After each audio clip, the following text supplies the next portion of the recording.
Hey guys, find some worms, eh? Oh, yummy. Hey buddies. Bruno. Zeke's on the porch. Oh, I'm just gonna get a fire going, eh? Hey Max. Good boy. Yes, Bernie. Bernie, shush. Okay, let's get this shit back.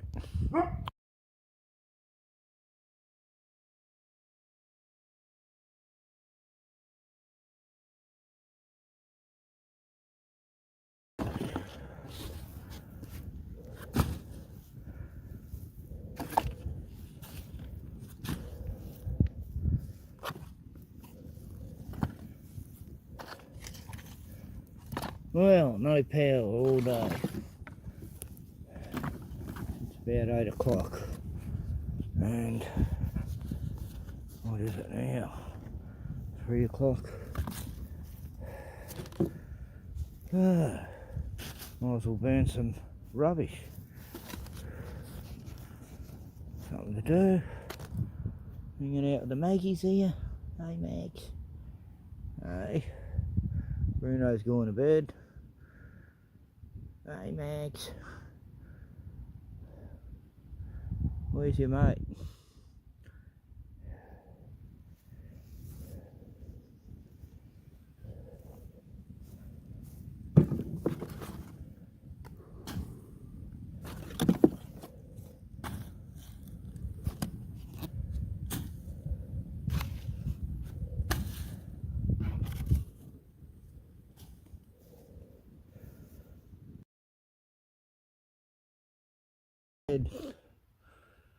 What you doing? Oh, you're a beautiful girl. You're a beautiful girl. Yes.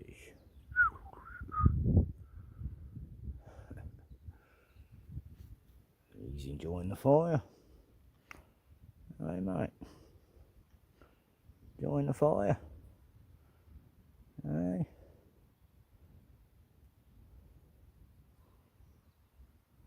Get that worm. Get that worm. It's there somewhere. It's there somewhere, buddy. Did you find it? Yummy.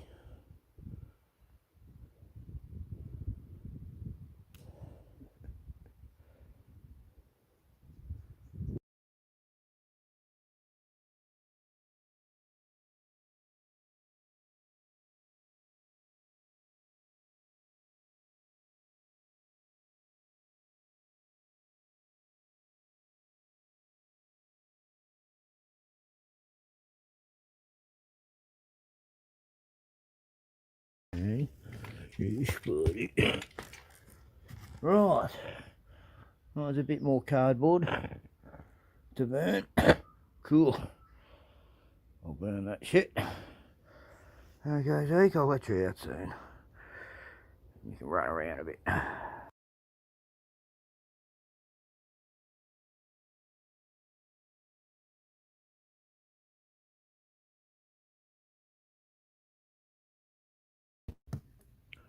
Hey, you like that?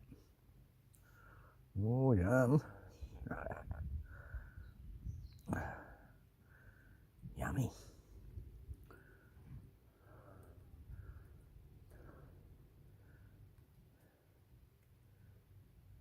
Bit of pie. You like that, eh? Honey bud?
Oh God, boy babe.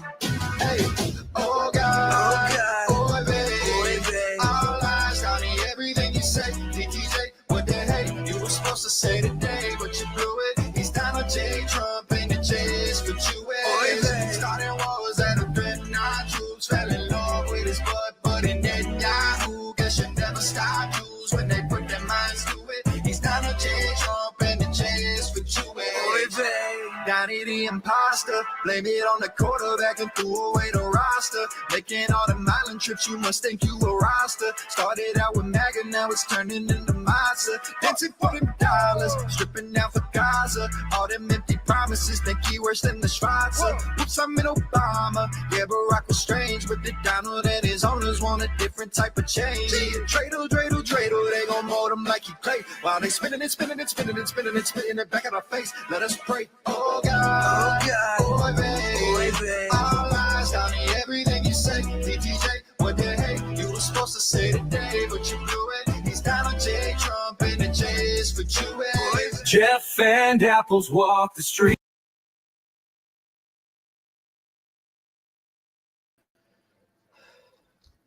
Yeah, so, hey, it's the weekend. Woo.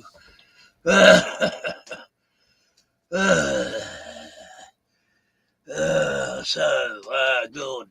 Woo. Wolfchild. Scott. Wow. Puck. Snow down. Yeah, it always snows here in Victoria, in the Alps. Every winter, Scotty. We haven't had snow a few summers back in the hills. I'm only about an hour and a half away from the mountains. But I can still see the Alps from here, across the lake. Yes, and yeah, it's been snowing. Snowing in New South Wales too. But we had a rainy day, start off with. Then the sun come out for a while, then these chemtrails come over, and then sort of got cold again. So what's Puck doing? I've got an hour to roll joint, then I'm being taken out of the Catalina faux Redina. Oh, Catalina. Is that a hotel or pub? Rich MG man is paying. Rich MG manager. Well, lots of snow coming down under, Scott. Well, no more than usual. I mean, yeah, it's been a colder than...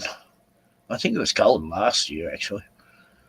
Oh, that's cool, Puck. Enjoy. I was talking to LC before. He said he's banned you from his stream. You're saying things about Turpy again. Anyway. You need to get your fucked up outfits together, right? Oh, band's playing. Yeah, we have a band here some weekends. I don't know. Actually, yeah, speaking of the pub. Yeah, I wonder if Glenn's down here this weekend. I don't even know sometimes. He'll hang around with all these people I don't even know. And... Right. Anyway.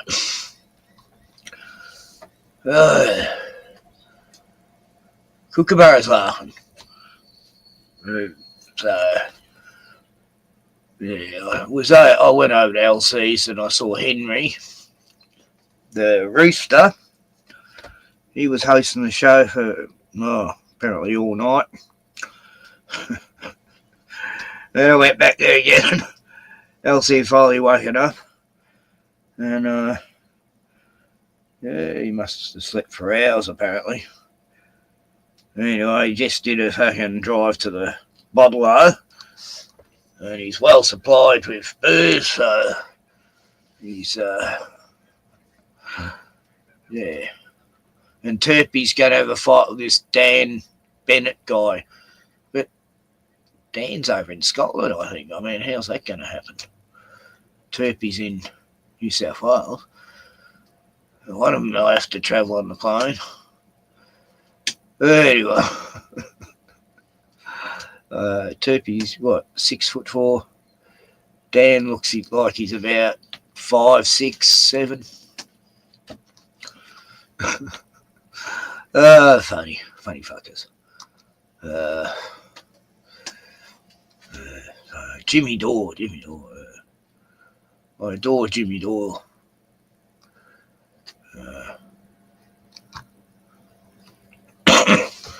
So what else was Jeff and Apples doing?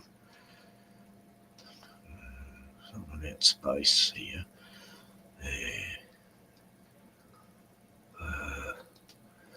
I haven't actually watched this stream.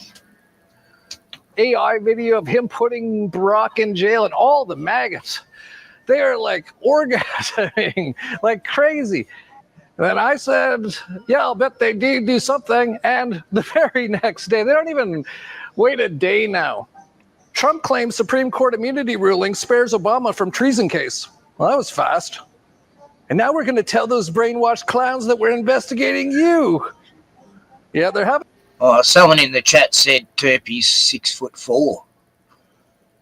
I thought he was pretty tall. That's what I heard. I don't know, Pat. 5'9's not that tall. You know, I'm 5'5".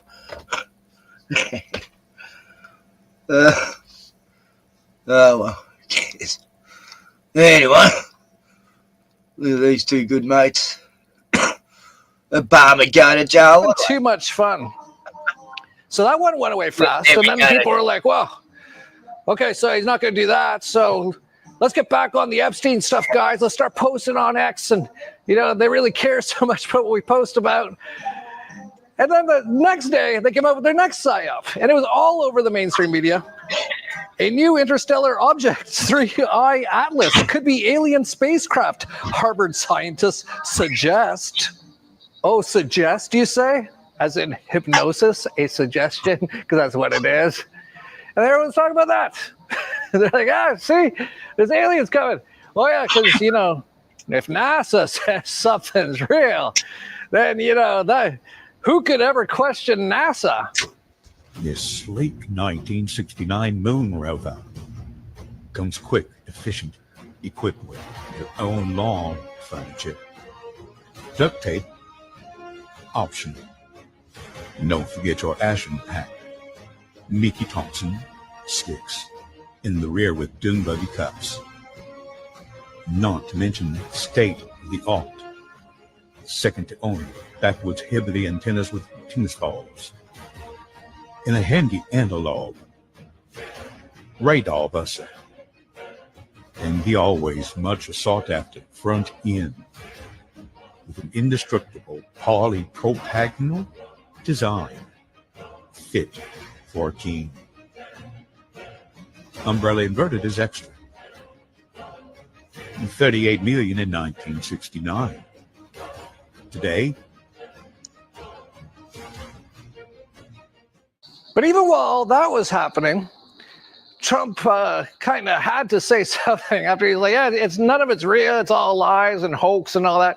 And everyone's like, no, no, it's not. And I'll get into that in this video. I've got more interesting stuff in this video. Very interesting, actually, about what really was going on there. But so he said, I'm going to tell Pam Blondie to release the files tomorrow.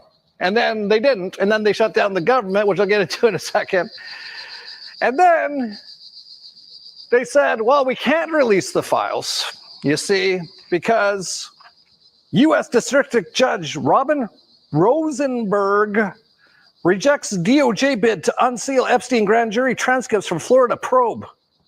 Rosenberg. Especially since I lived in Palm Beach, but I wish her well, whatever it is. Mr. President, Ghislaine Maxwell has been arrested on... But don't worry, there'll be so many crazy things happening by then, no one will probably even bring it up again. But then I saw a bunch of people, they're like, well, because Trump actually started talking about, and he's talked about in the past about like kind of pardoning Ghislaine Maxwell. And they were like, well, if he does that, then we're out. Let's go to Wolf Listener's Situation Room.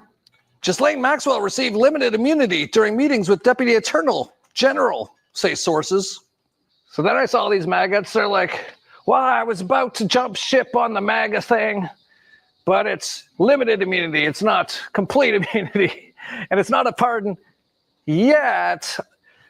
But considering what Trump said about Ghislaine Maxwell in the past, it's definitely not out of the realm of possibilities. Mr. President, the other day a reporter asked you about Ghislaine Maxwell. You said, quote, I just wish her well, frankly. I've met her numerous times over the years, especially since I lived in Palm Beach, but I wish her well, whatever it is. Mr. President, Ghislaine Maxwell has been arrested on allegations of child sex trafficking. Why would you wish such a person first of all, well? I don't know that, but I do know that She has. She's been arrested for that. You know her that. friend or boyfriend Epstein. was either killed or committed suicide in jail. She's now in jail. Uh-huh. Yeah, I wish her well. I'd wish you well. I'd wish a lot of people well. Good luck. Let them prove somebody was guilty. I mean, do you know that? Oh, so you're saying you hope she doesn't die in jail? Is that what you mean by wish her well? Her boyfriend died in jail, and people are still trying to figure out, how did it happen? Was it suicide? Was he killed? And I do wish her well. I'm not looking for anything bad for her. I'm not looking bad for anybody. And they took that. I mean, she's made a child it sex such a trafficker. big deal. But all it is her boyfriend died. He died in jail. Was he killed? Was it suicide? I do. I wish her well. Yeah, in case you didn't hear that, Donald Trump says about satanic children sex trafficker, which she totally is, and we'll get into that even way more in this video, that he wishes her well. And then the reporter guy says, but she's a child sex trafficker. And Trump's response was, big deal. I wish her well. Big deal. Yeah, okay. That makes sense. I wished you well, remember? I beg your pardon? What's the magic word? Donald Trump is innocent. Yeah, and here's Donald Trump explaining himself to Pam Blondie in the FBI. What? Jeffrey Epstein. Yeah, but before you judge me, know this. Yes, I was on the sex island, but only for the snorkeling. I didn't know anything about the kid stuff. No, look, 95% of what went on down there was not pedophilia. Oh, yeah? No, the other 5%, that sullied the whole operation. Yeah, it sure did. Oh, Pam Blondie. Imagine watching videos of powerful old men raping 11-year-old girls and thinking, I'm going to help cover this up. And the meme says, she must be dead inside. Well, I got news for you. You don't get to be in that position unless you're already dead inside. Yes, anyway, I can't talk too much about the Epstein shit. Never get brought to justice. I'm sure there's a clip somewhere.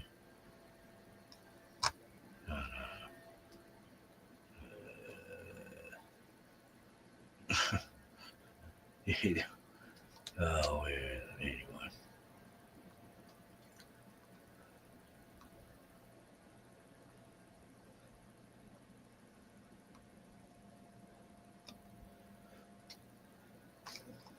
Oh, hot.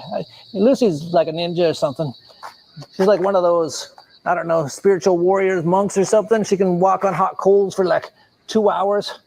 You'd see her crying when she come back, but she'd always do it. She was incredible. She's the best. But I'm trying my best. I try to stay in the shade, really. I got even shorter legs than Lucy. It's kind of hard to keep up, but I'm doing my best. Well, anyway, what'd you talk about? Jews? Stuff like that? Apples? That's antiseptic. Good morning. The air is filled with chemtrails. Your phone is listening, and your tax dollars just bought bombs for a country you don't live in. Right. Shapiro-Stein, take it away. Thanks, John. Just because the founders of Facebook, Google, Dell, Oracle, and Salesforce all belong to the same group, Jews, doesn't mean there's an agenda. Let's go live to Palantir. Would you say are your long-term goals with Palantir? Total global surveillance of the entire planet. Every human monitored from birth to death. Pretty creepy. I'm a Zionist, by the way. What do you actually do? Check this out, bro. I can drone snipe a headshot from 200 meters away. These people are innocent, by the way. Booyah. Got him. Nice shot, Bergstein. I'm here at an undisclosed armory where celebrities are being paid thousands of dollars to endorse the bombing of innocent sand people. Why are you endorsing these bombs? Israel is like our greatest ally, and then it says, don't read this part, we just transferred you $2,000. Oh, whoops. I've lost everything. My home, my family. Please. Just tell them to stop. That's cute, but this land was promised to me thousands of years ago. The Talmud allows me to violate you as I please. Wow, I'm glad they're finally cracking down on the rampant anti-Semitism. Wouldn't want people to start noticing. True. Israel's even paying Christian pastors to kiss the wall and shill for their wars. I don't know if you've seen these anti-Semites online, but Israel's paying me $2,500 just to say we are not the chosen people. Interesting take. Why would Christians say the murderers of Christ are chosen? Seems a little odd to me. They are even attacking our channel. Bunch of retarded Israel simps, if you ask me. Don't listen to the Jake GTVs of this world or the pizza cost deniers, always blaming the right people. Do you care that your pastor is a total sellout? No. I'm just pretending to be a white Christian, and I'm Jewish. Well, they did endure the pizza cost. I'd say they got what was coming. And honestly, that guy with the little mustache had a lot of good points. All right, are you trying to be antiseptic right now? Shut it down, Erica, right now. If you even mention mustaches in Austria, you're canceled. Now, back to the Goyslop. Listeners want to remind us that it's antiseptic to think AIPAC should register as a foreign agent. And also, shut it down, Dennis? That's right. You are our property. You'll never get the Epstein list from us. The Goyim are noticing. That's not blackmail at all. Let's just all ignore the beheaded babies we're seeing daily on Twitter. Right. And what about the innocent sniper headshots? We fund that. They did JFK and 9/11. And if you're still not following Jake GTV yet, you might be a total loser. Certainly not based, most likely. Retarded.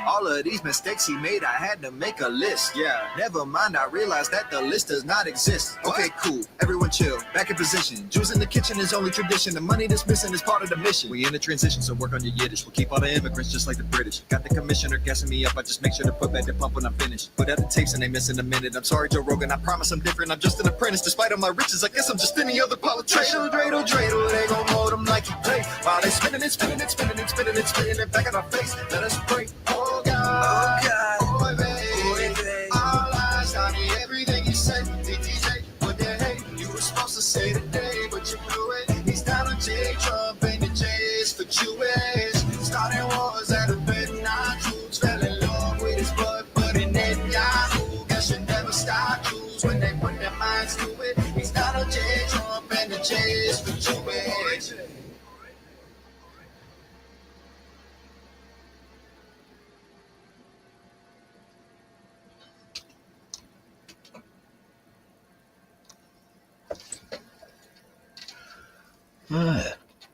Well, pack kicking going. Yeah, I'll put the link in, Gordon, if you want to pop on. So that's pretty funny, the Jake G TV. What did Pack think I thought it was all real. They're real people and that.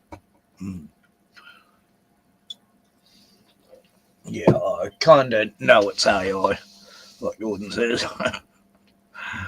In fact, I think it's brilliant. I've seen.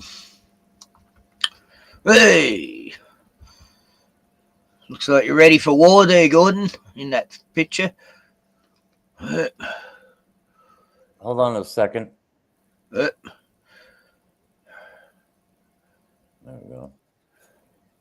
we go. Yeah, this another picture of Gordon Call. Highly decorated veteran, kind of like Timothy McVeigh. But he didn't want to be sheep dipped. It's like Timothy McVeigh was. It's like I don't even think Timothy McVeigh died necessarily, but. And I know Mr. Epstein is not dead, but on to other news. What do you got, Kenny? Well, Trump's considered letting Giswell out of jail and stuff, and like what was it? And P. Diddy as well, man. Yeah, P. Diddy's got a chance. Yeah. I mean, wow, how tables turn and everything when people are compromised. Yeah, you got to keep that blackmail. That's more or less say it. This is how it works. Everyone must be able to see it. They're all compromised. They can't release files. You got to keep that. You got to keep that blackmail operation going, no matter what. Yeah. Yeah, it's worked well. They got him on a leash. All of them. They do. Biden and Trump's just as bad, and absolutely. Obama, and they're all the same evil. And at the same time, they do have the ability to just rub our noses in it, and it's really it's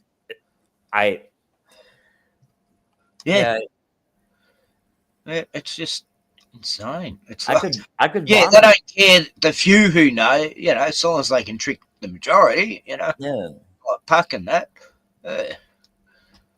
They'll buy anything that TV says.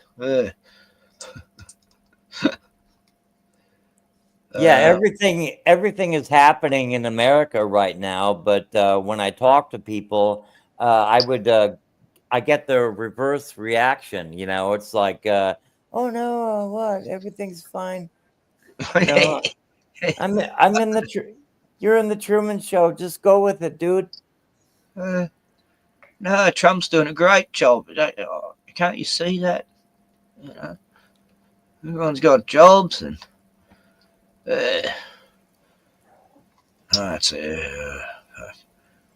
what's happening? This starvation thing in Gaza now is just horrendous. I don't know. That's been front and center news every day of my fucking life, right? And like the Israeli-Palestinian issue has been front and center stage every day of my goddamn life, and I'm so tired of hearing about it. I don't know. So I'm kind of calloused in a way about that. But anyway, you can talk about it if you want. Yeah, I don't know. I'm just so every friggin' day, man. My whole life. Well, it's on Sky News every day, but all it is just complete straight out lies, all defending Israel's actions. Everything bad that happens is Hamas. Hamas doesn't even exist anymore, God. It's ridiculous. The people, shooting at the people, they're hired by the IDF, anyway. I mean, the only good position is to be on the side of the Palestinians. And I mean, yeah, but I don't think I can do anything about it. I'm impotent to do anything about it. So I'm just so tired. It has literally been my entire life, the Israel-Palestinian question. I'm just come to a solution already, Well, it's not up to us, nothing we can do. Oh, if I had the power, I would do something about it. And Netanyahu probably wouldn't really like me at the end of the day. Yeah, I agree. If that could be a thing.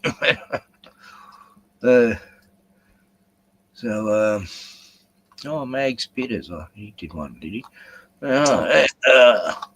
Show us some Mags Bitters. Bloody sodomites. Fucking sodomites. Fucking dumb as a bag of rocks. Look at them laughing at us, laughing. Hang on, I just gotta. Oh, fuck you, Sonny. He's got some good commentary. What is he from, Barbados or what? I don't know. He's from. I'd say Jamaica. I don't know. It sounds Jamaican to me. Okay. Could be wrong. Could be. You could be right. Could be wrong. Could be right. It could be wrong. Anger is an energy. Yeah, I don't agree with everything Mag says. Like he says, if you get cremated, you're going to go to hell. You're going to burn. Anyone who gets burnt goes to hell. Well, and I said to him, what about people in burning houses and skyscrapers? Are they going to hell? They didn't choose to be cremated. Yeah, you couldn't answer that one. What's happening, my peoples?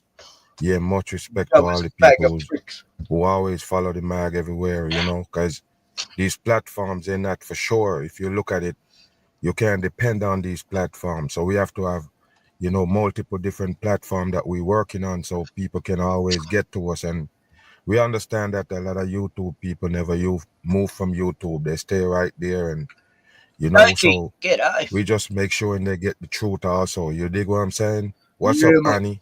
Yeah, I see you, Takia Jet. What's happening, my peoples? Yeah, original Mag Bitter Truth family right there. Lisa. Yeah, I see you. What's happening? Yes, Shay. Yes, Scott. Yeah, much respect to the doctor also. Nandi, what's good, Nandi Bam? Yes, and Randy. All respect to all my peoples right here. Now, we're going to get into some things right here. As you can see, this Hulk Hogan character on screen. A devil puppet on site. And a lot of people sleep on these puppets that they have to run agendas. If you go back to 2022, what I was talking about is the cardiac arrest gonna take out a lot of these puppets that they have on screen. I already don't tell you. I did a lot of podcasts just talking about that. The fact that that's what's gonna be the name of the game. They show you a lot of people just falling over, and later on they come and they tell you it's cardiac arrest. I already told you that's an agenda. Yes, after they juice up everybody, they're flipping over like flies. and they're gonna tell you it's cardiac arrest. Nobody heart gonna be working properly in these times. So look, the Hulk Hogan, they pull it off the scene in the name of what? Cardiac arrest. As you could see him right there, everybody knows it's a damn devil puppet who is awake. As you could see the red cross right there and the clothing. No coincidence. Remember, they are devil puppets and they're selling what the devil people have on the table. We're gonna get into this character right here. And anybody who been watching wrestling with these characters dressed up in a brief alone and out there rubbing up on each other, what kind of shit is that? They feed it masses for entertainment, Look at and that this stupid character mustache. is deep in it. We're gonna show you that there's a lot of people play this character on screen right there. Just make it run. Looks Play like LC. And intimidating wrestler. Yes, and it's iconic and intimidated. Remember, the With wrestling is fake. It's the fakest thing you ever see in your life, where people practice to get hit on these things. Mankind. It's just fake, but it's an icon, people, and fear icon. It's one of them that conning you with that eye that represent the devil people. Pay attention to this. WWE history. WWE. But it was here on Inside Look at Edition, him. you got to see Hulk Hogan's softer side. Pay attention. Of course, the reason why they do this, even though you see the wings and the bandana he got on, you have to understand they're trying to paint a picture of these devil people in front of you, so you can have a different kind of respect for them, different from the supposed wrestling that you know it doing. So they come on and give it interview and talk to it and trying to make you get familiar with it with all lies. Now you're gonna think you know the character they're talking about, the softer side. This is how they fool you with these puppets. Listen and pay attention. I made a transformation from the greatest wrestler of all time to greatest Mr. wrestler. Nanny. In Wow, 2001. to Mr. Nanny, and they have to mention transform, because of course it's a transform on your ass right there. Keep switching up and you don't notice it. You think it's the same Hulk Hogan as they call it. And by the way, that's a coding right there, the Hulk Hogan. Pay attention. Hogan and then wife Linda opened And they their all home fake. to our cameras. There you go. The That's how family you was think you know promoting them. their new Look, reality. people, you see the pyramid behind Reality them? show. But they're promoting their new reality show. What you think? The same thing they did with the Ozzy and the family people. It's a Well, did he get to finish it? I don't know. He's dead now. So, oh yeah, that's right, Gordon. Hulk Hogan died. Yeah. Oh yeah. I don't care. You would have been pretty sad. Oh my god. You know, he was so USA, Trump mania. With as much as I care, I would have killed him myself, you know, in an argument over, you know, a poker hand. You know, it's like, what the fuck. And did you cry about Ozzy Osbourne too? I mean, I hope Jesse Ventura dies very very soon. He's like a sellout little cunt. But anyway, hey Joe. Joe, where you going with that gun in your hand? Well, no, you're not allowed to say the word gun on. I know I'm not. I know I'm not looking for Ozzy or Hogan. I was going to do a whole tribute show to him tonight. Oh wait a minute, yeah. 24 hours Ozzy and Let's keep it real. Ozzy, I didn't really shed a tear for, you know, but Hulk Hogan, oh my God, oh that was my mentor. Oh come on now. Oh yeah, besides like Arnold Schwarzenegger. Oh yeah. Condolences. I'm yeah. sorry. Condolences. Hey, it doesn't mean I like any one of them now, but let's get real. When I was young and a teenager, that dude was the shit, man. So at least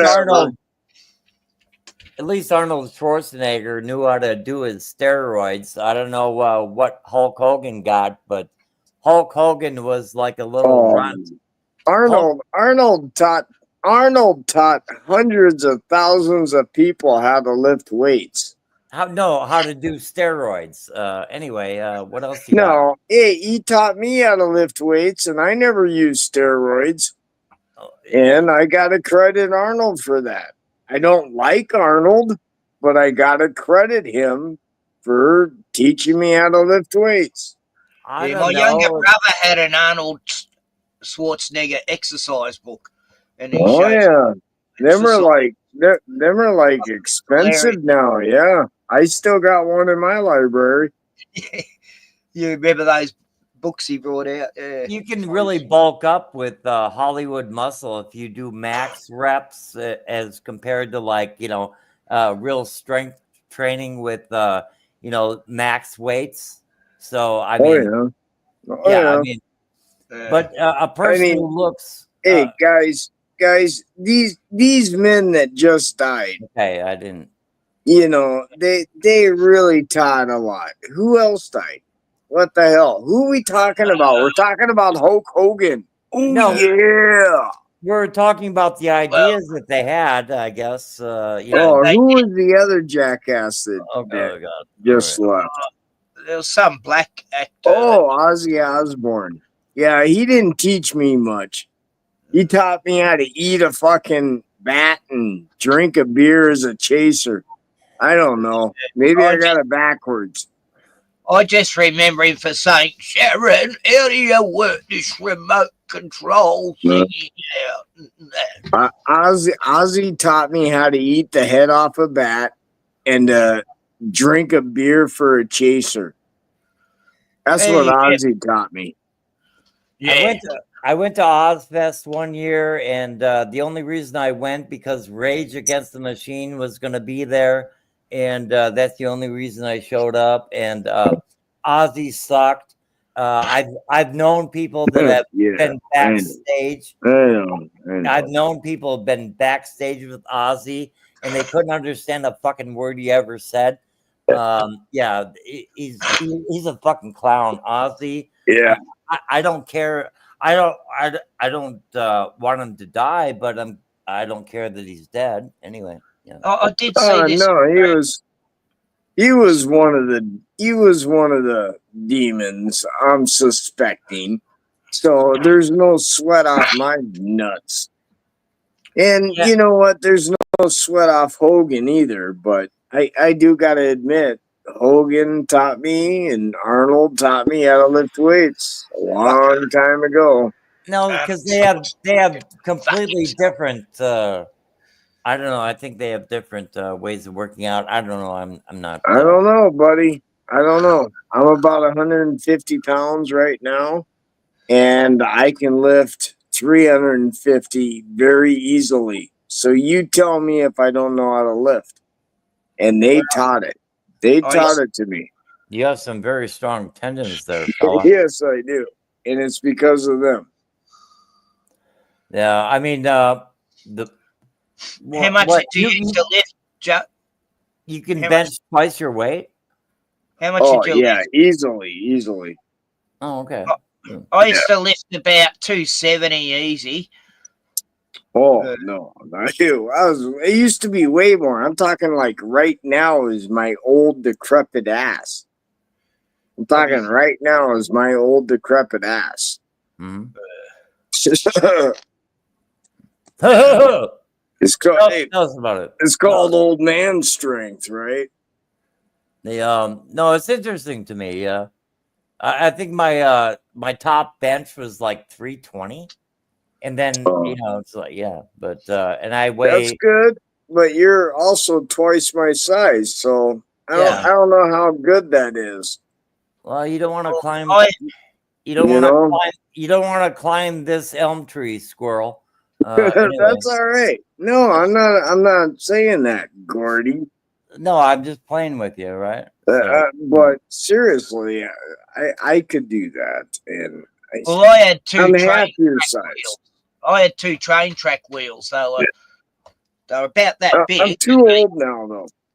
They each weighed 100 pounds. Yeah, so I used to put them on. They were made to fit the bar, you know, and then I put other weights on. So I'm just happy to see you guys. Honest to God. Well, happy to see you, Couldn't Joe. lift weights now. Yeah, good to see you, Joe. Excellent. I've got the gas stove on there. I'm trying to save electricity. It's fucking power bill come the other day, 900. Awesome. Yeah, so I had to go to the vet yesterday. What, did you need your shots? Yeah, right. We don't get rabies here. Yeah, so that joke that sort of fails a bit, but no, I had to take Tioni's dog Zeke to the vet. He looked like he was gonna die yesterday morning. He couldn't open his eyes properly, and he's fucked. And so took him to the vet,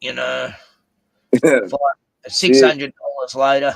I find that kind of funny because the other day my son was so tired, he almost crushed the dog's leg, and the dog yelled out this yelp.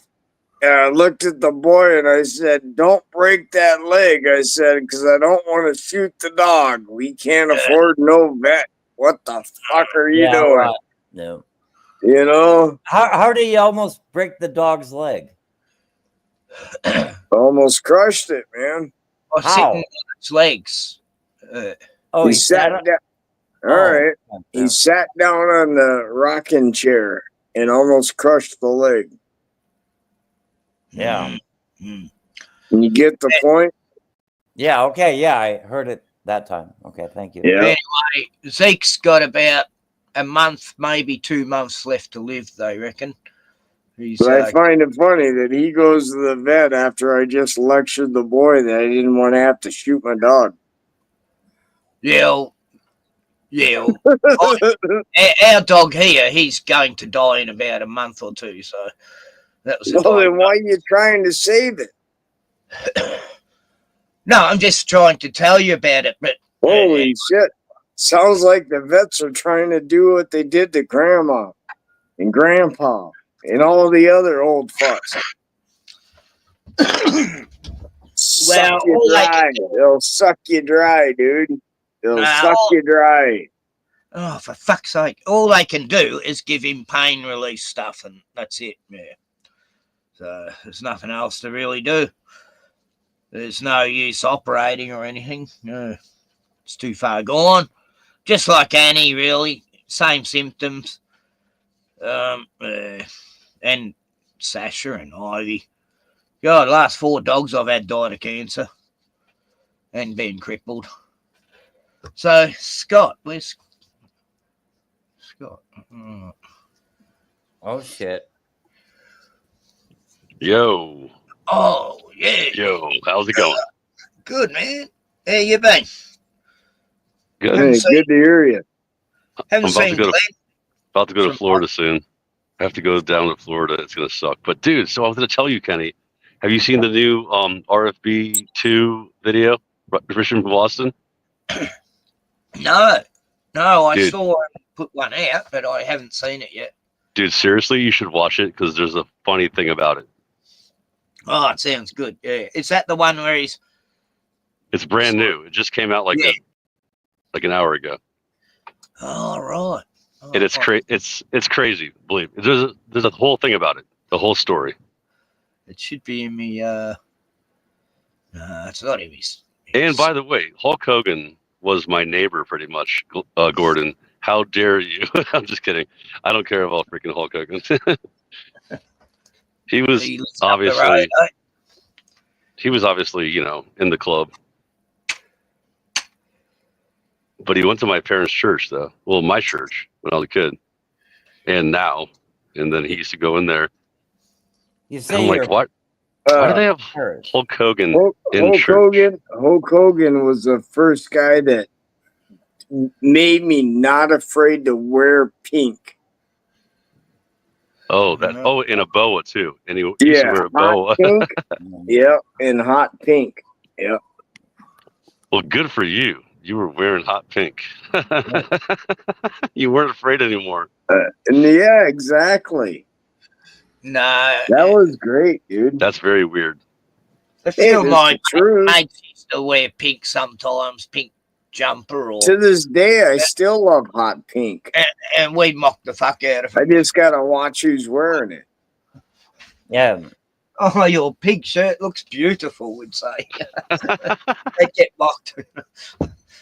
No, you couldn't get away with that as much. Yeah. Where's some fuchsia? Yeah, you know. Some fuchsia? Isn't that this pretty much the same thing? It's not as hot. Yeah, It's a little less hot. Yeah. No, it's you know, very it's a really sought after color of fuchsia. But like a hot tuna type color. Or they also call it hot pink.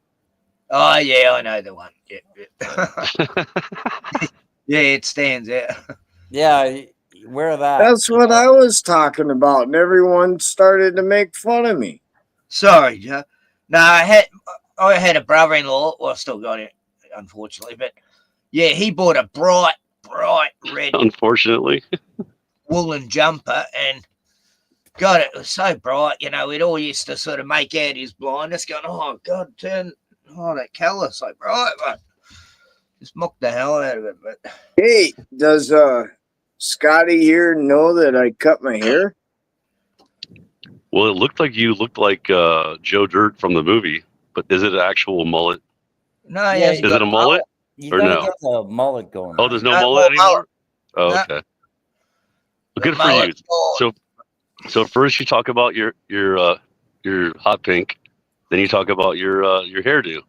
What, is this a girl channel? The next is my eyebrows. So we're gonna have a makeup tutorial. Excellent. You grow your eyebrows back? Yeah. My ears got smaller too. It must be the cream. It's the cream. They your got ears smaller. Get bigger. The older you get, your ears get bigger. It's a proven fact. They got fact. smaller, damn it. Not getting bigger. So Kenny, for real, dude, you gotta watch that. You gotta watch the. Yeah, I got it all teed up. Yeah. It's a whole bit. Yeah, I mean, dude. I'm telling you, it blew my mind. Just, I can't say too much until you get to the part. Yeah. You know, between Joe Dirt and Puck Elf cutting their hair, you know, they stopped doing this girly action. You know, where they're flipping their hair around all the time. It's like, stop it. You know. That's hilarious, bro. Are you kidding me? I just did it for my eyebrows and my ears. I still did it. You know what's funny though, Gordon, is it's good you're looking after yourself, Joe. You know? Yeah, well, you know what? I ain't talking to you guys again until you. Well, I don't know. Quit making fun of me. We're not making fun of you. Oh, Joe. Gordon is. It's all Gordon. Yeah, it's my fault. You know, I used to have long hair myself, and after I cut it off, I still went to flip my hair, but it wasn't there. yeah, right. Yeah. Okay, so yeah, play it. I had long hair too. I hate it. Yeah, long hair. All right, long hair. But I hate the beginning of this. This intro is so bad. Is it? Is it just me? It's bad. It's like I've edited better intros than this. I always fast forward.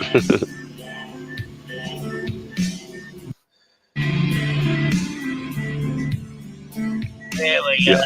Why do we got to see Bill Gates? I like this. Hey, what's up, YouTube? It's Richie from Boston. It's the 1st of August, 2025, and that is completely and utterly debatable. We have no idea what time, what day. It's become a pinhead. Or what year we're living in right now. He's always been a pinhead. I am in Oregon. I am meeting up with subscribers. He touched his hair. As you can hear in the background, they are over there power washing their horse trailer. They have shown me around this place. They've shown me how to maybe lasso a horse. Subscribers are phenomenal. They are. Yeah. He has a very small head. Jeez. First time. He's got a very small top of his head. We were kids. Tippy top. Horse. They gifted me a beautiful cowboy hat that I will start wearing. That shit. Oh no. He's not playing. I wish someone would teach me how to make boots so I can make a new pair of damn boots, man. Oh, dude, learn how to do it. I need boots. You should.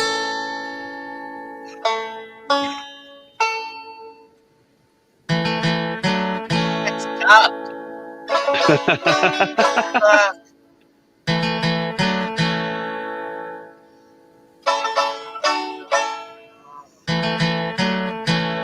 What the?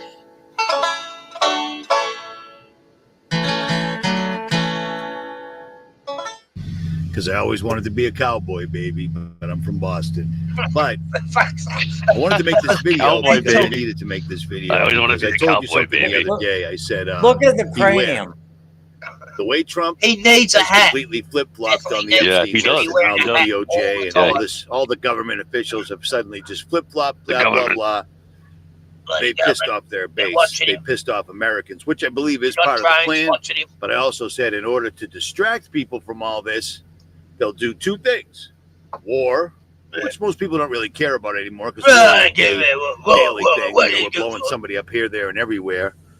Or they'll do a false flag in America, which never going to go away, and Obama's never going to go to jail. But my problem with all this Epstein list, Trump kerfuffle is what they do when they need something like this to go away is either they start a war, which won't be enough, or they do something terrible to Americans. We heard it from Richie Blow first. something up and blame it on, well, pick one. Russia, China, We'll get to the point here soon. left wing. It's- You know what I mean? takes Everybody a is couple pissed minutes. off and angry. And meanwhile, the national debt just keeps going straight up, up and up.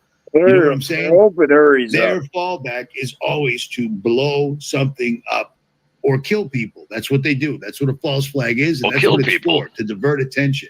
So be aware of that. Be completely and utterly aware of that, man. I am absolutely telling think you. about this guy. And He's been around forever. which they've already done the first one since I said it just the other day.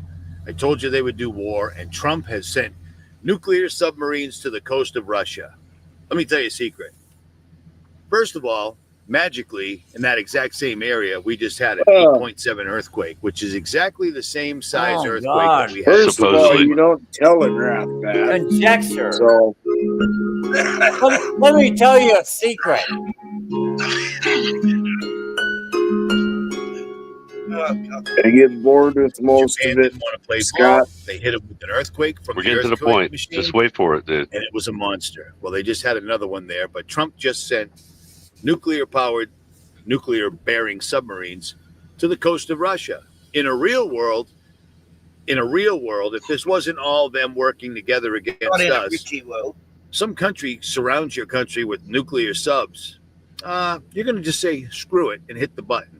But this is all a play. It's all a play. It's all puppets. It's all for your entertainment. You're so wise. So that won't work because people won't really care enough. Wouldn't know a thing if But it wasn't for Richie. the false flag coming to America, that will happen in the next few days. Watch. You'll see. Okay. Sorry to say it, but I'm just Okay, basing we'll what hold they're you to doing this, on what Richie. they've done before. It's pretty easy once you Gotta throw hold the you right to type this. of glasses. Israel being at war,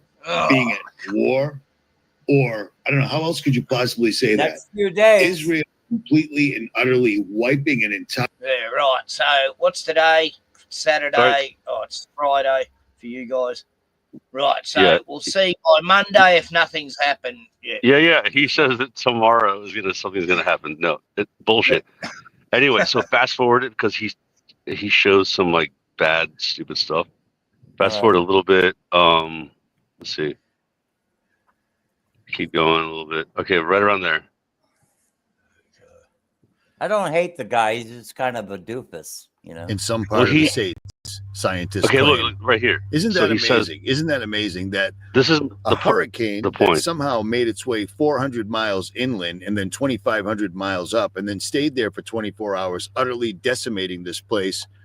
Somehow, after FEMA and the government finally showed up, Okay. they've completely trashed the place. It wasn't the storm that raised the forest. It was the machines that came after. They were part of hurricane cleanup effort bankrolled by the federal government that many environmental experts believe went very, very wrong. Helene hit North Carolina in late September, dumping Down the road historic from me. amounts of rain that damaged thousands of homes, killed more than Oh, it 100 people. You don't get Yeah, this is- 100 people. this is you like know how where I live. effingly rude that is, because 10,000 people were missing and I believe You killed, could hang out and the with government Richie. still sticks with 100 people. How insanely rude is the government to do something like that to the people? You Okay, know what so I he mean? said they only said 100 people people died. during that storm that It was we more caused. than That was that. completely It us was because definitely more than hurricanes that, don't but go not 400 10,000. Hey, you better fix your screen. I heard it was in the thousands. You know. Like, Yeah, it was definitely thousands, Yeah. bro. But it Yeah. wasn't 10,000 and it wasn't 100. You know. Okay, so this is what he starts. Watch what he starts talking about next. This is what Miles blows inland, my 2,500 mind. miles up. Stay there for 24 hours and completely ruin the place and make it perfect for us to take over. And here's a funny little story by Stu Peters, who I don't think very much of, but he's got the story and I don't, so you're going to hear it. Look who's moving into that area. You're Oh, going to be Stu shocked. Peters did this. Okay, I didn't know it was Stu Peters. Yeah. Okay, so watch this for a second. Wow. Stu Peters is an InfoWars employee. For the last 2 days, we have seen the birth Okay, of the so Yiddish I'm watching community, this. the Jewish community, in a place that's Okay, keep playing it for just a couple more seconds, and I'm going to tell you so something. new and so raw. What we're bringing to it, they can't help but to feel inspired. This Right there. is something that families have been resonating with for a long time. Right there, I was like, dude, that mountain behind them. I live right down the street. And I'm like, wait a second. And so watch what they talk about. This is right down the I've street been from keeping my my eye house. on other developing startup communities. And when this one came up, it was like everything I had been wanting because I recognized it right away. There are very few opportunities where a person can be trailblazer, come out to somewhere where no Yiddishkeit has ever existed. I live right over there. And right on bring this, the like, Dvar Hashem over there on that mountain. to daven, These dudes learn, are just up the to say road Amen from you. Yeheshme Rabbah, Baruch Hu, Making plans. and to connect with other Yidden. You And I go was through like, life dude, that and you looks get so all these familiar. types of I'm feelings like, when you wait, start this is getting the in tune with community yourself, you can see that they're doing. what's a yes, what's a no, what's right, Watch what they what's not say. right. The world became a fast place, and this is a way to choose to slow it down a little bit. To spend a little bit of time with these visionaries and to connect to the Rebbein Shalom and then in a sviva like this it's incredible. Just after the hurricanes and all They're that. trying to take over my whole area. A true connection to yourself, Dude, for to real, your it's children crazy. at a slower pace of life where everything Wow. truly means something to you. The life that everyone Yeah, is Scott. so deeply yearning for, and it's really difficult to find in the major cities and where the main hubs. Because I of Jewish started life are today. recognizing The the minute we started backdrop. driving up here, I no, felt the like hills, relaxed, like we're slowly starting to Look, like, shut they're bringing down in. all the Look, they're bringing. the city Oh, tabs in flashlights. my head and just Dude, breathe. yeah, they're doing and my it, dude. mental space was like They're invading. feeling it, you know? The It's beauty going to is be that everyone's Gaza searching all the same over thing. again here. They're searching for more meaning for their children, more meaning for themselves in their life, being connected with nature. I'm That's what they dealing want. with the Shut same up. shit around here. So man. listen to this, dude. So I heard about this community thing happening. When I was watching this, I didn't know this was what they were talking about. I'm like, dude, that looks exactly like my backyard. Like where I look, like down the mountain, you know what I'm saying? And dude, let me tell you guys, everyone around here is Christian. It's all Baptist churches, right? This is going to be a problem. Bible Belt. Do you This is attend? going to be a big problem. Yeah, we'll see. They We will So see. far, Yeah. so far, most of us just sit down. I don't hear anyone screaming. Well, How long did it take for Europe to start screaming? Yeah, well, yeah, of course. But so really quick, I'm going to prove Richie wrong because Richie said that the hurricane made this happen. Richie is wrong on so many fronts. I know. I know. You know, we've already been over this road. We know that, though, Gordon. But I don't know. I can go find the video. But Richie from Boston said that, like, I don't know. He was comparing land area, and he was saying that 100 miles is 100 kilometers. Okay, that's how smart he is. All right. I remember that. I mean, Yeah, that was funny. yeah. Yeah, but that's just because Richie has a low IQ. He's just not Well, smart. his brain's squished. It's like It's it's fine. like got a leather strap tied to it. But what I'm It's saying like a though, leather strap that was allowed to get wet and dried and tightened and on the wet top of his and head, tightened on the and top of dried. his So, Yeah, go ahead, Scott. Yeah, what? Titan leather torture. I was just talking about Stu Peters. I forgot about the Stu Peters part. So that just shows you that Stu Peters is. Remember, he was the guy that talked about the venom. The what was it? The snake venom in the freaking in the thing in the jab. Hey, Stu Peters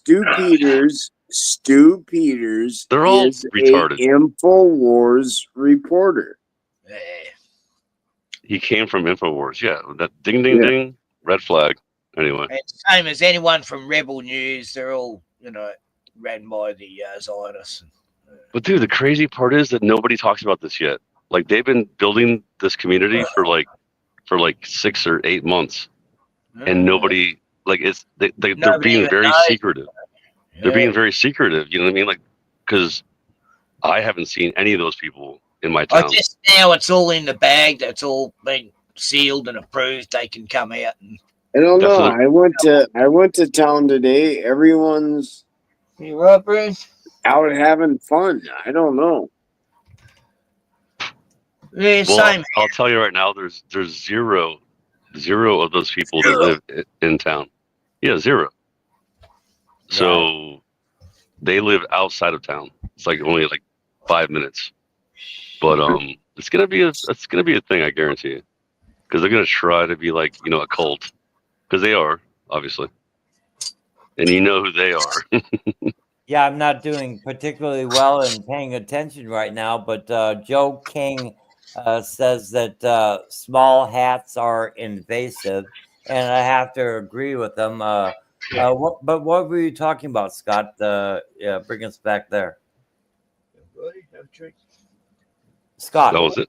It's over. I mean, that's pretty much it, dude. It was weird to find out that they're doing a big expose on this, community that are trying to infiltrate a Christian community. Right. It doesn't make sense because everyone is Christian here. Like everyone. Yeah, they hate Jesus. They killed him. Yeah, that's what I'm saying. It's it's like from the end. Pretty much. It's like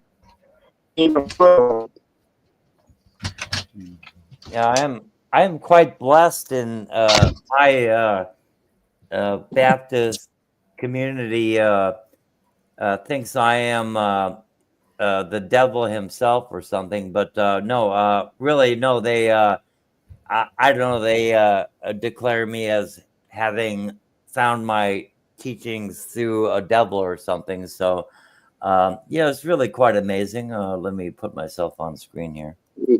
You don't have to explain your craziness, Gordon. Wait, what? No, I'm interested. Yeah, What do you mean? As well. You're. He means he's certified. It's all right, Gordon. Certified what? Yeah, motherfucker. Yeah. Calm down. You can barely hear Joe. Joe, you're breaking up bad. Joe, you're breaking up. Yeah, you're breaking up. I said Gordon. Just now, he was certified. What? Now, You're it's robotic. okay to be nuts. I'm not crazy, dude. You're robotic. Oh, nuts and crazy. I guess that's all mixed up in this. Whatever. Yeah, I pay for good internet here, and any fault is. You get my point? Joe, you're totally robotic. If you can hear us, seriously fix it, because you can't handle it. It sounds like garbage.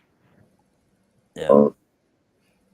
Mute yourself. Try to come back online. Do whatever. But yeah. Anyway, what I was saying is that the Baptists around here. I believe in a Trinity, but I still believe I'm Baptist, and there's kind of a rigmarole going around about that. That's all I was really saying. Anyway.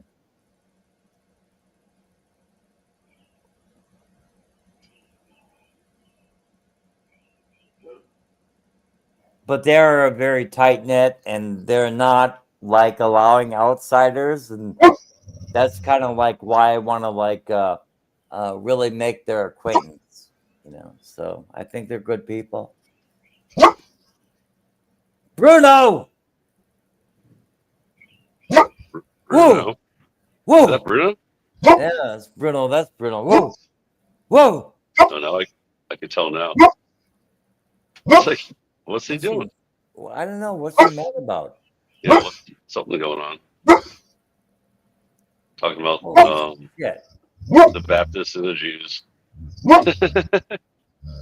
Yeah, I'm not saying I'm not saying I'm Baptist, and I'm not saying I'm Jew, but like I'm telling you, they clash. You know what I'm saying? And the locals here, they don't like any outsiders. So what's Bruno doing?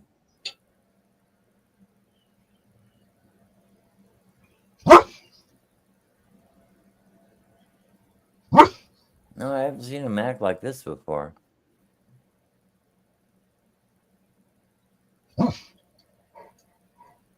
Calm down, boy. Calm down. He's not even in the house, though, is he? He's not even in the caravan. He's outside. Go get him, boy.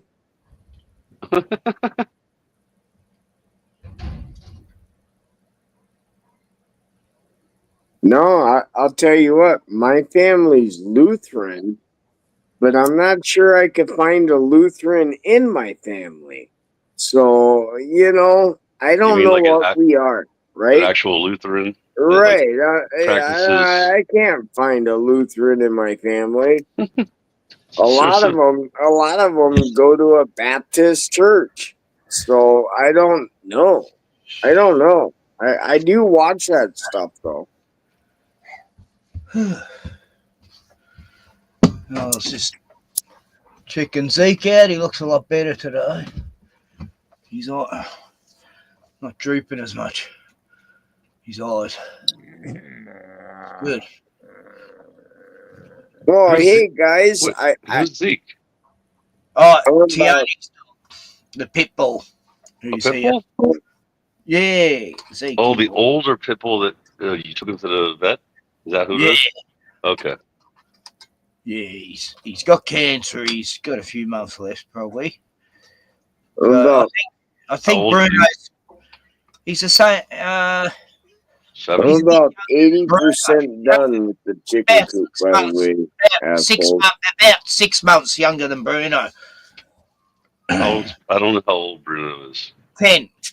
10? Okay, so all right, that's cool. It's about 10 and a half. That's pretty good. Decent. Old bastard. Not that old, but like decent. Like not like a young pup or anything, you know. No, I've had dogs that only lived to 7 years, you know. Now Buster's like 14 years old now. His whole face is white. Yeah. You gotta show us Buster. The pit bull I got, he's 14 years old. His whole face is white. All of his legs were broke, and he's still running around like, where do I go, Papa? You know? Yep. He's a good old man. Yes, Annie was 16, so she lived a ripe old age, really. Oh, Annie was 16? Oh, Yeah. wow. I forgot how old she was. Yeah, she Oh, was. man, that was good. She was good for her age. She was like 11 years old when I got her. Yeah, like a couple years ago, she seemed kind of young, you know? Well, beagles kind of seem young. Yeah, they kind of look young. You know what I mean? Like they have that face, that young face. They don't want to admit they're sick, dogs. Yeah, pit bulls are my favorite, though. They really are my favorite. There's hey, Scotty. The reason why you see young faces is because there's more young people than old people, and now you're in the category as an old person. No, I'm talking about the dog, bro. I mean, I know what you mean. Of course, yeah. I was saying that Annie seemed like she looked young, like in her face sometimes. Like, yeah, she looked like she was like 12 or something. They get gray on their mouth. You know, she was just gray at 12. But he said she made it to 16, so heck yeah, whatever. 16 for a dog is really like that's really good, dude. But I believe it because Buster is about 14, and I would show you guys, but I'll probably lose signal if I move my damn camera. Well, don't do that then. I will try. I will try. Hold on, give me a minute. I'll turn my shit on. Yeah. Joe the Book. Hey, Ken. Beagles. Ken. No, you won't. Ken. Beagles I what? thought it's only just 2 words on it over. Anyway, I just wanted to say that beagles normally live to about 15. That was it. You can go ahead. Go ahead. Do they get gray on the mouth? Yeah, they go all. Yeah, Annie, you're starting to. Yeah.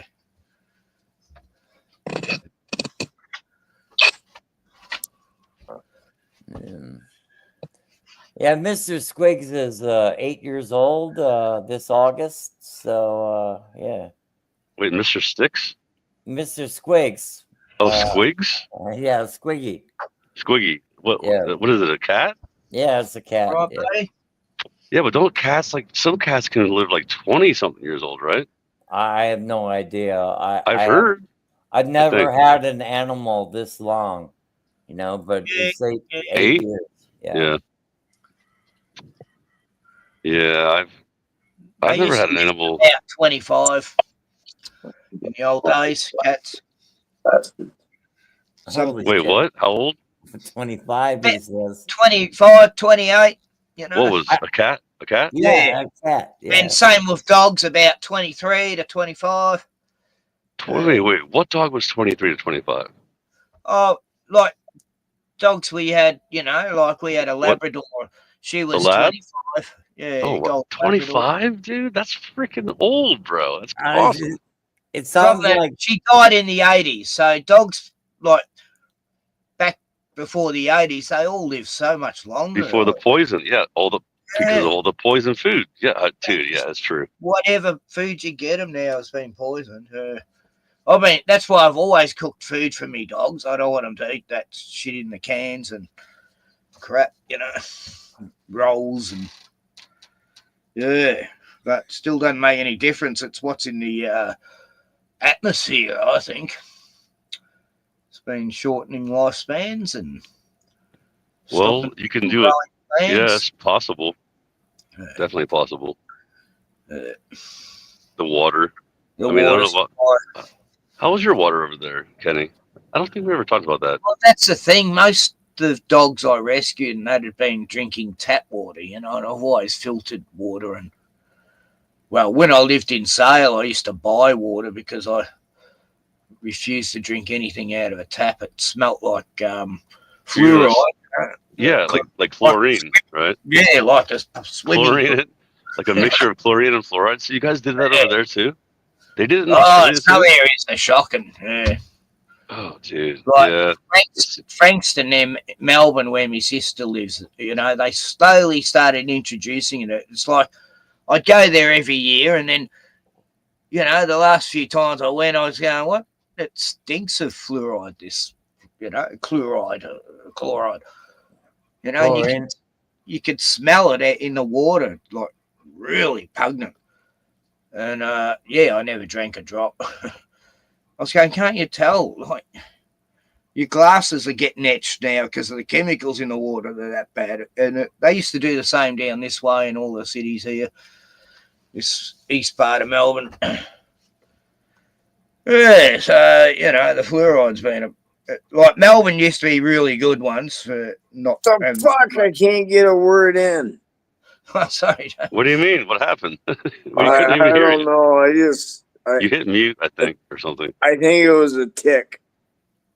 Don't say that, dude. I'm gonna. Don't say that, dude. Another tick. I had to. Dude. What happened to that? It's the only way I could describe it. I waited so long to say that. Okay. Cool. Asshole. Wait, who? Which one? The one on top. So I guess they're both on top. Right there, that's Bullhead Mountain. Look at these fucking horrible people. So you don't. I mean, you can say that if you want. I just don't like that. But look how beautiful it is. Like, that's why they love it. They're like, oh, look, it's beautiful. I'm like, oh boy. Like they're gonna bring all their friends. Kenny, for real though, when my wife told me about this like 8 months ago, I thought it was just like Miami or like New York Jews. You know what I mean? Like just like the like not the Hasidic or the Ashkenazis. Yeah. Like I didn't know it was these. Like I didn't know it was like. So I thought it was. Like, look at this guy going, we'll put the synagogue right there. Yes, dude. This is freaking me out a little bit, Kenny, for real. That's a bummer, dude. I'd be the same if they were doing it in my town. I'd be going, what the fuck are they doing? Luckily, I'm still like 10 miles away. So, yeah. So still close enough, though. I know. Like, it's weird. Dude. Whatever they want, they take, you know that. Well, that's the thing, though. This little town that I live in, the little city, like, they don't, it's not even a city, it's a freaking tiny town. They don't let this happen. They won't let this happen. Like, there's no way. Guaranteed. It's like they're so old school. It's crazy. That's my whole point. They won't let what happen? These people take over the town. Who are those people? Well, keep watching. Ones, you know? Keep watching. I mean, I don't know who's controlling your water, or you have private water or well. I have a well. All right. I mean, all your electricity, or I don't know how you get your services. I mean, who's in control of that? Probably them guys. Well, not here. It's Blue Ridge Energy. It's actually a nonprofit, but it's still not the greatest. It's nonprofit. Is it government? Is it Non-profit. government? So you have to appeal to like a non-profit. You have to appeal to like a non-profit, non-governmental organization. It's local. So, it's local. So you have no control over it, is what? No, I don't. But I know the people that work there. I'm actually. Oh, you've met them or something? I don't know, yeah, I've met them. Mm-hmm. Okay. Yeah. So they'll guarantee your costs in the future. They won't guarantee me so anything. hard for me not to put a hat on and start talking. A small hat. Yeah, let's talk about this. Yeah, I want one of those funny little hats. I know, it looks awesome. It'd keep the sun out of his glasses. Joe. That was kind of funny, Joe. It keeps your crown warm, the top of your head. I thought it kept the bird shit off the beard, but we'll keep going. All right. So anyway, just it's actually to stop the demons getting out the top of their head. It's cool though. You guys can see where I live. You guys can see where I live. Yeah, no, it's beautiful. That's beautiful. Yeah, very. By the way, more beautiful than what I see. Built on a foundation of Torah and Hashem. We have our first 20 families now.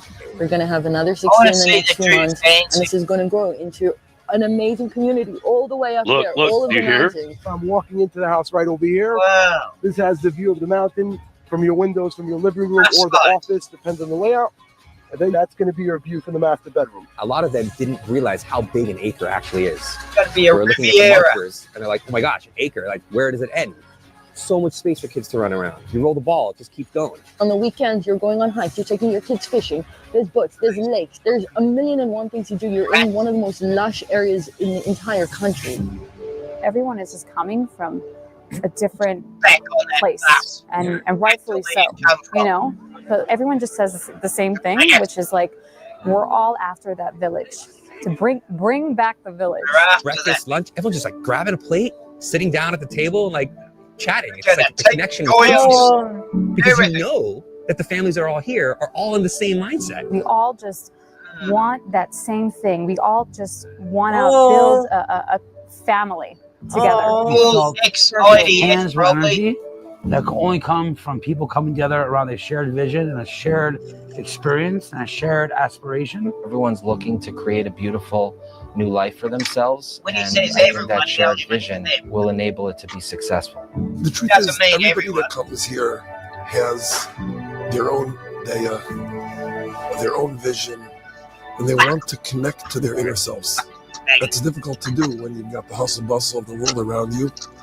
And I think it's an opportunity for everybody to really be in tune with what it is that they really want to do. You hear him? I think the people that have the courage and then the atzma to go ahead and do this now are not going to find it that's worth their while but they're gonna look back and be very grateful that they made those Send first them back steps. to And that's one job of Transylvania. living is make sure they make those first steps and they make that courageous jump and they believe in our vision, but not just here to sell a house, here to support the growth of the community.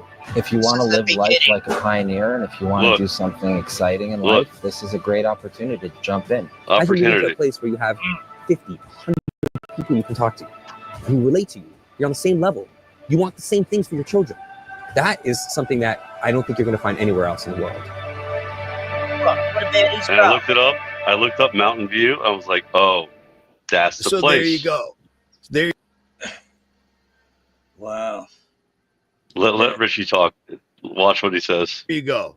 North Carolina gets recently smited, and all of a sudden, the Jews. You don't even need a hat. The Jews are moving in, and President the little Donald hat J. wouldn't do Trump is any doing everything he can to help them by passing laws in the United States where Americans in the United States can't talk about Jews because it's anti-Semitic, no matter what. Yep. Do you see what's going on now? Do you see the plan now? It's Do you true. see who the evil ones are now? Do you see what the synagogue of Satan actually is now? I don't have anything against Israelites, but those people aren't Alex the has been Israelites. saying They're the same thing Nazi Jews for a long time. Yeah, but I'd never have Richie from Boston speak for me, you know? No, I'm not. Richie speaks on behalf of all Americans. For all Americans? Jews. Ashkenazi Jews. I've been talking about it for 15 years, and here they are. At any rate, Richie from Boston, it's getting dark. I got to upload this. Yeah. I am out. I think we missed something. What did we miss, Scott? You didn't play it, Ken. What? You fast forwarded. What did we miss? No. What do you mean? He didn't miss What anything. did we miss? I missed about 5 minutes. I told him that part. Yeah, I skipped about. Yeah, it was. No, I don't know. I never watched it, so No, I don't know. we didn't miss anything. No, don't worry about it. We didn't That's miss the it. point. The point was that I was so like, wait, this is like, 5 minutes of Richie talking. yeah, that was fine. The point was, Scott said play Richie, so you played Richie. Yeah. And it was weird that it was literally like down the road from me. Hey, This can we play some Guns N' Roses? Why? I don't know. Guns I N' just Roses? want to hear some. Yeah, No, I can't play that. I'll get copyrighted. Guns N' Roses Oh. get you fucked up the ass, you know, the bunch of faggots. Guns N' Roses. I would have No. thought that was old now. No, Guns N' Roses. Bob That Dylan should will be get you free to fucking killed play. too. Guns N' Roses should be free to play. Well, It should be time, like 20 years. Oh Holy no, shit. it has to be 100 years old. 100. 100 years? Yeah. Oh, Yeah. man, I'm going to be dead by then. It's free. Yeah. You can't Oh. play Michael Jackson. You can't Shit. play Britney Spears. No, you can play Bach. You can play Mozart. You can play play Vivaldi. Taylor Swift. Oh. You Can't can play play Taylor Swift either. classical music. 100 years? Holy shit. I kind of like Mozart. Play some Mozart. Yeah. I like Vivaldi. Yeah. I don't like Mozart. Come on. Play Hold on, some, you like Mozart? play Dude, some- come on. play some skag music or Mozart something. is Play kind of some like weak. scat. Play some Beethoven, scat. Bach. Come on, you gotta find scat at least 100 years Scat? old. Scat. Old scat? Scat Old music? scat. Shit. No. There's no it was like 30s or 40s, I think. Well, I'm getting closer. Yeah, we're not I might be dead before scat's free. Holy shit. That's a lot of work, man. I'm fucking going retarded as the minutes click on, you know. But the Yeah. I'll be back. you'll be back. Where are you going? Yeah, take a piss. You didn't have to tell us that. You could have just said you have to do something, but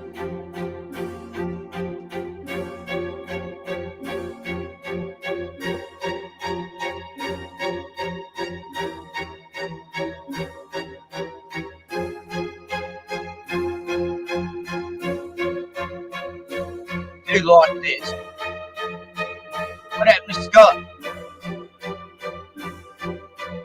Yeah, his phone probably dropped out.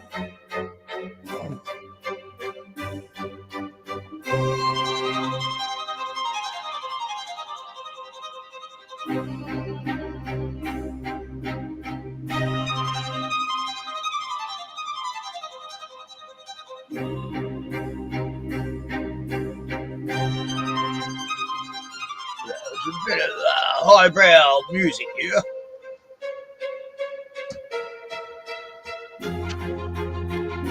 I like it when it gets to space music.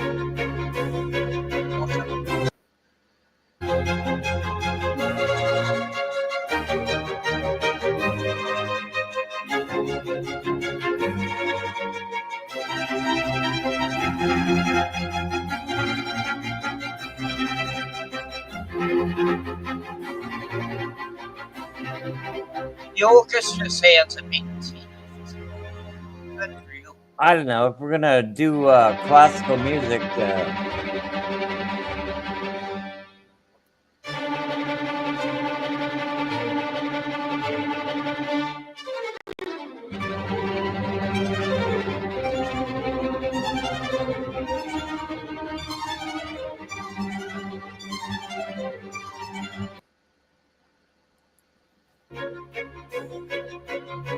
The instruments don't sound real to me.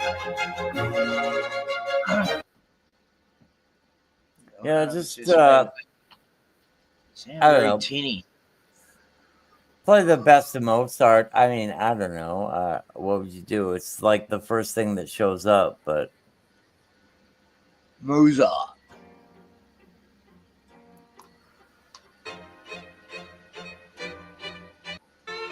that's still Vivaldi.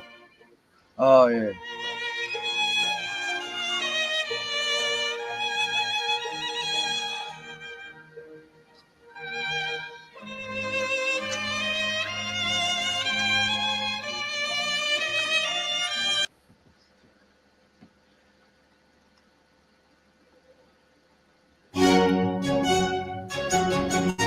Oh no, this one.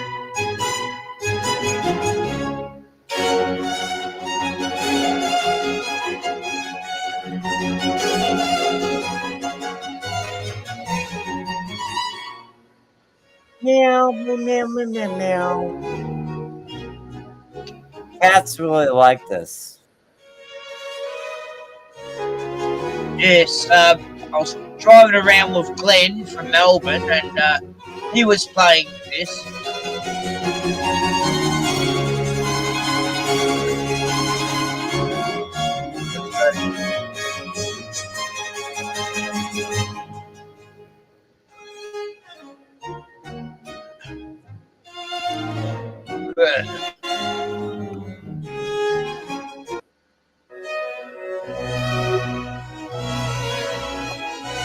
Yeah, I like this.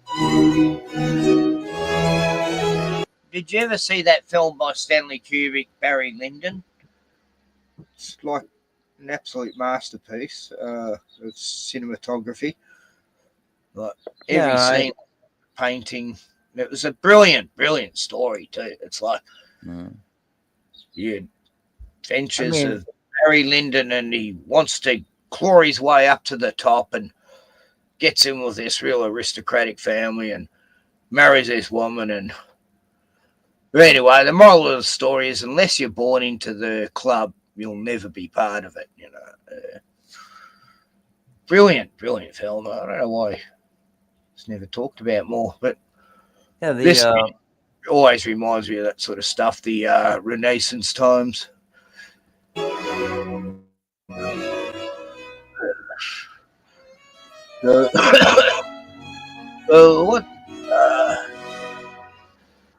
What amazing things do you want to talk about, Gordon? Oh, he's big. Meow. Came back from the war. I still sleepy. He's very tired. Yeah, the instruments sound more real in this than the oldie stuff I think it wasn't proper orchestra music. It was synthesized.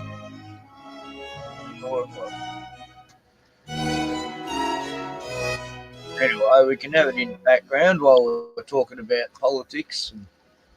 Joe looks like he's getting bored. Joe, yeah. Hey, guess what I watched the other day? What's that? Tiani and I were going to go to have a counter meal at the pub, and so I put on Lassie Come Home for Bruno, my dog, you know. But anyway, we got to the pub, and it wasn't open that night, or nothing else. The RSL club wasn't open, so come back. So I ended up watching Lassie Come Home, and I hadn't seen it since I was a little kid. I couldn't even remember the story. God, it was beautiful, beautiful movie. Lassie got home at the end, but it was amazing. An old movie like that really got me captivated. I was thinking how people love their animals much more back then. Like majority of people. I'm not feeling it with you, man. I have no idea. You don't remember Lassie Come Home with No, I never watched that. Never had no time for that. Movies about dogs? No. You never watched The Littlest Hobo? He's what? You're 40 something, right? Well, yeah, I remember The Littlest Hobo. That was one of the best shows ever. Yeah, I remember that. Hey, Joe, I forget how old are you, Joe? You're late 40s or what? What? I don't even fucking know. I don't know. I'm as old as you are, Gordon. No, you're old. You're like late 40s or something. I don't even know, man. But well, good. I'm glad you're doubting. Well, I don't care. I'm glad you're doubting, Gordon. Hey, I got some. You got some orange juice. Yeah, I got orange juice and I got vodka. One for each of you. When I was sick, I was drinking lemon, honey, and brandy. Actually, fucking helped, I tell you. That's when I started to get better. Was when I started to bring in the brandy in the mix. For some reason, the brandy helped. Yeah. I mean, I I'm never still liked brandy. I didn't like brandy. Well, I don't know. Brandy. A little bit shit house, but I got given plenty of lemons off someone's tree, and God, I used almost all them lemons. That was brandy was pretty good in bed. I don't know. Well, it's a good excuse to drink. I never liked it. Oh, that was her name. I don't know if that slipped past you there. Oh, brandy. Hey, brandy. Yeah.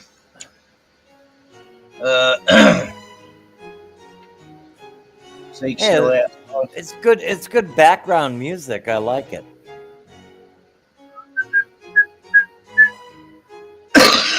There's a guy who does live streams, and he's very antiseptic. And he'll just have a discussion sometimes in between videos he's showing of the horrors of those people's. Anyway, yeah, he'll play classical music while he's talking. You know, and it's sort of it's a good mix, really. What's his name? Rathbone. I'll show you a video of him. Hey, you don't need to show a video. Come on, we're communing here. We're having glorious short ones too. Besides all the streams, we're having glorious conversation here. So why would Joe? Where did Joe go? Who's in the background? I'm still here, dude. All right. I'm looking for people who I'm fucking drunk, man. Well, so am I. So welcome to the club. I'm actually You're not. pretty sober. Oh, I'm only second beer. to do. Hey, you know, this was a hard week for me, right? I'm still working on the coop. We don't do anything illegal. You cannot take us to jail. Well, you don't want to listen to me anyway, so. No, go ahead. What were you saying? Well, I'm still working, you know, out here. And shit's hard. I'm not lying. All right. And Ollie got a job last week. So he's been gone all week. And I Does he like it? Oh yeah, yeah, we were showing the truth.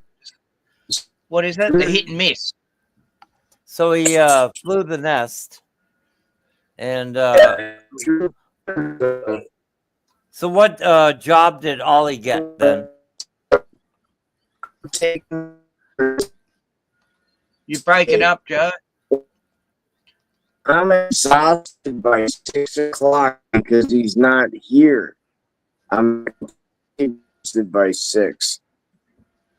All right. But yeah, you're kind of breaking up, Joe. What job did Ollie get was my question. Not sure I can tell you. Well, I mean, what kind of job? I don't know. What industry? I mean. Oh, he's just. Wow,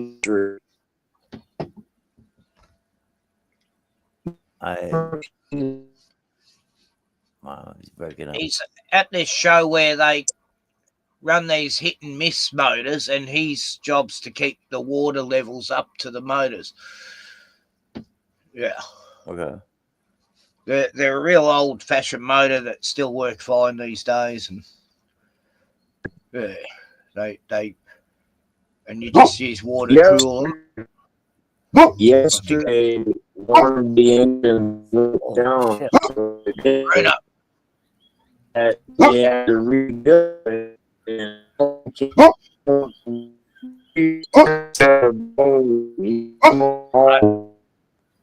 Joe, on my end, you're breaking up really bad. So you're really good earlier, and it must be the area you're in. The area. Yeah. Right oh god. How much would it be to actually get Ethernet to your house? What do you say? We could do a crowdfunding for that operation. Zeke, go away. Zeke's out there crying for Bruno to come out to fight him. How's that? They just want to kill each other. It's fight each other through this wire fence. It's horrible. Can't let Bruno out while he's out there because they'll just fight each other at the fence. I just can't help it. It's just instinct. Zeke thinks this is his place, and Bruno thinks this is his place. So. And they've known each other for years too. Yeah, at least 6 years. You think they get along? You think they'd just get over it at some point? And he got along fine with Zeke, but Zeke doesn't mind girl dogs apparently. So, Bruno, I took Bruno for a walk yesterday. He got to meet all these different female dogs, and they all liked him. And yeah, we had a nice day because it was a beautiful sunny day. So I thought, right, let's go for a walk for the first time in a week and 2 weeks. Zeke is the obnoxious person at the party. I don't know. Yeah, he's very feisty. Yeah, I think I got to. Joe, say something. I got some videos of Zeke, hang on. Yeah, you're not roboting anymore, so that's good. I'm facing south. You're in my window. No, you are a badass, my friend. We're gonna take on the world right now. Yeah. All right. I'll show you, Zeke. Hang on, I'll just put the videos up. We can do 24-hour live streams and shit. Yeah, I can actually at the moment because I've got limited. Stay there, Zeke. Okay, buddy. Make sure this is. Yeah, the man says he has unlimited. Zeke. Oh, what's Zeke. I don't want to watch none of this. Just been a vet, haven't you? Just been a vet. Alright, stay there. Okay. That's not enough. Not enough, eh? Should be right. Okay, buddy. Good dog. So, poor Zeke. Here we are. Mafra vet. Looking an hour away from home. Got it done. He's 25 kilos. That's he's lost weight. He's lost 4 kilos in about 6 months. You lost 4 kilo? Yeah. He does this all the way here. He's going to do it all the way. It's like 9 pounds, huh? Right. That's a bit. Oh yeah, he's rapidly losing weight. He's all muscle once, you know. He was. Yeah, you can tell actually. I can tell. Yeah. Yeah, you remember the old videos of Zeke? No, I've lost a lot of weight, quite a few times, man. And I've never gained the last bit back at all. And I gotta tell you, that's what happens when you have parts that just go out on you. I don't know what else to say. I'm 56 kilograms right now. I don't know what I am. Bruno doesn't weigh much less. I quit guessing. Joe, I forget. It's been a long time. We go back a long time. What did you do? A quadruple bypass, or did you do a heart transplant? I mean, what did you do at the Mayo Clinic? I forget. Wasn't a transplant. Neither one of the things you said. Okay, so what happened? What went on there? Oh, I like to think of it that they rooted my heart out. So they took my heart out, cut it open, and the piece that separates your heart from left and right and whatever, they cut over a thumb out of it, over a thumb of dead tissue. And then they sewed it back together and said, let it kick some more. They said, he's got a strong heart. He's just a lot of dead tissue in it. So I like to think they rooted my heart, but that's an understatement. Okay, I think that's a good way to describe it. But it's an understatement.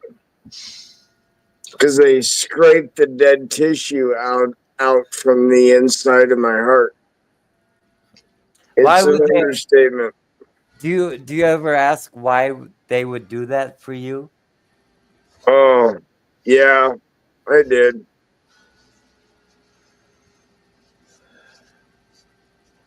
Okay. You're chosen. Not the chosen, but chosen. No, actually, the way you proposed your question might be incorrect. I thank them for doing it for me because I always knew I would have it done on that day. There's a difference. Well, there might be a I didn't reason. ask. I thanked them. Yeah. Pretty much. Well, thank God for surgeons. You know, I've always had great respect for good surgeons, and you know, if it wasn't for surgeons, I'd be dead now. You know, so would you, Joe. So, honestly, I met a couple. You got to give them big credits. Hold on. I gotta hold you. I met a couple before my surgery. And honestly, I was supposed to make it like about 5 years. And I made it like 9 before it was like, I can't do anymore, you know. It's like, it's time. But during that 9 years, I met 3 or 4 different doctors. And 2 of them terrified me. It was like they wanted to kill me. And I just walked out of the room. I wouldn't let them do the surgery. Joe, I'm not talking about doctors. I'm talking about surgeons. Don't get me wrong. You gotta pick and choose, man. I knew when I seen the doctor, I was gonna be okay. No, I knew which one. Joe, how did you wind up at Mayo, the best doctors in the world? I mean, I can't wrap my head around that. It's a simple answer. You're this wonderful person. I ended up at Mayo just so Gordon would have a riddle for the rest of his existence. Right. That sounds funny, but no, I'm really curious. Yeah, you wound up at the best hospital, probably, like 3 or 4 in the world, right? But you wound up there. So anyway. Oh, I just told you an example. Explain yourself, you bastard. If I had to explain myself, it was because God wanted me there. And God put me exactly where I needed to be. Within a week or 2 of my own death, God said, here you go. You were faithful. You did everything that no one said you could do. I will allow He healed that. me. Yeah. He healed me, man. Yeah. So if I had to give it to anything, I give it to God, whatever you call him. So if you were He's next to me, there. I would want to touch you to get some of that good Yeah, grace. you didn't get my fucking juju, man. Yeah, well, when I got cancer, when I went in, they said if I had to come in like 2 weeks later, they wouldn't have been able to contain it. It would have been too late. And this football player for the AFL, he was in hospital with the same thing, and it was too late. He died in hospital from the exact same thing I had, and they said, like, if he had to come in the same time you had, we would have been able to save him, but he come in 2 weeks too late. So I was really lucky, within that time, that window, yeah. And it was because I self-diagnosed, I fucking, yeah. And I don't know. What I said to you guys was dead serious, though. Because in the 9 years... I was joking then, was I? Yeah, but no, in I really that did 9 have years... cancer, I mean, even after... I nearly did die. Even after 5 years... Joe, I wasn't I should joking. have I been nearly dead. did die too. And I was searching for heart doctors even after 5 years. And I was meeting heart doctors that were like, I'll give you a 10% chance. Just downright fucking. And it's like, yeah, I nearly died too. I didn't sign the organ donor card, right? I'm keeping them, right? It was a hard fucking thing. I never It was hard, dude. If some doctor actually came to me right now, and said, Joe, you got cancer, I would so laugh in his face. I would survive that, you bastard. I've already lived through enough. You know how many times we get cancer and we get over it and we don't even know we had it, you know? I don't care. Of course you don't. Fuck. All I said was... The point is, Rotman, you just all don't I give said up. was we all get cancer over and over and we cure ourselves without even knowing a lot of times, you know? Even doctors have told me that. A lot of times people will get cancer, but they get over it without even knowing they had it. And you go, I don't give a fuck. Sorry, I made a little trivia statement thingy, and I don't know, I didn't say the exact thing I was meant to. Or, I don't know. It's just trivia. Anyway, just a bit of Trivial Pursuit. Yeah.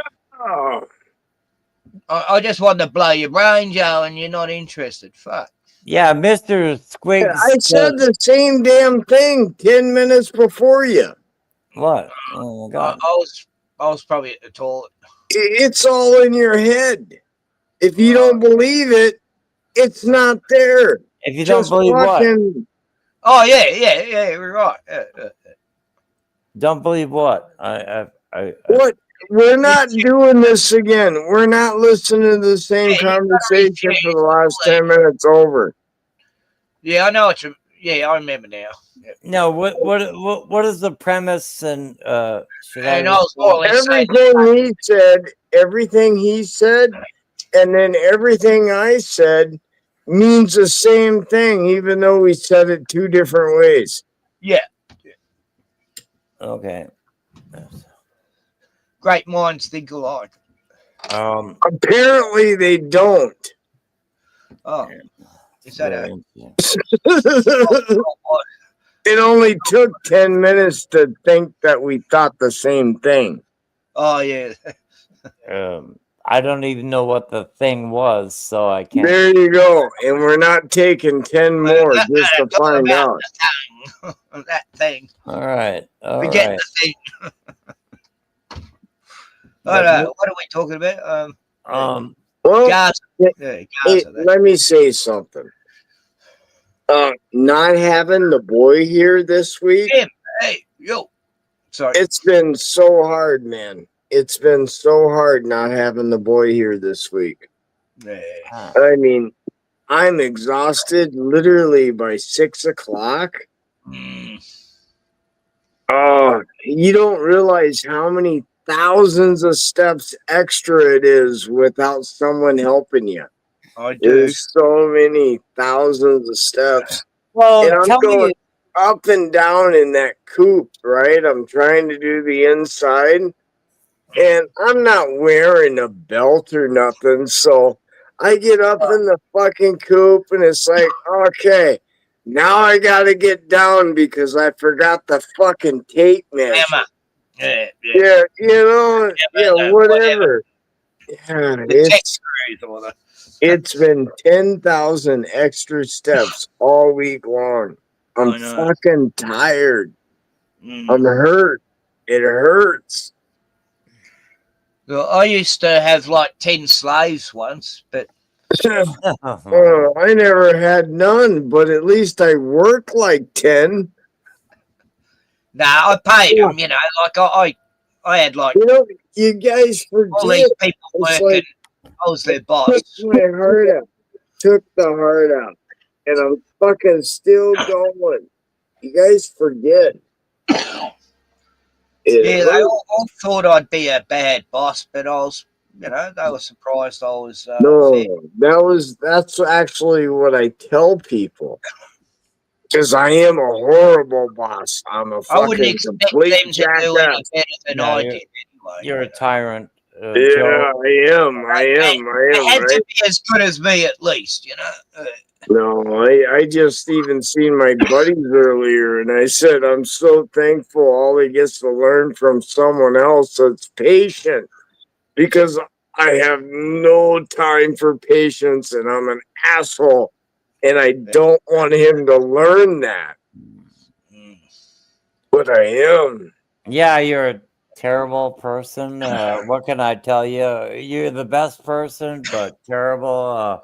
Yeah, don't be a tyrant. Yeah, don't do the tyrant. It's two different people, dude. Yeah, it's two different people.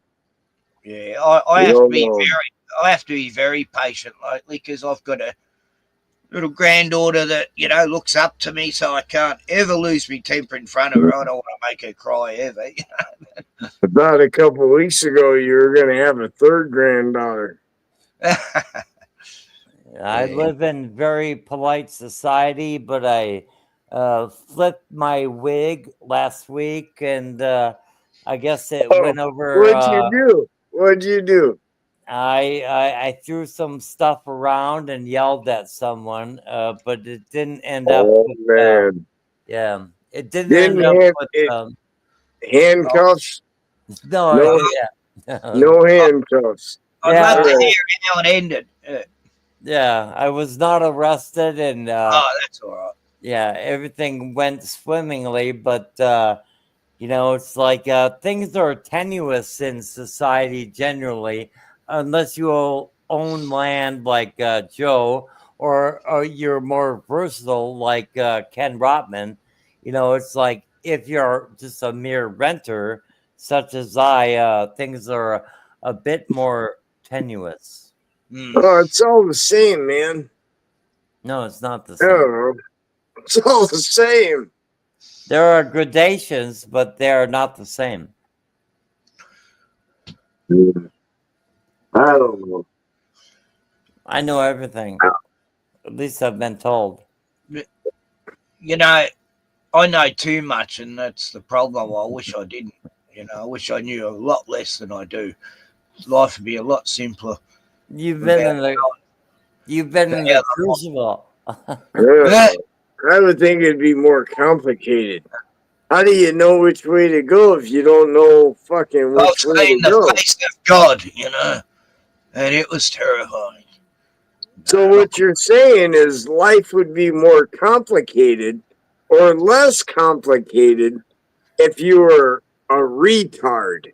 Yeah. If you were stupid. I sometimes envy autistic. Yeah. All right. But if you're a thinking human being, they don't have to worry. They're in a happy place all the time, Yeah. I used to go, God, I wish I could, see life the way they do, and everything's just great. Mr. Rotman in his way Mr. Rotman in his way has been through everything that I have in one way or another. He has experienced everything that I have in one way or another, and all been through bad shit. But he's always maintained like a look. What is it? Unlike the Jews and Packelf, I try not to be a victim. Yeah. He maintains. I am a victim. Oh God, I had to see some cunts, but yeah. Anyway. But he maintains. I never got any white privilege in my life ever. I want that privilege. I never got it. I want my privilege back. I think you got to be a redhead for that. Yeah, ginger. Yeah. Or Jewish. And then you get white privilege even if you're not white. Yeah. It's all right to be white, but you can get a lot of perks if you're Jewish. Yeah. Well, I can't even say what I was going to say. See? That shit fucking pisses me off. Yeah. I had another person fucking scan my ID when I went to buy beer tonight. And I was like, and I sat there and watched them scan other people's ID. And this one guy even took a photograph and he had to show a photograph of his. And I was like, why do you do that on old people? And he's like, well, the law's the law and it is what it is. And I was like, it's only that way because you make the choice. It really bummed me out. Yeah. I'll never go there again for a fucking beer. really bummed me out after I watched that. It's like those QR codes. I never I mean, wanted. it would have been different if I walked in and he just ID'd me, whatever. I'm an old fuck. I'm offended. You're not But he literally scanned people that was like 90 years old in line. And I'm watching that and I was like, what the fuck? Totally. And I said, you immediately when he asked for it, I go, you're just raising all of our insurance, right? That's all you're doing. You're raising our insurance. It's like, do you not get how this goes? I was offended, man. Bum me right the hell out. Feel like you're in prison. Being scanned. Yeah, I can't go there again, ever again. Oh, I wouldn't be going to a place like that. No. Bums you out.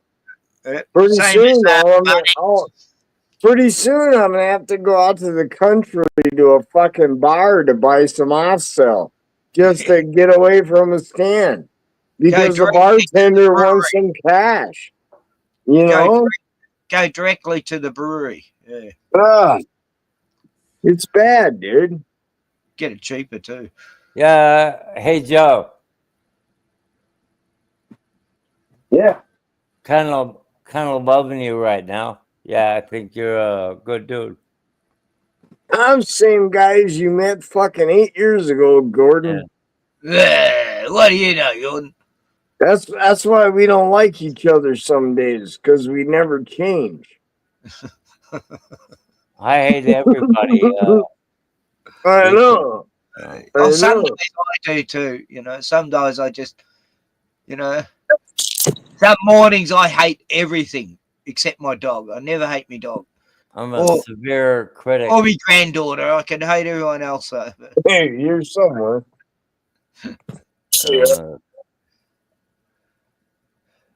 I'm kind of a severe critic, but I'm kind of loving you right now, Joe. Yeah, I do think you're a good dude. Yeah. Can't see shit. There you go. Fuck off. I love you too, man. I like both of you. Otherwise, I wouldn't even be here. So screw off. Yeah. Fuck everyone. I'm just saying, life's tough, and it ain't gonna get no easier. And it's gonna only get harder for us. So I don't know. It is what it is. Yeah. It is God, what it these is. childproof lids are fucked. Cheers to what it is. Cheers. Cheers. I have to actually take the and then I have to do this. Yeah, this flu's hanging around. I still got cough medicine and still a bit congested. But on the sunny days, I get all this energy. Like I'll be back, guys. I gotta find some more cigarettes. I gotta roll a few. Yeah. Yeah. So, yeah, I've noticed as soon as the sun comes out, I get twice as much energy all of a sudden. It's like I'm energized, like I'm solar powered. What do you mean you get twice as much energy? Yeah. Oh, like physically. Okay. Yeah. Like yesterday, it was a beautiful morning, so I took Bruno for a walk, and I don't, because it's been so cold, I haven't taken him for a walk for like 2 weeks because I've been sick as well. I took him. Yeah, here he is. I'll show you a video. It's only short, but no. Hey, Kelly. Meeting my Bruno, you want to leave Kelly? My friend Tanya's dog. Kelly, she's beautiful. Come, Bruno. Come, say hello. Come on. You shy? No, shy, Kelly. Like you are. Hey. Yes. Hey. You two get on well, wouldn't you? Hey, buddy. Kelly. What a beautiful girl. You're so beautiful. Hey. Hey, Bruno. Hey. Yeah, that place will. See it, girl. Okay. That place is coming up for rent soon because Tanya's shifting from there to a better place, apparently. Cheaper. Yeah. Mad Yeah. Blyman might want to rent it. Yeah, Mr. Gordon Call, your humble warrior and lifelong friend, seems to be a bit intoxicated right now. But yeah, I thought I had a question to ask you, but I feel a bit too intoxicated at the present. Hey. Oh, yeah, Joe back. I'll join the club, Gordon. That was you were quick at rolling cigs, Joe. That was quick. Oh yeah, you know, like Look at that. 3, 4. Wow. 5. You got one of them rolly maker things. I don't know. It's all by hand, man. Fuck you. Oh. No, it's he's got a little helper there. Otherwise, there'd be no filter. Exactly what I was thinking. Yeah, I've used them ones. They're good. You know, you put them in the tube and there you go. And I've had the ones, you know, you fold. They got a little. I don't know, man. I can roll an easy 20, 30 cigarettes in probably 3-4 minutes. No, I can't roll anymore. My fucking In probably 3-4 minutes, I could roll 20 cigarettes. Yeah. I mean, I can if I have to, but I'm hopeless because of arthritis and shit. Anyway, I got to grab a beer and. Oh, I got total arthritis. I can't even open my fucking hands. So fuck off. I use my elbows and arms.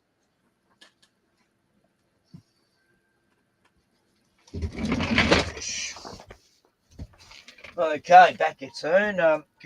Can you guys entertain each other while I'm gone? And Oh, I'm not sure you want to ask that. anyway, it's cold out here.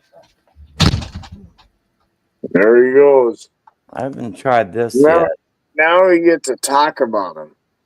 I haven't tried this yet. This is a pound of tobacco. Oh yeah, that's good stuff, man. That's golden harvest. That's good stuff. Then I got this. That's another pound of tobacco. And then I got these. And these, you know, That's a box of tops. Yeah, holy shit, that's a lot of paper. Yeah, it's like 50 that's bucks. A lot of paper. Yeah, it's like 50 a bucks. lot of paper. Yeah, but that's a lot of paper, man. But I save money anywhere I can. I don't want to work for the fucking man. You know, let's see. I got. Can I show you my rice and bean collection? I don't know. You don't have to. But yeah, I save money. It's like anywhere I can, every nickel, every piece of silver. I mean, yeah, I don't know. I just kind of get by, but I'm doing all right for myself. I don't know. Tell me a story, Joe. You know, I remember waking up, and I remember a bear sucking on my nose, going.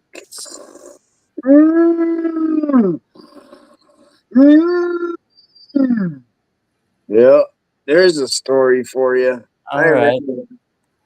Yeah, I've heard your bear stories. That you had a bear in your a boat. Yeah. I know. No one will believe me, but whatever. No, I believe it. I believe it because you're You're crazy enough. I remember that. I was growing up.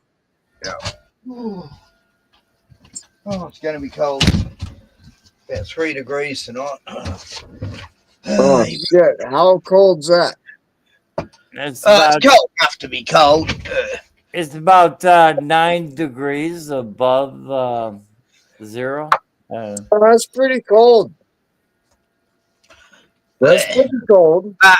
We're going to get a nice day tomorrow because of that. You know, we get these nice, crisp, sunny days. They're beautiful. So tomorrow I'll take Bruno for a walk, and maybe even Zeke boy. I'm not sure they're gonna like the cold there, Rotman. No, I mean, I'm trying to keep them calm, Gordon, because you and I both know that's not cold. I mean, but if we say it ain't cold, he's gonna get really pissed off because that's fucking cold. Joe, right? Joe, I can see snow from where I am. You know, on the mountains. Just oh no! Oh no! Yeah, same thing in Colorado as like it's 80 I degrees. look across the lake at the hills, and they're all covered in snow. Like the snow's not that far from me. When you actually gotta dig steps outside your front door to get on top of the snow. Look, just because you got snow doesn't mean it's that cold. Come talk to us. It's probably warmer up there than down here on the coast. Yeah, it could be 90 degrees in Denver, and I can see snow in the mountains. You know, just like 50 miles away. It doesn't mean that you get cold there. I mean, where Ken lives, it never really gets cold. You know, where Ken has always lived, and Ken, just admit it. Oh, fucking shit. You know, 2 weeks ago, Gordon, 2 weeks ago, we were like 5 degrees colder than the Antarctic for the whole week. The Antarctic was warmer than we were. Okay, so what do you got to say about that, cunt? You fucking cunt. We need to move to the Antarctic, Gordon. We need to move down there. Antarctic was warmer than Victoria and Tasmania. It'll be warmer than it is here. Ken is mad at me now. No, I'm joking when I said cunt. I was being a puck. I just, I mean, hey, where is Puck? That would be good entertainment. He dropped in a few times, but I didn't let him on. Oh, well, you should have let him on. I was being a cunt. Yeah. Yeah, no, you could drop the soft line, man. You should have let him on. Gordon's not a cunt, though. No. Oh, no, Gordon's a cunt. I'm a cunt. You're the worst cunt. What the fuck? And we made it here. So we made it here.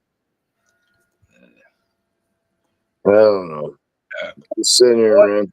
Why are you panting, Bruno? Stop panting. It's not hot. I got the heater on. Bruno's hot. I was going to do the dishes before, but that's boring. Fuck the dishes. Really? Fuck them dishes. I'm pretty good on getting on top of it, but I had to do other things today. Here's my dishes. They're kind of stacked up. Fucking mess. God, that's disgusting. I know, it's terrible. My God. Yeah. No, Joe would never let his kitchen, his dishes I'm not moving the camera because I'll lose you. Yeah. But I don't got no dishes. Yeah, see, Joe's always on. Every dish, spoon he uses, he wash it straight away. Hey, you got it. It's just like waking up and washing your socks. You got it. Yeah. Oh yeah, I wash my socks. It's like when you piss your pants, you got to change them and wash them and shit. What do you do? Hey, shit happens, man. You don't know. You got to wash yourself, like people complain, boys. No, there's a few people I knew used to piss themselves in public and, wet their pants because they're alcos and they go, hey, kid, can you get me out of this home? I go, get away, you and you're nervous of fuck elf? You're not getting in my car, though. Just piss I've yourself. only I was pretty mean to the street drunks. Like, nah, you're not getting in my car. You piss yourself.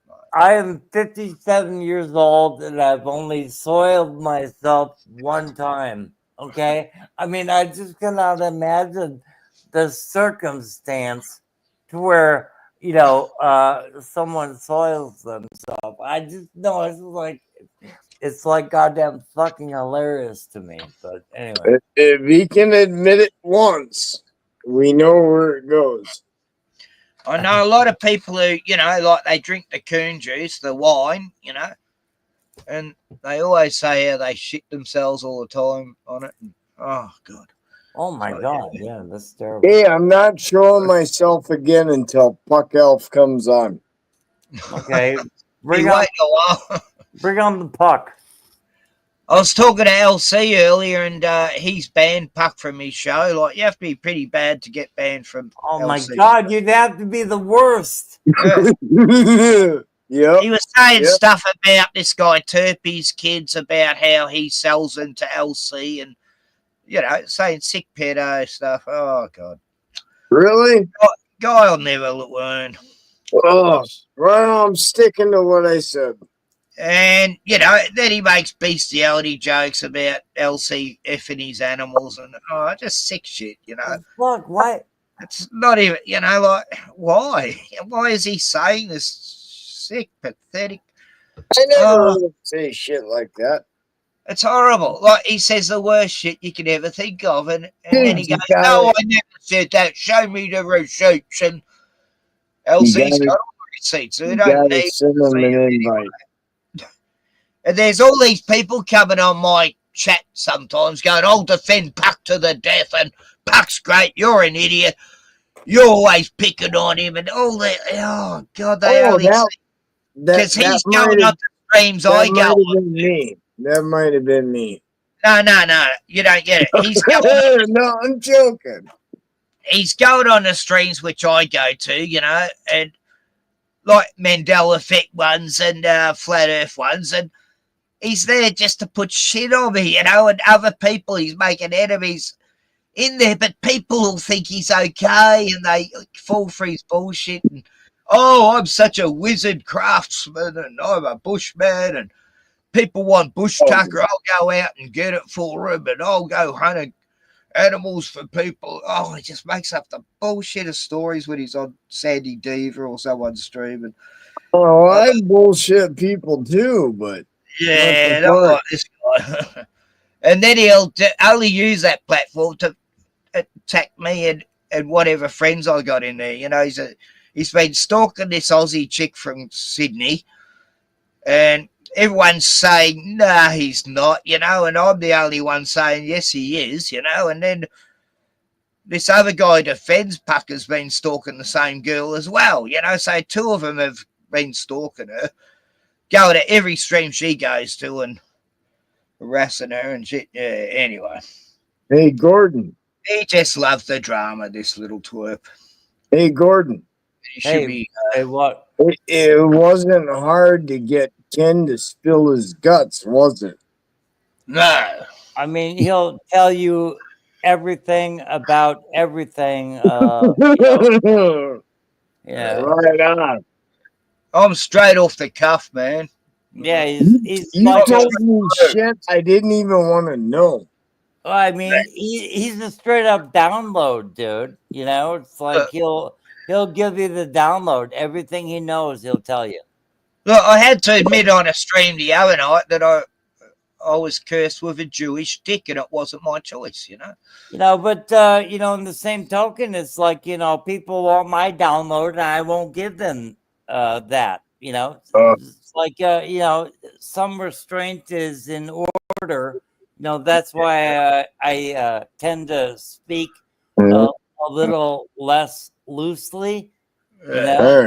a little less loosely do I speak. You know? Honestly, the Americans, they hold back in Rotman's defense, I've given up my download a couple times in life, so I forgive you, Rotman.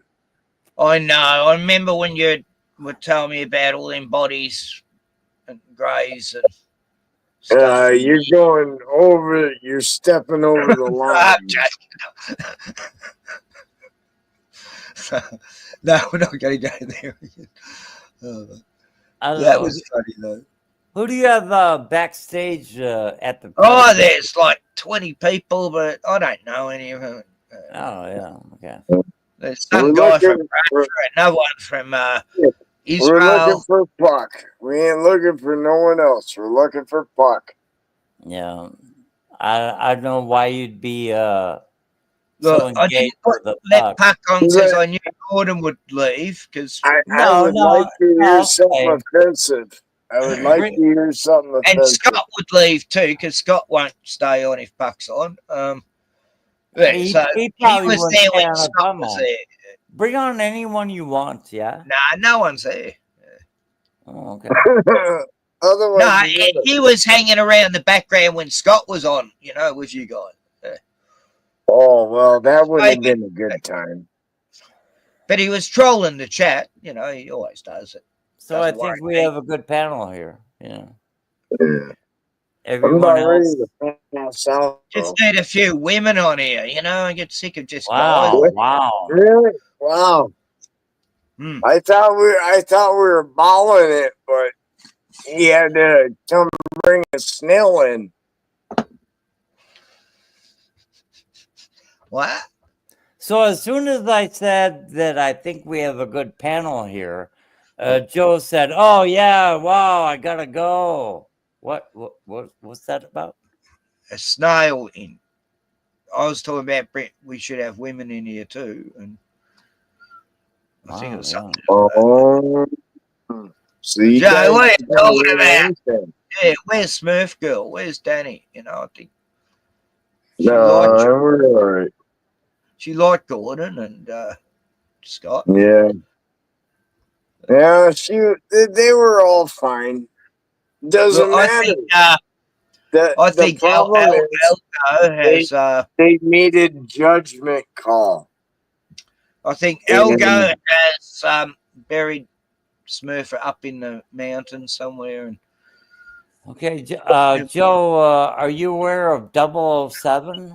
No, I don't want to start false rumors. Joe. Yeah, I was going to mention that too, Gordon. 007. Yeah. I mean, he appears to have a bit of virtuosity. He could actually make it as a street performer in New York City. Do you understand what I'm saying? He could actually do that in New York City and have a place to live, food in his belly, and probably party all the time. But that's 007. I just think the guy's kind of cool. I don't know. I was on his stream a few nights back. Glenn was there, and I thought I'll go on and just make sure that I don't think all Aussies are like Glenn. And no, I'm joking. No, Glenn was funny. He was giving out his wisdom and the conspiracies and. But yeah, no. 00 had this guy on Nur. He's called NIR. His name is Nur, and he lives in Israel. He's a Jew, but he's become a Christian. But in listening to him, he's still got the indoctrination going on the way. Anyway, but for a Jew, he seemed okay. Like there's a few people in the chat, including me, making certain statements about what's going on and starvation, and and yeah, he agreed. It was he didn't agree with any of it, but he still believes that myth that they're entitled to the land. You know, bullshit. Yeah. You know, in my most yeah, in my most sober mind, I think the best plan for whites in the Western world is to readily have at hand a gun that can kill their entire family and put the muzzle in their mouth and blow their own brains out, because there's nothing good happening. Okay. The entire world is turning on the West. And if you can't realize that at this point, then I think you're at a severe, I mean, the best thing you could possibly do for your family is have a plan to where they put a bullet in your head and then put the muzzle in their own mouth. Anyway. Sounds like a plan. Yeah. Yeah, it's a plan. Very good plan. So, yeah, but that's the way I see the Western world going. And exit plan. Yeah. Yeah, you know, it's like you don't want them raped and tortured to death in front of you, so you should probably just end their lives, and they'd happily agree. You know, this is the way they want to point the white Christian straight you know, hetero Western world against themselves. And anyway, so I don't know. I think in a crisis, people do come together, you know, and if things get that bad, I think the people will rise up against the powers that be, and there'll be nothing they can do about it, you know, because, you know, like, you know, when the power goes out, people don't suddenly go out and rob and rape their neighbour and pillage and destroy. And oh, but the blacks do. They're all looking, well, yeah, but not in this area anyway. I mean, I've seen how a community works, and yeah, when the bushfires were happening, you couldn't get a closer knit community, I'll tell you. Yeah, it's like, yeah, I love it takes a village mentality. You're a mere overlook.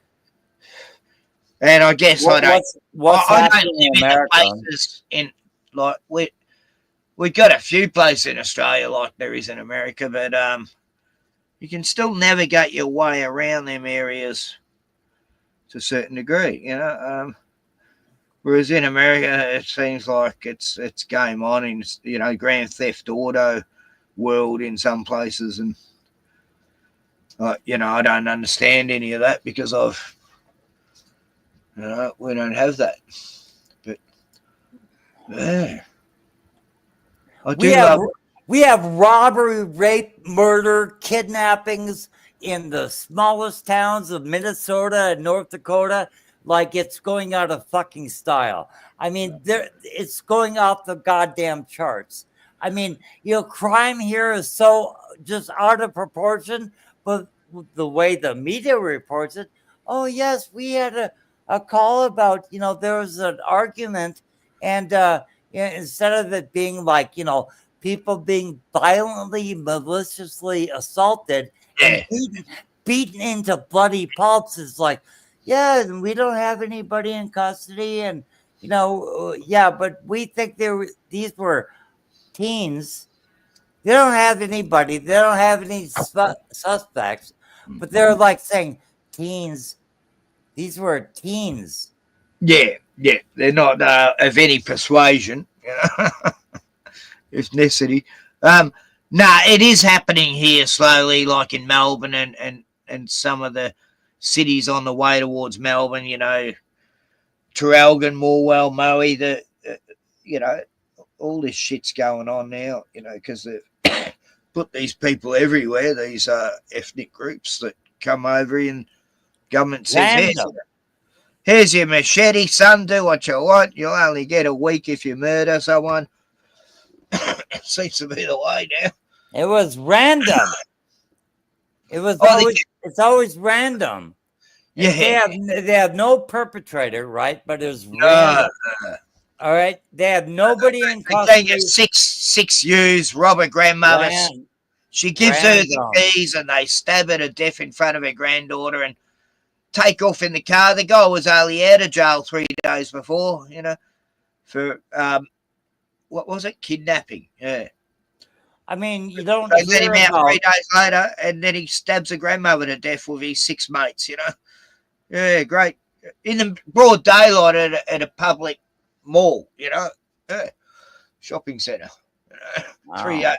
3 p.m. in the afternoon, A lady's got her little granddaughter with her, and they force her to give her the keys. She gives them the keys, then they stab her anyway, Fuckers. Right. And now they got machete bans, but they got a new idea to get rid of machetes is to have these bins in the city where the gangsters can put their machetes into the bin and give them up that way, so they don't get charged. They can hand them in by just putting them into these machete bins. Like, do you think that's going to work, Gordon? Like, what gangster hoodlum's going to go, oh, yeah, I just think I might hand in my machete. Yeah, you only have one person watching right now. 3, it says here. Really? Oh, 3? Oh, Okay, 2 now. Yeah. It was 3. Went to 2.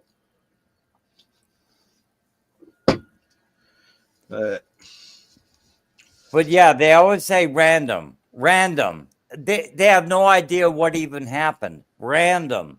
It's like, white people are beaten into a bloody pulp. I don't care if it's Cincinnati or if it's, Minnesota at the fair. It's like, they actually call it Beat Whitey Night. Okay? Mm-hmm. It's actually like a relatively small proportion of the population, but Beat Whitey Night. So That's kill Whitey, Yeah. And the media endorses this completely. I know. I remember Chad and Chaz, that little fenced off area. They were going to make a new society, and there's this guy. Oh, it was great watching this guy. He's filming. Here we are, we got freedom here, and there's all this graffiti, and next minute he's getting bashed and robbed and stealing his camera. And here he's saying how great it was. He gets bashed, robbed, and he goes, "Hey, you stole my camera!" And they're running off, still filming, laughing their heads off. It's like, yeah, that's just beautiful. I wish I could find that video. This guy praising it all, the BLM movement, and then he gets bashed and robbed and camera stolen. Yeah, they put it up on screen, the people who stole it, up online. Fuck. Yeah, sort of like, can I have more diversity? Yeah, I went to the goddamn post office, and then the only black person I've seen in a fucking year, right, is in the post office, and she's like, saying, well, why shouldn't we have? She's complaining, and anyway, she's complaining about the fact that there's no break room, She's complaining about the fact that there's no break room, even though she just fucking got there. So I'm really kind of tired about, got some black fatigue going on right here, and, really, really tiresome. I know.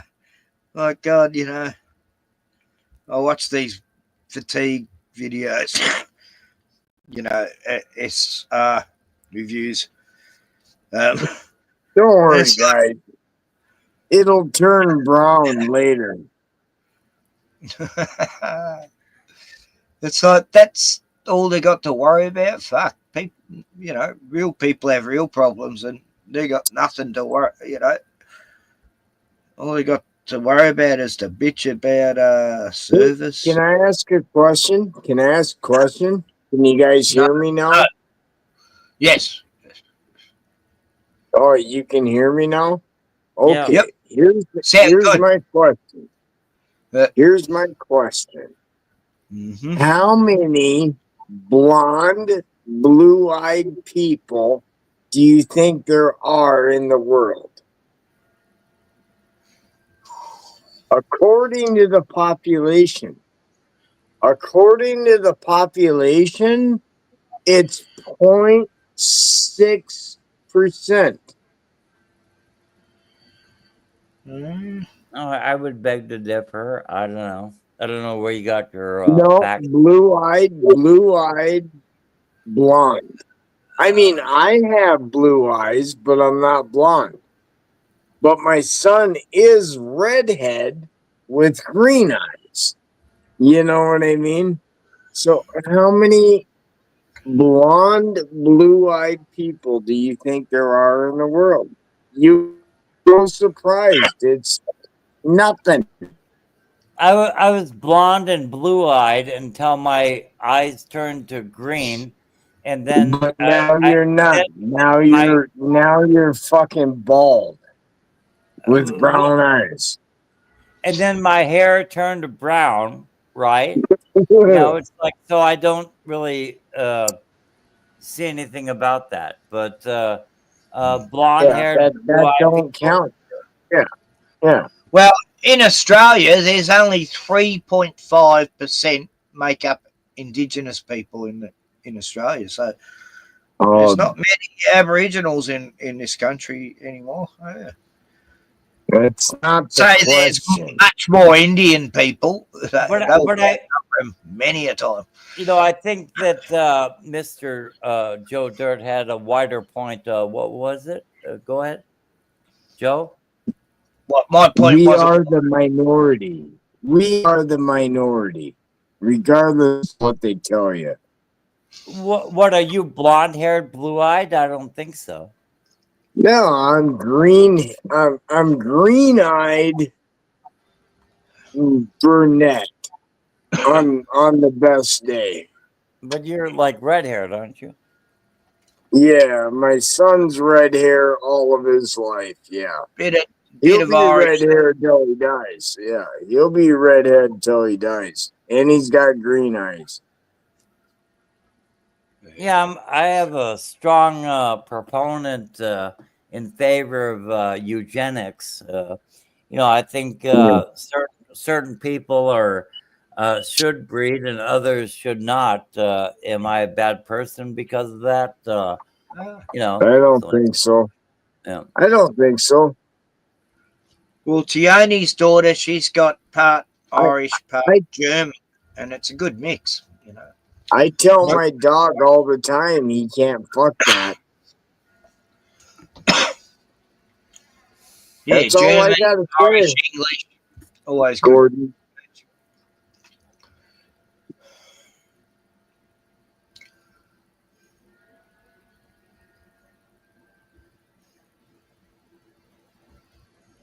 Yeah, go ahead.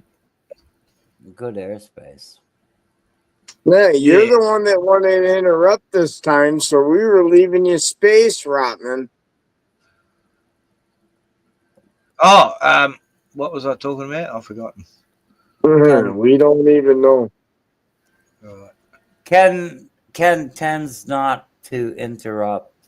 Ken is actually a good host on his channel. Ken gets pissed at me every single time. He thinks I'm overruling him.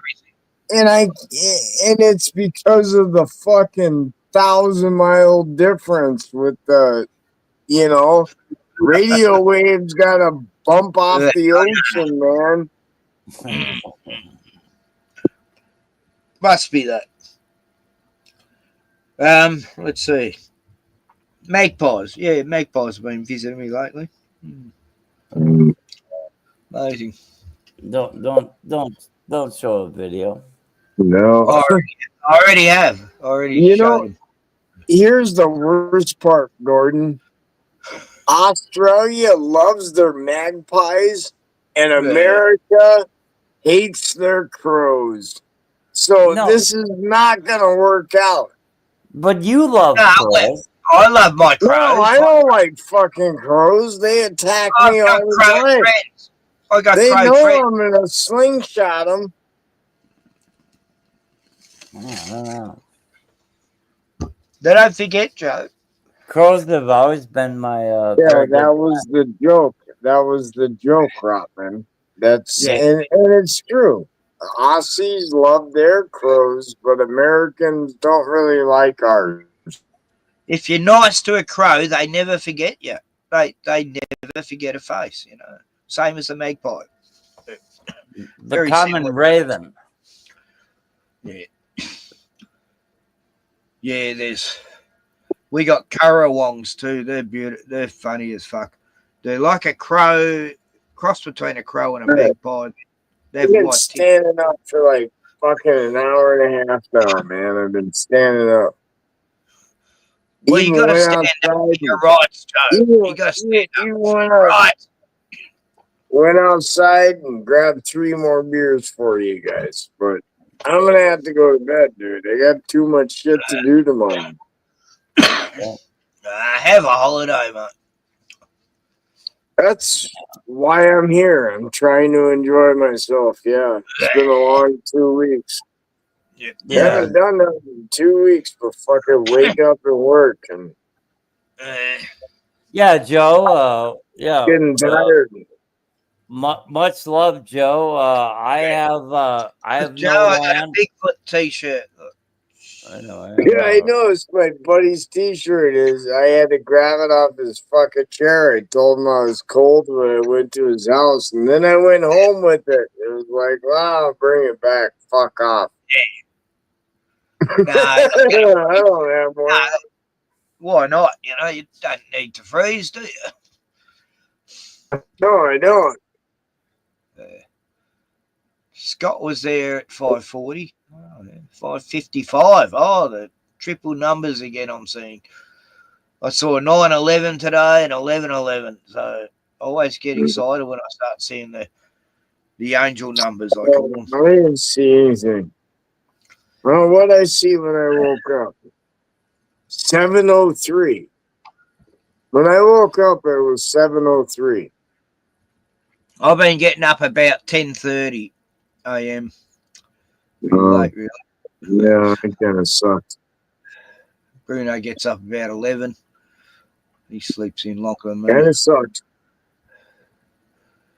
We don't like the cold weather. Yeah. Oh, fuck you guys. You better snuggle up. I don't know. Hey, my 3 dogs and me, Ollie. Tomorrow's gonna be all nice. 3 of us. All 3. Well, no, I didn't have 3 dogs, so I'm lying. But me, Ollie, and, well, Buster. Me, Ollie, and Buster all snuggled up for about a week. And we survived -40 temperature for about a week, all snuggled up. So, With your fire heater going. Yeah, to have your fire heater going. No, we're talking in a trailer like what you have. There was no heat to keep you warm. You were fucking frozen. No, I know that. I could actually tell you the year of that. That's so amazing. I believe you. guys know that because you were my friends at that time. You've seen that shit. No, you're talking about like 1989 or something. No, I'm talking like 5 years ago. You guys seen that shit. I know. You guys started about it. Yeah, I remember. I may not have told you. Because I was like child abuse. You know, that was like child abuse or something, but we survived. But I thought you had a wood heater in there, like a little. Yeah, well, that wood heater wasn't going to do shit compared to -40. We snuggled up, dude. We survived. That's the whole point. Hot water bottles are good. We have these rubber hot water bottles. You fill them up with hot water, they keep you warm for a while. Yeah, that helps. Well, we didn't have any fucking hot water bottles. That's fine. All we had was a dog. All we had was about, a dog and 10 blankets. No, you're talking about like 1996, to where No, I'm talking. you got that cold. No, I'm talking like 2016. 2016. I don't know. 2017. Oh shit. -40. Well, that's Yeah, that's. I knew you all then too. You guys didn't know that shit, but yeah, we suffered so bad, man. Yeah. We were laying in the mud one winter. Oh, you guys don't even know. Oh, you guys don't even know. You're getting a You little bit. managed to make a mud hut out of wet mud. Yeah, no, we did not make no mud hut. We just we were there. So I got. Oh, that's tough, Joe. Oh fuck! I was merely trying to remember. I have never done it that hard. You have beaten me in hardness like that. I don't know. That's hardcore to sleep in mud. The whole family. Oh yeah, no, that's when I knew. Yeah, But it's that's when I knew, -40. dude. But it's -40, Ken.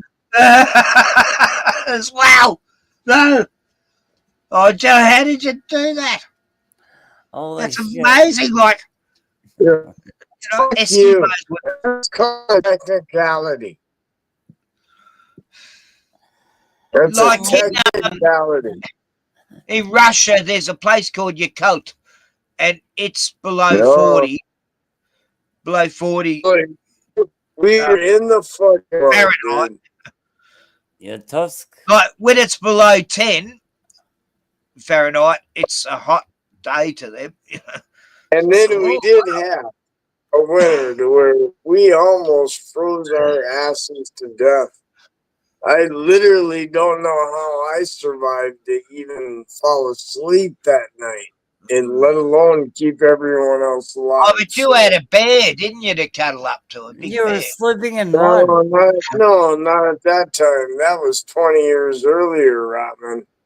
Oh. You forget life keeps going on and we keep living. Yeah, no, I forget that. Yeah. I know it gets really fucking cold here, but you don't need to dramatize it as sleeping in mud in -40. You know, it's like. I mean, hold on to, Gordon. That's what you're gonna hold on to. No. What? Yeah. I'm I will survive either one of them, whether you're in the mud or whether you're -40. I'm thinking of Just Rambo. survive either one. Just survive either one. Remember Rambo when he was in the mud and climbed through tunnels? And... Oh, I don't know. I've lived. I don't know. I lived 10 years in the mud, and I lived 10 years fucking in the frozen tundra. I don't appreciate either one of them. No, I wouldn't It really either. does suck. That would have been hell on earth, Joe. And I don't like it now. It's too hot. I can barely tolerate it. No, ever since this happened, I can't tolerate the elements very well at all. I hate every one of them. Well, do you have plenty of firewood, Joe? Yeah, I got about, I don't know, maybe 6-7 years. Yeah, you should have plenty of firewood. Because I'm really 67 years worth. I'm really praying for a cold. Do you want to buy some? I'll trade you. I'm really praying for a cold winter right now. So, you're gonna get it, Gordon. Don't worry.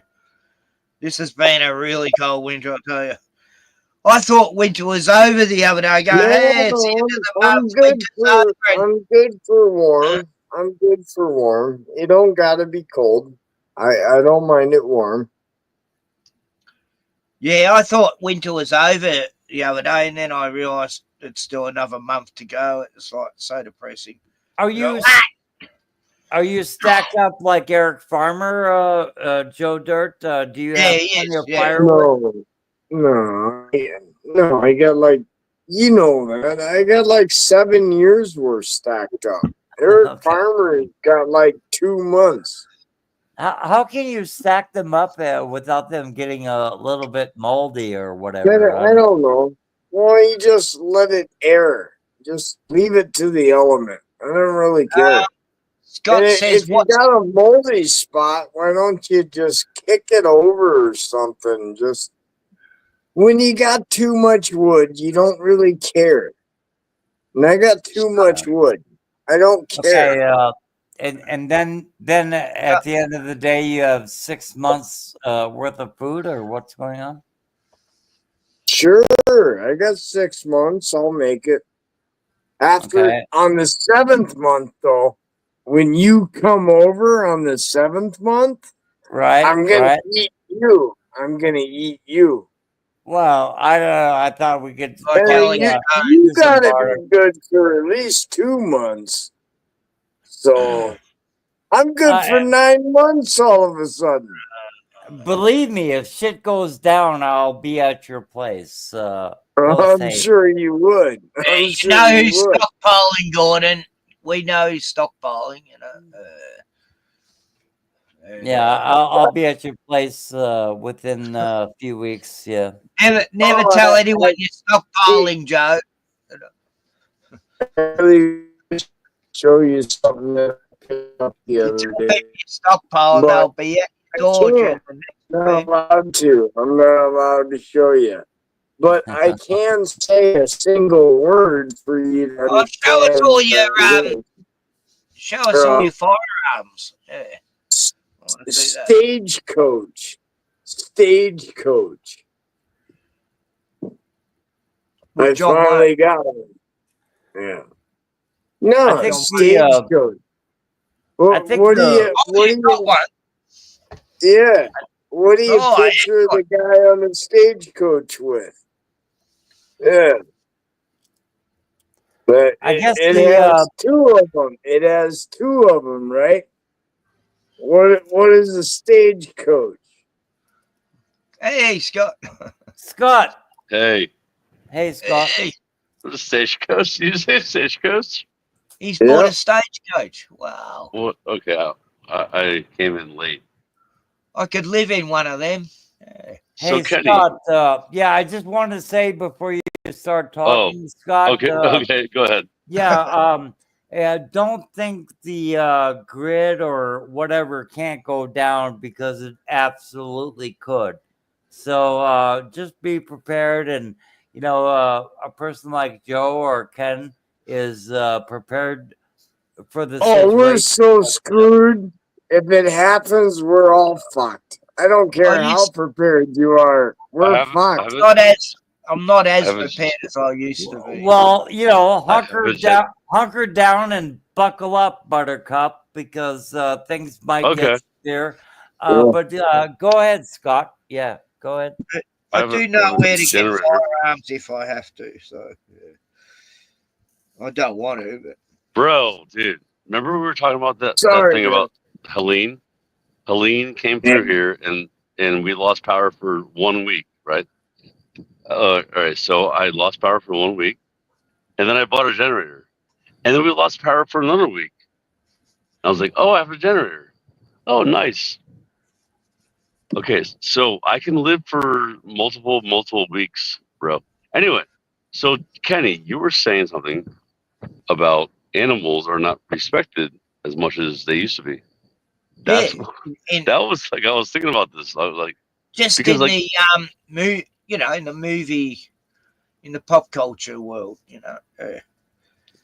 No, I mean in every world we live in now, because all the animals. Even for me. I mean, I'm above animals. I don't respect them. Not as much. They want people to be not like Joe. he's describing. Yeah, no, like Scott's describing, I actually fall short because I don't respect animals as much. I mean, for God's sake. Pardon me? You hated Lassie. I mean, I won't get over that. Wait, what? Lassie. Wait, what? You hated Lassie? It's an example. I didn't hate You know, Lassie. the movie. I'm just saying Lassie can jump off the cliff if it saves my life. What was it in the well? Timmy. Yeah. No, Lassie that could was have went down there. Skippy was a bit like Lassie, Skippy the bush kangaroo. He used to come and he was able to undo knots if kids were tied up like crazy. This kangaroo could pick up anything and hand it to you, and it was just mental. Wait, it was a genius? Oh yeah, this kangaroo. They had these artificial these taxidermatized paws, and they'd have him picking up the telephone or undoing knots, and he can do anything. This kangaroo. You know, you make me think of is this it's a 60s, 70s show. A cockatiel. This cockatiel. His name was Henry or Harry, whatever. But like he would like respond to the phone, and he would like bring, bring. Remember the old phones back in the day? It'd be old, your old phone, and like I'm like, what is that? Oh, that's just Harry. Yeah. He was the gray. Oh, the gray. What was it called? The gray cockatoo. Yeah. Cockatoo, I think it was. Yeah, it's probably cockatiels are great. Tiani had a cockatiel. cockatiel. No, not cockatiel. No, it's the Cockatees. Cockatees. Whatever it was. I don't know what. A gray freaking.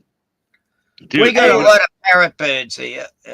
Yeah, one of the smartest birds in the world. Yeah. Yeah, they are. They're smarter than most people. Yeah, really, they are. Yeah. They are. Cockatoos are pretty smarter than me right now. Nah, cockatoos are pretty smart. But magpies are smarter. But Scott, but listen, they are, but they aren't here. We don't have them here, Kenny. Like that, I would love to see a freaking magpie around here. I'd be like, oh, you're smart. I watch the magpies outside, in the grass, and they'll cock their head to the side, and then they'll suddenly grab a worm. They can actually hear them under the ground, It's like it's amazing. nothing. Like, they just look down and go, oh, boom, right there. Yeah. I'll watch him going, oh, you can hear one, and then he'll just, boom, pulling it out. Because they have freaking amazing. That's what I'm saying. Amazing he is. So you know that humans, have bad eyesight, bad energy. Like they don't even respond to energy. They're retarded, right? Freaking a dog can hear another dog a mile away. We can't. Well, yeah. I mean, if you really want to talk about that, think about freaking whales. Whales can hear other whales from how far away? Hundreds. How far away? I didn't want to bring this to flat Earth, but like it's sonar, so it's like hundreds. Sonar, right? A few hundred miles, yeah. Yeah, a few hundred miles, right. So Gordon, if the Earth was curving, how could they hear that sonar? Because it would be blocked by the curve of the Earth. Yeah. No, I'm serious. I'm not joking. Good. No, I've been on board with that thought for a long time, Scott. Yeah, of course. I'd rather talk about crows and ravens than crows and ravens. Yeah. Not because you're never going to convince me on the globe. Yeah. On the globe? You mean on the flat Earth? You meant on the flat Earth. Well, you said globe. You interrupt, more than you actually realize. You're never going to convince me of the globe more than I already realize. You're never going to do that. But so crows and ravens, I think that they're a very amazing species. And it's but you're in North Carolina, is that correct? Yep. Okay, so you have crows and ravens. Yes, we do. We do. And they like to mess with our chickens. Do they talk to you like they do to Ken? They talk to each other. And why don't they talk to you? Well, because I don't like them. Oh, okay. All right. Because you know why? They know that. Okay. Because my chickens are scared of them. Magpies are the ones who talk to you more because they actually have a vocabulary. They're one of the only birds who do. Like most birds are mimics, but they're not mimics. They actually have a language, and I understand more or less when they're talking to me. I know when they're actually talking to me. It's amazing, and when they're talking to each other, it's crazy, bro. We don't have them here. I would love to see one, dude. I would love, dude. Honestly, Kenny, I would love to see a magpie because they seem like, whoa, you're a smart bird. Because most birds. I like me caravan door, and they'll be right at the doorstep saying hello to me early in the morning. You know, it's beautiful. And I make sure Bruno's inside. he gets jealous. They're not being personal about it, but the crows and ravens don't like you, Scott, because they know you don't like them. Yeah, I don't like them because you know why? Because my chickens are scared of them because they might come mess with my chickens. Yeah, that's why. I never had the problem with crows messing with me chickens, or magpies. The magpies used to actually hang around with the chickens. You know, they used to go in there too. It was hawks and eagles I had to worry about. You know, they would as soon as there were chickens. Oh yeah, a couple of times the hawks would come and snatch them out of Yes, and that's what happened here. We had a bunch, like at least five or six chickens taken by hawks. Because hawks are amazing. Hawks are actually my favorite bird. Snakes will take the little chickens, but they won't worry. They won't hassle grown hens. They don't care about them. And the grown hens will watch them in the. I've seen them like gigantic brown snake, you know, about 10 foot long, just crawling around through the hen house with it. And the hens are just following around like, hello, you know, and they're not doing anything. And seen that many a time where there's a snake in the hen house and the hens don't give a fuck. Actually, Kenny. Snake doesn't give a fuck. I told you, right, where the chickens were like laying underneath like a bunch of wood that I have. And it has to be a snake, right? Like it was breaking open the eggs and eating them. Mm-hmm. Oh yeah, they love eggs. Yeah. Yeah, the snakes all reptiles, lizards. You know, they love eggs. I've always fed blue-tongued lizards eggs and goannas, bananas, and eggs and bananas. They love. Yeah. And so do kangaroos. Kangaroos like bananas. Yeah. So do emus. Emus like anything. They're scavengers, just like the giant hens, really. I love emus, yeah. He just wants to talk about all the things that he has over there, and we don't. There's no emus. Yeah, I got cows. Oh, cows are cute. I love cows. We have tons of cows and deer. Oh, that's right. I don't have cows, but I will have a cow. No, we got plenty of deer. We got plenty of deer here. There used to be a deer farm, and they all escaped. Sandberry, white tail. The number one, place, people are claiming they're from. If you go on to any message board or comment section, it's like they're not saying, "Hey, I'm from New York," or "Hey, I'm from Boston," or LA. LA. Hey.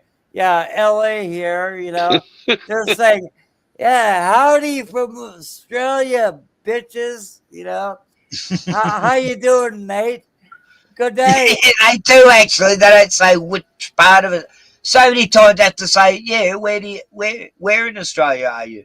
And half the time I don't get a comment because it's like, oh, I don't want to dox myself. And it's like, God. It's true, Gordon. I've noticed that. A lot of Aussies. Yeah, I'm from Australia. Hey, g'day, mate.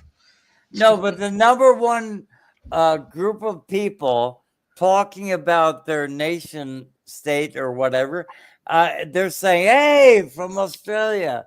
It's like, state.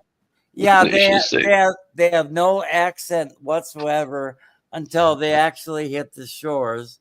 And then they're talking like Crocodile Dundee. And I know I'm pissing Ken off. I know I'm pissing Ken off here. So I'll just. No, you're not. I was listening to the radio, like commercial radio on the way to the vet yesterday. And the radio host people, this man and two men and this woman, and one guy was really putting on the Aussie accent, trying to make out he's a real. Oh, it's just so sickening, you know. It's so pretentious, and the woman was putting on like she's this in a Melbourne chick, but she's still, you know, trying to be like Aussie Ockerish But they're like newbies. They're like news to the and area. I notice it now. I notice these fake Aussie accents on the media, on the radio. It's just pathetic. I fucking hate it. So you don't know how angry I was getting. Just I go, right, next channel.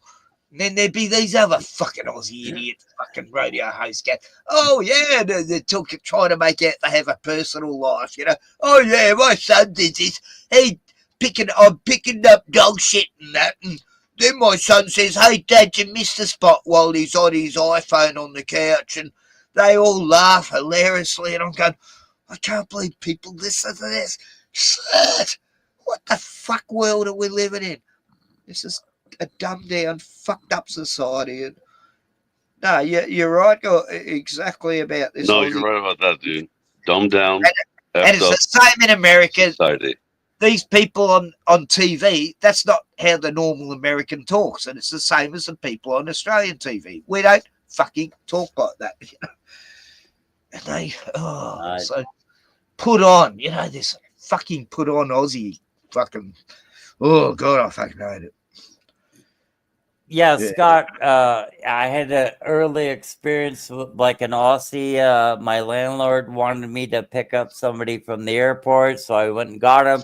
You know, it's like, yeah, he had a bit of an Aussie accent. I didn't really pay any attention to him. But you know, about a week later, you know, the same, you know, landlord, of course, she was telling me that he doesn't talk like this. And he's like, you know, anyway, no, I'm not going to go into the whole story. It's really, anyway, he was acting like Crocodile Dundee from the moment he got off the airplane, and wanting to regale everyone with tales that he's from Australia. And it's like, really, it is an exotic place, you know, don't get me wrong. I mean, Australia, it's like you have like all these, yeah, it's an exotic place. You have like, even with the avian variety, you have amazing birds just perching themselves on your doorstep. I mean, it's really an amazing the place. Kookaburras. The Kookaburras are fantastic birds, yeah. But friendly and trusting. But I noticed that like about 1 in 5 people who tell you immediately where they're from are from Australia, you know. So anyway, that's where I'm coming from. Depends on what stream or. First of all, there's no kookaburras here. There's no. I mean, dude, they have like amazing things. Like I told you, remember Kenny? Like I was like, my dad's like, they were eating kangaroo. I'm like, whoa, over there they eat kangaroo all the time. I'm sure. Like kangaroo. Americans say to you, yeah. He thought it was so. My dad thought it was so crazy. Like I'm like, Dad, it's not that crazy if you're from Australia. But Americans eat deer, and it's the same thing. It's like, yeah, that's what I told him. I told you this like a couple of weeks ago. Yeah, I was like, Dad, it's like deer. Dude. He's like, oh yeah, but they're not the same. I'm like, they're very similar. Yeah. How similar are they? Think about it. They just have like different like arms. They still have that face, that sort of. Yeah, they still have the same grass face. eater animal look. You know, the flighty animals that eat grass. The antelopes, the You know, if I were particularly hungry, I might shoot and eat you.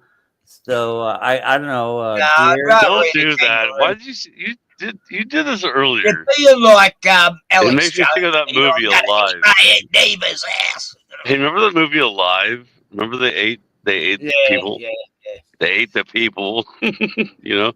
I don't Like, know. no, don't What are eat you the gonna? people. They were Gordon, stuck don't in the eat people, snow for a dude. day and they ate everyone.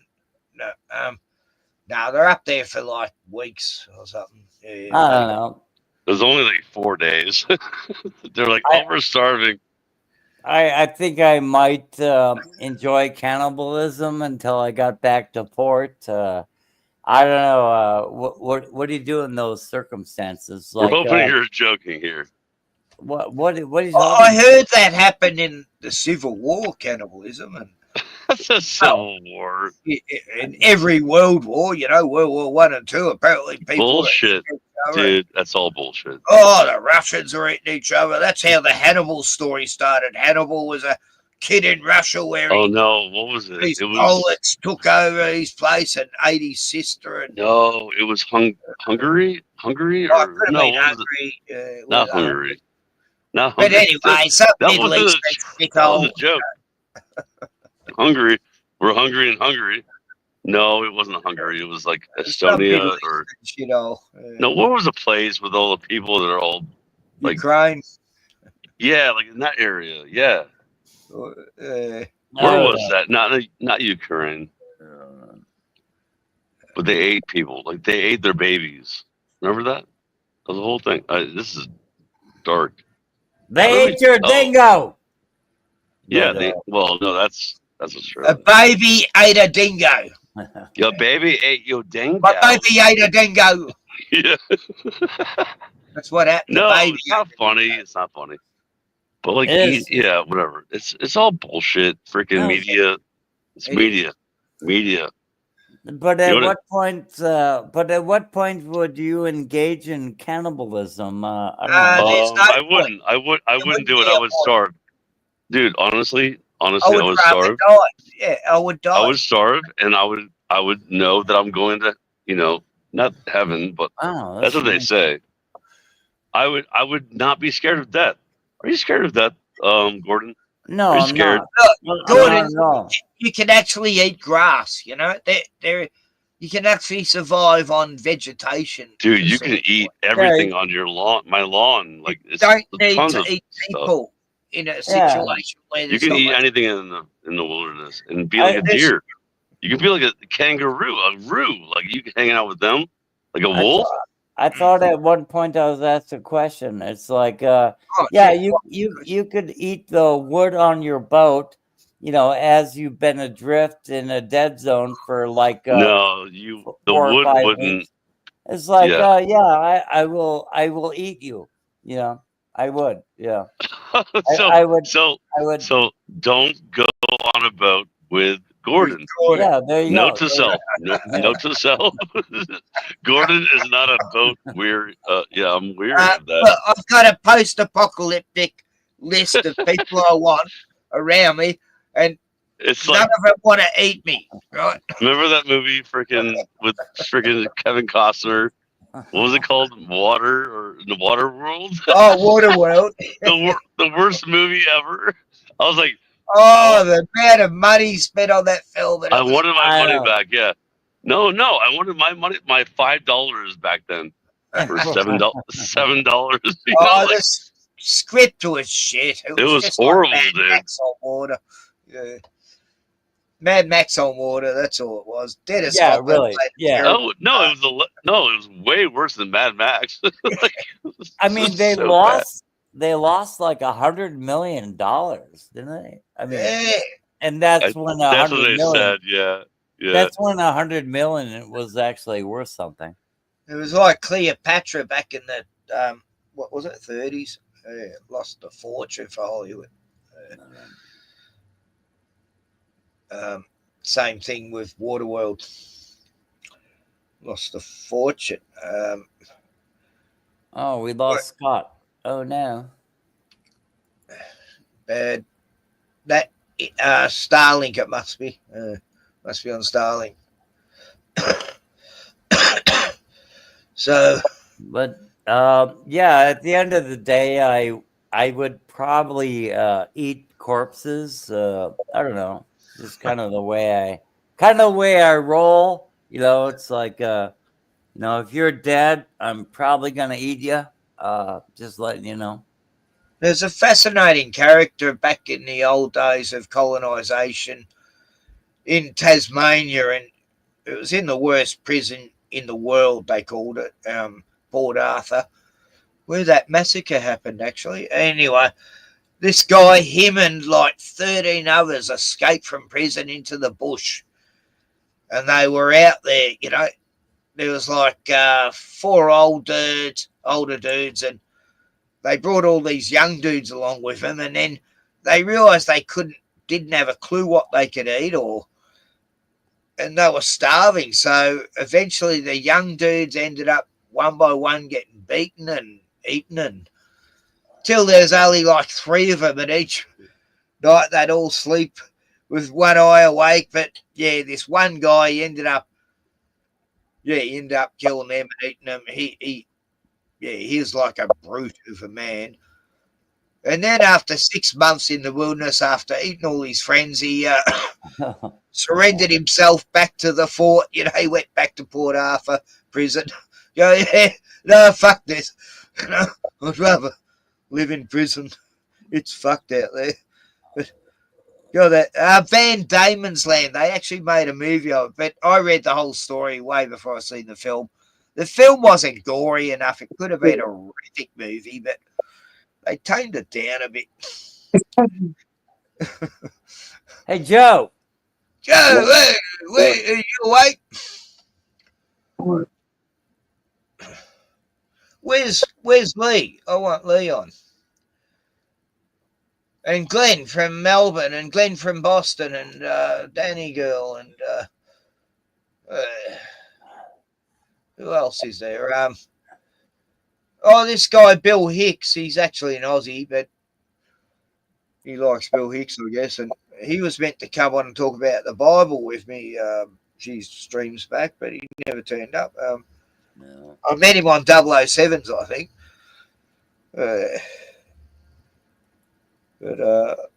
Yeah, he could actually play some guitar and sing a little bit. So I told him that he should be doing street busking to get some extra money for himself.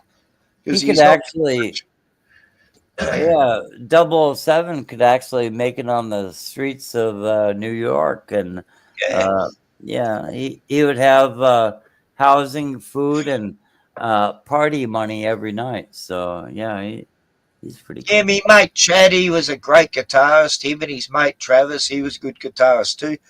They just sit on the streets of Belgrave, all these places up in the Dandenong Mountains, and they come back with like $100 some days, or 60, I go, fuck, that's good, like, wow. And they're excellent musicians, but Chad was too shy to play in a public type. That was the most he'd do as far as public. He could have ended up with the band Midnight Oil. I got him a gig with them because I knew the roadies with them, and I got him to meet the roadies, and they liked him and said, "No, mate, you're hired," and he just didn't turn up. He had this thing where he didn't want to be famous. I don't know why. I don't know. I guess you call it virtuosity, but I don't know the nature of 007 and his virtuosity. But he could literally have an amp and a mic and play his guitar, and he would rake in good enough money to like actually live indoors. In New York. So I remember you saying that to him. I think. Yeah. Or I think he was saying that. I don't think you were there the other night when he was saying that. I'm not sure, but he was talking about how you were saying that. Oh, you saw my comments. Yeah, you saw my comments. Yeah. Either that or he. Yeah, I think so. I'm on that. Yeah, I couldn't believe that it was actually paying before no audience or, just an entry gig, it's like that's good enough. He's actually out there. Yeah, he's actually out there, and he's he's got his side game. It's like, so that's cool. I've just got to go get a beer, have a piss. I'll be back. Bruno's snoring away. Oh, Bruno. So I'll just share this with you, Gordon. Yeah. You'll love it. Oh, I'm sure I will. Yeah, I'm gonna.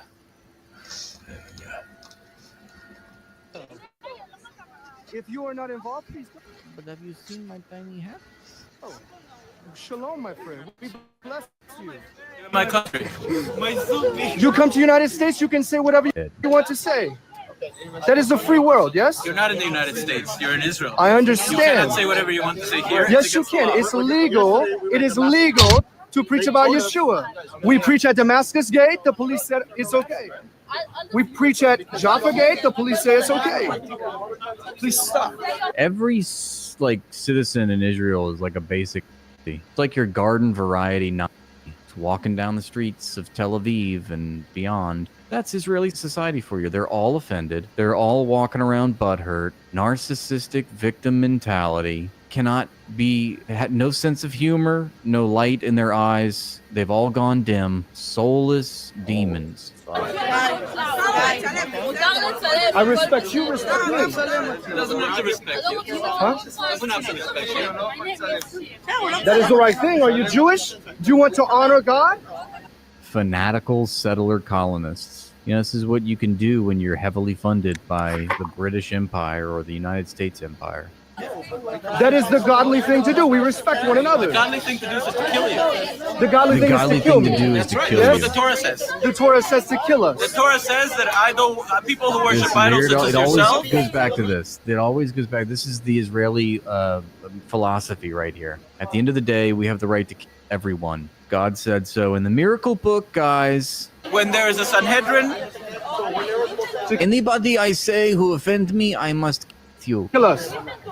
Yes. Okay. That's what the Torah says. So we know how the Jewish people feel about Christians, yes?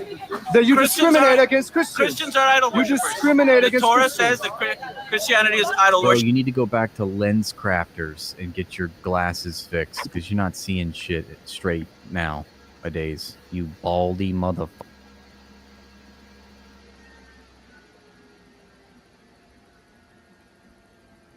Wow.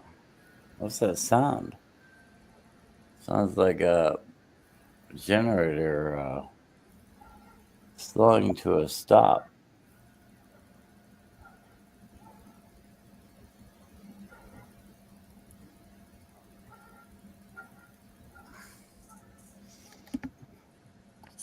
Anyway, welcome to Gordon Call TV. I'll be your host. What we have going on tonight is nothing too remarkable. I don't know, according to the, what is he looking at lately? Mandela effects, LC, I don't know, but anyway. Anyway, it's it's like, it's 11 degrees, right? No, 10 degrees. So, oh my God. I'm still able to go outside with a jacket on, without a jacket on. So, I'm surprised you haven't succumbed to hypothermia. I know, so am I, actually. But look at me. No. Listen, no jacket on, and I'll be outside. You look like a tortoise. And the older I get, I look like a tortoise. So at least you're white. Feel like a tortoise. Yeah, anyway. I'm a bit slow these days in movements.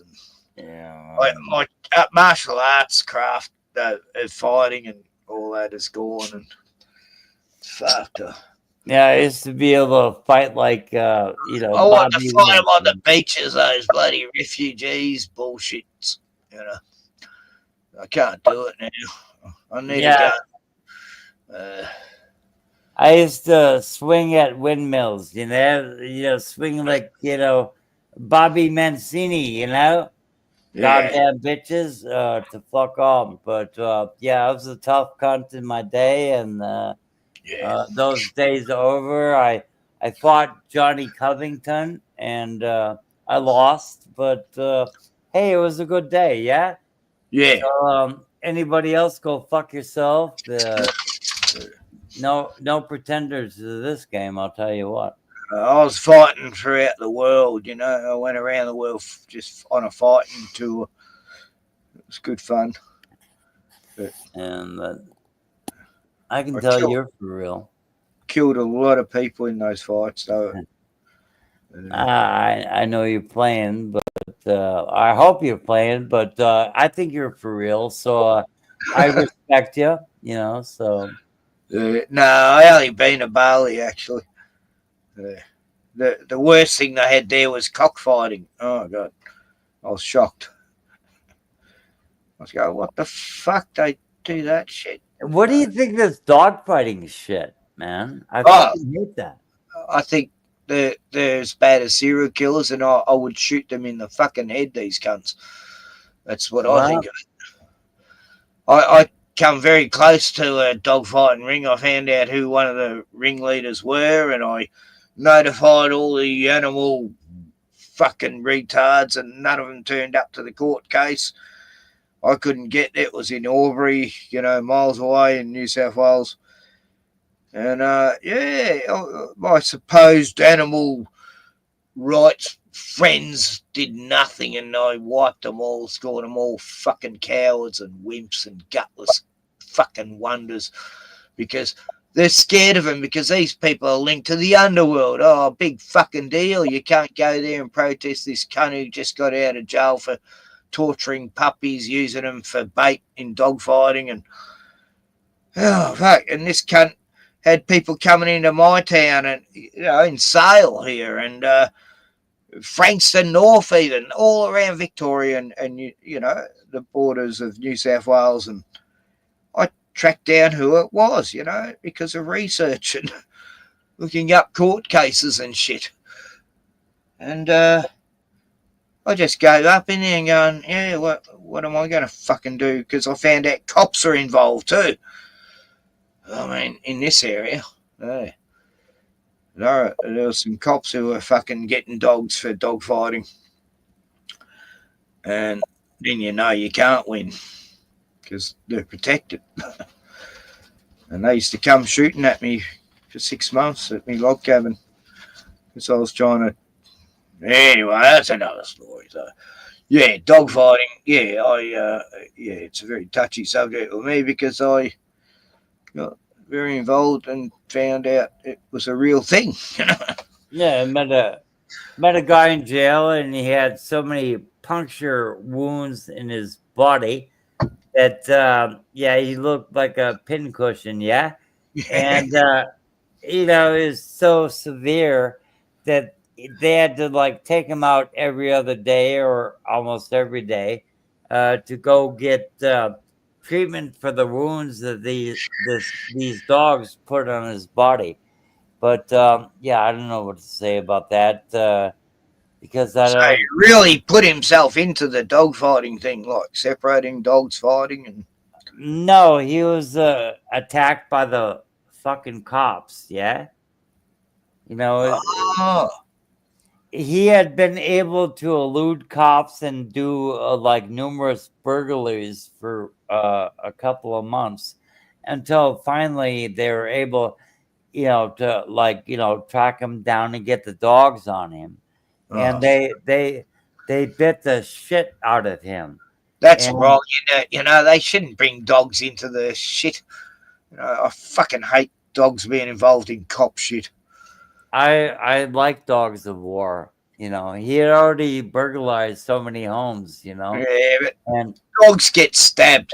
Look, I was seeing a report on how many cop dogs that got killed in fucking Victoria. It was like 10 in 1 year because these fucks they're taken down, stabbed the dog.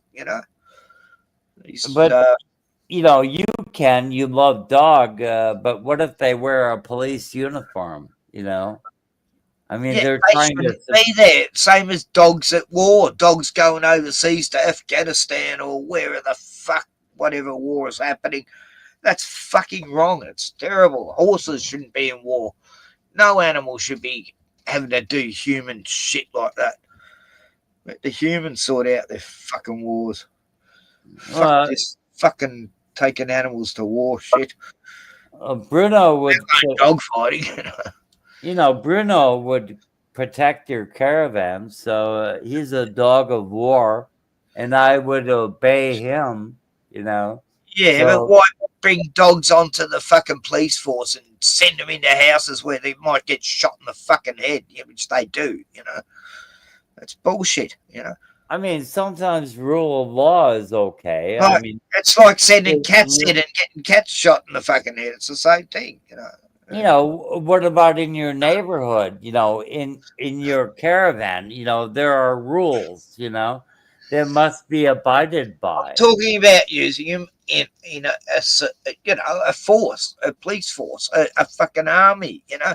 I'm not talking about at home, you know, one person with and home invaders, you know. I'm talking about sending them off to war to fucking go in and get blown up and with mines and shit like that. But you do realize they're a formidable force, you know, dogs, you know. You know, like if I had 4 or 5 Brunos, I would feel very, very safe. Absolutely. I had 3 Rottweilers and a pit bull chase 2 Jehovah's Witnesses to their car one day. They thought they were going to be killed, but the dogs just were playing, you know. They thought, why are they running? Okay, let's run with them, you know. And by the time I got the Jehovah's Witnesses, they were shaking in the car, white as ghosts. And, well, if your dog's roaming free, and I go, well, you know, they're not you know, it's their house, mate. This is their property. You didn't tell us you were coming here, and yeah, they wouldn't hurt you. It's your fault you got scared, you know. Don't blame me, dogs. You got scared. They weren't going to hurt you, you fucking idiots. Anyway, you know, they were always going to report it to the cops, and I go, look, when you come onto farmland property, you got to let people know, you idiot, you know. Anyway, Abraham, you know, went up to a mountain with Isaac, and he was going to slit his son's throat. This is what I said to him. And guess what? An angel come down and said, hey, guys, hey, dude, you don't have to kill your son for Jehovah. Actually, no one has to kill any child for Jehovah, so don't do it. You know, there's a burning bush over there or something, you know, and chuck a fucking ram in there. And you don't have to sacrifice your son. So why do you cunts kill your children by not letting them have blood? You know, did you ever read that scripture? How you don't have to kill your children for the sake of Jehovah, you murderers. You know? Anyway, they took off and never come back again. That's sort of what happens when a Jehovah's Witness knocks on my door. You know, it's never normal for them. It's I'll either have them in tears or realizing they're in a cult, or they run off swearing at me, apostate, heretic. You're from Satan the devil. You'll never get to paradise. Jehovah hates you. And, yeah, whatever, mate. Fuck off. But it's always fun. Like, no Jehovah's Witnesses called on me for like 10 years. I feel rejected. Yeah. So next time they knock on your door, Gordon, give me my phone number. Tell them to give me a call. Who's that? Jehovah's Witnesses. Oh yeah, they don't come around here. They don't come around here anymore. No, they're doing their cart shit. You know, that's an easy way to witness. In Russia, they banned them like 5 years ago. They weren't allowed to door knock anymore. or have carts on the street, you know, the little watchtower carts. Yeah, I live in a very strict Baptist community. If I could, I wish I did. If I could become more ensconced into the Baptist, I'd be baptized already. But unfortunately, they say I'm the seed of Satan. So anyway, Now look, at least half the town's pretty much Christian in this little village. Yeah. They're all pretty. Yeah, actually, I haven't really met a bad person in this town. Like, yet. I've not met a bad soul. That's pretty good for 5 years. I haven't met one bad person yet. I was only thinking that the other day. I'm going, wow. And I forced myself to be social the other day because a lot of people meet at the Lockie Cafe. There's this little area undercover where you can sit at this big long table. And I always see all these people in there. I've never gone in there. Glenn was in there. He was down the weekend. Yeah, and so I just went in with my coffee and hamburger and sat there all going, yeah, so this is where everyone hangs out. I thought I'd try to be social, and they all said hello, and I knew this guy Gary who Glenn's been hanging around with. And yeah, so yeah, I sat around with him for about an hour or two, hour and a half. It was like a big deal for me being that social, you know. So I really was stepping out of my comfort zone, you know. Yeah, I've been nearly a decade in this area, and I don't know. It seems godly enough to pique my interest, but not really. Anyway, do you have anybody in the background that might join? No, I think one person watching. Wow, that's fucking piss poor. That's terrible. No one in the background. Joe's gone to sleep. He was very tired before.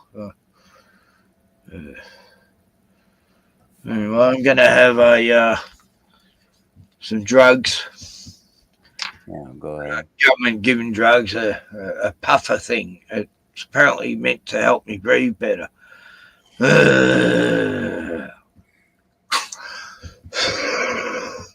Yeah, Scott Level did not show back up. I mean, he said something about the rain. Fucked up the rain kicked me off again like a kangaroo jack. I mean, really does not. I have I have a desktop, Ethernet connection. I mean, doesn't anybody pay for their own goddamn fucking internet besides you and I? Apparently not. A lot of people use their phones, like Joe and Scott. That's how it is, I guess. And where's Dean? Dean HD. And Frank 47. I've seen Tony, One Big Plane. I think it's, which channel is it? 007? One Big Pond does not like me. Dean HD, for whatever reason, doesn't like me. I mean, I don't really care. I mean, I don't hate him.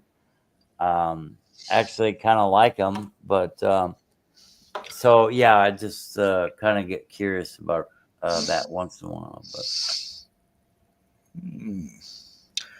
we all got to just try and get along, Cool Hand Luke said. What we have here is a failure to communicate.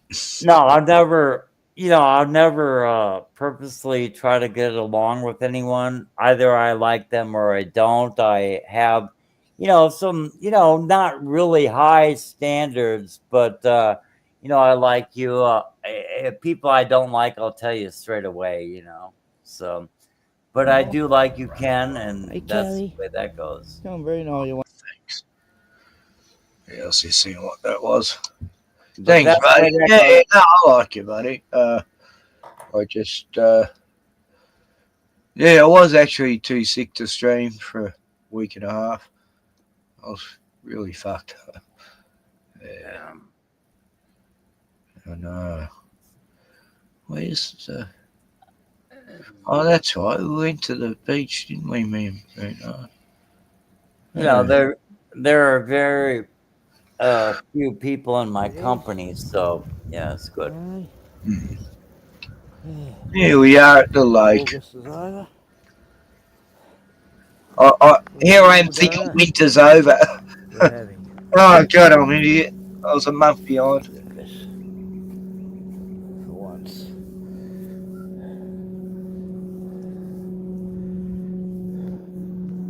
Some IDF drone flying over. Very nice.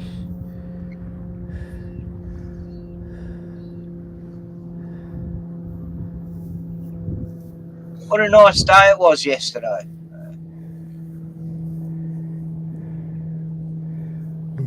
Then I had to take Zeke to the vet.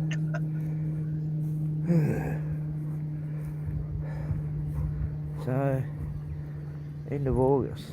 Yeah, winter's over, isn't it? There's a lady with her dog.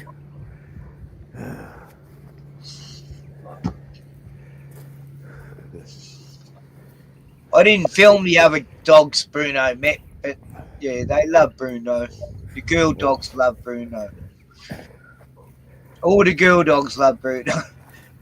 I found that out, actually. It's like every girl dog likes him. It's a real stud.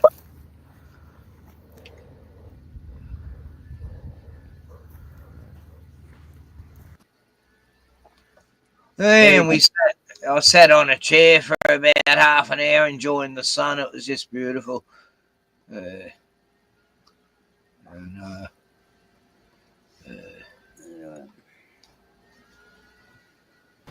I wanna. Oh, it's the 1st of August. One more month of winter. Right. It's a nice little spot here. It's a good spot to have a few beers on a hot day.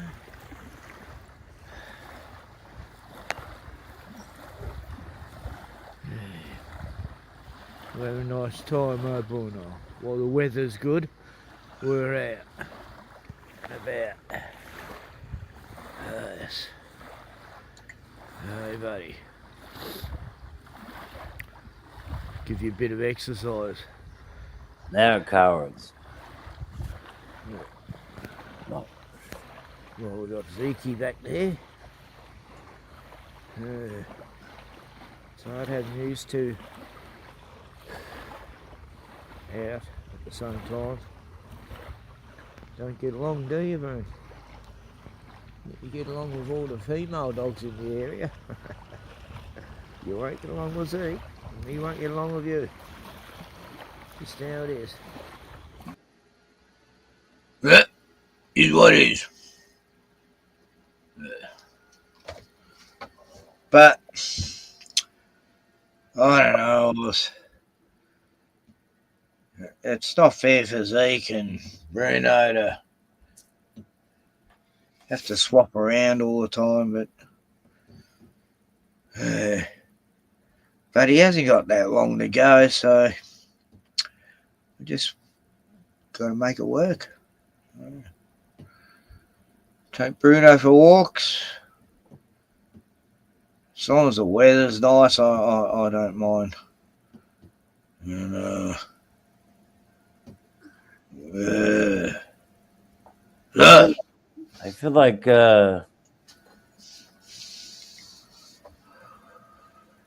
I feel like getting extremely drunk right now. I don't know. Nothing ever meets my expectations. I don't know why.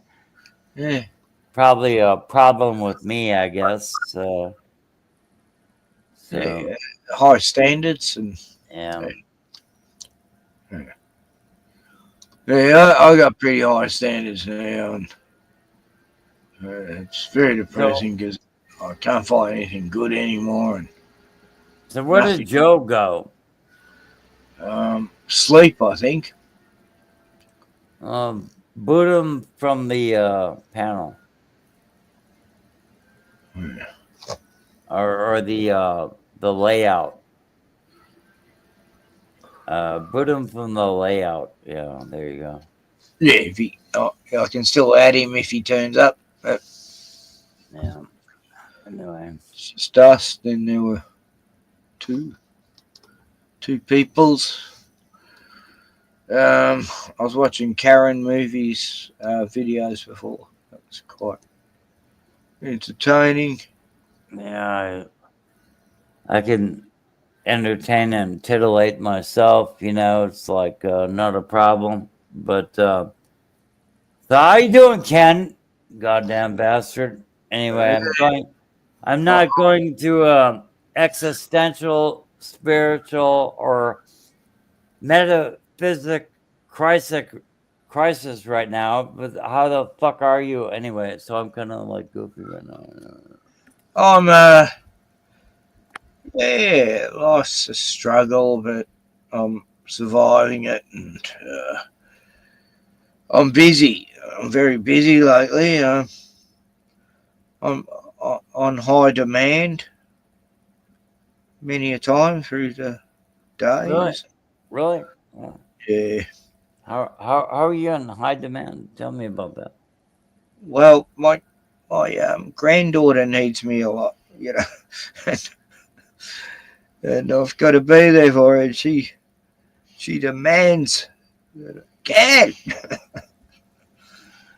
Nah, I have to be there for him because I can't be the hermit self anymore. I've got to be there for me grandkids and Tioni, and I feel bad today because I hadn't seen him. I actually haven't seen him today for the first time in ages, but we're all tired anyway from this fucking flu. But Tioni had an afternoon nap actually for the first time in ages, so yeah, she's so happy I took Zeke to the vet because he looked fucked yesterday morning. Oh God, couldn't even open his eyes properly, and yeah, didn't have an appetite. Staggering, and but the medication seems to have helped a bit. So yeah, but I'm not, I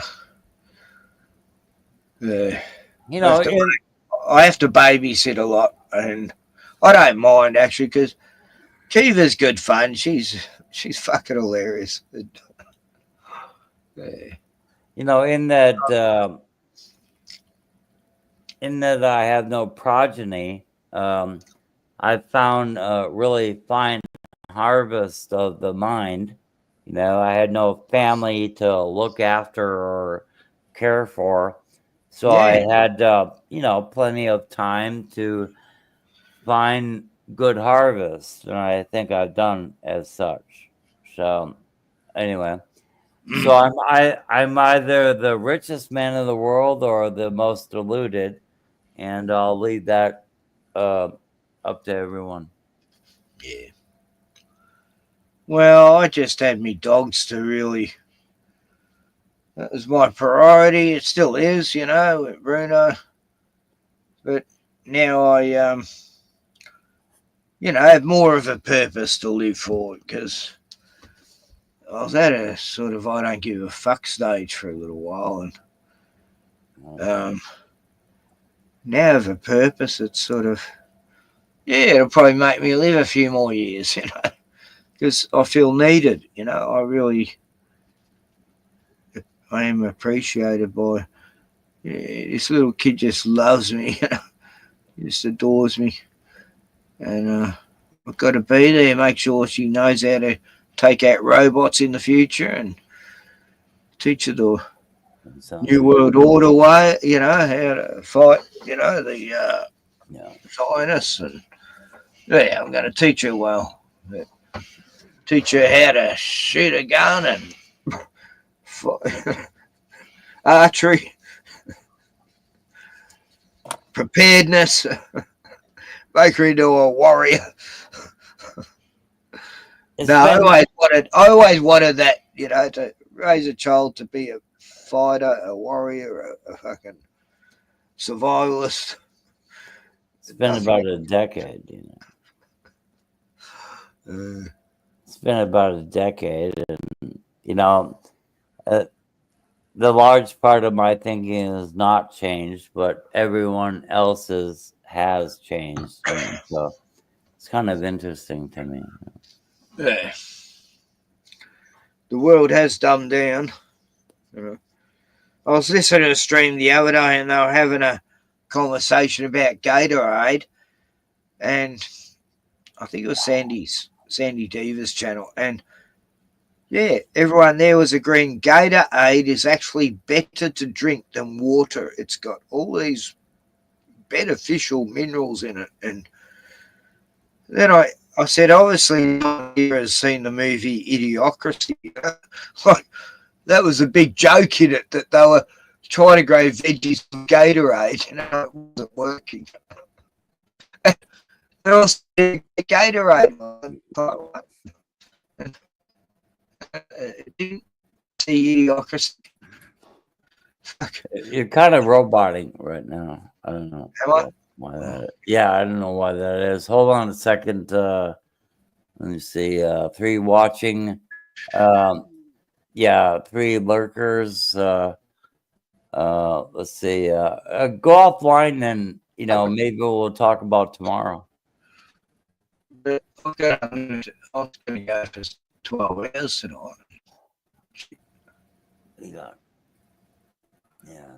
you're at about the 4-hour mark right now, but oh yeah.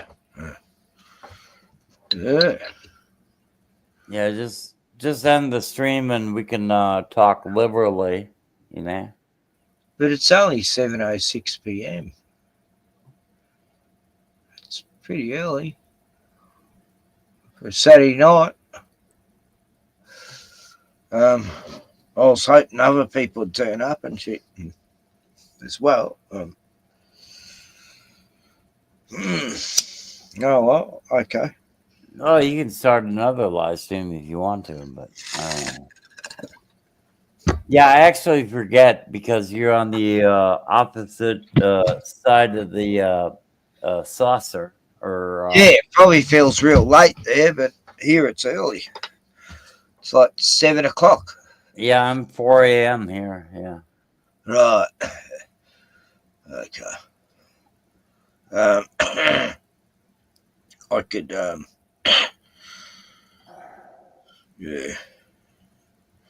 You can drum up more interest, perhaps, if you end the stream and then make another one. I don't know.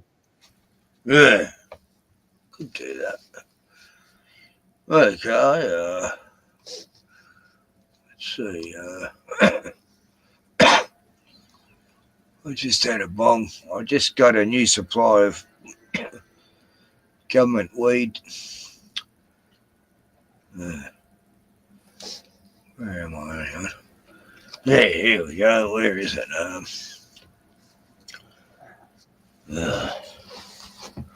Here. Yeah, you'd be really interested in this, Gordon. Look at that nice jar of stuff. Oh, there you go. Yeah, I almost ran out yesterday, and I just rang up and said, "Hey, I'm just about out of me weed." And, oh, yes, okay. And then an hour later, yeah, we got some here for you at the chemist, the drugstore. But if I took 2 1-ies of that, I'd be done. You know, it's like I'd be cooked. You know, I can't. Yeah, I guess I can't handle my marijuana. But I did cut back a bit. I mean, I made that last a few more weeks than usual. So I am trying to cut back. You know what these little bats are, right? You put them in the case, and like you got a bat. That's what they call it, right? Because it kind of looks like a bat. And then you stuff a little pot in there, and you take a oneie, just a one hit, and I am so goddamn blasted after one hit that I don't even know what they did to marijuana at this point. It's like,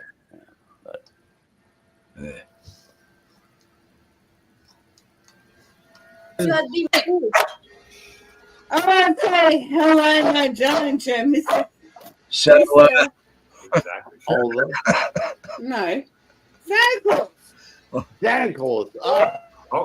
You listening?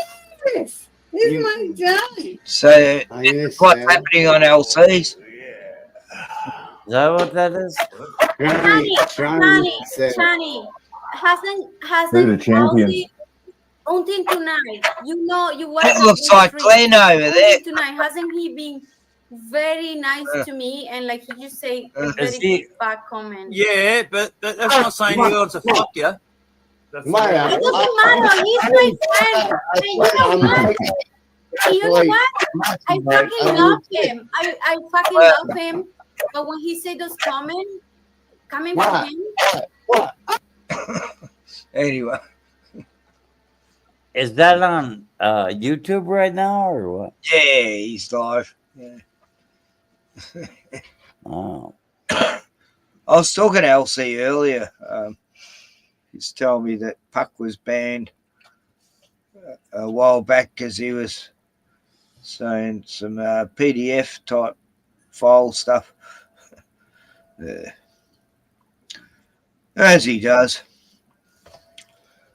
And when I said that earlier in my stream, Puck's there going, that's bullshit. I never did that. And I'm going to have to go to court against LC. And oh, God. Oh, my God.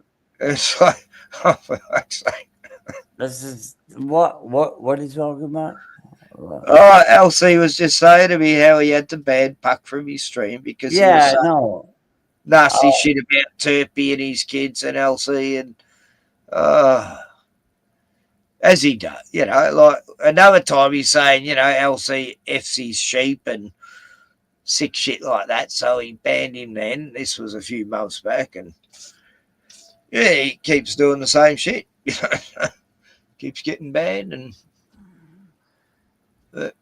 and people are in the chat going, "Oh, I miss Puck," and I'm saying, "Yeah, well, go to Puck's channel. He has plenty of fantastic content like Lego and Hello Kitty and fairy princesses and oh my God, My Little Pony." Yeah, really, yeah. It's amazing. Go there, please. You don't need to be here. And another guy on Sandy Divas going, "Kid, Puck's good. You pick on him and that, and I'll defend Puck forever." And I go, "Yeah, good on you, mate. Keep defending him all you fucking want. You think that worries me." Oh, for fuck's sake. Look, that's meant to trigger me. Yeah, he's only going to make himself look like an idiot in the end. So, I encourage people to go defend Puck all they fucking want. It's rather like the Travis Hines or Never Lose Truth channel. It's like, there's no amount of defending them. They have their acolytes, Yeah, but that's what it's like with Puck. He's got all these people who defend him to the death, and he's constantly fucking up. And oh my God. Yeah, people will support him till the end. It's like, why do you do that? This is obviously a ridiculous. It's obviously, it's obviously a ridiculous person.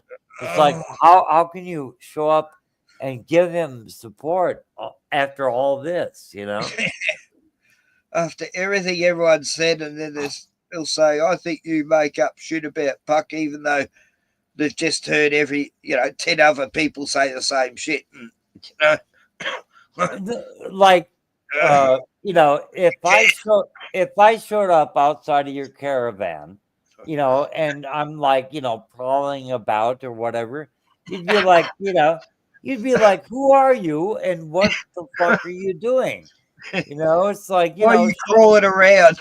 Yeah, it's like, show me some identification, and state the nature of your business, otherwise I'll call the cops or whatever, right? But Travis Hines in America, oh no, he makes a game of it. Now he's serving like 8 months in jail. So I was putting shit on Travis Hines. Where was it? It was someone else's stream. And there's this dude defending him, going, how can you say that? He's trying to expose the injustice. I go, what? Oh, fuck. The Travis Hines defender. I never thought I'd meet one, but it was amazing. God, it's a small world on YouTube, actually. It's like, it is. It's like much smaller than we think, Yeah, it really sort of is, yeah. Yeah, like, there's no connection to this guy, the channel I was following, anything to do with, Law or Travis. It was a Flat Earth channel or something. Oh, I've forgotten. But, God. Yeah, I'm telling you. Travis Hine defender. I met one. Oh, my God.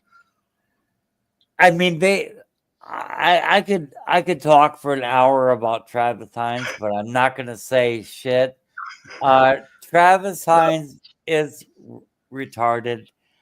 Look, it's as simple as that, Gordon. He is. He's got a mental issue, and yeah, he's not all there.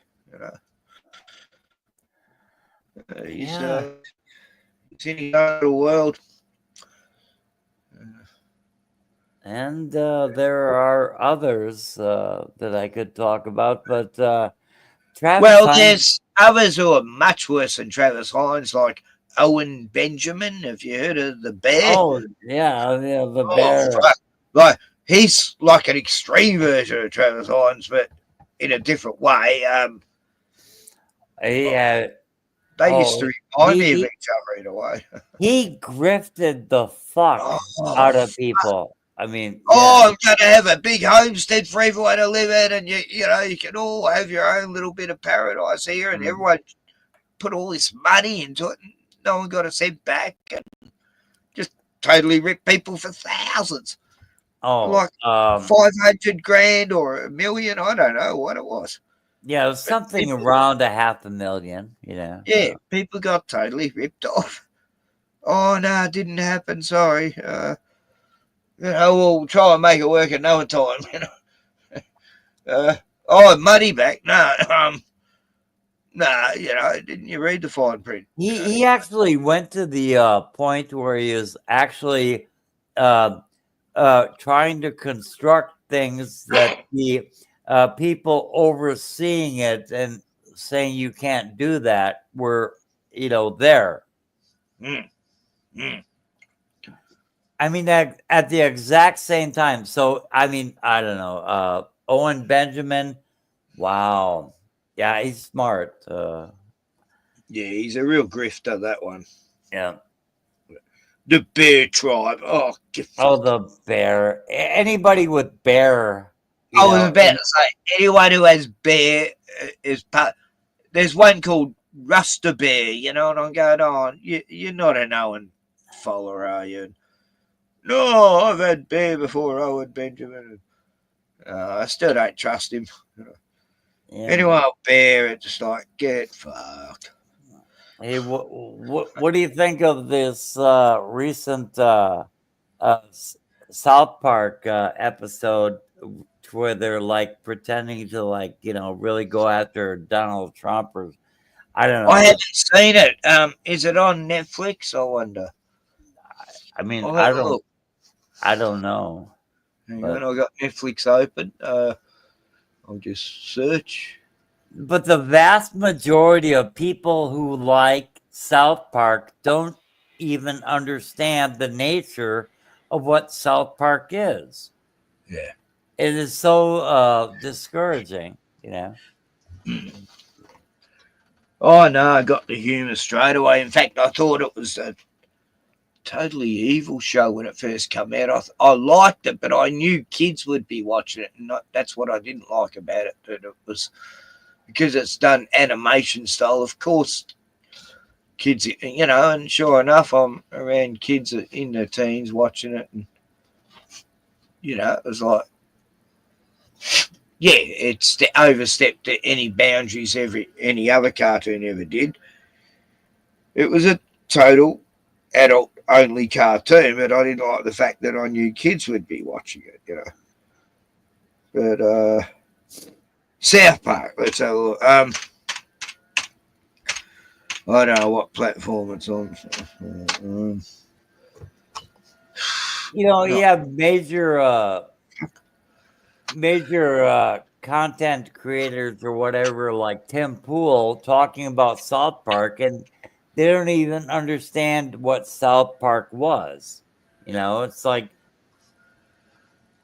oh no, it's not on Netflix. Where is it? I guess Cartman was pretending to be the guy with the one eye with the eye patch. Anyway, I don't know. It's really kind of stupid. No, it's not on Netflix. Wow. Where would they be putting it? Paramount, Prime, I don't know.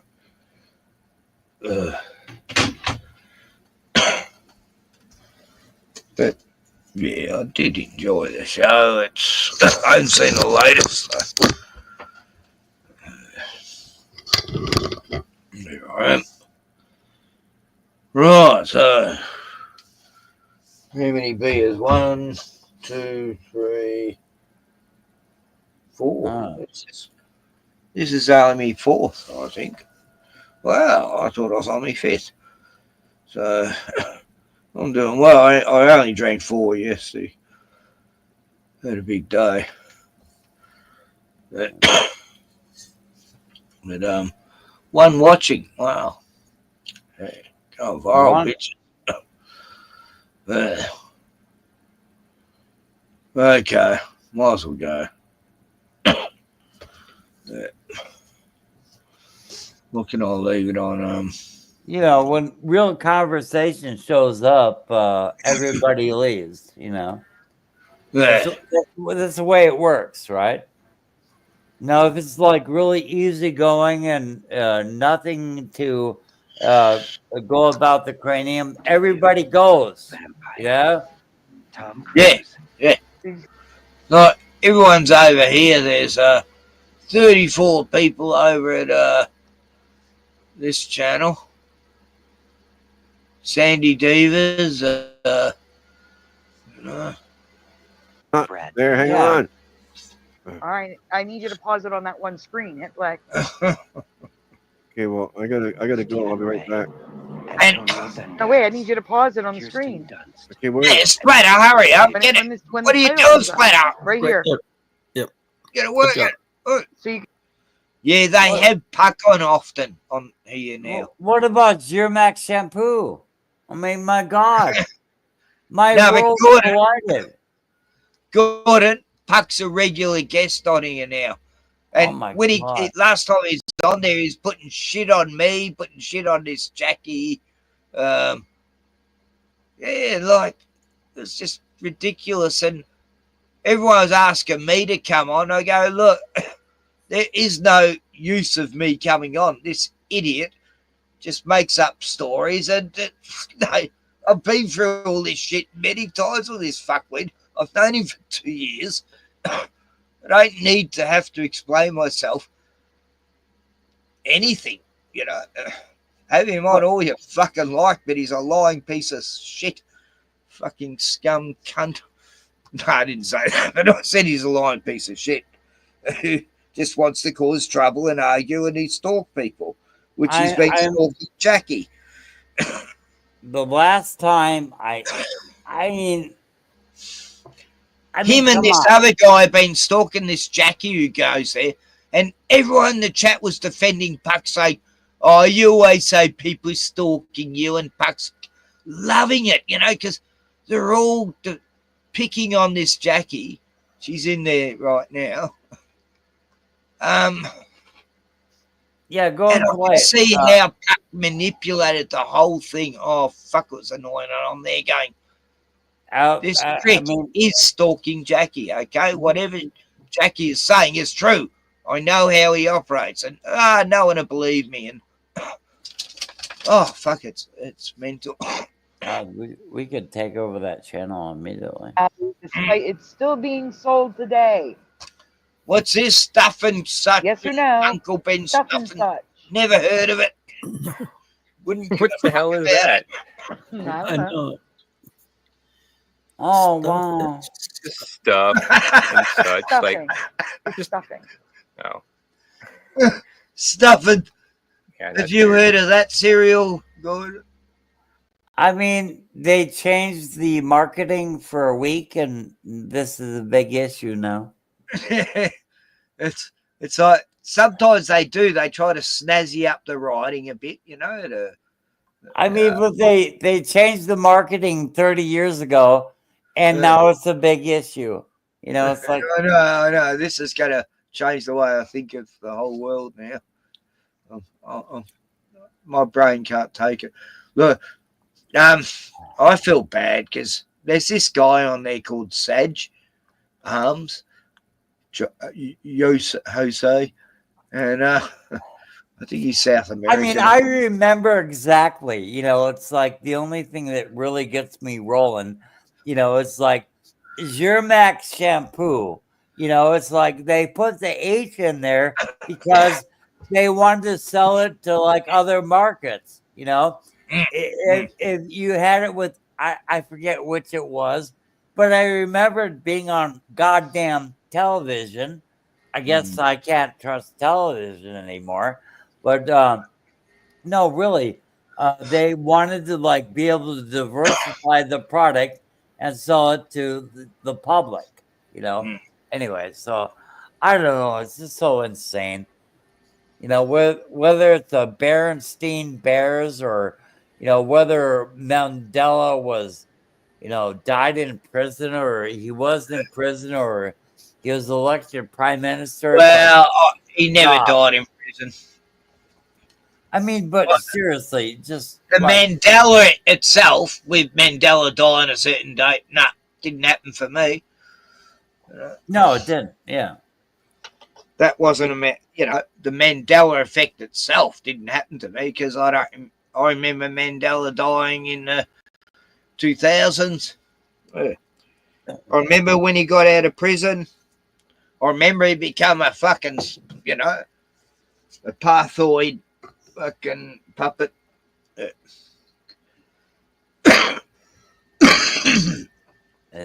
What? So all that time, so Winnie Mandela never existed because he wouldn't have married her if he didn't get out of prison or what the fuck. So how does that even work? Like we all know this other history of Mandela with a psychopath Jehovah's Witness bitch who used to necktie people by putting a tie around their neck and setting it on fire. So why is that even happen? Why is Sandy Diva, I don't know, able to do what she does? I don't know. She's a very patient person.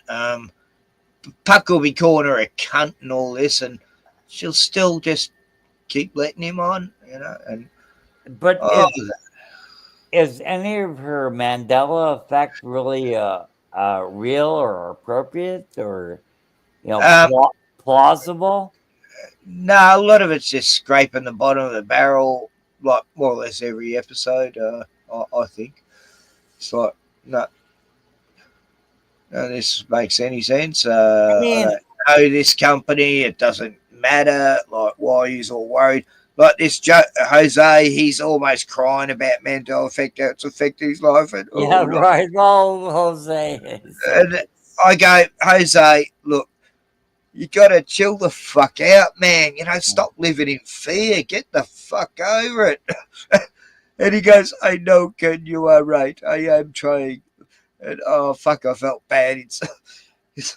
I don't know. He just triggers me for some reason. He reminds me of a Jehovah's Witness elder that I used to know who was such a simp. I mean, but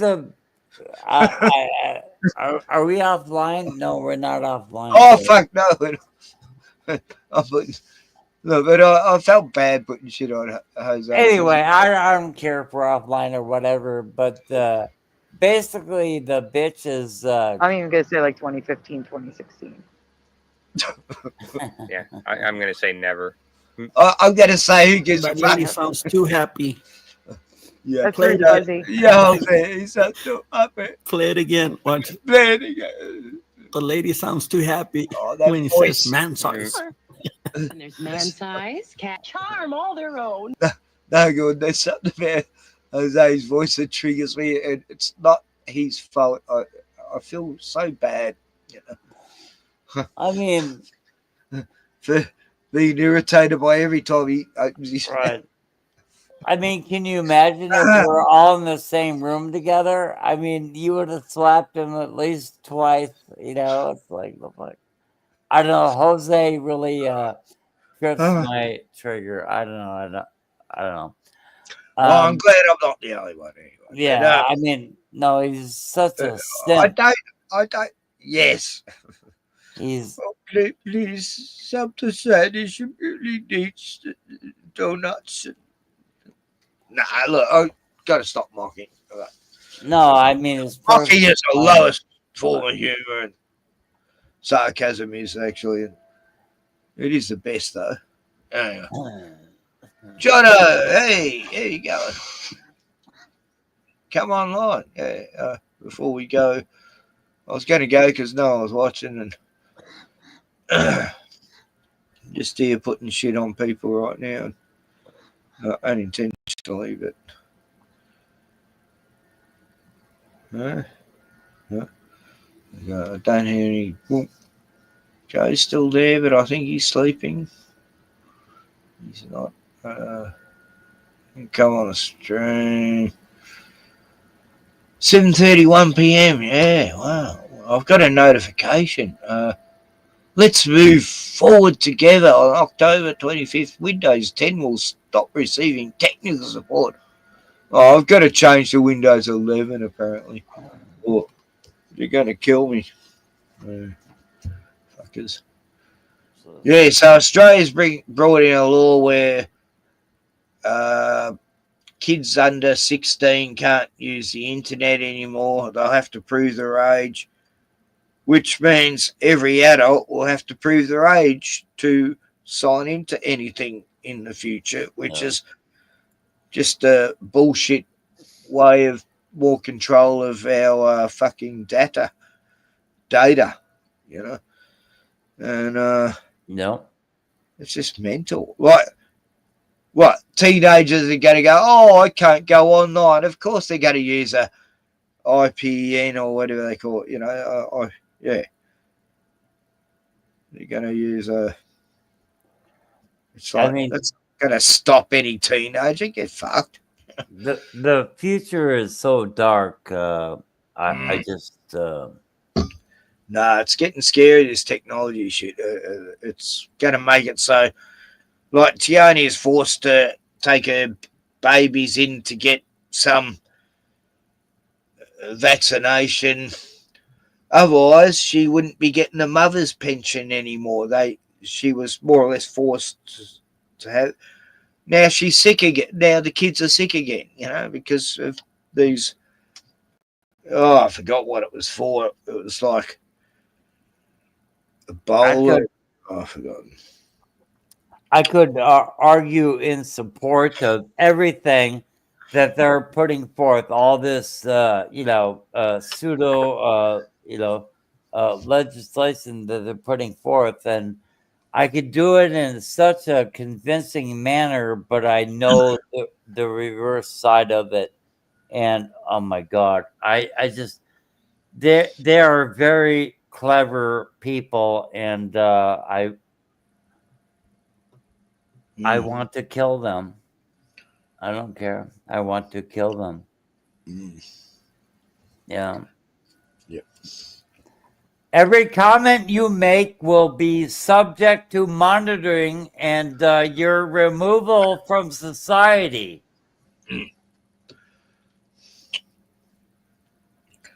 Yep.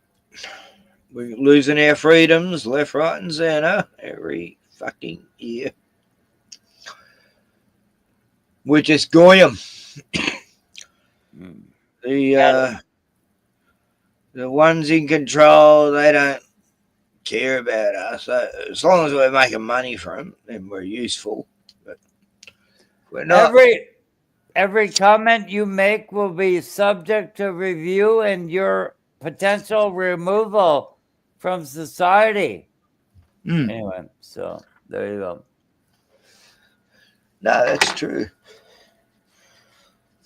If you say anything antiseptic, well, fuck, they'll zone in. Because they control all that. They own all that stuff. So what should I do right now? Should I? And then head for the hills, Gordon. No, I shouldn't. Nah, I'm at the beach. I mean, if a tsunami is coming, there's this big earthquake, and the media made out half the world was going to be affected by tsunamis, and it just didn't happen. And media was pissed off. Like, God damn it, we want to, have a news story of 1 million people dying, and it didn't happen. What the fuck? God, they were upset. Well, apparently, there's going to be no tsunamis on the LA coast or Hawaii or fucking Alaska. God. Yeah, hey, Ken. Yeah. I'm here.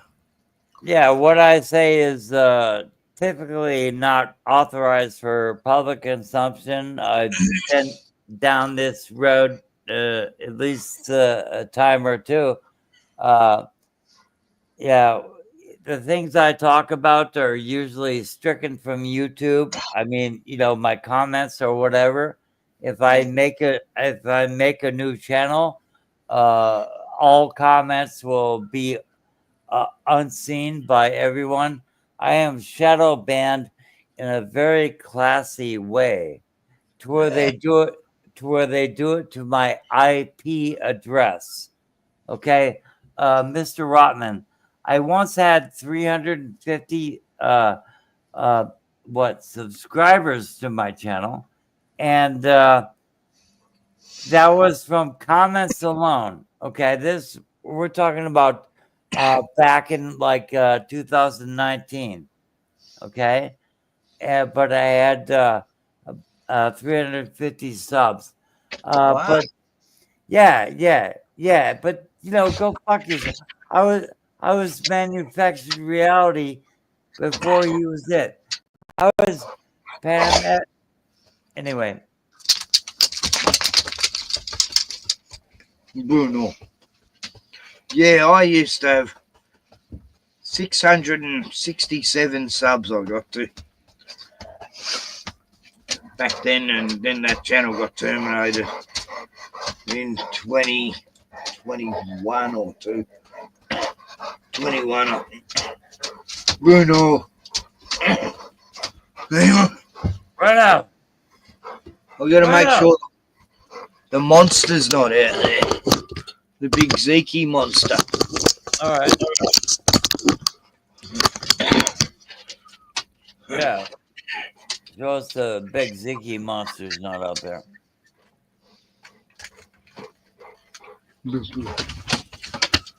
Right. Just make sure Zeke's not out there.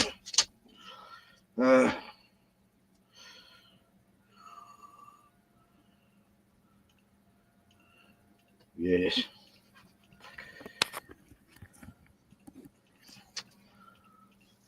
Bruno! Right. No. God.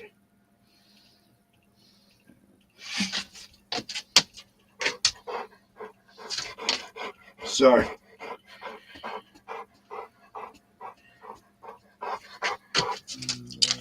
I just find out if Zeke's out, Bruno. He's licking my hand. Lick my hand, you servant. You spawn of Satan. Yeah. Jews don't like dogs. Don't know why. I used to think that Muslims hated dogs, but then I met Muslims who actually had dogs. That was What? weird. No, they had to wash themselves like 8 times. What But is it? it's actually the Jews that hate dogs more. Yeah. From what I learned from the Talmud and the what's the other book? The Quran. Yeah, well, I don't like it much. Even indigenous friends of mine, they used to hate. Give me a goddamn story. What's that? I don't know a fucking thing. Hang on, Bruno, I'm waiting to hear back. It's gonna be cold out there, man. Put your jacket on.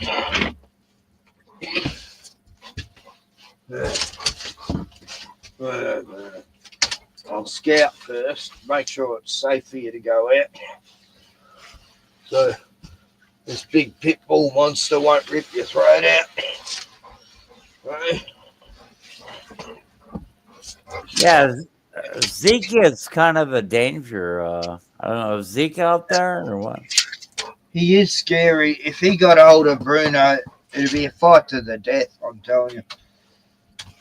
He's ruthless. And Bruno would defend himself. He's not a winner. I can't imagine that.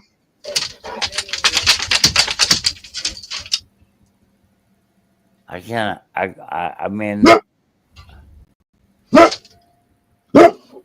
And okay, you have animals that might kill each other. I don't know. It seems contrary to why you'd have animals, sort of thing. I mean, the animal husbandry thing. Bruno, shut up! Bruno! Bruno, shut up! No, I was talking to you, Bruno. Anyway, the dog won't listen to me. So that's when you take things into your own hands.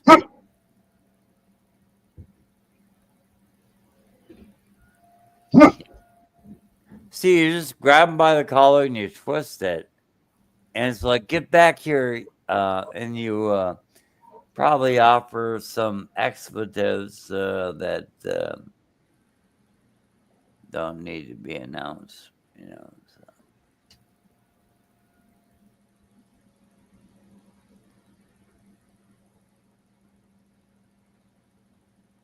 What's this?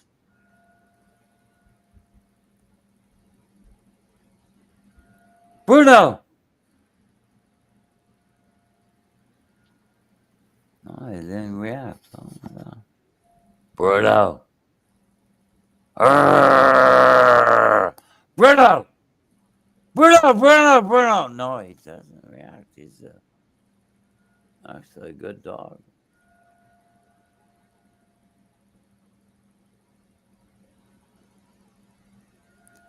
He's attuned to the situation or a situation. I don't know.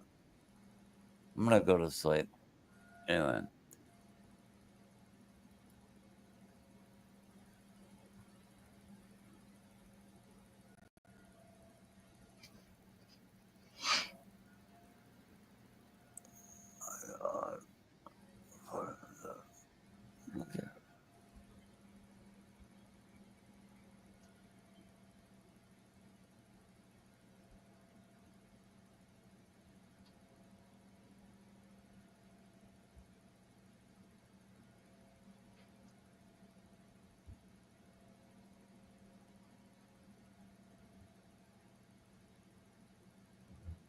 I bet.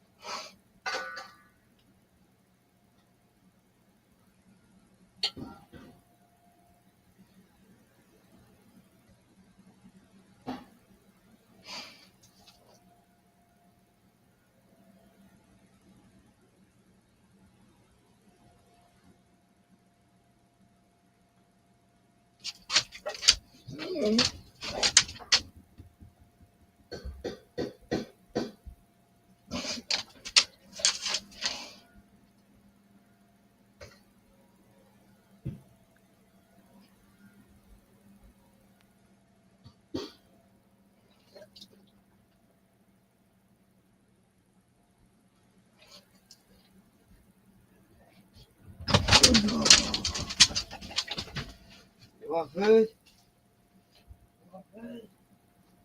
Everybody?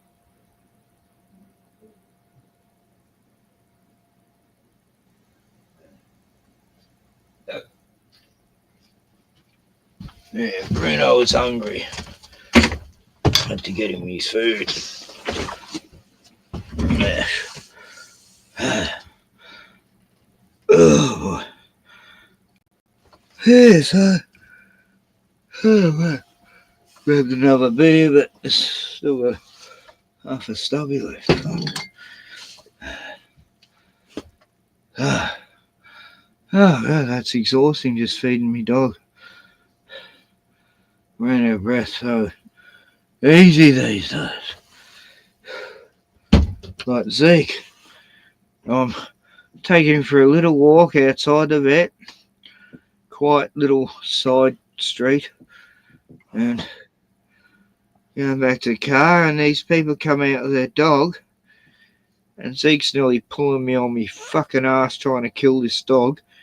And the people go, hi, and they're smiling, and I go, oh, fuck, yeah, keep your dog away from me. And they're like going to come up with their dog to my fucking Zeke that's going to tear him to pieces. And I'm going, please get your fucking dog away, please.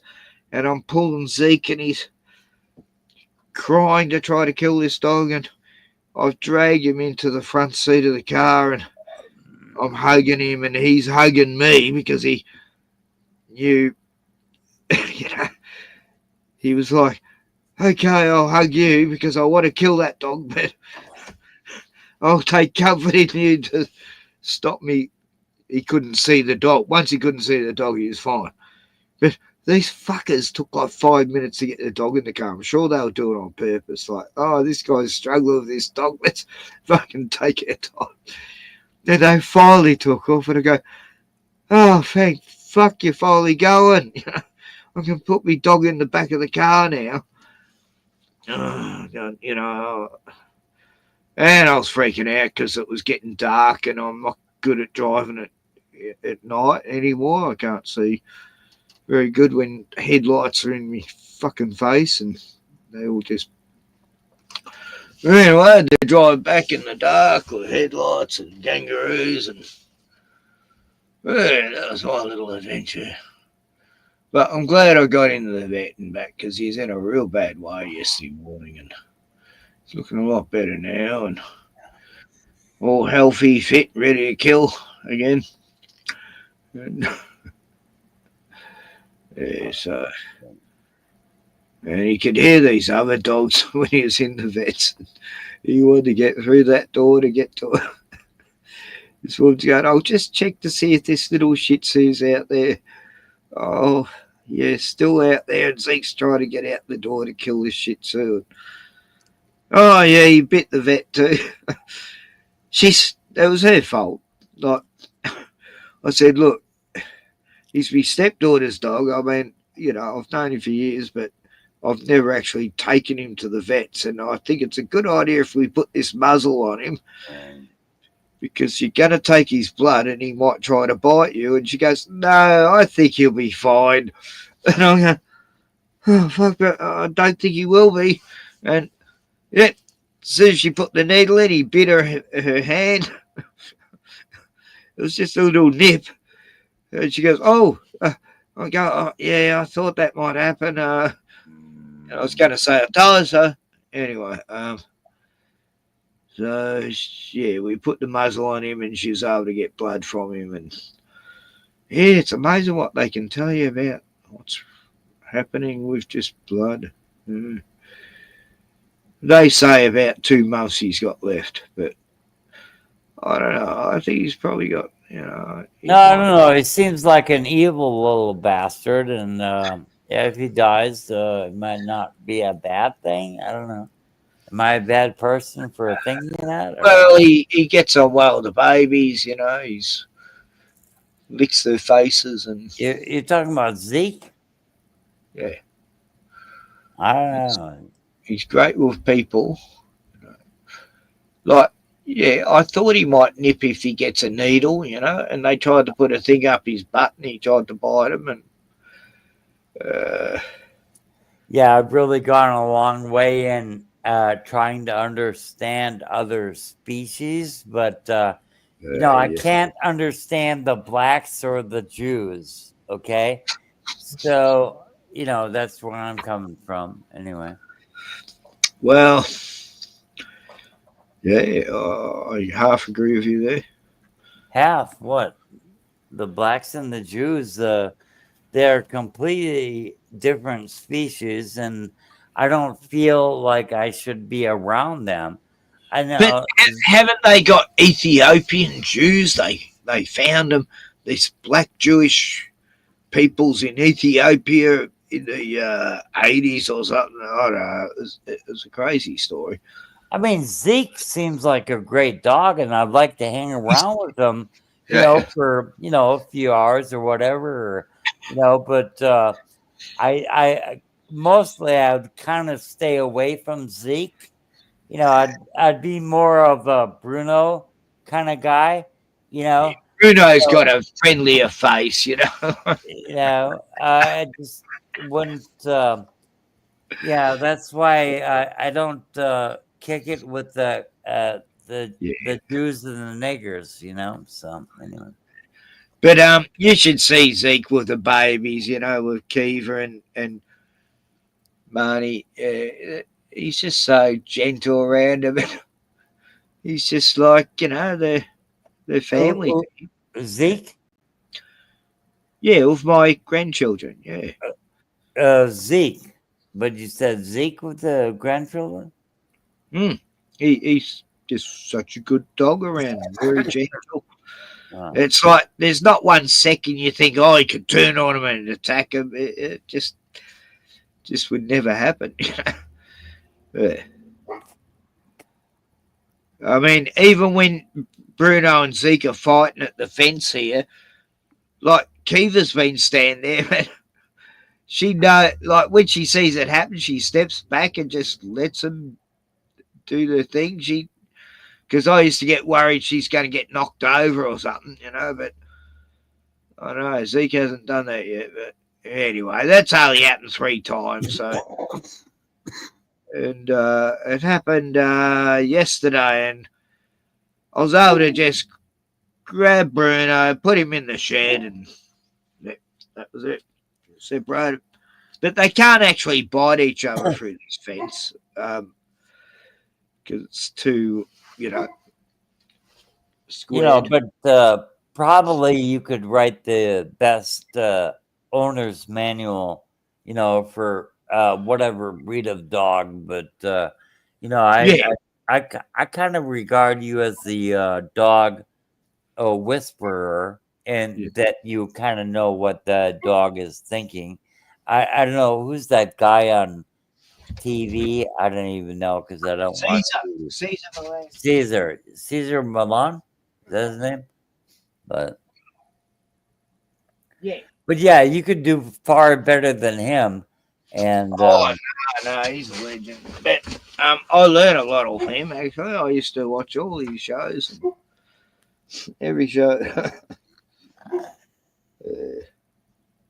The numerous thousands of dog attacks that take place in the USA. I don't know.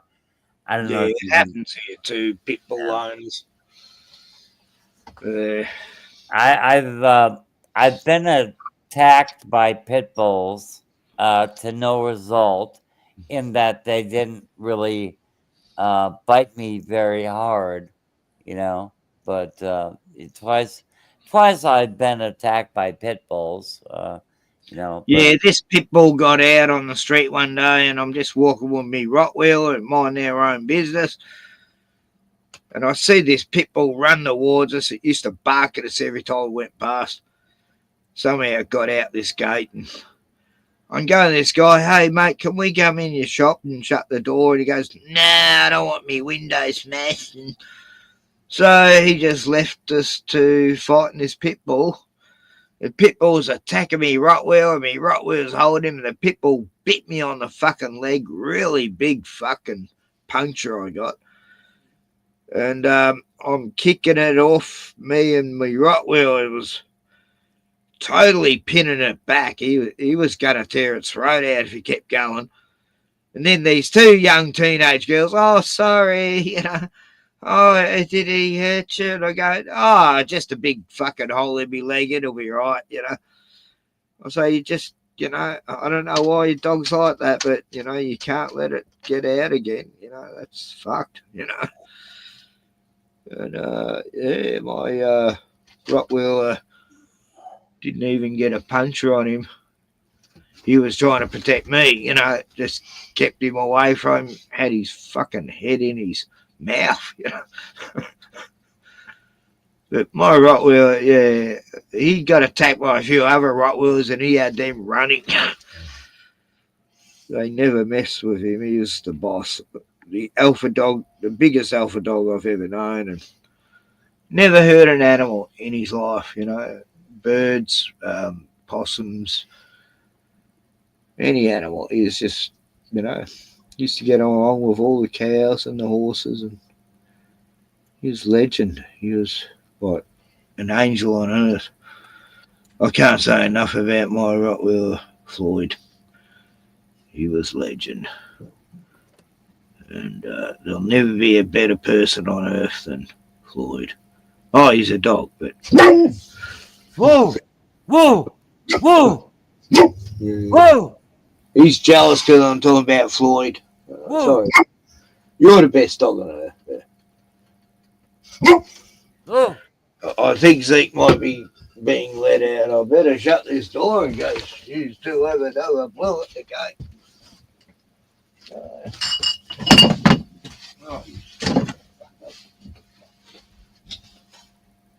No, it's Are you out there, Zeke? What, is Zeke outside? What the fuck is going on here? I don't know. I'm not sure. Oh, fuck. Hang on. I got to throw these bottles out. They're falling over and shit. Tiny, very limited room in a caravan, you know. Wait a minute. No, I'm fucked up right now. But where is Zeke right now? He's inside. He's in the house with the babies and Tioni. Okay. They're all cozying up. Tioni sleeps with her two little babies and Zeke, the dog, and if any home invaders break in, they'll be having their throats ripped out by a pit bull. Okay, that sounds really good. Yeah. Oh, Zeke would do that. But I don't want Bruno or Zeke to like kill each other. Nah, that's the scary thing. If they get together without muzzles on, oh fuck, that'd be a nightmare. Why do they hate each other so bad? I know, they've known each other 6 years now. Fuck's sake. So long. Like Annie got along with Zeke. Fucking Annie says she didn't get along with female dogs, but male dogs. She used to attack female dogs, little Annie. Attack me nephew's dog, big giant fucking. I'm just worried because Zeke would kill Bruno. I don't care. Zeke would kill Bruno. Well, you know, they got that lockjaw Yeah. Bruno only, yeah, he'll bite, but he won't latch on and tear, you know. Yeah, I know how pit bulls operate. Yeah, they won't let Very go. scary. Yeah. My pit bull Annie, I mean Ivy, when she was fighting my Rottweiler one day, I fucking grabbing her. And fortunately, me Rottweiler used to listen to me. And as soon as I'd get her away from her, I'd go, "Run, Sasha, get away." And she would. And this dog had hold of my hand and she couldn't let go. She was trying to. And I'm she totally had lockjaw on my hand. And I didn't even get angry at her. I was going, okay, just slow. It took about a minute before a jaw could unlock. Like, I know what lockjaw is with pit bulls. It's amazing. And I can see she didn't mean it. You know, I didn't even get angry at it. You know, like, yeah, I had a few big punches in me fucking hand. Still got the scars. But, yeah. I put my hand in her mouth to stop her biting me, you know, Sasha. Yeah. I didn't feel pain until afterwards. And then I had this special spray. I'd spray it on it and it'd stop it bleeding. And it was a miracle spray. You see it in Star Trek and that. And I managed to get her from the future. Yeah. So a lot of my scars are very well healed. Got like 80 dog scars. That, yeah, I've separated a lot of dogs fighting and shit. I had no fear. Pain's only short term. It lets you know you're alive. And I think Gordon's fallen asleep, actually. Yeah. It's time to show some mindless fucking lolcow shit, I think. Oh, no, hang on. We got Sandy here.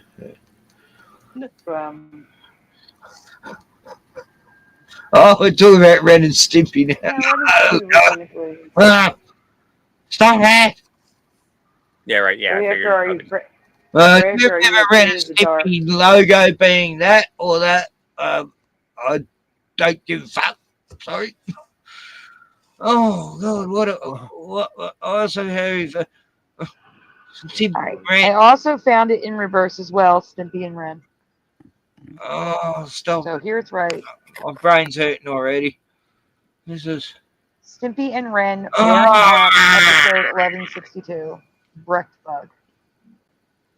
Stimpy and Ren wearing hats of George Liquor. What's she? Oh, God. But the picture still says Ren and Stimpy. Yeah, exactly. It's like, it's just how they're promoting it, you know? It's nothing to do with the actual.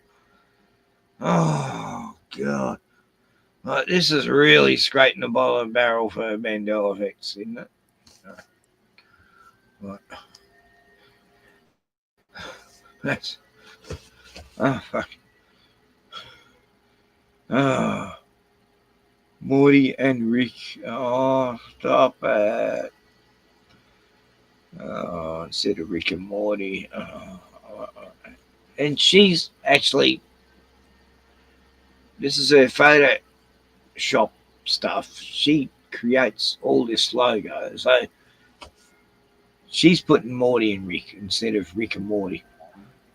I mean, do you remember Morty and Rick or Rick and Morty? Well, of course it was Rick and Morty. Like, I don't know where she's going there. Anyway.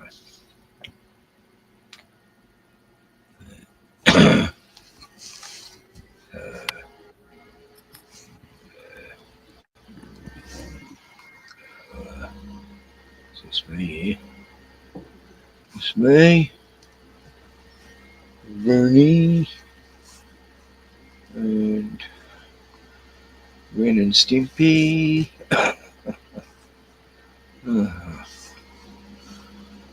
That was, I can smell the pain. But got a leak here. Gas leak. Doesn't worry, it's not as bad as chemtrails anyway.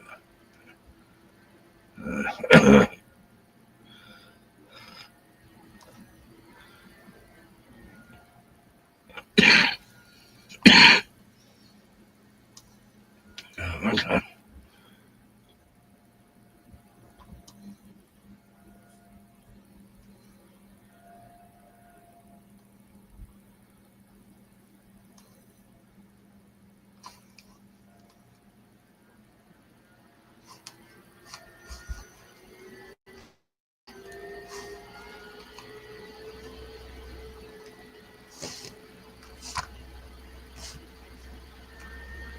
Karen.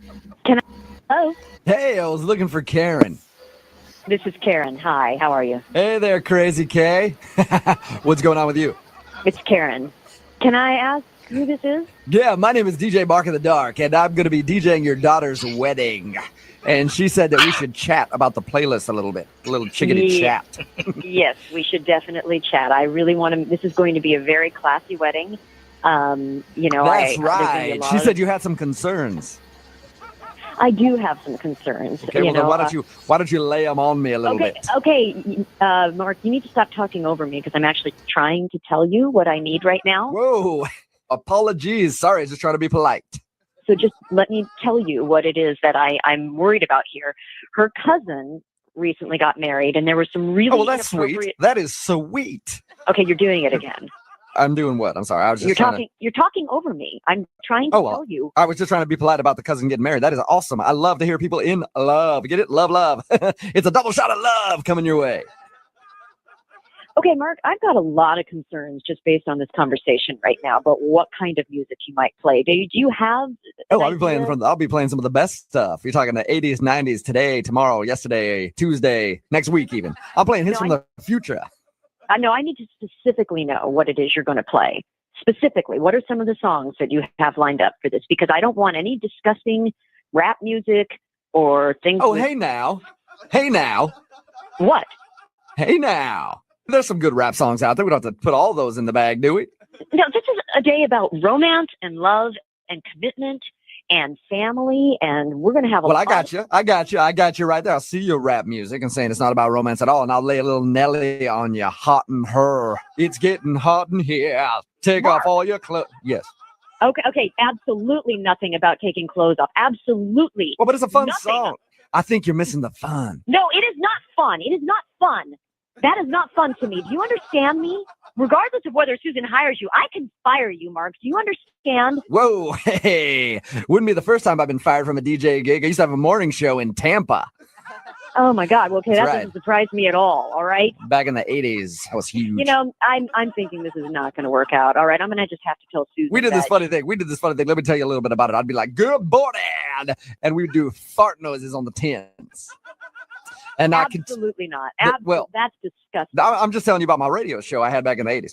There will be no fart noises. I'm talking about my daughter's wedding. I don't want to hear about your gross radio show in the 80s. This is a wedding about love and commitment and people committing their love to each other for the rest of their life. This is not something to be made fun of or my humps, my lovely lady humps, my bumps, my lovely lady bumps. Check them out. I am appalled. This is appalling. I cannot believe that she would have been frustrated with something like this. I got something to lay on you here.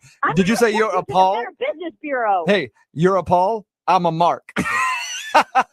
DJ Mark in the Dark. Yeah. Do you think you're funny, asshole? Well, if you think I'm sexy and you want my body. You're a horrible DJ and you're not coming anywhere near my daughter's wedding. Whoa. I'll have you know, I've been called one of the best DJs in the country. Yeah, by who, yourself? Yeah, it was a small Tampa newspaper back when I had a morning show in Tampa. Right. Did I tell you about my morning show in Tampa? This conversation is over. You are officially fired. I am making my decision right now. You will never hear from me or Susan again. Then I should probably tell you got a phone prank to the face right now. I got a what? Pow! That's right. A double shot of phone prank coming at you.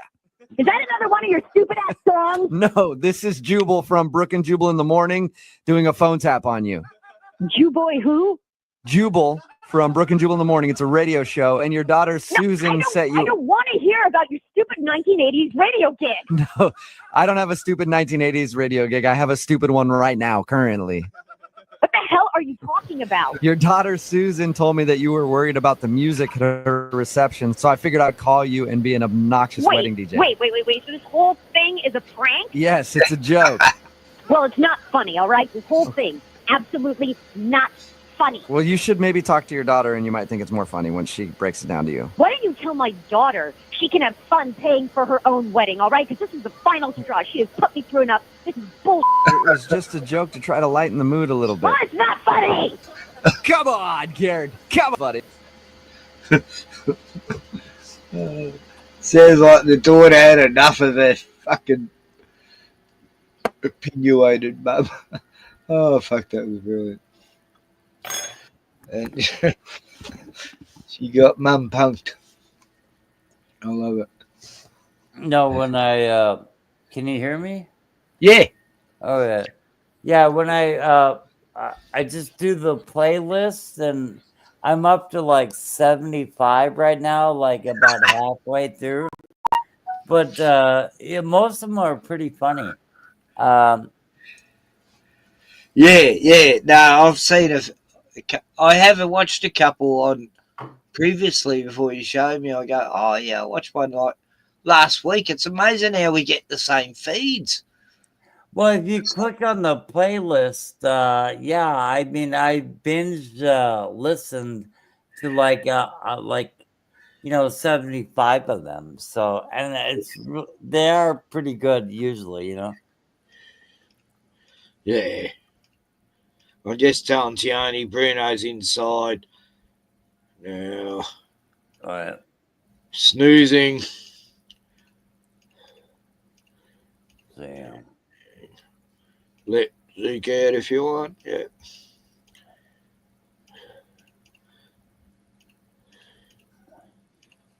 Yeah, listen to more of them. I don't know if you want to. I don't know. Yeah. I've only seen 3 today.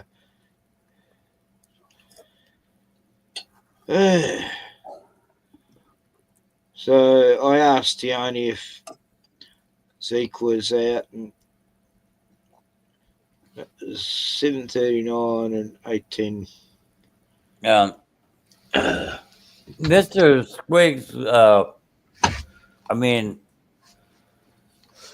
I suppose I should see the other guy, but I think Squiggy got his ass kicked the other day. He had some really bad marking. Hello? Hello, is this Dan? Yeah. No, that'll happen. There'll always be a tougher cat in the neighborhood, Mm-hmm.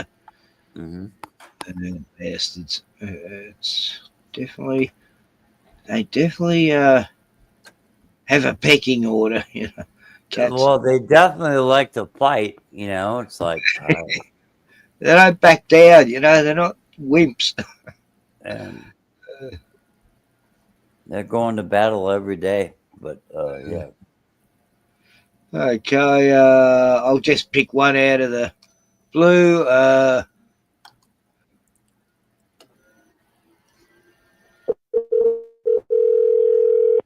Hello? Hi, can I speak to Layla, please? Yeah, this is she. Can I ask who's calling? Sure you can. Okay, who's calling? Oh, Jubal from Brook and Jubal in the Morning. Who? Jubal from Brook and Jubal in the Morning. It's a radio show. It's always funny to me.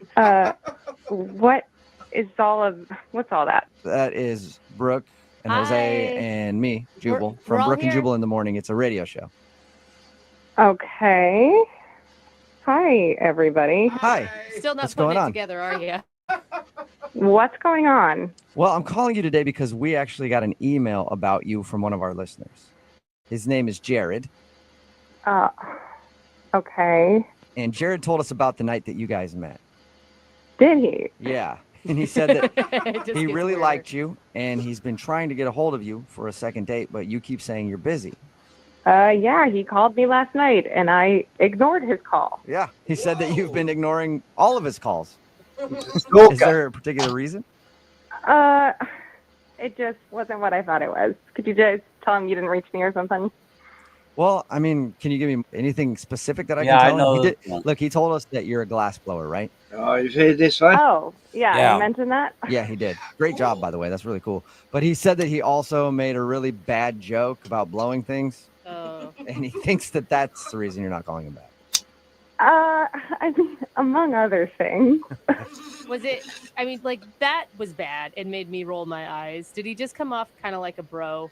I mean, yeah, he was just really immature. Like, that joke, whatever. Probably like 90% of the people that find out what I do make that joke, and then we move on. But, Right. like, I don't know. It got weird. Well, what do you mean immature? Like, okay, so he told you about all the coloring? Like, that was a coloring night at the Yeah, bar? he said you were really good at it.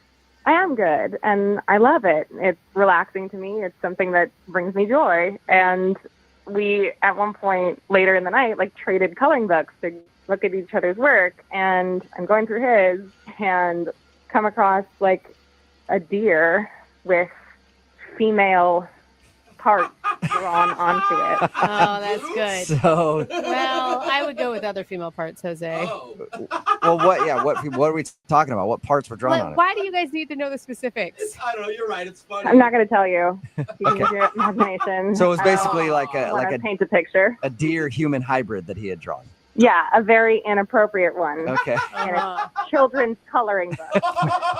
And I started Laughing flipping to the next page and the next page, and every single cute, cuddly animal, I kid you not, had some sort of inappropriate addition. That's awesome. You didn't find that funny? I would have laughed. I mean, yeah, like 10 years ago, but I enjoy coloring. It really, like, it means something to me. I'm an artist, and, like, sorry, I'm not interested in dating a 12-year-old boy. Or maybe he thought you would think it was funny too, don't you think? Yeah, I mean, he kept looking over at me like, isn't this hilarious? As he's, like, going through my drawings. Like, it was so... Every single page that he's done it to is like, oh man, this one, it's the same joke as the last page, except this one's on a rabbit. The other one was a beaver. I kid you not. He said to me at one point, hey, look at this giraffe. Guess what's longer than its neck? Oh, my gosh. I'm not kidding. I still don't get it, though, because he said that you guys hung out for like 3 or 4 hours that night. Like, why? I mean, we did. It's not like there was anybody else there. Like, we were drinking and laughing and having fun. Like, I don't know. Honestly, it just wore on me. Like, over the course of the night, he kept calling me the glass blower. Like he was British. I don't even know. He was so excited that I was a glass blower and thought it was so, like, medieval or whatever. And just, it was so obnoxious, you guys. Okay. Well, I have some news for you, glassblower. Jared is actually on the other line and wants to talk to you. Oh my God, are you guys serious? Yeah. Jared, you there? Yes, I am here. And hello to you, glassblower.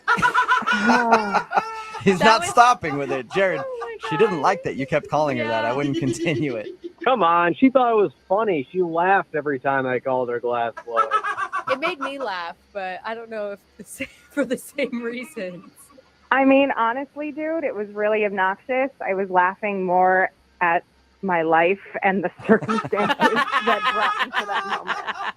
You should have fooled me. You seemed like you were enjoying yourself. After all those drinks I was buying, you seemed like a really condescending I have to tell you. Whoa! Wow. I mean, did you not wonder why I kept needing another drink? Like, Jared, that was intense, man. Why are you name calling all of a sudden? Because I was doing a nice thing. I was taking this girl out to another bar, and we were having a good time. And now she's saying that I'm acting like a 12-year-old, and that you didn't even ask about any of those things. You just laughed along, and on the inside, you hated my drawing. Jared, in her defense, what is she supposed to ask you about drawing? I was just thinking, imagine Pacquiao for a blind date, and, with some woman. Oh, that'd be hilarious. And you can actually record it, how the conversation went and the date went. I don't know why I thought. genitalia on woodland creatures. 12-year-old. If it was so offensive to you, why didn't you say anything? Not to mention, half of those were my buddy Rob's anyway, which you didn't even care to ask about. Oh, He's offended. Well, who's defensive about the drawings? I mean, I'm sorry, I didn't know that half of them were your buddy Rob, but like the second I saw them, it became pretty clear to me that you were not somebody I could have a conversation with. And like, you know, Well, what else then am I why gonna did do? you continue to have a conversation with me for the next 4 or 5 hours? Well, I wanted to be out that night. It was my one night out a week, and like, you know, whatever. It was fine, but I don't want to pursue it again. You know what I mean? I just don't feel like seeing you again, which is why I avoided your calls, and now I'm on the radio. Like, what are you thinking? Wow, my God. I thought you were way more fun than this. I guess sober, you are just obnoxious to be around. Wow. Jared, how can you not own up to any of that? Like showing a girl a bunch of boobs and other parts and then glass blower joke, like the whole thing is pretty obnoxious. God, you too? What is it with you guys? We were getting wasted at a bar and coloring in coloring books. It's supposed to be fun. No, this is serious stuff, Jared. Well, apparently, for the girl that has Tolstoy written on her arm, it must be pretty serious.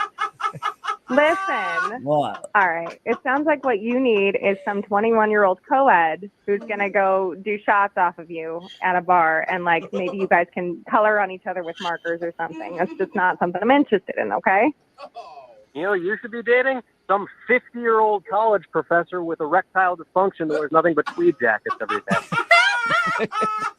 Great. If I can have a conversation with him, I'm set. All right, well, it looks like you two have figured out your type at least, but I still have to ask the question. Layla, would you like to go on a second date with Jared? We will pay for it. Yeah, I'm good. No, for sure? It sounds like you were right on the fence. It does, doesn't it? Yeah, I hope to never see him again unless, you know, like I need some boobs put on the glass I blew. You know what? This really was eye-opening to me. I don't need to date this girl ever again. Thank you guys for doing this for me. I guess I just need a college girl that has no brains in her head at all, right?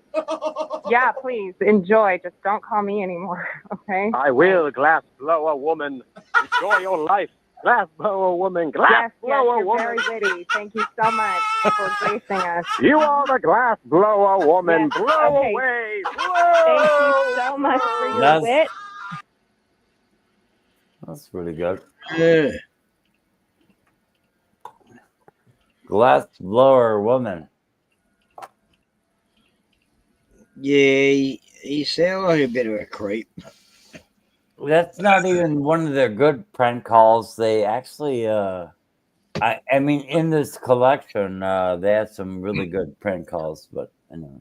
Yeah, you gotta find the right one sometimes, I think. Yeah. Like Jerky Boys, they were pretty good. Remember them? I mean, I went through 2/3 of them, and like, yeah, I don't know, about 70% are actually kind of funny.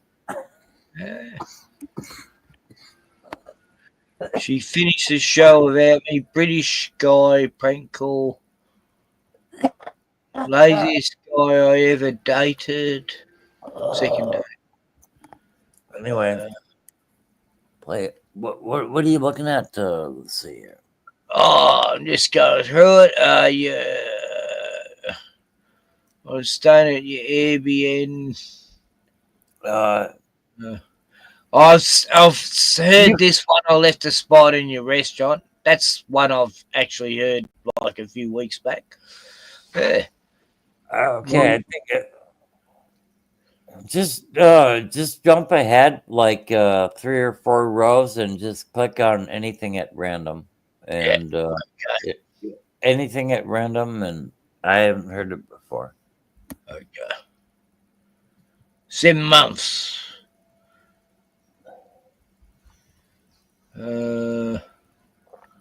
We couple together and come back to our restaurant. Okay. Hello. Hello. Hello. I was looking for Melody. This is she. Hi, Melody. My name is Tad Sampson, and I'm the manager over at the International House of Pancakes. You're calling from IHOP? Yes, I'm the manager at the IHOP that you frequent. Okay. Did I leave something there? No, actually, I'm calling to ask you never to come back into our store again. I'm sorry, I don't think I heard you correctly. I'm calling to ask you to not come back into our establishment. We thank you for your business, but it's come to the point where we have to say no thanks. You're banning me from your restaurant? What did I do? Well, I'm actually not sure where I should start. I've been running this restaurant for 20 years, and I have never seen anything like what you've been able to do. What the hell are you talking about? I'm talking about your syrup consumption, ma'am. What? Listen, we've been tracking you for a while now. And I don't know what you're doing with the syrup, but every single time you come in, you run us dry. I don't know if you're putting it in your purse. Are you stealing the syrup? No, I'm not putting it in my purse, and I'm extremely offended by this phone call. You're not putting it in your purse, then are you This drinking it? Because I want to let you know syrup is not a beverage. I don't drink syrup. Well, if you don't, then where is it going? I have no idea where your syrup is going. Neither I do have we. no idea. Neither do we. You're the manager. All I know is every single time you come into our restaurant, syrup consumption goes way up. This is every a single lot time better you're here. than this. You're being highly Yeah. offensive, sir. I can tell that you're upset, and Just- I'm guessing just, it's probably click next. You're on a sugar Hi, high Jack. or a sugar low right now, or you're needing to get a fix somewhere, but you're sounding very upset. You're not calling me some kind of sugar junkie. I'm not a sugar. Yeah, just click next. I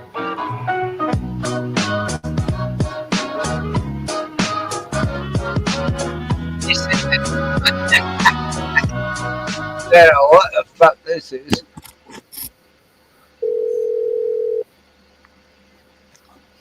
So I have you.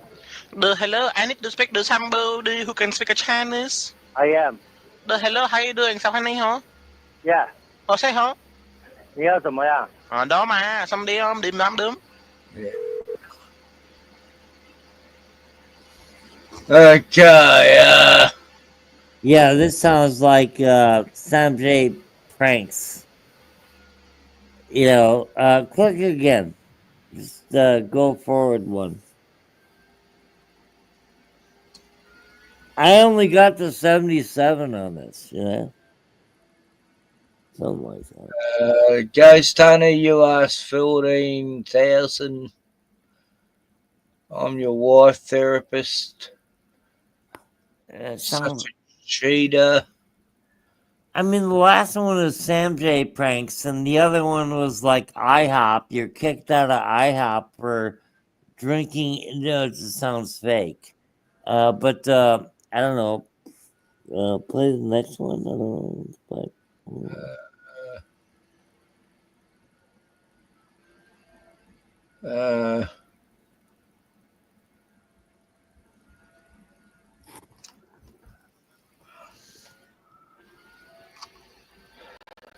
Hello? Hello, I'm trying to reach a Roderick Belton, please. He's not here. May I take a message? My name is Mark, ma'am. I'm calling from the clinic from Dr. Robert Goodson's Turn that office. music down. Hold on, I'm sorry. Say that again? Okay, can you hear me? I can hear you now. I'm sorry. I'm trying to reach Roderick. He's not here. Okay, I'm calling from the clinic from Dr. Robert's office, and trying to get some information to him. Do you know when he'll actually be in? No, actually, I don't. Is everything okay? Well, you know, everything's fine. I mean, nothing that can't be handled. But we're trying to actually get some information to him so that he can actually come back in for the results. Okay. Well, I don't know when I can. He's supposed to be here now.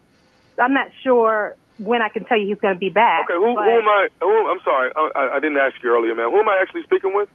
This is his girlfriend. And your name is? Jan. Jan. Okay. So, Jan, you say you don't know. You don't have an idea when he'll be back. No. You're starting to make me kind of get a little concerned, though. No. Wow. Okay. I tell you what. This is the number that he actually left us to give him a call on his results, and we're not getting an answer. I don't have another number on hand. Do you have any specific time I can actually call back and maybe I'll get him? You're making my stomach is getting nervous right now. What is the problem? Well, actually, what it is, ma'am, is Mr. Roger came in for to take a few tests. He took some tests, and we actually have the results in, and we'd actually really like for him to come back. I don't know anything about. I'm sorry, I didn't mean to interrupt you, but I don't know anything about any tests. He hasn't told me anything about going to a clinic or anything like that. I see. So what kind of tests are you talking about? Well, I mean, ma'am, I'm really not at liberty to give you any kind of information unless you're actually on the paperwork. So, it's not even something that I can discuss unless the patient has signed off that you are the next of kin or the person that we can actually give the information to. You do understand that, don't you? I do, and I'm pretty certain. I mean, the way we operate in this household, I'm pretty certain that I'm on the paperwork. So would you please go check? Let me pull up Roderick's stuff and on computer here, and I'll see what give me 1 second, please. Sure. Okay. Let's see. Now, let me scroll down for next of kin. Okay, I got a Janice. That is me. I mean, everybody calls me Jan, but that's me, Janice. Wow. Okay. Tell me your name again. I'm sorry. What's your name again? Mark. Like I said, I'm the clerk here at Dr. Robert's office. I guess I am at liberty to tell you what's going on. Please do. Mr. Roger came in and took some STD tests. STD? Yes, and I guess at this point I should just maybe both of you guys should come in, and so we can treat you both, and everybody will be fine. No. I need you to finish what you were just saying. Well, no, that's what I'm saying, man. What has happened is he's been diagnosed with as well as. You got to be kidding me. You have got to be kidding me. Okay, I'm not hearing this. I am not. Hang on a second. That means, do you understand what that means? Do you understand that he lives in my household? Do you understand that means that he has been dipping somewhere else? Because I have been not doing anything that would even come close to bringing something to him like that. So it's apparent that this man has been outside of my household and doing what he has no business doing and bringing it back in. Ma'am, I'm not at liberty to make any accusations like that. I cannot say anything like that. All I can say is, it'd be good for both of you guys to come in and get treated. Because let me tell you, this is something treatable. It is curable. I don't care about it being treatable or curable. What I care about is the fact that he apparently has been somewhere with some trick and brought something back home to my household. That's what I care about. And I do understand that, Miss Janice. I do. But you have to understand my position and what I'm trying to do. I'm just reaching out and Well, listen, you happen to call my household. You just have to be on the end. You're on the other side of it. I'm sorry you're getting most of it, but I tell you what you need to do is you need to make him an appointment, and I will meet him there. He will be wait, when he sees my face. Wait a minute. I'm sorry. You need to make him an appointment to come out to take a look at these results you're talking about, and guess who will show up at the door before he gets there? Me. That's what I think you it would need be. to do. I mean, since you're the next kid, wouldn't it be better for you just to tell him what's going on since I've explained it to you? No, this is the plan. You need to give him a call. I'm gonna give you a cell phone number. You Yes, have a ma'am. pen. Yes, I have a pen. Okay. Get it. I got it. Okay. You call him and set a 12 noon appointment. Trust me when I tell you, when he walks through that door and sees my face, he will know. Okay, but Miss Janet, I'm not trying to create chaos in our clinic. That's not the purpose of this call. All I want to talk about is an appointment. Is to let Mr. Roderick know that we need him to come actually into the building. I could give two about the call. All I know is you make that appointment. I will get there before he gets there, and it's on. I'm telling you, that's how it's gonna roll. Do you understand me? Hey, Miss Janet, I can't allow any chaos to be going on in the building. I cannot allow that. Let me tell you something. You're creating chaos. Let me tell you something. I could care less about what you feel about it and what you can and can't do. I'm not interested. All I'm telling you is you call my household. I understand it, but I call looking for Mr. Rogers. You called his soon-to-be wife. You know what? Correction, soon-to-not-be wife. Okay. I got one more thing I do need to tell you, though, Miss Janet. You know what? I can't deal with another thing. I swear to God, don't tell me anything else. But I do have a one piece of information I do need just make the appointment. That's all I care about. You make the appointment. I will make the appointment, but I need you to ask for somebody when you come to the clinic. I need you to ask for one person, and then they will take care of you. Who do I need to ask for? Okay, you need to ask for Nephew Tommy from the Steve Harvey Morning Show, because that's who I am. You just got pranked by your husband, Roger. You know what? Oh, my. Tommy, I listen to you every morning. I should know. Oh, my goodness. I am so embarrassed. And wait till I see Roger. Tommy. Are you all right? Oh, my gosh. I am I am over. Like, if she had have hung up before he said that, that might have been a homicide, waiting to happen. Yeah, that's pretty full on, really, because lucky he said that, because she's probably got to shoot his fucking brains out when he got up. I'm done. I'm done. I can't believe you did that to me.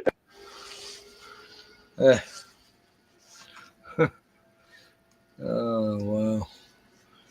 That was pretty good. Hello? Hello, Mr. Foster? Yes. This is Roy from the Homeowners Association. Yes. And I just needed to let you know that you've got a new mailman. He's going to be starting on Monday, and he's handicapped. Can I ask you a question? Okay.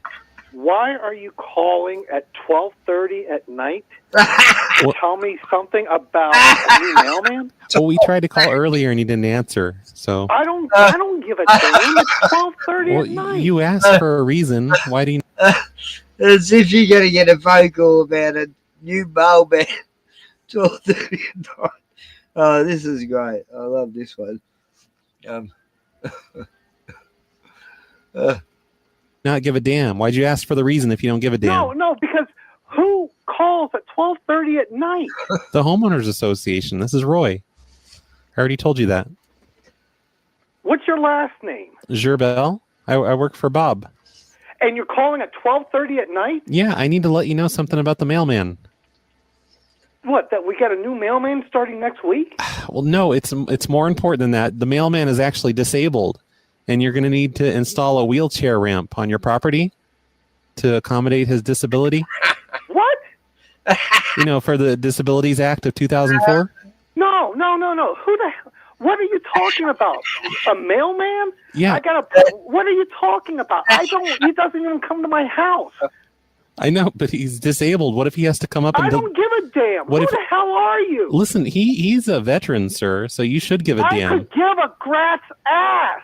But he fought for your country. He fought for your freedom. No. Yes. So, you're Roy who? Gerbel. Okay, hold on. I'd like to take down how to spell your last name. So what? You don't like the troops? No. You don't support the troops? Go screw yourself. Hello? Hello, Stephanie?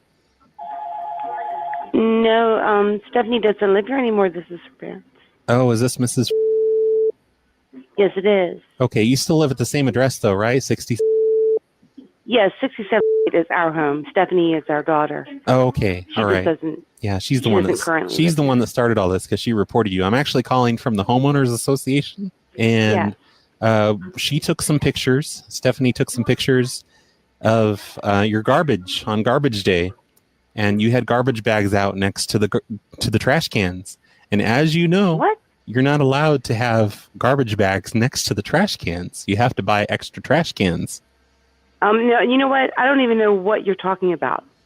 I'm talking. My daughter would never take pictures of my front yard and give you pictures. I don't know what you're talking about. Maybe you don't know her that well, but no, I know my daughter.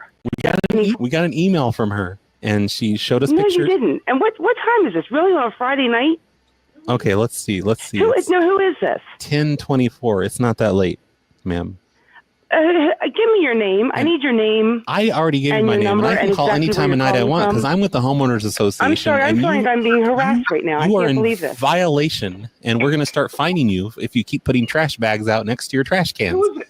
That makes this neighborhood look like a bunch of hobos. I cannot. Honestly, is this a for real call? Of course it is. Can I please have your name? My name is Roy Gerbel. I'm from the Homeowners Association. Roy Gerbel. Hold on one second. I work under Don't hang up. Robert. Oh, give me your number first. No, it's on your Okay, caller write this down ID, there. stupid. It's on your caller ID. You can see it right there. Did you just say stupid? Well, what the hell? You're asking for my number?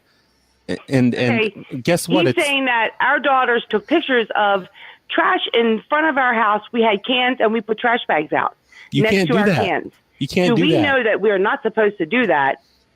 We're getting a call on a Friday night at 10:30. Are you with? Are you talking to me? Yeah, I'm talking to you. Okay, well, it's hard to tell because she didn't tell me she was talking to someone else. She just kind of. Your name is Roy what? She just kind of started talking to. Yeah, tell that bitch to be quiet because I'm trying to talk here. Oh, She didn't even what'd you tell just me. fucking say? She didn't even tell me she Let me was tell talking you to something, someone ass else. wipe. I got your number, all right?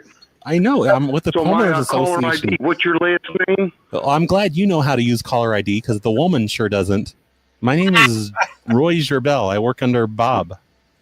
And What the fuck is what is your problem, man? We have pictures of your house, and you've got trash bags out next to your trash cans, and that's not allowed. I've never put trash bags out next to my trash cans. My trash cans are just trash cans. I know, but I never have trash bags on my property.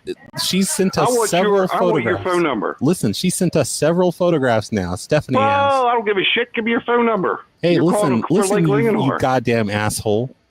Stephanie Fuck you, has sent us dickhead. emails showing us pictures in front of your house. Hello? Hi, I was calling for Pamela. She's not in at the moment. Can I take a message? Was this Mr. Yeah, well, it's her husband. Oh, okay, great. I'm calling from the homeowners association. Mm-hmm. And we just had a small problem. It seems like in your trash, we've been finding a lot of generic food items instead of brand names, and that's not really allowed here in the neighborhood. You're supposed to just buy good brand name foods and stuff instead of generic brands. Excuse me? You know, like when you buy a brand in the grocery store, I know that's probably Pamela's job, but when she's buying a lot of generic brands, like you can't afford the good stuff, you can't afford the brand names. This is a joke, right? Of course not, no. And we've just noticed. You guys are going through our trash? Yeah, this is something the homeowners association does from time to time, and we've noticed it just seems like it's happening more and more lately that you keep buying generic brands.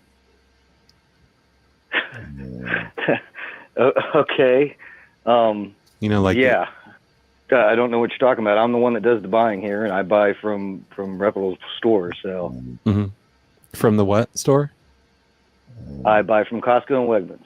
Yeah, the Costco, they have the generic brands too. You can choose the name brand items, or you can choose the cheap generic stuff that hobos use. And we've been noticing a lot of the generic brands in your trash. Hobos? You know what I mean. That's very disrespectful, sir. Well, we don't have hobos around here, so it doesn't really matter. Really? I'm just saying, it's you obviously haven't spent much time in this community. It's in your contract. You're not allowed to buy a lot of generic food like that. You know, from time to time, occasionally, it's not a big deal, but it seems like you're buying more generic than you are name brand these days. Okay, and hold on. If it keeps up, there's going to be a fine. What's your name? My name is Roy Gerbel. I work for Robert at the Homeowners Association.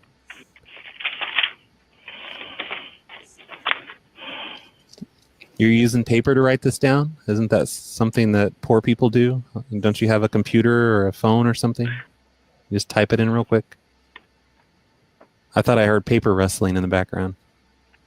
Well, yeah, moving stuff around. Well, dude, you're being very rude. That's like, who cares what people use to write on? Roy, can you spell your last name, It just please? seems like very hobo of me. R-O-Y is my first name. It is hobo of you. R-O-Y. Of you, not of me. I don't use paper, sir. Oh, I use scrap paper because I like to recycle as much as possible. Why don't you just use your phone? You don't have to use any paper then. That's much better for the Because the earth. paper's already been printed on. If I can use it again and again and again and get as much use out of it as possible, and then you burn it in my fireplace, I will do so. And that's my choice. And that's my right bad as a for the human earth. being and a citizen of this country. And your last name is, sir? Is it also your choice to use generic brands when you go to the grocery store? Yeah, absolutely. No, What's it's your last not. name, sir? It's in your contract. You're not allowed to use generic brands like that. What's your name, sir? And we Last let name? it slide from time to time, but Dude, you're calling me up about my trash when we have people speeding down our road doing 40 miles an hour. Okay, look, parking we're the dealing wrong with that, direction on okay? the road. We're dealing with that. Excuse- We have to deal with one Are thing you? at a time. We're doing Are our you? best. And what about the guy that drives the truck around Okay, the listen. Lake Lingenor truck, Listen. and he goes up to Wegmans and Walmart and goes up to Mount Airy? You taking care of that too? Listen, asshole. If we didn't have to deal with people like Oh, you all the time, then we'd have more Asshole. time. Okay, Hey, shut the now fuck I'm up. an asshole. Listen, we would have more time to deal with real issues if we didn't have to deal with you doing stuff like this. Dude, buying generic brands. What are you talking about? You're wasting your time going through my trash. And if I catch anybody going through my trash, we'll have another issue. It's my trash. Yeah, but have you ever read the contract with the homeowners association? This is the first time I'm hearing of any of this. And I've been living here for quite a long time. All right. Well, apparently you don't know how things I'm work. hearing of any of this. But you're wasting everyone's time by generic brands. You're causing me to make this phone call to you when I could be dealing with the speeders on your street. You're wasting your time by going through people's trash and worrying about what they're buying from a store, which they have the right to do. No, they do not. If you read the contract, you would know. It's your trash. And you work for who again? I'm with the homeowners association. You know which homeowners association. So you work for the country club. Well, we're all the same entity. Are you? Yeah, we are. Okay. So when I called up tomorrow and I tell these people that you're calling me an asshole and a hobo, they're going to back you up. Is that it? I don't care what you do, but if you don't stop this, we're going to start fining you. Obviously you do, because you're going through my trash. Okay, well, maybe you should just stop being such a fucking hobo and we won't have to fine you like this. A fucking hobo. Oh my God. Dude, you realize that you are like seriously, what's your last name? Gerbel? Gerbel. Yeah, Gherbeil. Okay. I have not used any bad language with you at all. I didn't accuse you of that.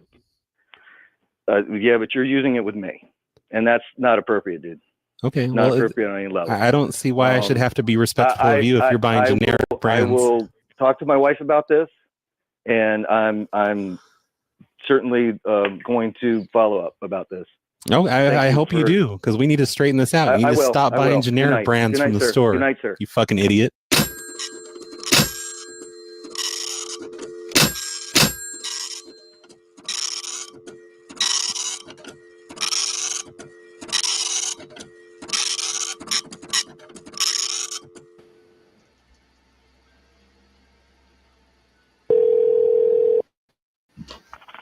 Hello? Hello, Dave? Yes. Hey, it's Roy. Right. Anyway, I don't know how people can fall for it, though. But, yeah, the 80s, God, prank calls were the thing, you know. Used to get constantly prank calls from young teenage hoods, you know, trying to... Oh, they were funny, and I used to go along with it, and I'd end up having them laughing because, yeah, they ring up going, "Hey, mate, is your fridge running?" I go, "Yeah." They go, "Oh, we just saw it run past our street just before." They go, "Did you try to catch it?" I've been trying to fucking find that fridge for ages, and it keeps running off. Yeah. Anyway. The old prank calls, that's been a thing since the 70s, and I don't get how people could fall for it now. Anyway, what do you think, Puck? I think Gordon wanted to talk to you or something. He wanted to have it out with you about, mail and swords and wands.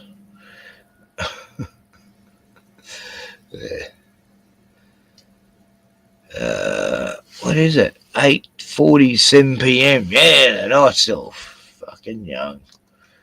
I'm on my 5th beer, I think.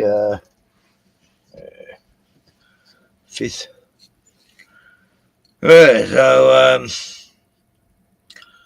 Zeke's outside right now, running around like a savage creature he is. No, he's a beautiful dog. I love Zeke. I've known him for how long? Well, ever since Tioni got him. And Bruno's the same age. Anyway, Gordon's not here, so Let's see what Bucko has to say. Page. Anyway. Oh, yeah. You got YouTube volume on. What's that? Echo. YouTube volume. Got to turn YouTube. You might want to check your end, mate. No, you've got the volume. You've got YouTube volume on. The only window I've got open is StreamYards, bro. Right. I'm hearing an echo though. Well, I'm gonna check yourself. Oh, actually, it's good now, but no, it's not. I heard an echo. Okay. Fantastic. So, what have you been up to? Been out for dinner. Been watching some bands. Some what? Oh, just got home. It's fucking too cold to go outside and smoke joints. So I'm like, fuck this. I was having a panic attack. Too many fucking people. Just came home, fucked up. How long were you out? Yeah, I'm a bit like that in big crowds, but I can do it for about an hour and then I have to go. Yeah. No, I was there for 3. And I just got inside, jumped in front of the fucking heater and turned Starlight on. I'm just not moving. I'm just having my first joint getting back now. I'm that fucking tinny. I only had 3 drinks out there. But I'm not used to drinking full strength, so I'm pretty fucking licked. Yeah, I try to have a few drinks before I go to the pub so I don't spend too much because your money, God, it's expensive. I left 2 of me drinks half empty, fucking sitting there on the table, went out for a joint, and it came back and these old nanas are around the table. And I got me fucking hard solo fire engine sitting there, me pink fucking lemonade fucking booze drink with a straw in it sitting there with its wedge of lime in it. And I come back and these nanas haven't touched it. And I go, oh, thanks, darling. So what should we drink and pick it up and walk off? Oh, yeah. They didn't mind. No, I just left it on this little couch coffee table area that people sit around and just whacked it right in the middle and mum was there to drink there and it was full. And I just went out for like a fucking dart, had me joint, came back in, and I was all filled with nanas, and I'm like, cheers for watching me drink, darlings. And you're like, what is a bloke doing with a fucking hard fire engine? And I'm like, yep.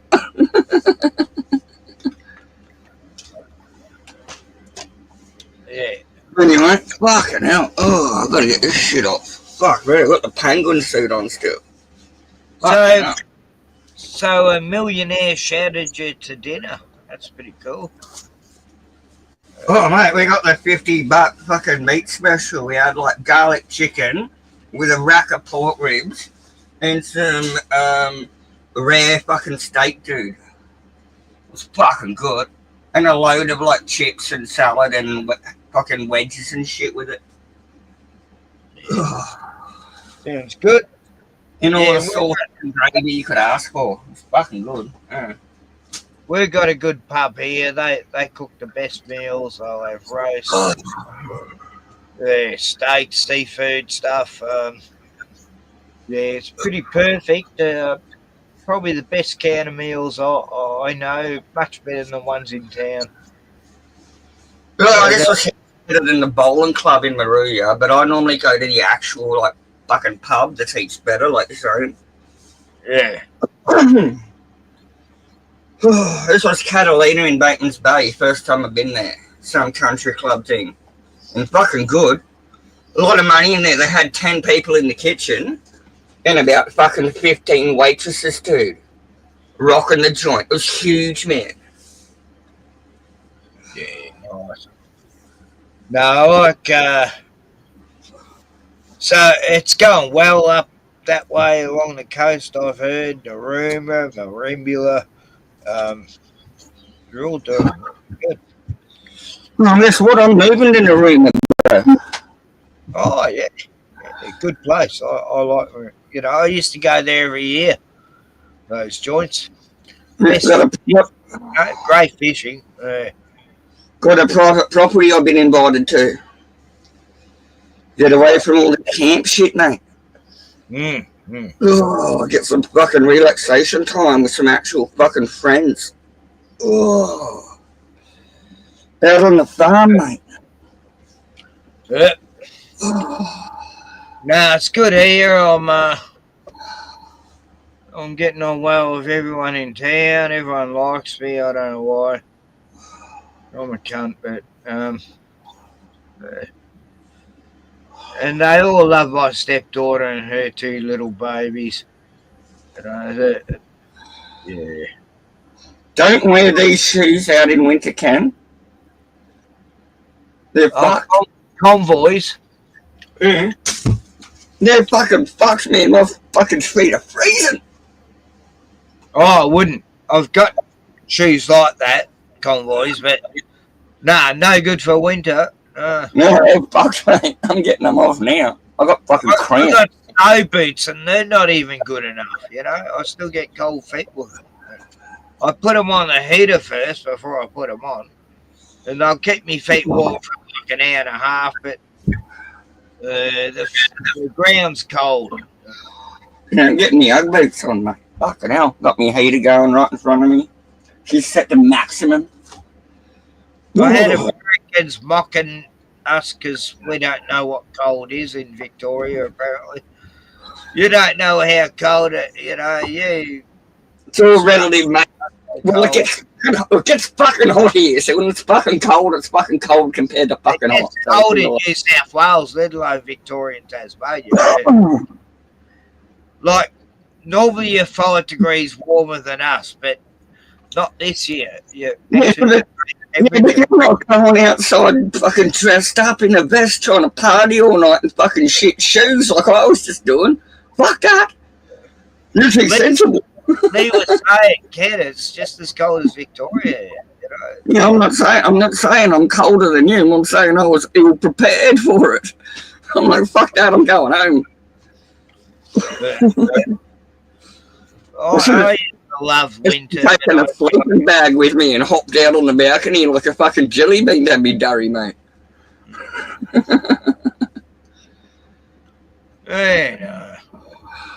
Anyway, one more month of winter, and before we know it'll be summer. And Americans are complaining about 110-degree days, and I love 120 degrees. I go, nah. That's fucking Fahrenheit, mate. I don't know. I used to know all that off the top of my head from cooking and blacksmithing. It's 50 Celsius. Yeah. Fuck 50 Celsius, cunt. Fuck that. Oh, I love that. Yeah, fucking You're fucking crazy, cunt. If you think -5 right now outside's fucking great, and you think +50's fucking good, you're insane. I was born the first day of summer. I was born in summer, so I love. Yeah, to say neither am I good. Freezing your nuts off ain't good, and 50 degrees Celsius cooking an egg on your fucking car bottle ain't good either, mate. It's great. It's not great. You know what is great, mate? You know what is great? 27 degrees Celsius and lovely. Having a barbecue on the veranda at 27 degrees Celsius, mate. That's lovely. Fuck 50 degrees Celsius. It's not nice. I don't know who you're trying to convince 50 degrees Celsius is fucking lovely. Ask any Australian or any person that lives in Afghanistan. They'll call you crazy. I love the heat. I just love it. Also, Hey, Ken, how'd you handle the hot day the other day to go? I love it. You're also talking a fucking good yard at pool the other night, weren't you? What's that? You could shoot a rabbit from half a kilometre away with a fucking open bow and arrow.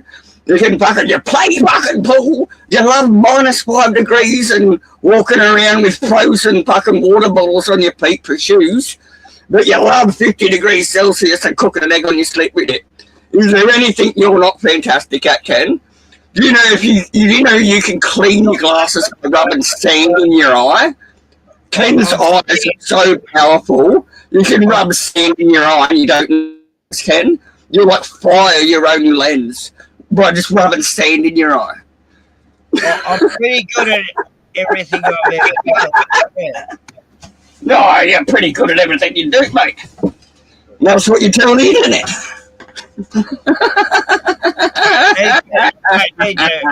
I don't really need to prove anything. I don't know. Yeah, right. What do I need to prove? I don't know. I don't know.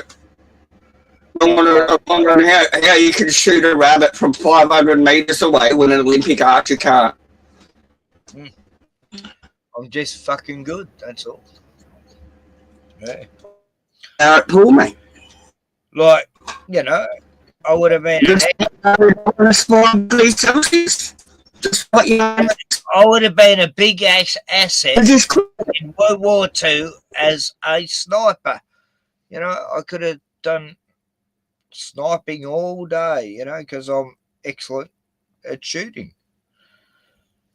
You know, it's not my fault. I you know, when I was 11, I got given a gun. Go shoot rabbits, son.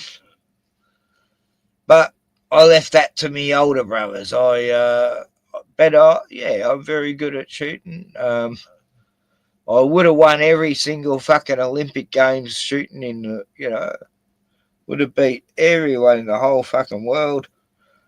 I'm just fucking good. It's not my fault. I'm an expert at some things.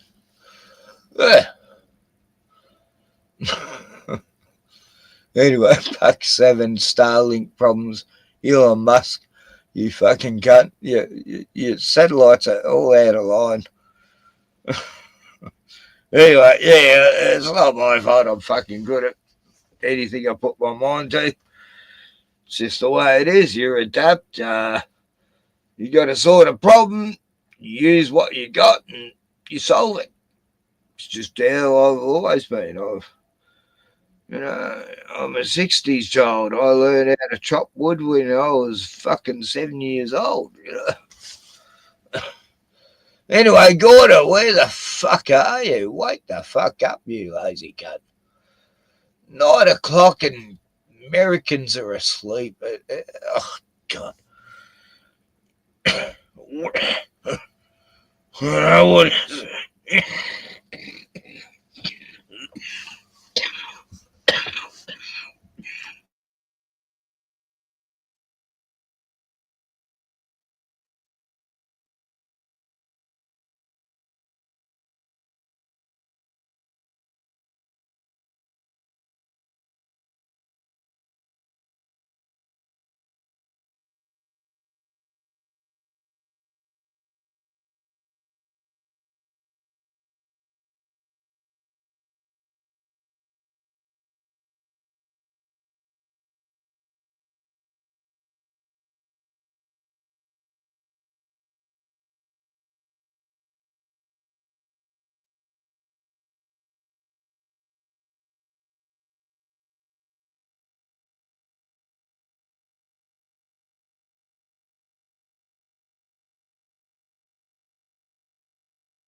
Sorry, just had a coughing fit. I keep forgetting I'm still not well. This fucking flu thing. Oh, wow. Haven't been sick for 8 years and yet suddenly 3 weeks. Fuck that. It's insane. I'm normally only sick for like 3 to 4 days at the max in the past.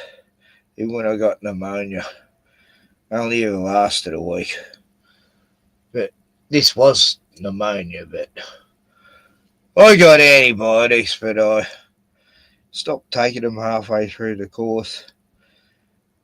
My doctor said my lungs were fucked and I'm gonna die if I don't have antibiotics. Anyway, the sea air will save me. Wait the fuck up, Squigs, how are you? Is there anybody out there? There's Joe, he's still there. Hey Joe, wake up. He's still asleep. Anyway, Gordon's asleep, Joe's asleep. Puck's gone. Starling problems. Okay. I guess it's just me against the world. Trish. Bigfoot. We got Yowies. Same shit. They're everywhere in the world. I don't know why. Just happen to be. I've known many people who have seen it. Anyway, Gordon wanted me to go offline 3 hours ago. Now he's asleep, so I want to get some StreamYard time in. I've got unlimited StreamYard, so because I was sick for a week and a half, I didn't fucking use it. I've only got another, I don't even know if it's a week left. So, welcome to the 24-hour stream.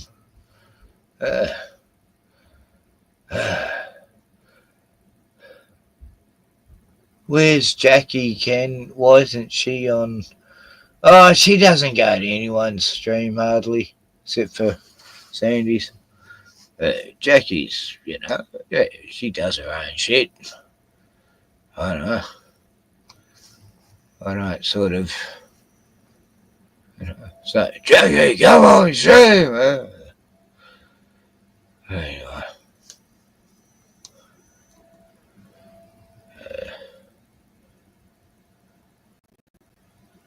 When's she talking to you, mate? No, you're her best friend? Yeah, what sort of shit you talking about? Oh, my God. I don't know Jackie. I only know her from Sandy's channel. Yeah, we talk. I like her. I think she's I like her. I think she's original. She's says what she thinks, and yeah, even if she's wrong, good on her. And so what if she's a lesbian? I think that's why you don't like her.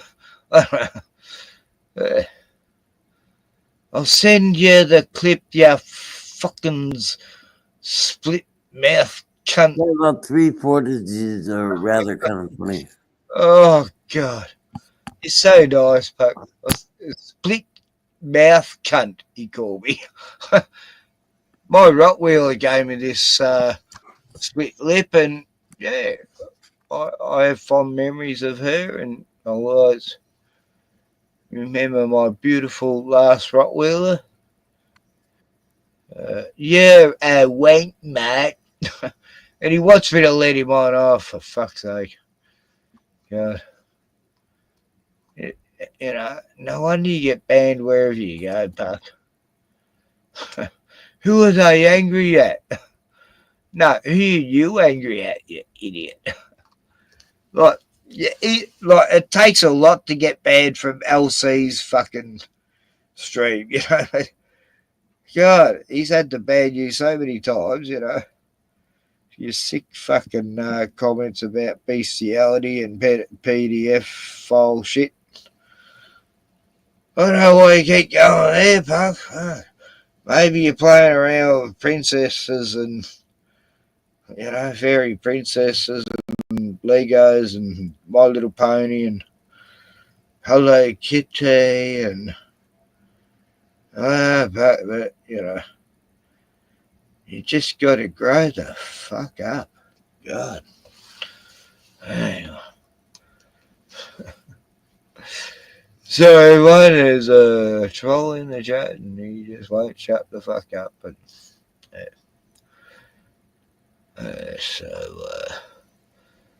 you want me to let him on again, and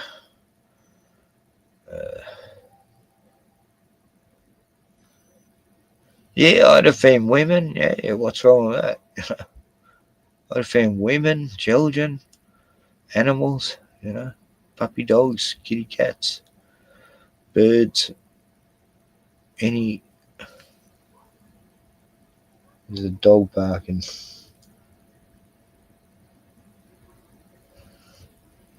I think it's a blue heeler. He doesn't bark normally. That's weird. Blue heeler next door. He's half blind, half deaf. Yeah, he ran away. I don't run away for nothing, mate. You're the pussy,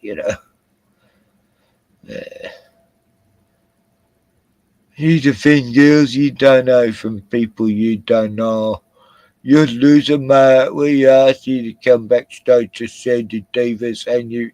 No, I just couldn't be fucked going live streaming that night. I decided I'd rather watch a movie or something. That happens. Sometimes you just don't feel like being on a live stream, especially when there's a fuckwit which will just make up bullshit, and you can't even have a. I've had you on my channel many a time. I knew how that was going to go if I went on Sandy's.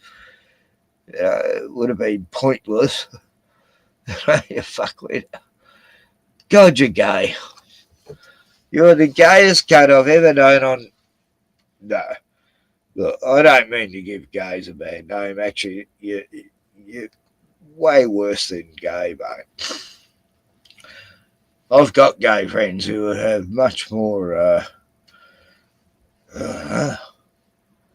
sophistication, knowledge, understanding of other humans than you would ever. Try to fuck with people.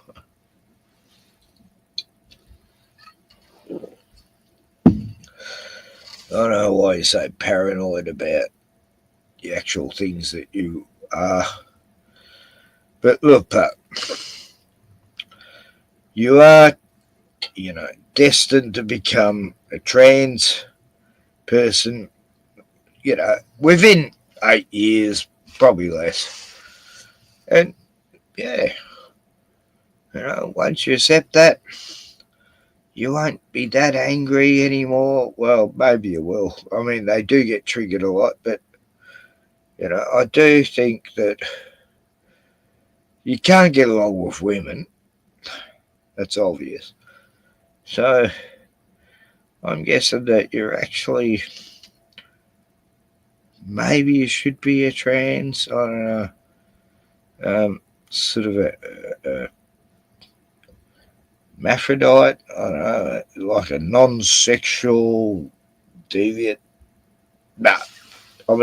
person. But I don't know what category to put you in. You're saying a water category, I don't know. Let's have a poll. I'll put a poll in the chat. Will Puck be transgender in 2030?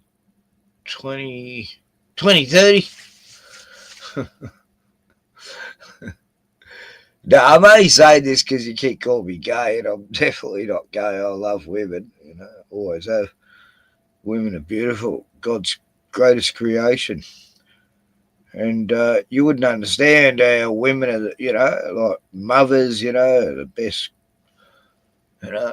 mothers are fantastic. You wouldn't understand about children, or, you don't understand about a lot at all, but because you're still living in child world. I don't know. Toys, You got to grow the fuck up, mate. You got to learn to understand how other people might think, or you're sort of a lame narcissist. Like you are a narcissist, but you don't actually understand other people, and that's why you can say that horrendous things you say to Turpy and LC. Anyway, you've got some devoted followers from Sandy Diva's channel, Puck, that will defend you to the death. I had a guy say that the other day, and I go ahead, mate. Yeah. Defend Puck all you want. I'm not going to stop you. Your choice. Forgot his name. Yeah, you got this guy. He's going to fucking defend you to his death. Oh, fuck, that was funny. Oh, God. They've known you for 5 seconds, but, I've known you for, 2.5 years? Anyway. It was funny. And it wasn't from LC's, no. But you are used as a reference point there often. What else? If you people use you as a reference, no, he's not a Puck Alpha. Oh, fuck. Puck, you have become famous, I'm telling you, for all the wrong reasons, but no judgment. I don't hate you. I think you're your own worst enemy, but anyway. That's only my opinion. I could be wrong. Maybe, a lot of people love you, and that'd be great. And, anyway, it's good you had a good meal with a billionaire that showered you. I hope you had a good time with you. I don't know. When I was younger, I thought, I wouldn't mind being a gigolo, but with only women, like older women and that, yeah. But anyway, no, it's good you got a meal out of it, and I hope you both had a good time. And, yeah. No, nothing wrong with being a gigolo with women, men. No, that's cool too. Yeah, no judgment. Anyway, get a free meal. That's always good. Anyway, I know. Raving on a bit, but, I've got unlimited stream out time. I've got to make it fucking count.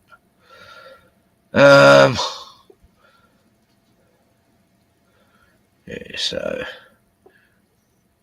I can hear. I think it's Squiggly walking around.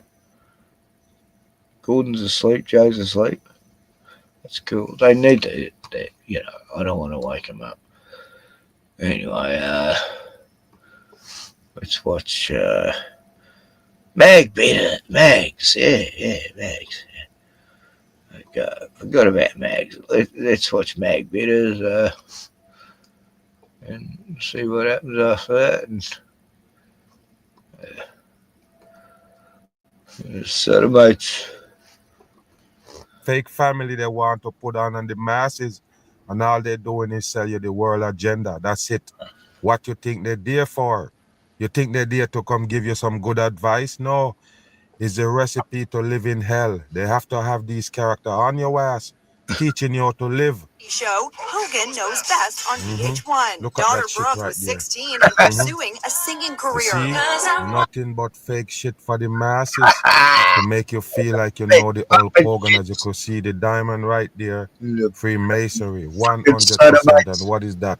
Hulk Hogan. Pay attention. 999 with R's. But just 2 years later, Linda filed for divorce. In 2012, Linda moved in with boy toy Charlie Hill. You see that, people? Pay attention. Go back again.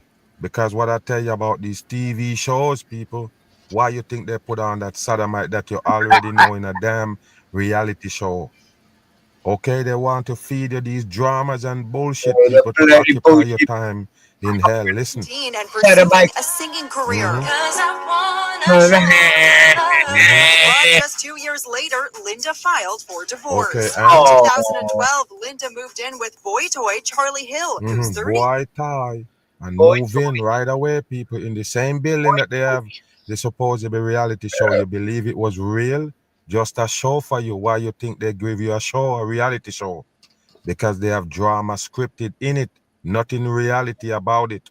Listen. Years younger. That same year, the gossip website Gawker posted clips of Hulk Hogan having sex with his best friend's wife see that? while he was still married to Linda. You see He that, people? sued for invasion of privacy. What you think it is, people? That's why they bring you the reality show. What you can't understand. You remember when they bring Whitney Houston on a reality show, what you think they was trying to show you after they show you this great singer? Supposedly now they're going to show you the life, how we living, popping pills, taking drugs, all of these things, and how they're living all by design, people. This is how they push the puppet on you. Good and bad, it's going to have an effect on your life. Pay attention. See. Look, people. I didn't Look what he find have on out the cross on the chest. Pay attention to about this him one. having the sex tape Look at until that it shit, became people. national news. It's hard to believe that I was There you actually go. married to this There you man that I go. had children with, that I lived with him, and I had to look at him and talk to and trust as They my know it's a fake life, people. They give you on TV. That's why they bring the lifestyle of that character on TV, people. Fake lifestyle to paint a picture, and then they give you all this drama. Listen some more. husband. And he's doing this kind of stuff behind my back. Hulk What a won bullshit. $115 There you go, million. people. $115 million he won. Take a look at that right there, people. It's nothing but bullshit they're feeding you. What you think? Listen and pay In attention. damages. I don't know how he can He's sleep just at an night actor. knowing He's that an he's got actor. the money for doing what he did. Wow. It's dirty money. The sex tape scandal dirty money. affected their kids Look, too. people, it's They're just bullshit. embarrassed. Earlier this year, Brooke lashed out at her famous family. Why you think all of these famous people, they have some kind of sex tape out? Why you think that, people? And the same time when they put it down the reality show, bam, all of these things coming out. You think you can have a reality show without these spices in it? These things in it happening? What you think, people? It's a scripted show. The whole life. Listen. With bombshell claims. Bombshell. I There have you been go with the extremely bombshells. verbally and mentally abused since childhood. Sadly, it would frequently turn physical. Wow, what a joke for the masses. And that's what they have to tell you about the Hulk Hogan. I guess they want to bring back the whole lifestyle and life story for the masses to take it in. Now they pull off the damn death move. And look, people, he's just a fucking faker right there, a showman. Now you see what he got on the shirt? What is he doing? Advertising Netflix right there. And I already told you, Netflix is coding 36 coding right there in plain sight. The 36 is the mark of the beast. And don't worry about it. Even this wrestle thing that you see them playing with, they have the New World Order coding on it. You know that or not? Pay attention to this. Details are emerging over the death of American icon Hulk Hogan. Hogan's health took a turn for the worst in the last month of Take a his look, life. people, because this is what they got to show you right there. A whole bunch of people carrying somebody on a damn gurney, and they tell you that's the Hulk Hogan right there. Pay attention. He Far reportedly away. suffered a weak heart and shortness Weak of heart. breath, and he was also on oxygen. So you see that, people? You have weak heart, even on oxygen, and you see what they show you right there? The two serpent wrap around the pole right there with the wings to show you they control the whole thing.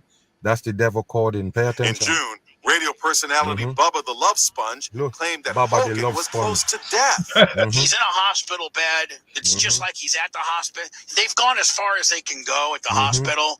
Now they're keeping him comfortable at his house. That triggered fierce denials from Hogan's rep. I'm the one that got on the air and said, you know, the family has been summoned to come see him and he's having cardiac issues. And I was There you really go, people. Got cardiac issue. So there you go, people. This is how they take off these puppets off the scene. Cardiac arrest, and I already told you. They know already that gonna be the masses' main problem now that they are juiced up.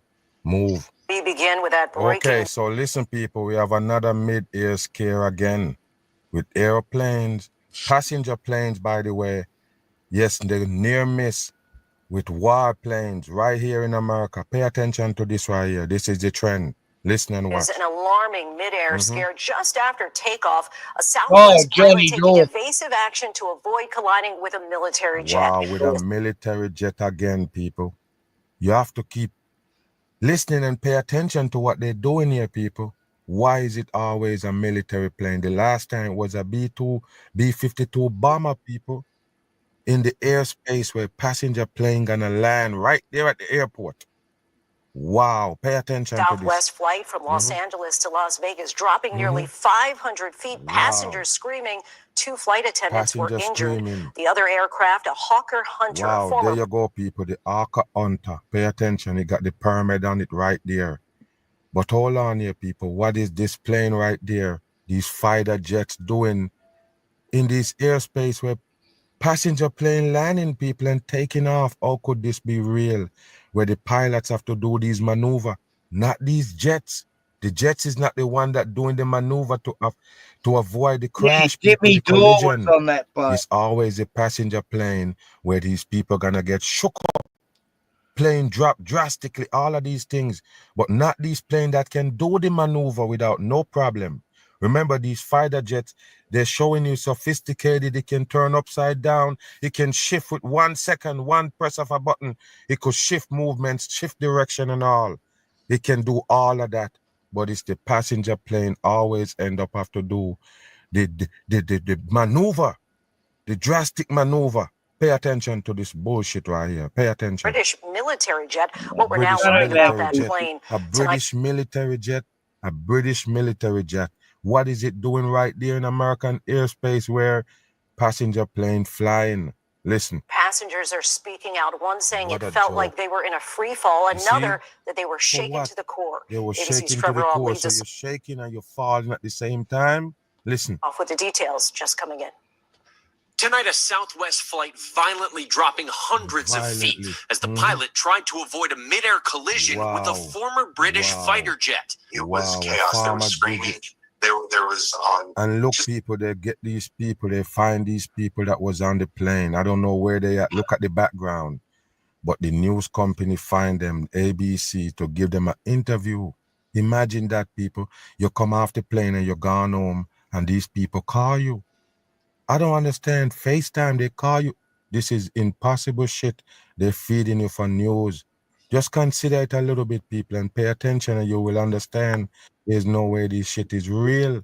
Listen and pay attention. people were frightened. It happened about 6 minutes after takeoff at Burbank Airport. The plane bound for Las Vegas Look at suddenly that, people. dropping Look. 500 feet. Wow, people. It suddenly dropped 500 feet. You know what kind of drastic drop that is with a plane? Wow, to avoid hitting a damn military plane, a war jet. Look at West this. pilot got a warning from the collision avoidance system. It was about, I would say, an 8 to 10 second drop, a free 18. fall. I've never experienced that. It's terrifying. It shakes you to the core. As the plane leveled off, passengers say the pilot told them what had happened. Listen. 2 to 3 minutes later, the 2 pilot to 3 is the coding, but they mention when the plane level off. By the way, the plane going around a ball earth, but it have to level off when it come back to normal. Pay attention to this. got on the intercom and Got on the told intercom. everybody that they had maneuvered the aircraft to avoid a midair There you collision. go again, people, just like the first one. Yes, the pilot come announce it that yes, I have to do this maneuver to avoid a collision. Right away, you have to come on the intercom and tell them, listen. Passengers say the fasten seatbelt sign was still on, but drink service was just starting. All that I could physically see was that the flight attendant was injured. It looked to me like that she had a head injury because of she had the ice pack on her head for the remainder of the flight. It comes just days after a Delta regional jet landing at Minot International in North Dakota made a hard turn after spotting a B-52 There you go, bomber. people. What is this warplane doing there? Wow, unbelievable. So like I say, people, this is the mission right here they're on, to stop you from flying on these birds and feel comfortable. That's all they're doing, trying to make you uncomfortable in going on these planes. Bam. Now take a look at this right here. Profiler get booted from plane. Take a look at this right here. Wrong, my bags in storage. Pay attention. Hold on. You can call the cops. Take a look at that, people. You see the coding on the shirt? That's U. U is number 3 in numerology. And if you turn it sideways, it's 2 C's. Same 33 coding. Of course, you go have on the coding. Pay attention. So this is all they have for you nowadays. All mishaps on planes. Pay attention to that. That's just acting right there, people. Somebody always on their phone, hold their phone low to record it. Pay attention to this right here. There you go, people. Mishaps on the plane. I guess this is mid-flight right here, people.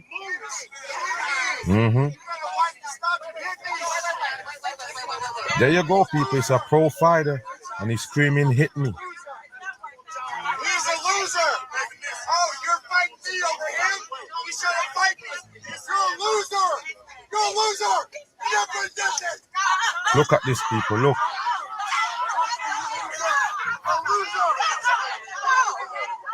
They're running. They're ready to run. One person pulling. Look, people. Look. Wow. I think these people right here deserve an award. A shitty award for this shitty acting right here they give you for the news. The worst acting that you're gonna find is for the news, people. They don't care about you. When they're giving you the news, these things, these happenings, why it looks so fake? Because they don't care. They believe that it's all idiots. They're feeding that shit too. That's what you need to understand. Pay attention to this lousy acting. Look at this right here, people. And if you notice, these cameras that they use to record this, they don't have no too much wide angle. You just can see a little space. That's it. Where they're showing you the supposed picture. What a dumb shit for the masses. Like I say, it's just mishaps. They're showing you on planes in midair. So anything can happen if people just start, big old boy brawling on the plane, fighting. That's not gonna be good. The passengers now can't fly unless they consider these things in the back of their mind, like this can happen. Maybe a war jet collide with this plane as soon as we take off or when we're about to land. All of these things gonna come in consideration. Engine burning up, all of these things. And it will deteriorate the people's brain. They won't fly anymore. I'm telling you. That's the whole agenda. Bam. An FBI raid this morning at a Tahunga compound, possibly related to a TikTok dancing cult. So we go. A TikTok dancing cult, people. Pay attention. You see how much shit you get from the damn TikTok. The one that they hate so much and want to ban, have so much influence on the masses. Is unbelievable. Pay attention to this. From that incredible emotion to a bizarre story that's been featured in a Netflix documentary. Listen, and it was featured in a Netflix documentary. You have to keep this in mind. Anything that Netflix supposedly document is an open case now. Do you understand that some documentary that Netflix just supposedly randomly doing just turn into a damn big show now, where police involved and FBI start investigating because Netflix don't open another door. Netflix don't shed a light on this old case that police couldn't solve. And a Netflix documentary, bam, put it back on. They start retrying people and everything. They're freeing people from prison and all with a Netflix documentary. Remember the one that got R. Kelly supposedly caught up was a documentary. I don't remember if it was a Netflix or TLC, one of these documentaries, but it shows you that the words are staged. That's what the operation is, people are staged. Pay attention here. News reporter Monica Dianda is live in Tahunga. The very left. Monica. Let's see what's happening. Philip calling right now. We are on majority here in Tahunga, and I want you to take a look. This is where that search warrant was executed earlier today. You can see that black fence still knocked over from the activity. Why did they knock down that fence? Why did they knock down the fence, that railing? Why did they knock it down? To get in the building? This is a joke right here. Listen. On this property is Shekinah Church. Look, this church was the subject of a 2024 Netflix documentary that faced allegations, manipulation, abuse, and was even accused of being. Okay, hold on, people. It's a church. So Netflix do the documentary on the church, say all of these things been done in the church, and all of a sudden FBI raid. Pay attention, and FBI don't just raid places. That's bullshit. Pay attention to this.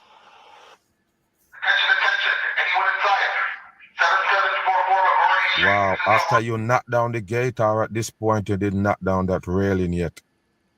So now you want to bull on talking to these people? Come on, this is no FBI, people. Why they mention FBI? This is bullshit. The police department. I heard two loud bangs, like bang, bang. It's bullshit, people. It's bullshit. You see that person in the plaid clothing? It's Freemasonry. But pay attention to these people. All of these people they find to interview them, including this one, look amusing in the face. Pay attention. This place has always been curious to me. Air 7 overhead this morning, moments after the FBI, El Monte Police, and several other agencies made their way onto this property, executing a search warrant for money laundering and sex trafficking. Wow, money laundering and sex trafficking. And there you go. They're leading somebody from out of there. But look, yes, one of the police got on the Adidas hat with the three-sprung right there, coding. Pay attention, and they're leading away this man in the shots. At least 7 people were detained. Yes, Some detained. They have on a plastic string tie. Listen. Sitting along this brick fence. Look, people. Investigators seen loading possible evidence into this white truck. Possible evidence. I'm It's just bullshit. being a looky-loo right now. I'm trying to figure out what the heck went on. Yeah, but why is they interviewing you if you're just there looking to see what's going on? What kind of light you're gonna shed on this situation where these news reporters have to waste their time to talk to you? What a dumb shit for TV people. The address of this property comes back to Shekinah Church, which was at the center of a Netflix documentary called Dancing for the Devil, the 7 Dancing for the Devil. And that's the damn supposedly title of it right there, people. Wow, unbelievable. This is what they do, people. They can throw those words out. Just the other day, they supposedly, owner of the Cowboys, the Dallas Cowboys, he come out and said the same thing. He said, yeah, I've danced with the devil. And the people don't understand. Of course he danced with the devil. They tell you he's a billionaire in hell. You have to dance with the devil to come up with all of these things. These supposedly assets in this world. So you have to understand the dancing with the devil. That's what all of them doing. That's why they be able to run all of these mind games on you. They're dancing with the devil. Look Former at this. members accuse the church leader of running a cult-like business via his talent management company, as well as his church. Most neighbors are well aware of that documentary and want to get to the bottom of this. Disconcerting to think if I had kids, that would be awful. Wow. Because If you have kids, basically why talk to this felt like person? took these kids Wow. and then kind of brainwashed them. And brainwashed One them. of the people featured It's all bullshit, people. It's made up bullshit for the dumb masses. Wow. on documentary now reacting to what happened Look, people, here today. they all fake. We've been dreaming about this day. We've been Dreaming praying about about the day. this day. They've been dreaming and praying about this day as this person look like he got on a mask reading a script. What kind of dumb shit is this? What you staring at? Pay attention. For the day that the beginning of where justice will be served for all the victims. Justice. And to Where is the hopefully victims? prevent Where is the people, victims? young people joining organizations like this. Yes, and that's what the problem is about young people joining organization like this. Remember, they show you them taking down all of these YouTubers, which I always tell you before, those same YouTubers that they claim to take down is a part of it. Fucking faker and the system. That's what they need to understand. They're just here to fool the masses. And then they go down in some kind of crime where they want the people to aware of so they can take you down. As a regular person in the street, you get taken down for these things. Don't worry, you see these big YouTubers get taken down in the same name. But pay attention to this. And we've also learned the U.S. Postal Inspection Service was involved here Wow. on What this that got to search do with the warrant that post? happened this morning. They tell us they can't comment much on the case right now because Of course they can't. So why do you show up there? You have no information for the masses. Move. Look at this right here. Pay attention.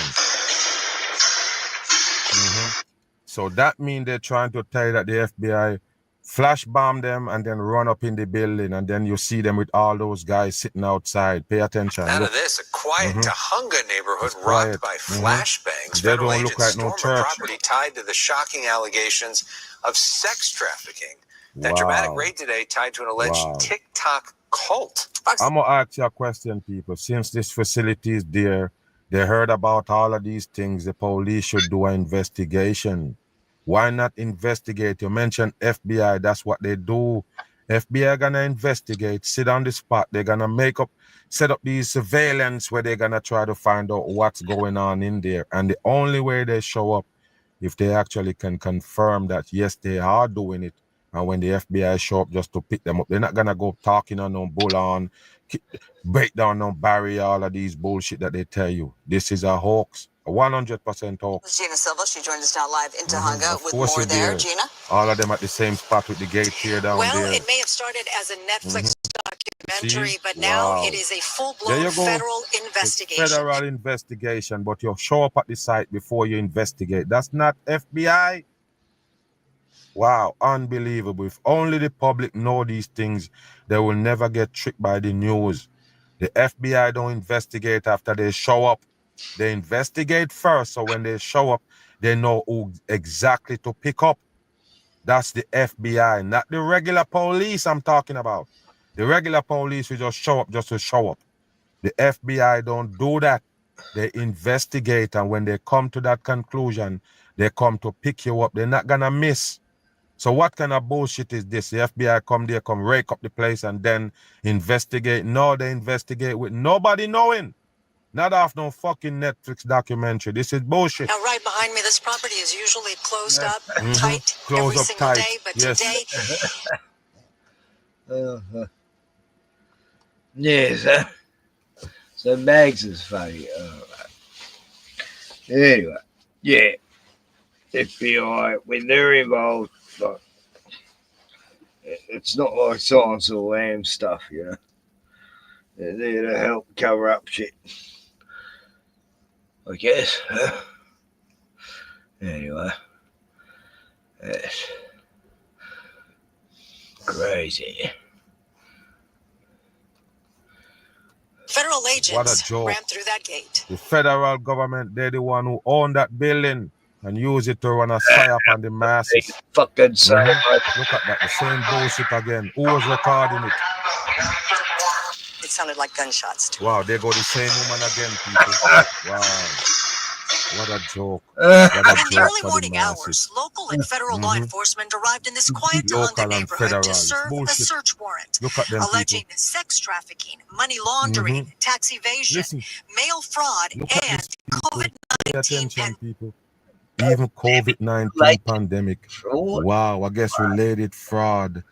What a joke. Remember Donald Trump tell you you're going to prosecute these people harder than ever or any other prosecution if you mess with the COVID pandemic relief. What a joke for the masses. So there you go, people. Sex trafficking, money laundering, tax evasion, mail fraud, COVID pandemic bullshit. All bullshit, people. Take a look at this right here. So this is why they raid this place right here, people. There's sex trafficking and money laundering and all that shit at the same time. Stealing COVID money. All bullshit. related fraud. It's really, really Look at creepy, them people. and They're creepy. this is a really It's a creepy great, quiet fakery. little community, Mhm. and a lot of And families. that's the areas they like to pull off these fakery. They own those little towns. Those little towns owned by one person. Freemason. That's what they do, people. And a lot of people didn't know this, but a lot of places in America, that's what it is, people. It's a small town owned by one person. He owned the hotel, he owned the McDonald's, he owned the gas station, every damn thing. And it's easy for them to run psyops in these places because it's controlled by a Freemason puppet.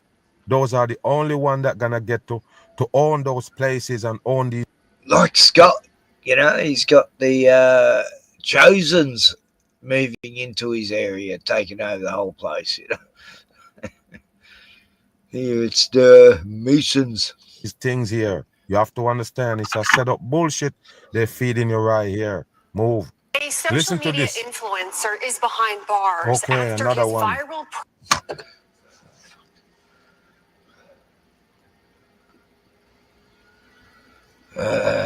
Drop the mouse.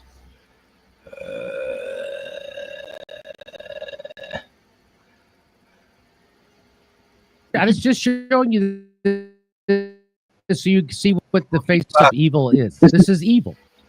This is Hitler-esque evil. I think at this stage, he says, the only FBI. Wow, unbelievable. If only the public know these things, they will never get tricked by the news. The FBI don't investigate after they show up. They investigate first, so when they show up, they know who exactly to pick up. That's the FBI, not the regular police I'm talking about. The We regular got way police will just show up just to show up. The FBI don't do that. They investigate, and when they come, they're telling you about another social media influencer. Pay attention to this. They're trying to tell you that people will do anything for views and likes on social media. Pay attention to Tempe this. police arrested 21-year-old Of course, he's 21 for your number 3 coding. Cobb. He's known He's as Cobb. Heston James on social media. He has more than 1 million You followers see on that? Instagram. And those people, you can't trust them people. They're not supposed to be genuine. million followers. They're showing you fakery. They're about fakery. It's the fake people put them on. The ones that disguise people. That's what you need to understand. Yeah, this face looks familiar. I think I've seen this story. These are control opposition they plant on social media. They plant them there to influence you. They're gonna show you a lot of them get taken down, man. How much of these shields are show you and say, look, these are working for the government people. They're the one who put them on. They don't want to put them on mainstream TV. They want to capture the peoples on social media, so they control those areas. They're gatekeeping the whole thing. So yes, they put these people on. They're the one who put them on and give them a lot of followers. They force people to be on there. They force people on these pages that they make. They are a part of the system. So pay attention to this right here. Listen. This is video of one of those pranks that Cobb put up on social media. He posted on It has social since gone media. viral. Tempe police say Nothing go viral unless they want it to, people. They control those algorithms that show people these things on their feed. When you're going to understand that?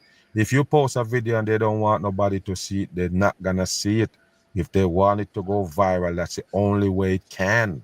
Listen. it shows him and a group of men going into a Tempe auto shop, and they're dressed up as employees. They're dressed up as employees. Where did they get the clothing? They just sit around and make imitations work suit for these places? Come on, man. This is dumb shit. To be them. Wow. Cobb then tells the group to begin working, and the men begin grabbing equipment and crawling underneath vehicles. What a joke, people. Look, one employee, see, that's what they do. They jump out of the van and then they just cause chaos. And they just cause one chaos. employee screams to get out, but what a they joke, just won't people. leave. You believe in this, people? It's bullshit. It's 100% bullshit. And this is what these TikTokers supposedly do. The one they plant. They have these things look like movie setup. Who would they have cameras and everything set up already to see you coming out of the fucking van? All of it is bullshit. 100% bullshit. This is how they make these mini shows and catch the damn dummies on TikTok. That's why I tell you to stay off that shit.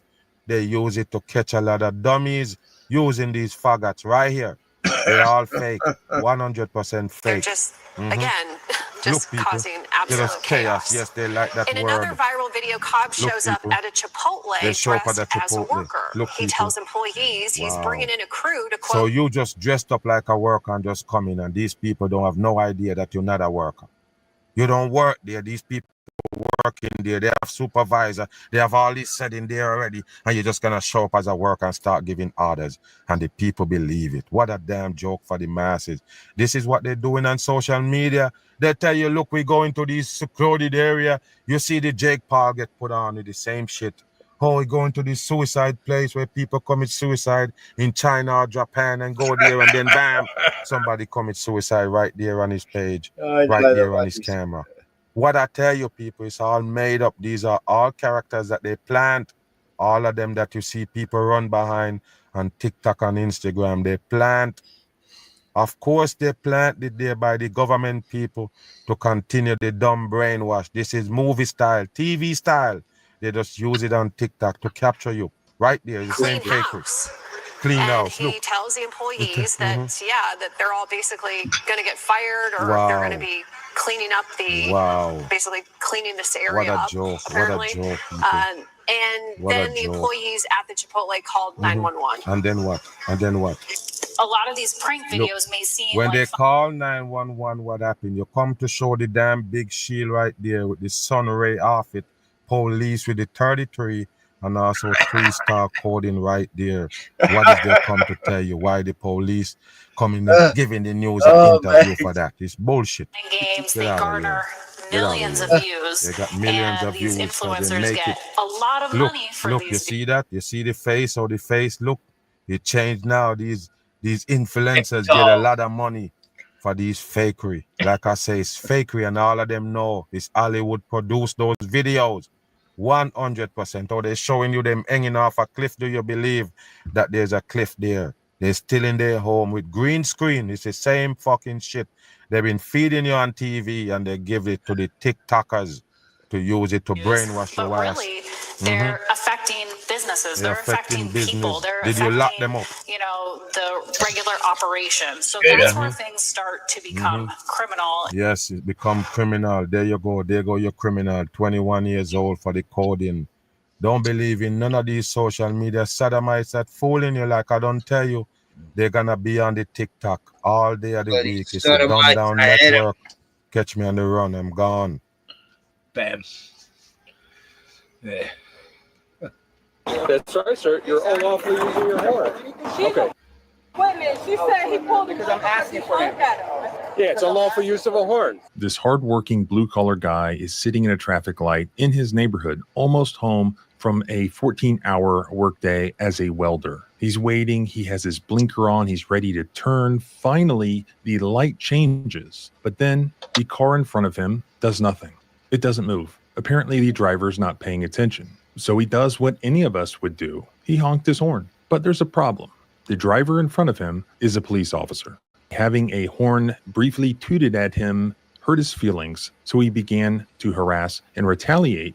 He basically followed him home, and when he got there, he jumps out of his police cruiser, body cam on, and confronts this guy for alleged unlawful honking. Yeah, this is harassment, bro. You're on a lawful traffic stop. Also, you're parked more than 12 inches from the curb. All right, that's fine. I'm going to tow your car because more than 12 inches from the curb. When the man rightfully complains that he's being harassed, That's not a crime. It's an unlawful use of your horn. That is a crime. the police officer waits for his buddies to arrive, and then when they do arrive, together they violently arrest this guy, throw him in the back of the cop car, and take him to jail. As a police officer, you will be given great power. Use it wisely. Congratulations. Thank you.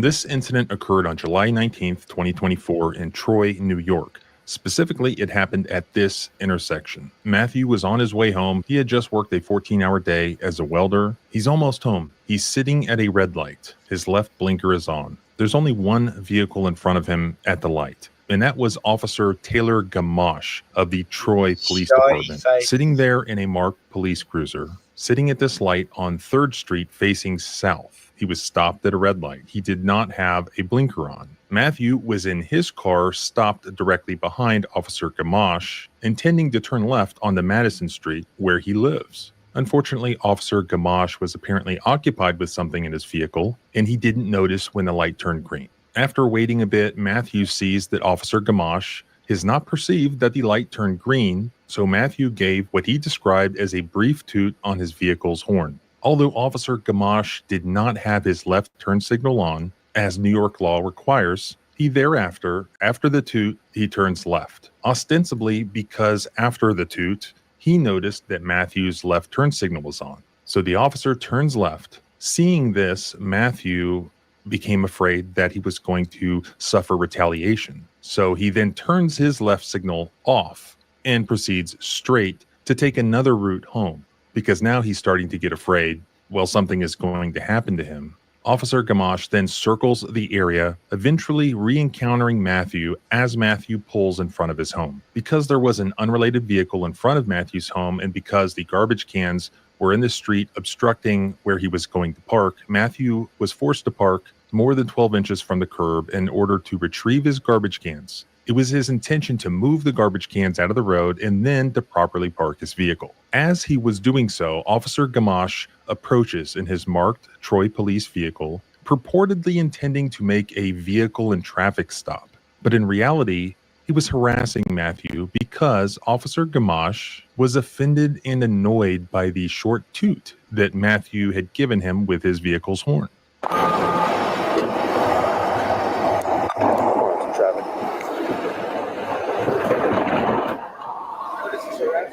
It's not harassment. It's under tow traffic. 447 Madison Williams. Lincoln Charles 8866. All right, come on over here. Come on over here. 447 Madison, Lincoln Charles 8866 in New York. New York. Around that whole block. That's right, sir. You're unlawfully using your horn. You are harassing me at this point. Do you know what harassment is? This is harassment. It's not harassment. Yes, it is. You follow me. Okay.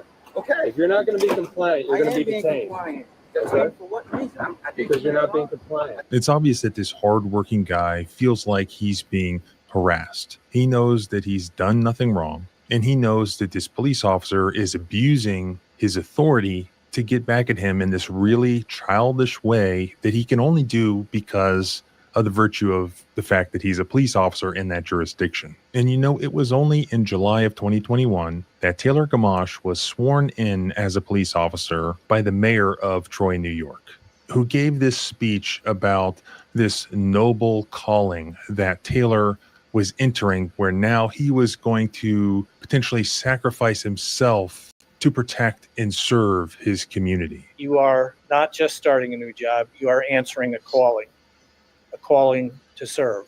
Today you will join a police department that ranks among the best. The balance, the judgment, and the discretion that will be required of you is of a scale that few outside the profession can comprehend or match. You will train hard and you will work hard in the heat of summer and the cold of winter.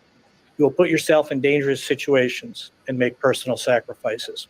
We view policing as a noble profession, and we are committed to working with you, the department leadership, and the community to create an environment of mutual respect and safety for all.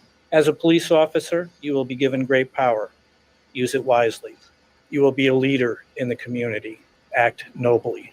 Thank you for your service. The mayor gave him the oath of office, where he took this oath. Here it is. Are you ready to take the oath of office? Taylor, we'll start with you.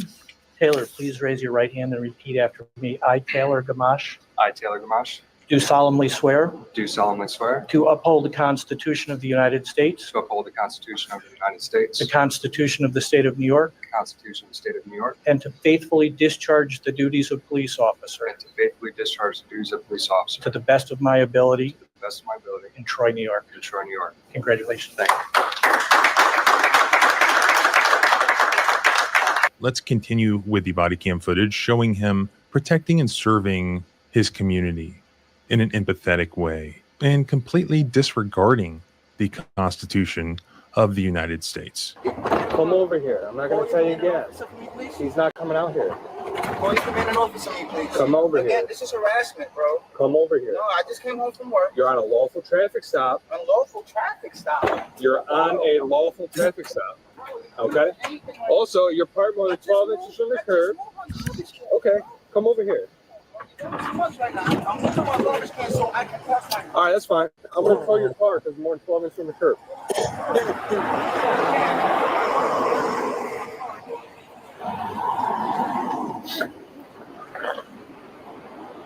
Is this your vehicle? Is this your vehicle? I don't have to, excuse me. No, you decided you want to get out of the car. Excuse me. No, sir. Excuse me. Stop. You're not going back. Again, this is harassment. This is harassment. Enough. I need to talk to your superior. Enough. Can you please call your superior? Do you have a driver's license? Can you please call your superior? Do you have a driver's Can you license? please call your superior? Do you have a driver's license? Can you please call your superior? Do you have a driver's license? Can you please call your superior? He's not going to come out here for Can you this. please call your superior? It's a Or whoever's lawful in charge. traffic stop. Can you please call your superior? You need to provide your license No, to me. I did not commit a crime. You did. You committed No, a I traffic did not. violation. That's not a crime. It's an unlawful use of your That's horn. not a crime. That is a crime. That is not a. I know my. What's your laws? What's your laws? Tell me. You want to play this game? Can you please We call can your play this commanding game. officer? We can play this Can game. you please call your commanding officer? Is this your vehicle? Can you please call your commanding officer? You don't want to identify yourself. You're going to go to jail. No, that's unlawful. It's not unlawful. That's abusing my rights. I have a lawful reason to stop you. I did not commit a crime. Yep. You said you did. No, I you didn't. said You just said I did. You were doing what? I didn't.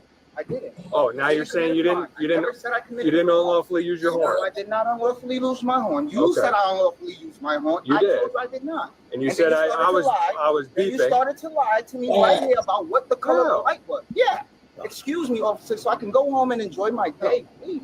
Well, the way that this goes is completely dependent on you. Please call your If you want to commanding act officer. this way, then it's going to go a certain way. I'm a How you doing? tax-paying citizen. Please call A your lawful commanding traffic stop. Who's this gentleman to you? I did nothing. Okay. I did nothing. So he's on a lawful traffic stop. And All he's I- going to talk himself I didn't into do handcuffs no because he unlawful doesn't want to traffic identify stop, himself, babe. and he's going to be difficult. I kept going. He If tried you to want stop to, me. if you want to Followed talk some me. sense into him, This that'd be dude great. followed me around the whole block. He followed me. He's harassing me right now. And now he's trying to say. Oh, am I not allowed to follow people? Because now I move my trash can. Exactly. I'm not mad at all. And he said, oh, the light was red. That's no, everything was green. You- I'm sitting there. I'm gonna go because I got a bridal shower. Yeah. And you're parked in the middle of the street. Thank you. I'm glad I had a witness to that.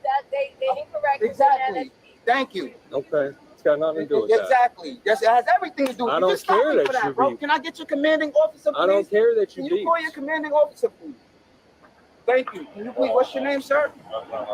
Deputy Warren. Hey, what's up, Deputy Warren? Can you please call your commanding officer, Deputy Warren? He's with the county. She's a witness. She said he pulled him because I'm asking for him.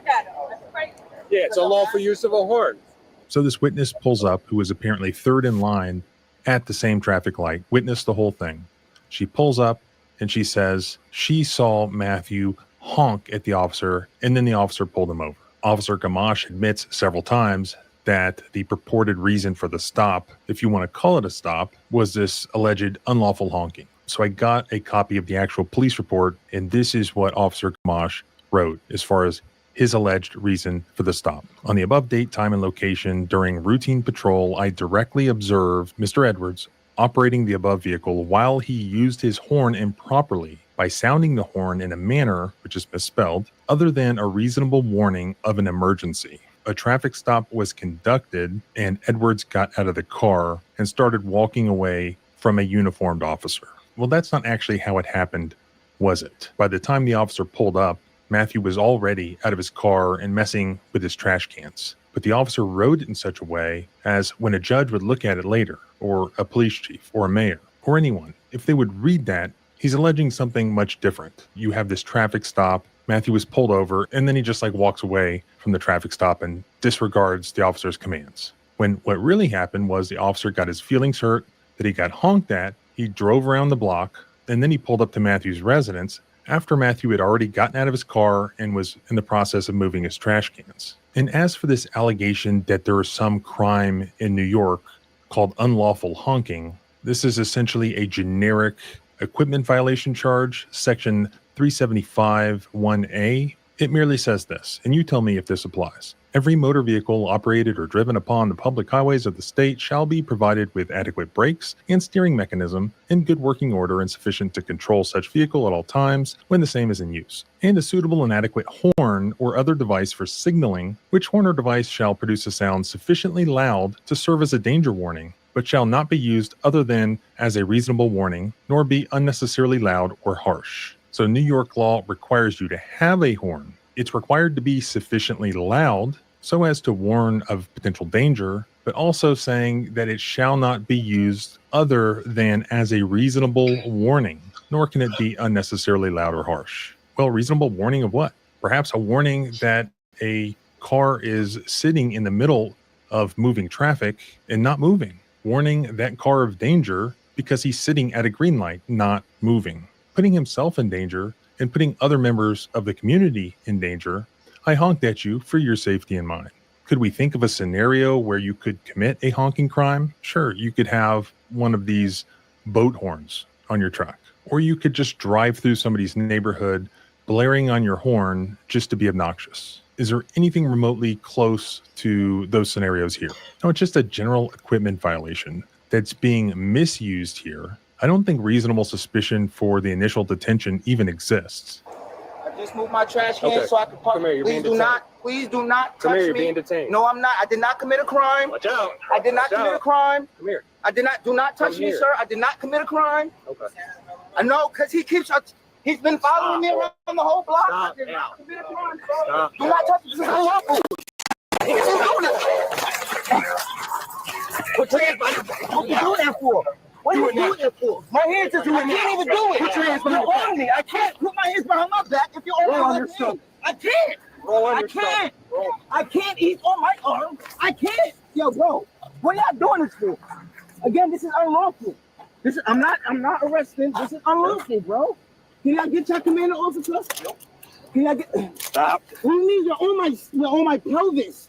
You're on my pelvis. Stop resisting. You're on my pelvis. I'm not resisting. You're on my pelvis. Stop moving. Because you're on my pelvis. Stop moving. Bro, you're on my pelvis. Stop moving. I'm not. Yo, you're gonna break my arm. Stop I'm not moving. Cans can You're do on my permanent pelvis. damage whenever they. Bro, you're on my pelvis. Can you please get off my pelvis? Stop Bro, moving. can you please get off my... I'm not resisting. Get off my pelvis. That's all I'm asking you. Damn. Stop kneeling on him. Why y'all on my pelvis, bro? God damn. Yo, come on, bro. You're doing too much. Stop what? I told you. You told me what? Okay. Bro, don't put my hat on. Told me what? You did this because you was a... Yo, bro. Stop. I'm not, bro. Can you call your commanding officer? Please. Yes. Babe, are you recording this? You see him shaking his head? Get their names. I'm gonna get their names. All of that. Y'all doing this for no reason. Bro, what are y'all doing this? Why are you fighting? Why are you doing this? Stop. Why are you doing this? Stop. Stand up. Lieutenant who? Stand up. Gamanchi? Put your foot on Why are your you What doing dude this? system 14 Bro, hours? why are you doing this? Listen, we're gonna I'm stand up. asking you, why are you doing this? I'm asking you, this is super tight. This is super tight, Okay, bro. we're gonna help you. Stop. No, please. Bro, this is super tight. Man, bro, my left hand. Okay, we're gonna help you. Stop. You're not helping me. You're We're making gonna. it Give us 1 second. worse. You're making it worse. Stop. The fuck? I'm telling you, my left hand. Stop. I'm not resisting. You're pushing me. Stop. You're pushing me. Stop. Fuck. Stop. Can you release some of the cup on my left hand? I am asking you, please. Listen, I'm gonna tell you You're one cutting- time and one time only. It's cutting my wrist. Listen. I'm asking you to please release some Listen of the to tension me. Listen on the to cup. me. You guys- Listen. you guys Stop are talking. violating my Stop. rights. Listen. Yes, you are. You're violating my rights. My left hand. My left I'm hand. fixing them for You're you. cutting it closer. I'm fixing it for No, you. it's not. Stop man. screaming. Damn, that shit hurt. Stop. The fuck are y'all doing this for? What's the reason? Why am I being arrested? You have no answer. There you go. Obstruction of what? Yep. Of what? I told you Stop what. to do what? For what reason? Touch yourself. What was in the handcuffs. reason? Silly. What was the reason? Again, I didn't commit a crime. There's no crime here. Sit down. There's no crime Sit here. down. What precinct am I going to? Put your. What precinct am I going to Put so your she feet knows? Excuse me? Put your feet in. Y'all doing this for no reason, bro. This shit is corny. Real shit. Listen. Don't go in my pockets. Stop. Don't go in my babe. Let my girl. Don't. Yo, bro. Stop. Bro. Stop. Bro, you violating my rights. You violating my rights. You're under arrest. For what? Obstruction. Of what? Obstruction of what? Again, no answer. You knew your laws, I thought. Obstruction of what? I thought you knew your laws. Obstruction of what? What am I obstructing? Exactly. You have no answer for that. You have no answer. You have no answer. You told me. You I said asked you you know to your call your laws. commanding officer, and y'all all told me no. Right? I'm a taxpaying citizen, You're gonna and sit- I asked me for your too. commanding officer, Me and too. you told me that you can't. Me too. Again, that's saying that you can't do it. You're a No, it's saying taxpaying that you citizen? can't do it, right? I'm also Exactly. a taxpaying citizen. You work for me when you working Crazy. underneath that badge. I work for myself, No, you actually. don't. 'cause I pay No, you taxes. don't. You serve the public, fucker. I'm also a hardworking guy. He talked himself in handcuffs. This could have went a totally different way. I could have given him a verbal warning. He decided he wanted to do this. You filmed it all. I'm not saying he's a bad guy. Nobody said he's a bad guy. Thank God this woman filmed it. But he don't give you permission to search his vehicle. I'm telling you, so I have to inventory the car. Why are you telling us so that nothing is missing? You don't have to tow it. It's parked more than 12 inches from the curb. His car is right here, in front of his house. You don't have to tow his He vehicle. parked like this. That's not my fault. Can you step up on the sidewalk? Yeah, but you don't have to tow this vehicle. Can you step up on the sidewalk, please? This is still one behind the hill. See. Like, Feet on this one.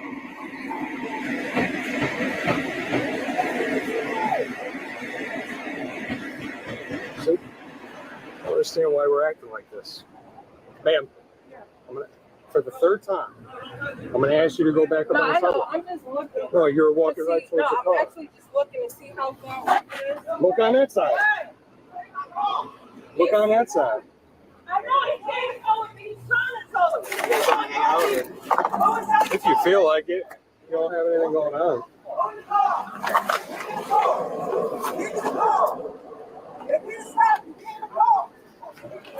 Get out of the car. All right, you're going to jail now too.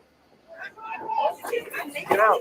Yeah, you're yelling at the I'm cops. getting out. Get out of the car. I'm getting out. Don't pull me. I'm coming out right now. Look, I'm coming out. Don't come in. You're going to jail now too. Hands on your back. Good job. That was Yeah, you stupid. talk back to the cop. That was dumb. No, it's not. You can't tow his vehicle. You can. Hour. Now we go. Like keys. Are you good? Yeah, I'm good. Why would you do that? Because why would you tow the car over a parking ticket? All right, go over that car.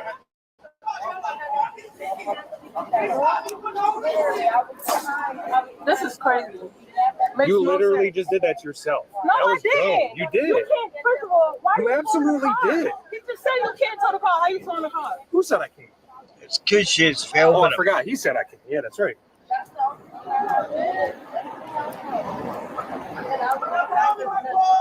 And you also beat too. I didn't beat. Yes, you did. If she beat, why you didn't do this to her? Because she drove away.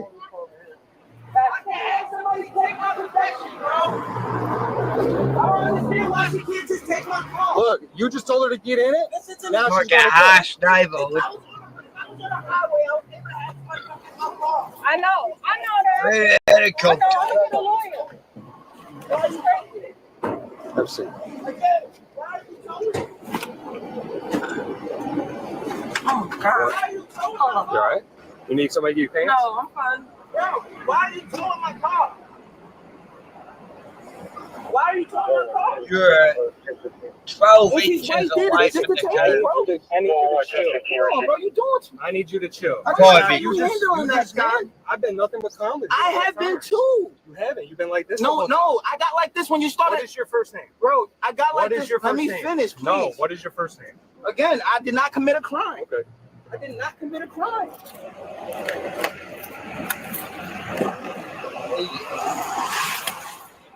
No reason for you to tow my car. It's right in front of my property. What's your name, sir? I did not commit a crime. What is your name? I did not commit a crime. I did nothing wrong here, bro. I did not commit a crime. Bro, can you lower the window down for her too? Because I know inside of that car is probably fucking hot. Please and thank you.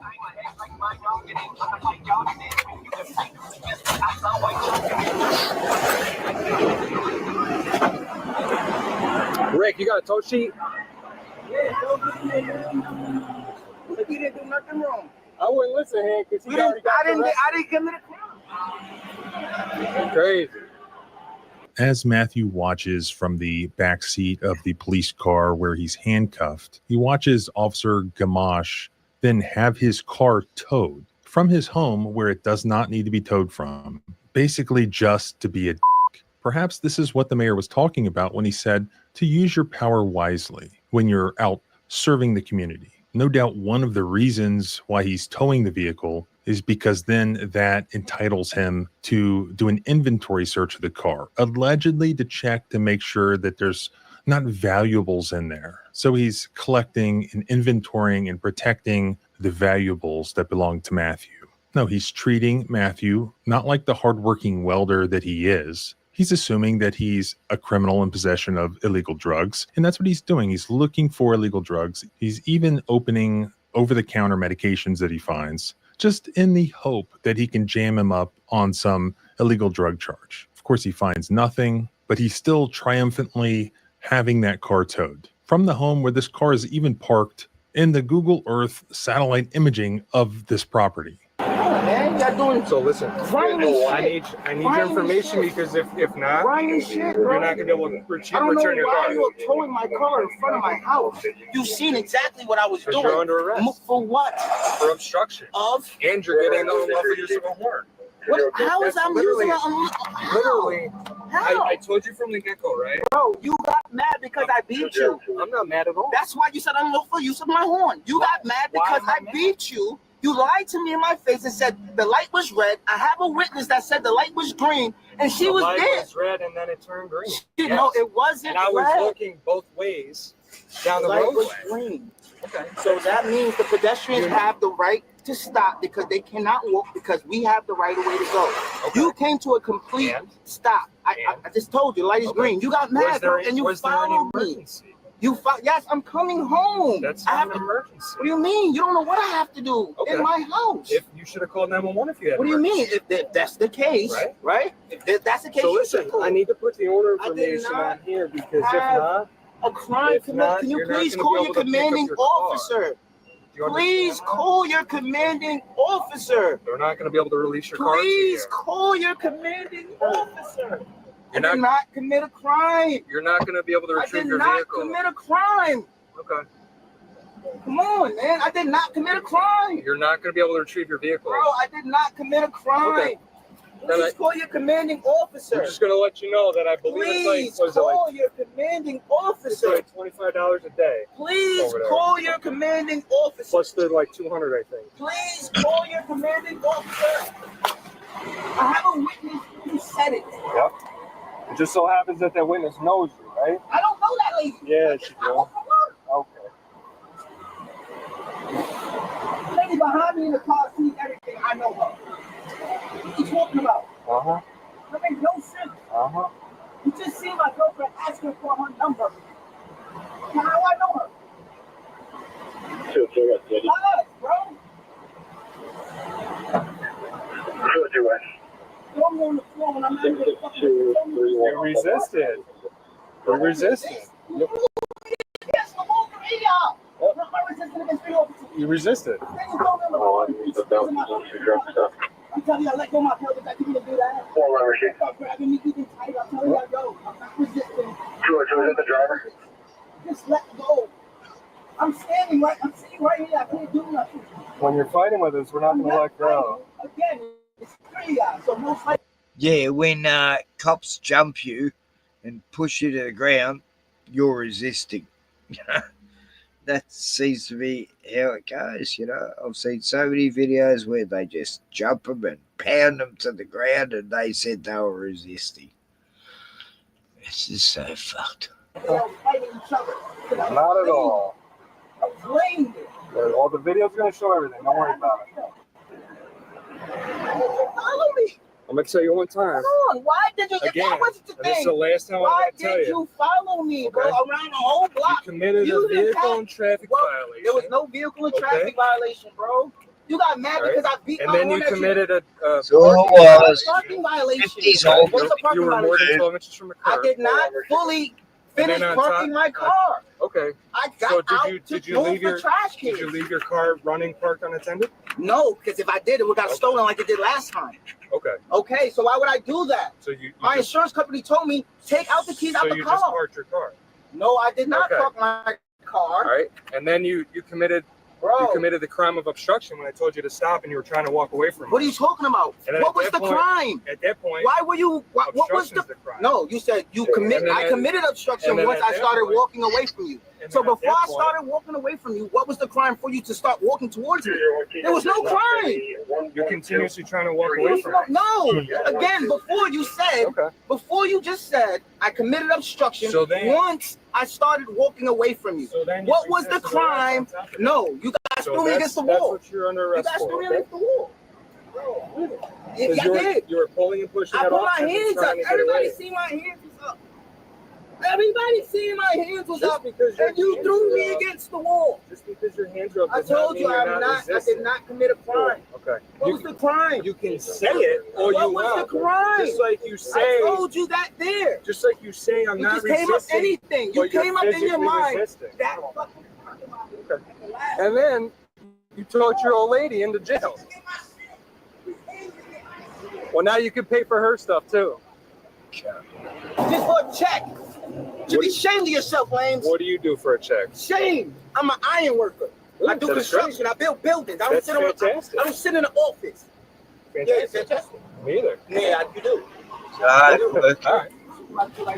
Blue collar worker. Here we is. Welding. Hard job.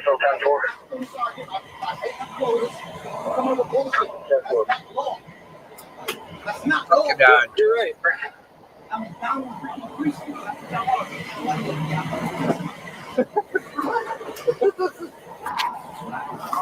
Funny. Okay, sir. All right, sir. Okay, sir. You're right, sir. You're right. Throughout this entire incident, Officer Gamache is basically mocking Matthew in this weird passive-aggressive way, where he's pretending not to be upset, when the reality of the situation is he should be off somewhere doing actual police work, actually serving his community, rather than abusing his badge because he was offended and embarrassed because he was sitting at a green light, not paying attention. And for all of this officer's talk about the law, his lectures about all of the crimes committed by Matthew, you would think that Matthew ended up convicted of something, right? Wrong. All of the criminal charges against Matthew were dismissed. And last time I checked in America, Matthew was innocent until proven guilty. We all know that Matthew did not commit a honking crime. Gamache knew that. Matthew knew that. The witnesses knew that. The judge who dismissed the criminal charges knew that. And you damn sure know that the leadership at the Troy Police Department knows that. You know that the mayor knows that. Here you have documentation of this loser using his badge after taking an oath in front of his own mother that he would uphold the Constitution and serve his community. Here is documentation of him abusing his authority to essentially engage in road rage under color of law. Thankfully, a federal civil rights lawsuit was filed just a few days ago, and this incident is now starting to make it into the local TV news up there. But Officer Gamache is still on active duty. He hasn't been fired. He hasn't been suspended. And the city of Troy, whose mayor claims that they are some fine, trustworthy police department, is too cowardly to even comment on the fact that they basically kidnapped and wrongfully incarcerated and wrongfully charged a citizen, claiming that they can't comment because there's pending litigation. That's not true. Even you, Mayor, you are a public servant. When you do something wrong, you owe the public an explanation. Not only when your lawyers, your civil defense lawyers, tell you not to make a comment, you owe an explanation. So what can we do? The most important thing that needs to happen right now is the footage needs to continue to be shared. Don't let it fade away. Share this footage far and wide. I'm in contact with Matthew's lawyer, so hopefully I'll have an update, and you can follow with me by subscribing here and at my blog at thecivilrightslawyer.com. You can follow me on X at John Bryan ESQ at the link below.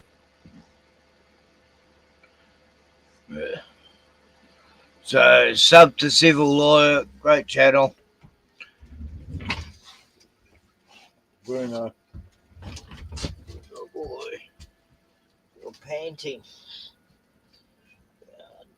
You and Zeke, it's a race. It's like a race. Which one is he going to die first? And I don't want either of you to die. But they told me yesterday that Zeke's only got 2 months Oh, fucking be beautiful to have you and Zeke be friends at the end. And I really want to make that happen. I want to say you and Zeke don't hate each other. You've never, every other dog you got on well with. It's not fair. Zeke's, how can we do this? It's like, I need to get someone who can help me walk Bruno and someone who can help me walk Zeke. We can take them for walks together. But we've only got one muzzle. Like, God, your muzzle, Bruno. They come in handy yesterday at the vet. Because Zeke bit the vet. I told her, like, she thought Zeke was so beautiful. And this other vet lady. And they were going to do a blood test on him. And I go, nah, look, I think we should put the muzzle on. Where's the muzzle? Oh, I left it in the car. And, oh, no, I think you'll be fine. I go, look, I know Zeke very well. I've never actually, this is the first time I take the vet, though. And I said, so I cannot assure you that he won't try to bite you if you inject him. Like, she wanted to put a needle in to take blood. And I said, no, we should put the muzzle on. And she said, no, it'll be okay. And she's trying to take blood from Zeke out of his leg or somewhere. And Zeke bit her on the hand, nipped her. And she's, oh! And I go, oh, I'll just say a toe, sir. I said, yeah, nah, look, I had a bad feeling he might do that. And I said, are you okay? And she goes, yeah, no, I'm fine. And she didn't seem that worried about it. And he didn't actually break her skin or anything. He just gave her a little nip on the hand.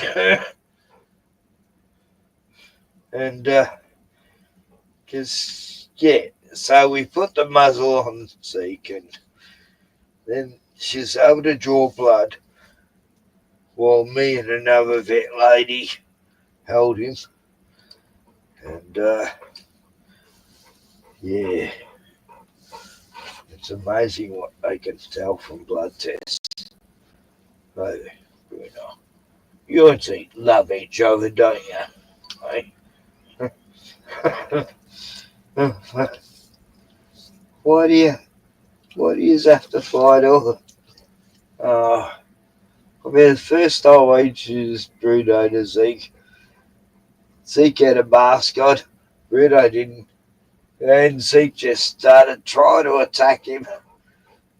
And big giant ginger giant Ryan was here, and he just picked up Zeke and thrown him and go, what the fuck are you doing, you cunt? You know. Anyway, we took Zeke for a walk on the beach with Bruno. It worked out well, actually. They didn't care about each other while they're walking. And that's what we've got to fucking do now. We've got to get used to each other. We've got to go on walks. I might have to actually hire someone who can help me this down to take Zeke and Bruno for walks together. That's what's going to happen. Hey, Bruno.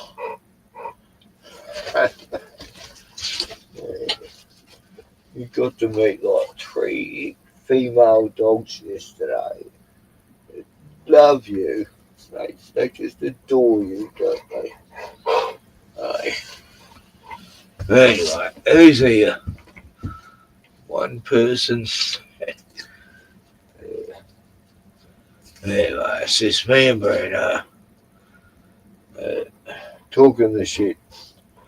I've got unlimited StreamYard times. This month, I forgot when it ends. 60-something bucks. Fuck. I didn't mean to sign up for it, but I couldn't be bothered.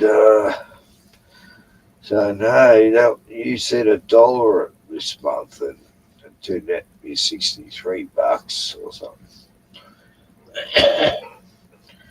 Anyway, here's the best dog on earth. The last dog standing. Hey, the best dog.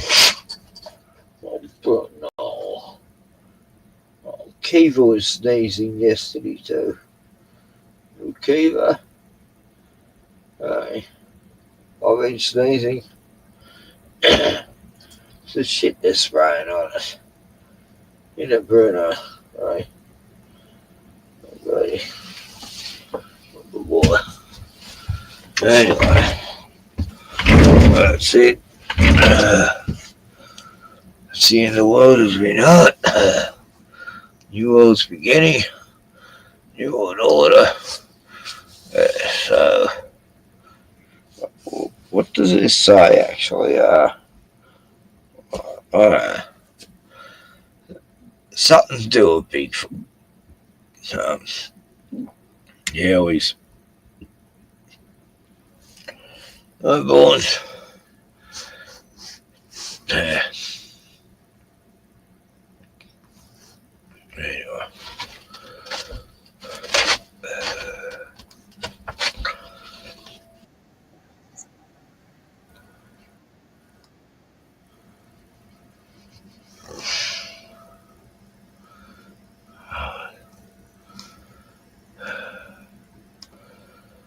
Okay.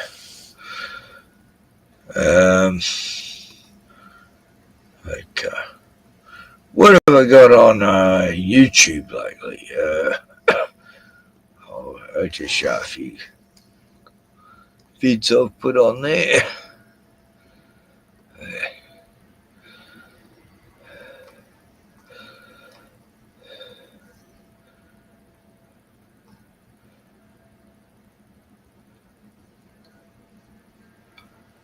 Right, so there's that, and I've got notifications from all these people,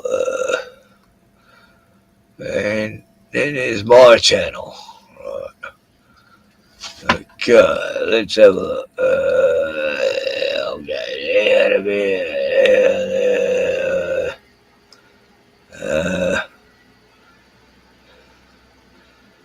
Right,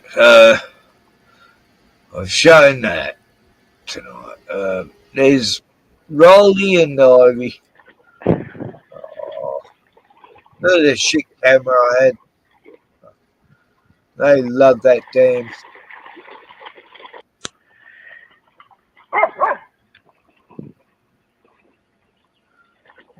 Ivy.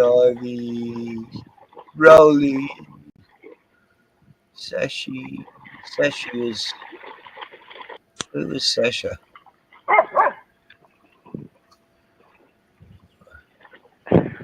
Beautiful Times.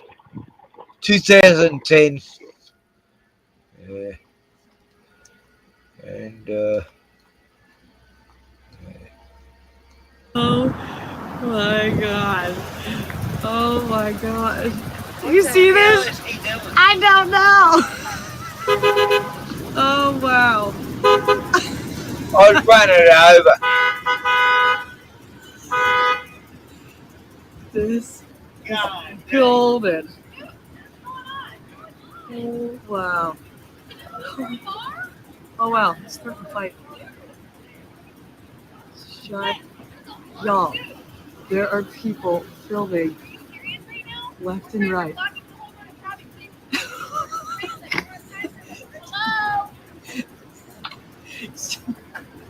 Oh my god. Oh, he's nervous. What the heck is happening?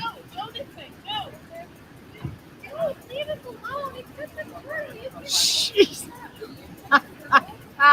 He said leave alone. It's just a turtle. Oh my gosh.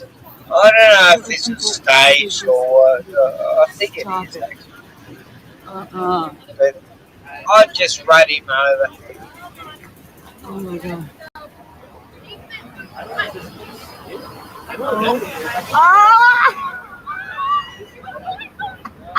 Shut up. I've never seen anything like this before in my life.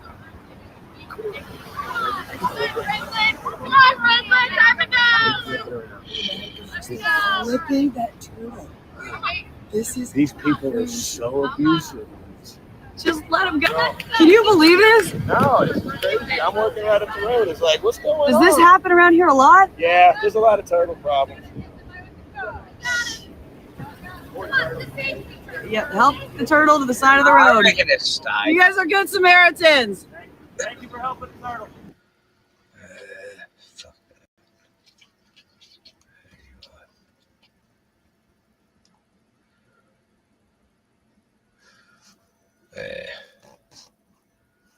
That was fucked. Right, how do I get out of it? Oh, right. Okay, it wasn't even funny, but this is pretty cool.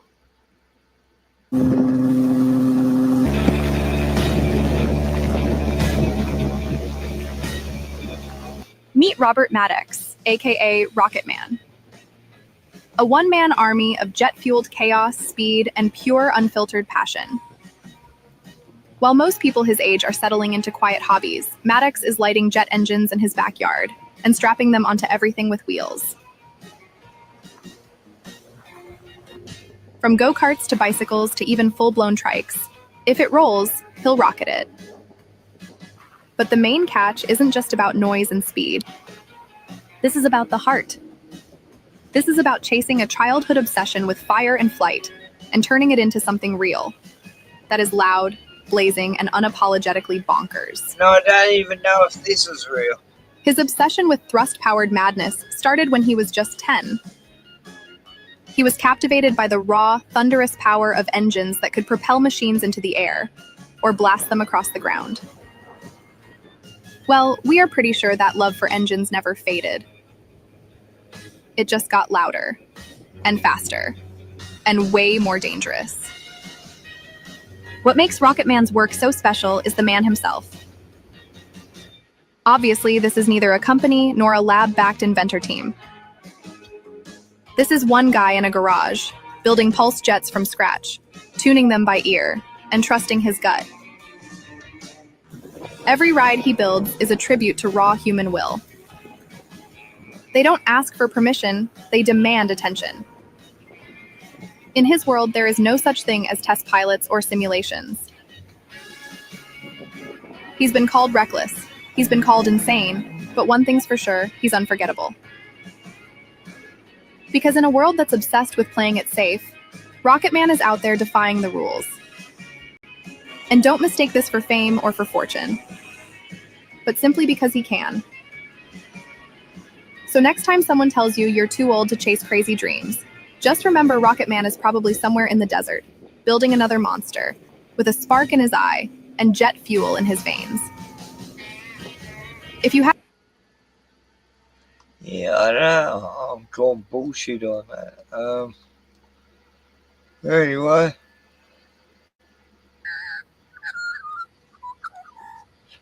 It's just... these are mongrels I have to put up with every day. Hello, Maggie. It's such rotten birds. Good morning. Hello, baby. They're talking. Hello, Poppy. Hello, Cyril.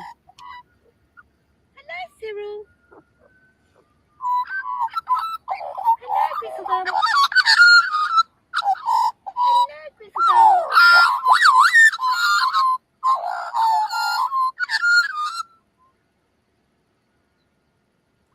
zero.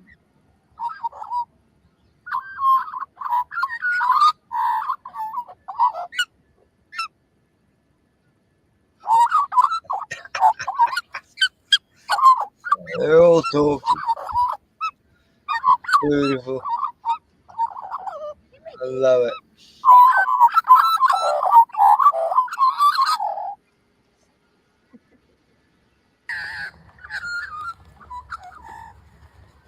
Good morning.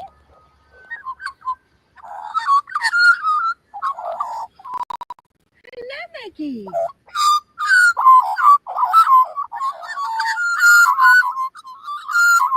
Good morning. Hello, baby. Hello, Poppy. Hello, Cyril. Hello, Cyril. Hello, Grizzlebum. Hello, Grizzlebum.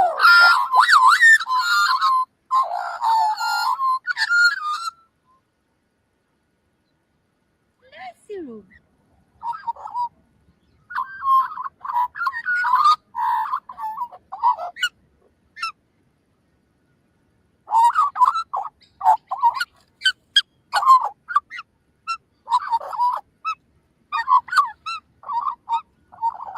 Hey, Maggie.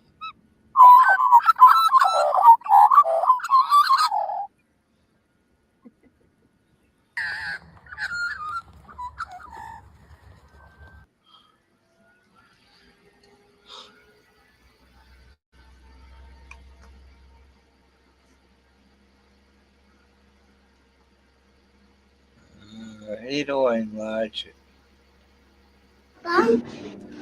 تروح ساعات. لا يا بابا بطخوا الناس هناك. ليش؟ عشان المساعدات بطخوا الناس. بدك إياني أروح أموت هناك؟ أنا وياك. طب ليش نموت أنا وأنت؟ عادي. كيف عادي؟ عادي. المهم تحيل؟ كويس ممتاز. تروح؟ تروح ساعات. لا يا بابا بطخوا الناس هناك. ليش؟ عشان المساعدات بطخوا الناس. Terrible. To produce a human. Yes. A robot is building another robot. Elon Musk. Now we're entering a room where you'll see the future, where you'll see how far China has come in humanoid robotics. They're building an army in this room. So this is the newest robot that they got in EX robot. This is the new one.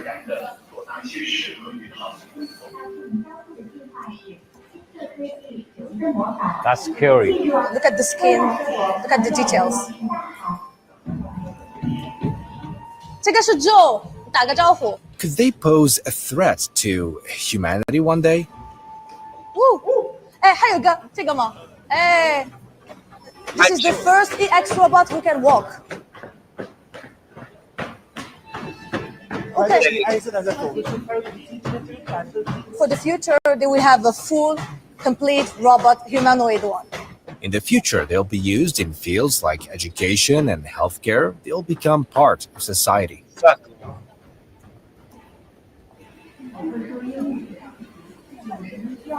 Six bot. In the future, the robots gonna build robots.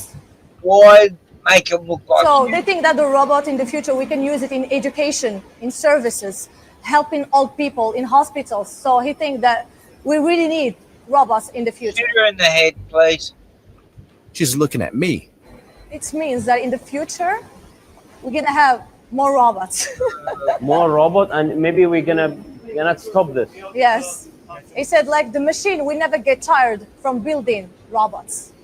Think like a factory of building cars. Never stop. Never stop. 你们现在有几个机器人？总共 A robot is building another robot. Look how they're assembling the parts. Not the Borg. Let's see how AI is being used. He said, look at all these faces behind you. So which one is his face? Look for it. Come. This one. Yes. I found it. 很像很像 Elon Musk. Yeah. He knows that his face here. It's made of what? Chocolate? It's made from silicon gel. Why is it huge? For them, take it like an art. Woo. Did we just step into a Chinese village? This is like the traditional Chinese dress. These robots will also be used for tourism purposes. Wow. 吓我一跳 You scared me. Put your hand. Didn't realize fucking. What's happening? The doctor can just read your hand and tell you how your health is, if you're healthy or not. Doctor. And here we are with the modern hospital. It's a robot making operation to a human. They cannot put a human there, so they just put a robot. So they hope that in the future, robots gonna help the human in the hospital, in operation, in medicine. I don't want that.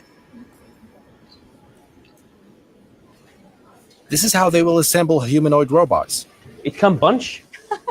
他说能不能打人 All of these are things that will help us as humanity.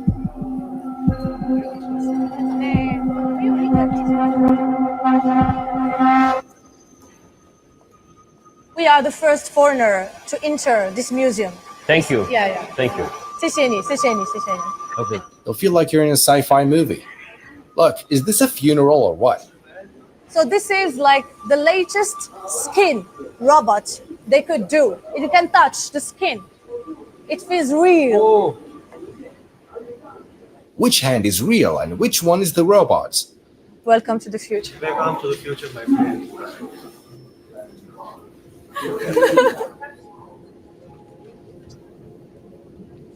Okay, this is like trying to produce a human.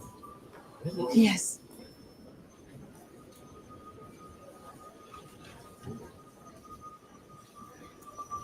While the US and other global powers were busy waging wars and conflicts here and there, China was quietly shuffling the deck to rewrite the rules of the game, calmly and effectively.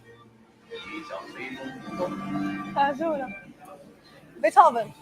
Whoa, whoa. It attacked her.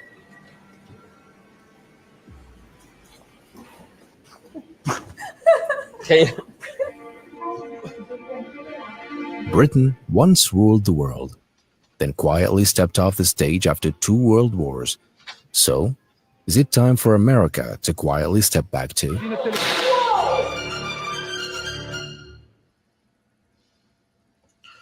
Well, all I can say is at least we know Chinese robots will probably only last 6 months and they'll break down, so I don't think they're going to be a big threat.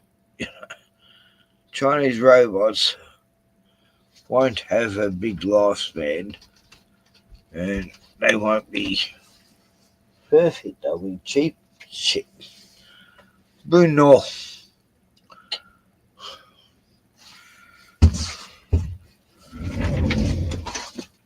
Right, buddy. Bruno. I mean, what about Zeke? But Bruno's not well, and he's the same age. Well, yeah, he's older than Zeke, actually. Yeah, 6 or 7 months older. Anyway, Bruno. Bruno boy. You're the best dog in the world. And when robots come knocking, I'll have an EMP device that will shock them. Bad enough when Jehovah's Witnesses were knocking on your door, and soon we'll have robots doing that shit. It's crazy. Anyway, I guess I should quit.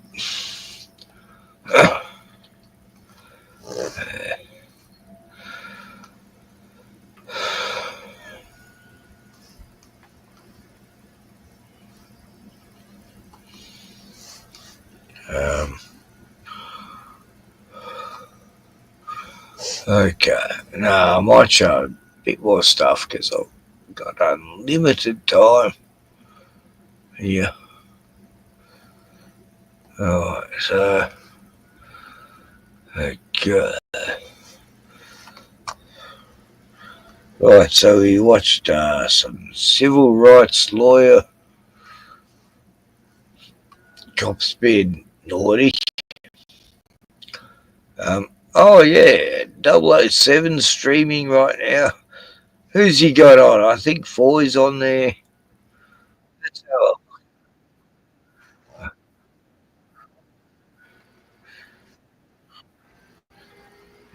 hang on.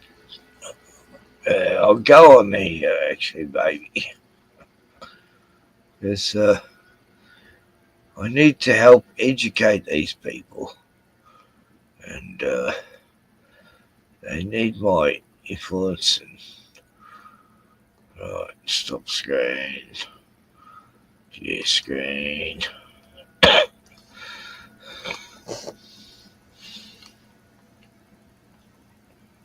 think this is it. Yeah. Right. Okay. And ask me, what should I do if I want to defend myself? What should I do if I want to do MMA? And you know what my answer is? Run away. You should do whatever makes you come 3 times a week. It doesn't matter what you do. You're gonna get better at defending yourself, no matter what you choose. Did you as long as say you like whatever it makes and you come, you show up. Oh, right. Okay, there we go. That's just my mind. I was thinking, what all they have to do is masturbate 3 times a week. That's what I thought. You know what? That will also make you a better fighter. Funny. Actually, it won't, because any top level fighter, their coach will tell them no sex before the fight. Yeah, that's You're only not supposed to have. You're not supposed to have sex before the fight. That's only that evening, and he said 3 times per week, so you can have like a 4-day tournament. You know. It's, But you will never be anointed. And look, there we go. We've gone and dragged the conversation into the fucking. That was you, Richie. Into That the was you. fucking carnal realms of sex. made it gay again. It was no. You just made it gay by saying you made it gay. I was talking about sex with women. Obviously, you're thinking about sex with men. Yeah. And you made it gay. Oh my Yes. God. Yes, I was thinking about that. So what we're gonna do? We're gonna. Shut it down! The question. Oh yeah, I was putting shit on 007 News and Dark City. I was going, oh fuck, that movie is fucked, you know, a bunch of faggoty goth, shaved head, weird looking faggot. Anyway, you know, look, what a stupid film. Hey, let's make a movie about a mystery that gets solved within the first 5 minutes of the film, you know, like, hey, here's this guy, he's getting around, and then suddenly the world shifts, and it's like, what? So they're just giving away the whole plot right at the start. What the fuck is that, you know? And I hate the way they had Australian and New Zealanders in it. So it was like, what country is this film made in, you know? It's a bit like Farscape, you know. It was Australian, New Zealand, American production, and it's just a shit show. Cheapens it. Look, Australians should be in Australian films, and anyway, I don't know. Dark City, didn't impress me, and everyone thinks it's a fucking masterpiece, and yet the whole mystery of the film was given away in the first 10 minutes. It's like, what? So we know what's going on, and so what more is there to explore? And and those stupid fucking goth, fucking bald-headed, faggoty-looking things, I fucking hate them. Oh God. Anyway, that's just my opinion on the film, and yeah, I didn't think it was a masterpiece. I thought it was stupid, like, hang on. So we know he's living in a world that shifts and changes, and every day is a different day, and one day's a serial killer, next day's a detective, and yeah, we established that right at the start. So what more mystery was there? And then it just goes on with, you already know what's going on, and oh, we got to find this special beach, and yeah, it's like, if I had made the film, I would have revealed all that like 3/4 away through the film, not the first 10 minutes. But anyway, that's just my opinion of Dark City. Fuck that shit.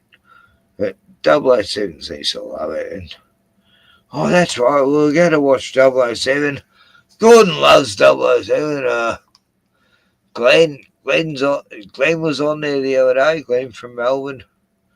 Oh yeah, what's Glenn up to? Let's ring Glenn. I don't know if he's down here this weekend. What is it? It's a weekend. Yep. So okay, let's see if Glenn answers. Oh God, I look bright and washed out.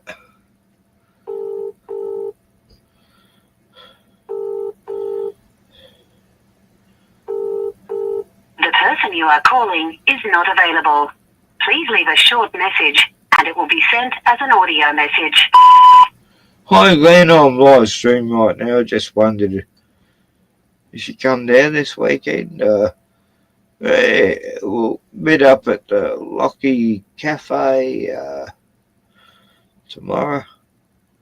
If you're here, if not, yeah. Anyway, I thought it's Saturday, so you're not working. What time is it? 10:55 p.m. So, yeah. Anyway, there's that and that and yeah. Right, so Glenn's, I don't think he's down actually this weekend. He's probably drunk at a pub in Cranbourne. Anyway, okay, so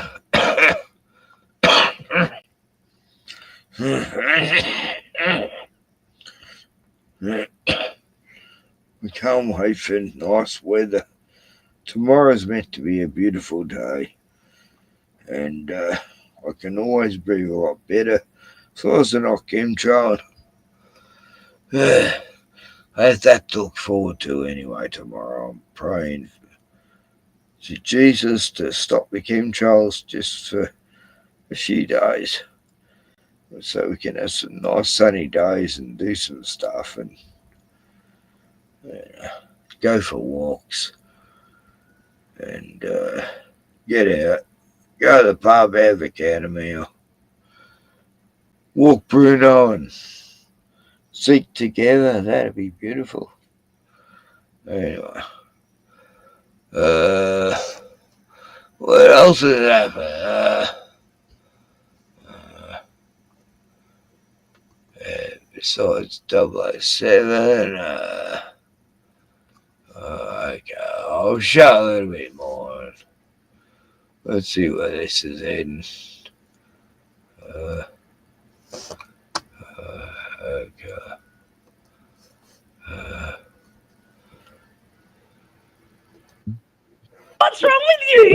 Listen, he's an academic. He can't deal Oh, with that Jim's stuff. So here, instead Jim of Fallon. laughing, Oh, you fuck. should just go quiet for a minute, Jim. Thank you. Well, that was a Muttley. He did a Muttley. Oh, sorry. I thought it was. Dusted their Muttley. Yeah. Yes. Good. You should get on 007s. Yeah, you were talking about dreams and what we and you had this visionary dream once upon a time, or maybe. I was on that's the good, other yeah, night. that have come true. And not good things either.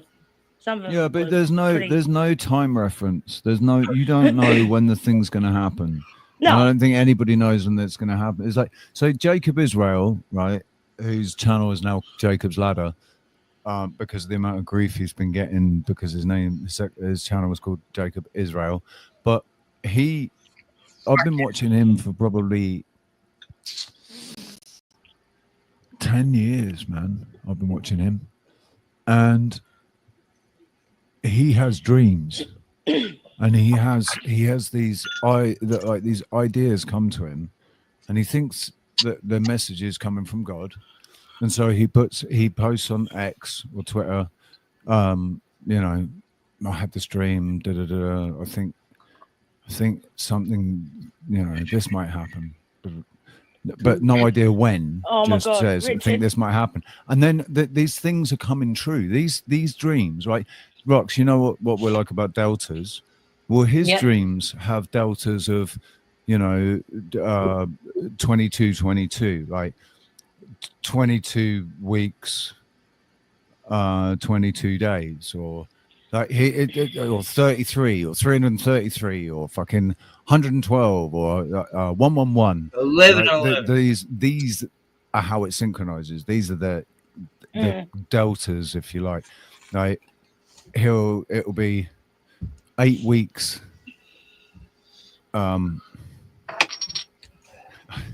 Yeah. 8 I know weeks what and you 8 mean. days. Obviously, that's 9 weeks and 1 day. But I've just realised that.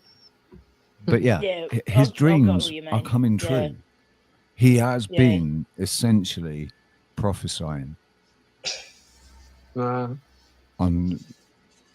some my God. crazy stuff, and also he's been able to link McDonald's adverts to events happening. Like McDonald's released a new dip, a chili dip called the 5.5, and when they did it, he said, "Man, I hope that doesn't mean there's going to be an earthquake In Chile. somewhere." In Chile. And then there was an Oh, earthquake wow. in Chile Fucking hell. 33 days later or something. You know? But was it that a sort of 5? stuff is what's been happening. Was it a 5.5? Because 5.5 Maybe just coincidental, maybe reading too much into it. But the thing is, Jim, mute up, will you? how many Sorry, I apologise. times can somebody just by coincidence? So Jim Bowden clearly can I wants just the say- stage. Clearly wants the stage to mock on. What's wrong? Has that struck you all dumb, or is my fucking system? Can you I hear tell me? you my Can I tell you my dream quickly? Yes, please. A couple of years But ago, right? what if And, you're not able to send Interesting. people back in time, but you're able Hang to on, send? hang on. I'm going to tell you my dream. It's only quick. Rich, your mic's Sorry, working. Rich, your mic's working. Huh? Can you hear me? Yes. Yeah, Yeah, I we think can hear Rich thought his mic wasn't. I think Rich thought his mic wasn't working, so he's dropped out. Anyway, that's what's happened on 007's channel, Voi's there, and a few others. And yeah, I've been on that stream a few times. Yeah, it depends on who's on, but yeah, the times I've been on, it's been a good show. Hey, who's in the chat? Let's see. I noticed a few new, few people turned up. Besides, fucking hell. Hey, oh, Javib, hey, Wolfchild, Jono, hey, Wolf Child. Yep. Jim. Jim's here. Oh, fuck. Good to see us. Anyone can join except for a certain one person, but won't mention any names. Anyway, I was just seeing what 007's doing. Do you believe time travel is possible? I think it's been overplayed too many times, and I don't know. I don't know if it's possible or not. Time travel. I think you can travel via memories of your ancestors, and people think reincarnation. It's not. Yeah. It's a hard one. I used to think, yeah, no worries. Yeah, I think that's 100% possible. Multi-dimensions and multiverses. And nah, now I don't think it's such a actual thing. And this is real. Hang on, let's see what Carl's got to say.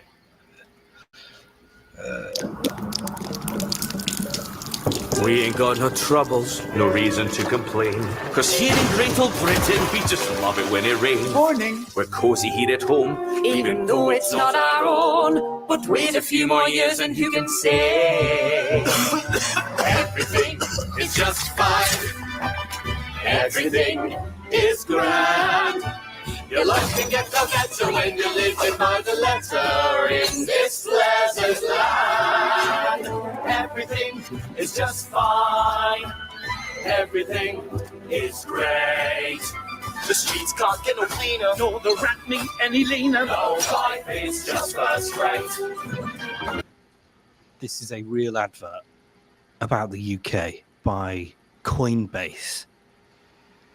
And it gets more interesting. Everything is just fine. These fish fingers are a steal. Prices up a smidge. Just £100 a meal. Empty purse, but hey, could be worse if there was nothing in the fridge.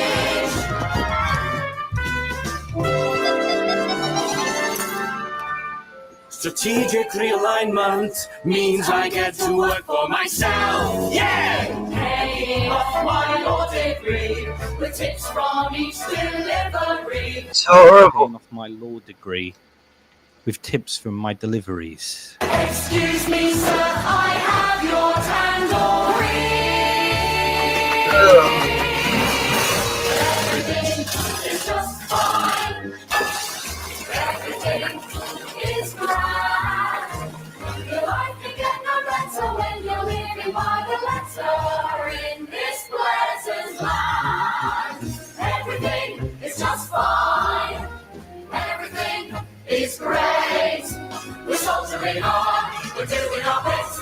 We're off to Dubai. It's time to jump ship. We're timing our belts with a stiff upper lip. 'Cause everything's just fine.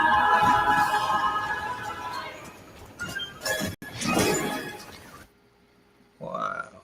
That is What do you say?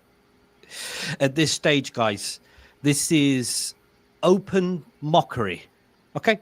This is the UK now being, and probably has been for actually a while now, an absolute laughingstock.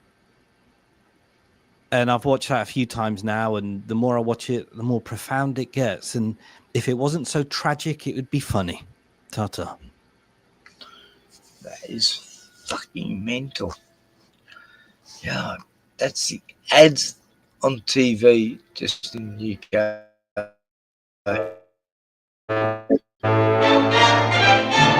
Oh yeah, let's watch this. It'll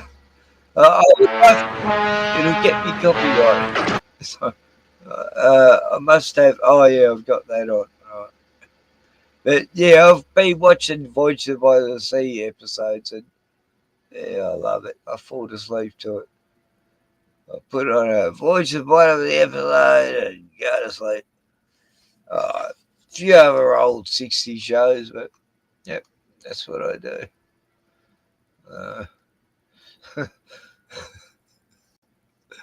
Anyway, yeah. Why not? Hey, it's like it was a Star Trek, but underwater. You know, it was like, hey, there's Star Trek. What Alan says, and I'm gonna make an underwater version of Star Trek. And fuck yeah, that's what he did. Yeah.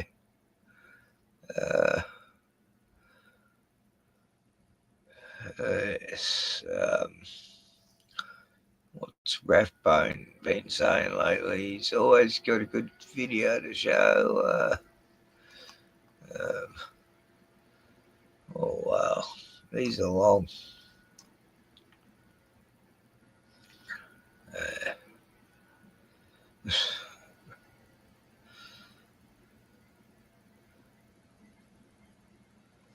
Oh yeah, this is good. I want to play. And by the way, I never went to the island, and Bill Clinton went. And is this shit? Oh yeah.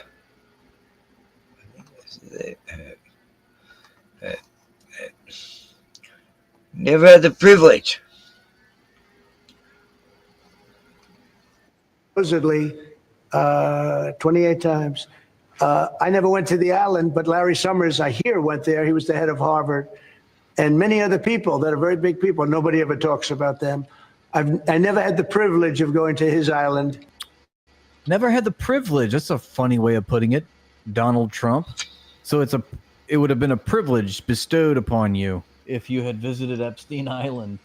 I never would have thought that that's how that could be characterized.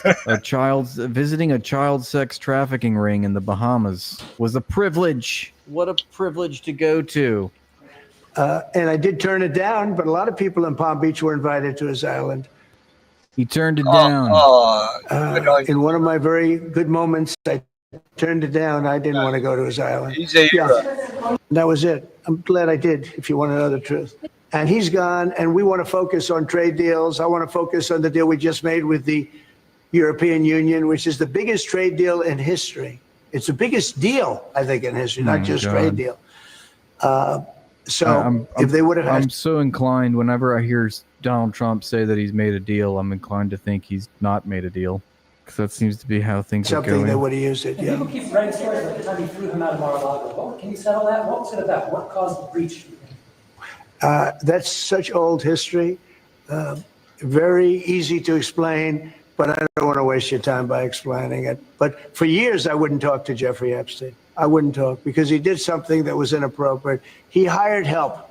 And I said, don't ever do that again. He stole people that worked for me. I said, don't ever. Yeah, like he was stealing Trump's women, you know, the underage women. Yeah. Like, what? Do that again. He stole my child from me. I didn't like that. That was for me. And he did it again. And I threw him out of the place. Persona non grata. I threw him out, and that was it. Persona non grata, you know, that's a French term. Obviously, it dates back to the time of Louis XIV. The persona non grata meaning the person was no longer welcome at my resort. It's a very Italian thing to say. I learned it when I was in Europe. Epstein was Jewish? What? Epstein? A Jew? I had no idea. Wow, that changes nothing. It's a mess. That whole place is a mess. The Gaza Strip, you know, was given many years ago so that they could have peace. That didn't work out too well. When Israel gave that up, whoever was the prime minister at the time, who I know who it was, but it was not exactly a very clever thing to do because that's a mess. That whole place is a mess. I don't think he knows who the prime minister was when he's referencing, which was in 2005, which would have been Ariel Sharon, who famously redeployed the IDF to the perimeter of the Gaza Strip and implemented a harsh blockade and siege. Many years ago, said that they could have peace. That didn't work out too well.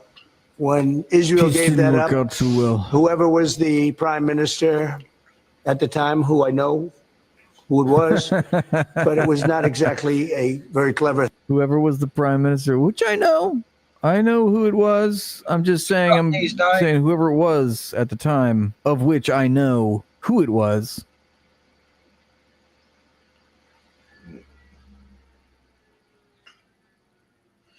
No, he's on to Rathbone. Sub to him. He's on the ball, this guy. So, there's his channel. I'm just promoting him. Rathbone. 37,000.6k subs. It's not enough. Bruno. What's wrong? Watch it. What's like one of your fears? Like, what's a fear you have of AI? Like, if you Gosh, I love when Sam like puts his leg underneath his other leg and sits like that because he's so relatable now. like a fearful space that it could go. Like, I know you mentioned it a little bit. This morning, I was testing our new model. And This guy is an extreme sociopath, okay? He's very good at telling people what they want to hear. And he's the definition of a coward because what he thinks and what he says and who he is depends on what room he's in and who he's surrounded by. So he's the definition of a scoundrel, okay? And that's how we need to understand someone like Sam Altman. got a question. I got emailed a question that I didn't quite understand. And I put it in the model, this GPT-5, and it answered it perfectly. And I really kind of sat back in my chair and I was just like, oh man, here it is moment. And I got over it quickly. I got busy onto the next thing. But it was like, I mean, it's what kind of we were talking about. I felt like useless relative to the AI in this thing that I felt like I should have been able to do. Oh And my I God, couldn't. isn't that so funny? He felt useless. It's because you are, Sam. You're a CEO, dude. You're just a money mover, you know? You make deals. He just spends his days like talking to Microsoft execs and how is he gonna make more profit off the backs of the workers. I bet this goes hard if you're clueless. Thank you. And it was really hard, but the AI just did it like that. Yeah. Look at that. A capitalist somehow having some self-reflection and understanding that, oh my God, I'm useless. It was a weird feeling. Yeah. Look, this guy is so dumb. He's just like Theo Von. He's just like, I'm just going to play up this like good old boy, just don't know nothing, really kind of dumb in my own way. But I believe I've got a good heart and all shucks mentality. It's going to get me through life. I'm going to talk to some real people, but I'm going to play dumb my entire life. And oh, by the way, I'm from Louisiana. Yeah, I think that feeling right there, that's the feeling a lot of people kind of have, like, when does it happen? What's going to happen? But I think some of it is, it's like, it's hard to conceptualize until you're further along.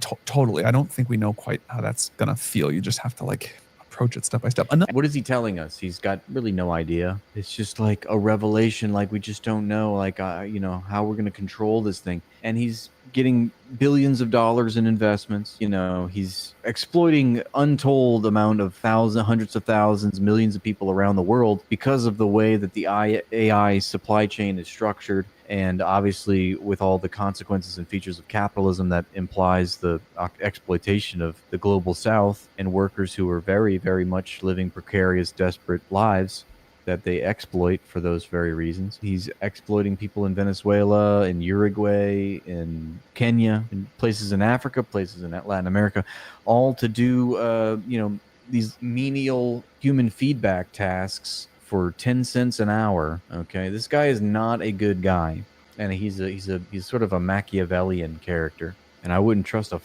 thing that comes out of his mouth except for when he tells me he's useless. Another thing I'm afraid of, and we had a real problem with this earlier, but it can get much worse, is just what this is going to mean for users' mental health.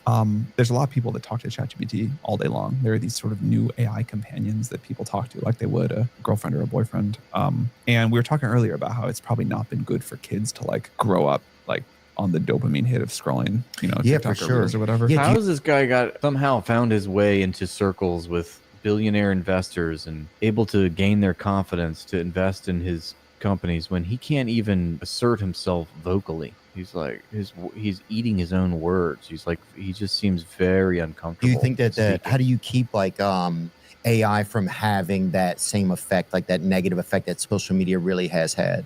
I'm scared of that. I don't have an answer yet. Okay, well, you are also at the center of AI technology, and you have been given billions to do this, and your decisions affect millions of people around the world. I don't think we know quite the ways in which it's going to have those negative Look how he looks longingly and so thoughtfully up to the sky. impacts, but I feel for sure it's going to have some, and we'll have to. I hope we can learn to mitigate it quickly. Can AIs can they pull up pornography and stuff like that too, or no? Sure. Oh, my yeah, God. they train their models on pornography, and they do it because hey, you know, they justify that's part of humanity. So the AIs need they're given the worst kind of slop. I mean, this is what it pays to have a unintelligent and unknowledgeable interlocutor such as Theo Von interviewing in a podcast the likes of Sam Altman about the AI industry. Sam Altman will never sit down with a reporter like Karen Howe, you know, but he'll take Theo Von's call because Theo Von's just, oh, shucks, man, I don't know. I just believe whatever you tell me, bro. You say it's one way, that's fine, because I'm a good old boy. God, I didn't know that. They always like, you know, you should be really suspicious of people that are really successful because a lot of them are just flatterers of the court. I would consider Theo Von a flatterer of the court. These powerful people would not take his audience, not be counted among his interviewees if he wasn't, you know, completely subservient and acquiescent in these podcasts. Does that make sense? No, it's fine. But I don't even need to know that. I'm gonna have that stricken from my own record. What legal system does AI have to work by? Is there like a legal, like, are there, like, we have laws like in the world, right? Like in the human world, does AI have to work by any like legal laws, you know? Yeah, so I think we will. Dude, it's like he's like 13 or something. Like, listen to the way he's asking these questions. Does AI have to work by? Is there like a legal, like, are there, like, we have laws like in the world, right? Like in the human world, does AI have to work by any like legal laws, you know? Yeah, so I think we will.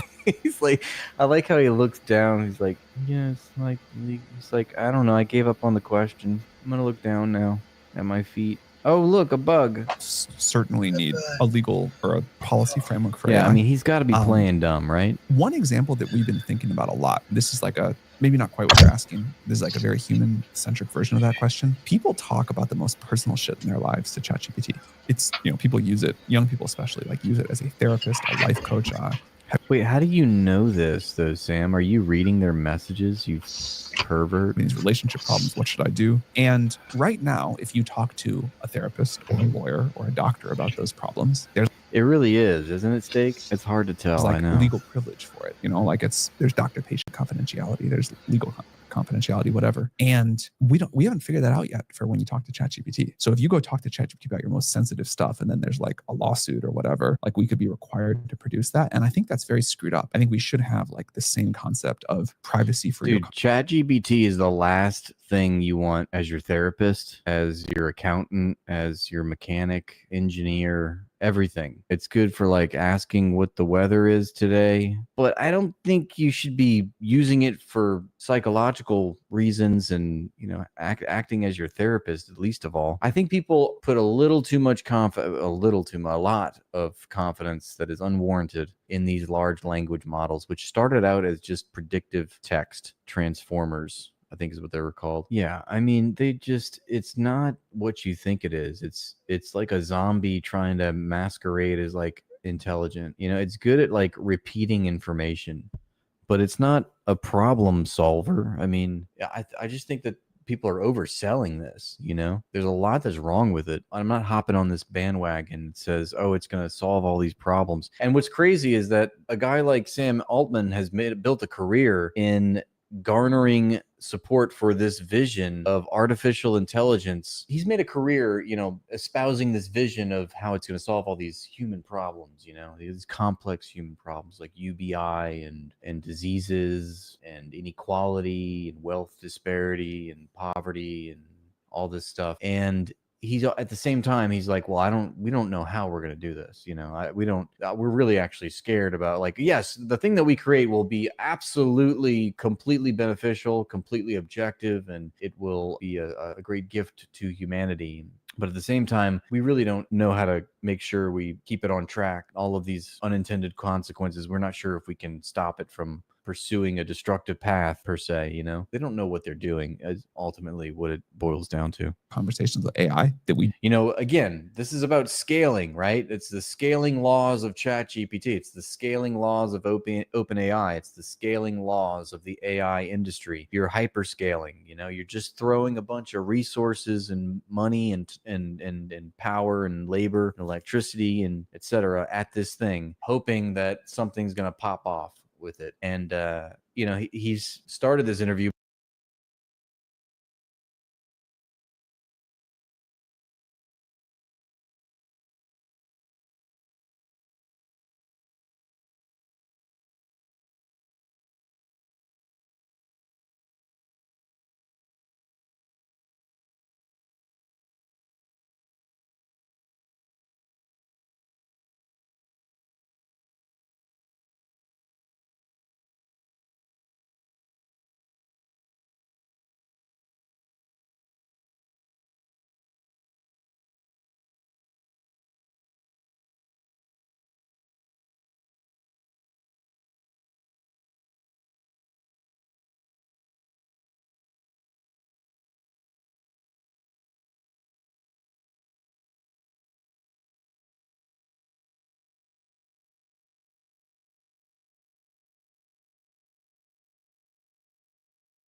Anyway, that's a bit better. Yeah, there's all this shit on the camera. Anyway,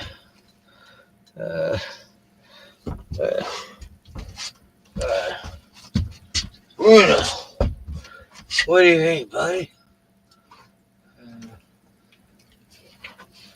Hey, what do you think about the Middle East situation? You know, it's pretty fucked, isn't it? Eh?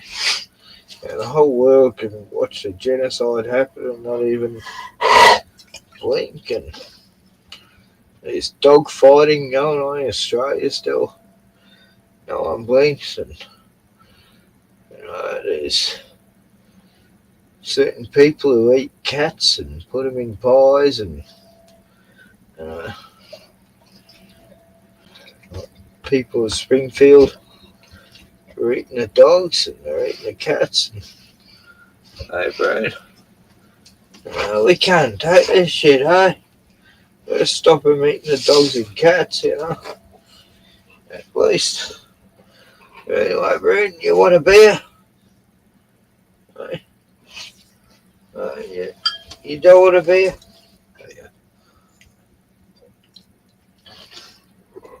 Bruno doesn't like beer. I had a dog called Rolly. He loved beer. I actually had to stop giving him beer because he liked it too much. Bro. Remember when we were on French Isle with Annie and the ducks? Remember the ducks there? And they get drunk on beer because the guy there, Russell, would put it all the flat beer in a bowl, and the ducks would drink it, and they were off their faces. And Bruno's so good with ducks and hens and peacocks. He never attacked them. Annie the beagle, she used to run off and hang around with the wild geese. And I'd be looking for Annie, and there she would be. With a bunch of wild geese just hanging around there. Hey, bro. You want to go outside? I think it's safe. I think Zeke's in. It's pretty late. I'm sure he's. If not, I'll have to drag you back in here when you start fighting. Yeah, I think it's safe though. Anyway, I'm sure Zeke's asleep right now. But anyway, here it is, Australia. I'm an Australian and that. I live in the east-south part, east to southest part of Australia you could ever live. It's pretty fucking cold. Americans don't think it gets cold here, but anyway, fuck them. Fucking idiots. I just want Americans to come here during winter, and I want to tie them to a tree in the forest and just let them survive a night. Tell us the next morning if it was cold. I want Gordon to come here, and I want to tie him to a tree up in the Alps, and just for one night, and then next morning say, was that cold or are we tripping?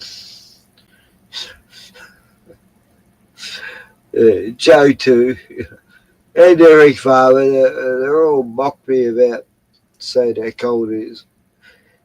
Anyone in America who's said how cold it is bullshit in Australia, yeah, I want to do that too.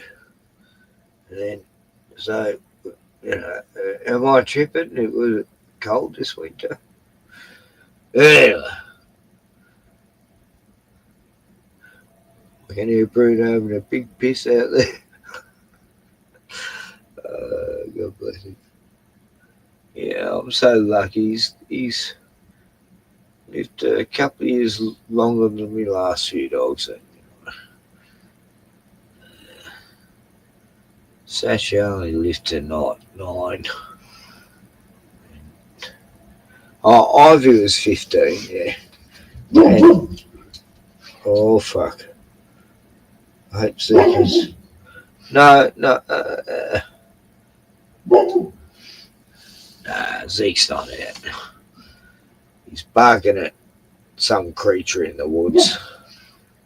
Yeah, but I know, there's a strange cryptoid in the forest across the road.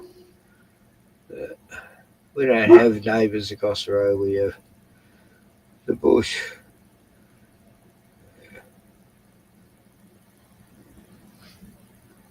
Yeah, you tell me, you tell those cryptoids to keep away, those yowies and thylacines and anyway.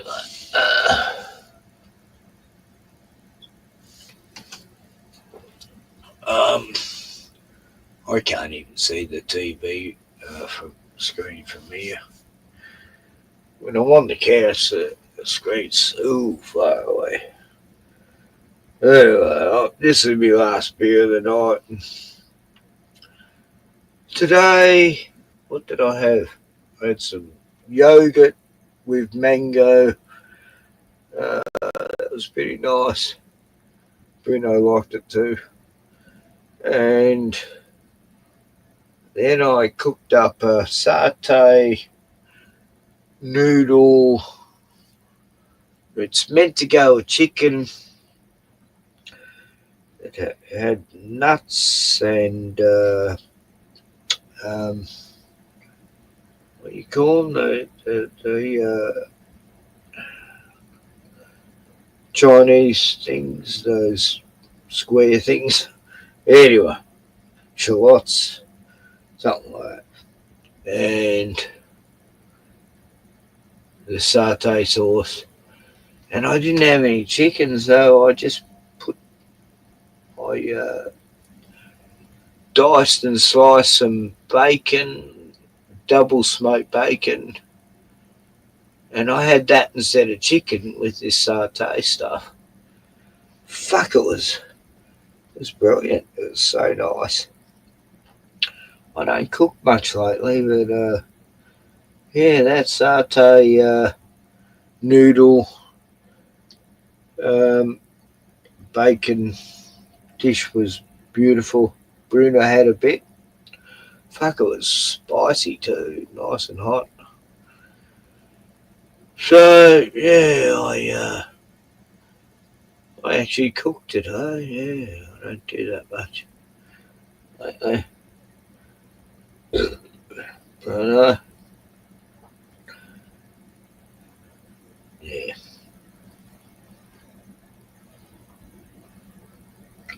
Fuck, it's quiet.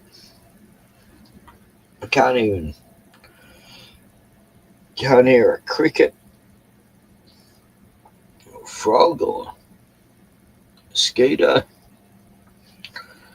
What's happening, Bruno? Are we getting a tsunami, or no birds out there?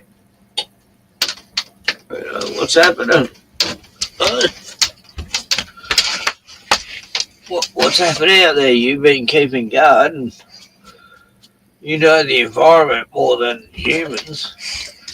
So, Bruno, is it the end of the world tonight? I don't know. Richie from Boston says big things are going to happen, and you know, Richie from Boston too. There used to be a Richie from Boston 1, and then there's a Jailbreak Overlander, and then there's a Richie from Boston 2, and apparently he's predicted a big event's going to happen tomorrow in America, and trust him on that. But, so, what do you think, Bruno? Do you give a fuck? Bruno's going, what are you fucking talking about? I don't give a fuck. Who the fuck's Richie from Boston?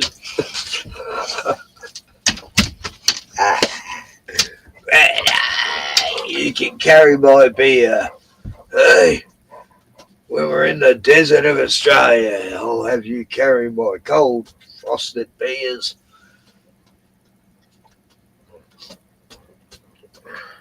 Anyway, this is my co-host, Bruno. It's the best co-host you could ever have. The camera's a bit high. Bruno, we've got to get you onto camera level. There we go. That's better. We can see it now. Bruno thinks it's too hot in here, but I don't know. I like it like 50 degrees, 120. So, Bruno, what was happening earlier, eh? Was there cryptoids or UFOs? Bruno.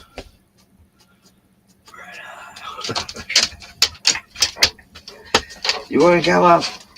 You want to come up on the couch? Come on, mate. You want to come up here? Or you want to go to bed? You want to go to bed? Yeah. Okay, mate. Yeah, Bruno's died. He wants to. Yeah, mate. Just go. I just got to make the bed so you know, when I go to bed, I have to push you over. There we go, buddy.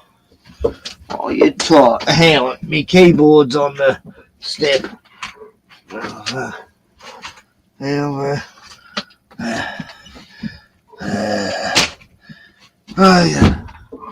You want to go to bed, buddy? You're so tired.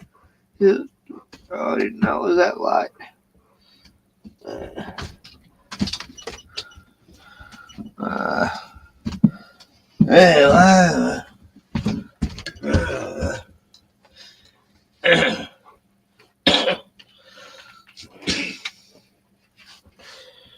Anyway, I'm happy.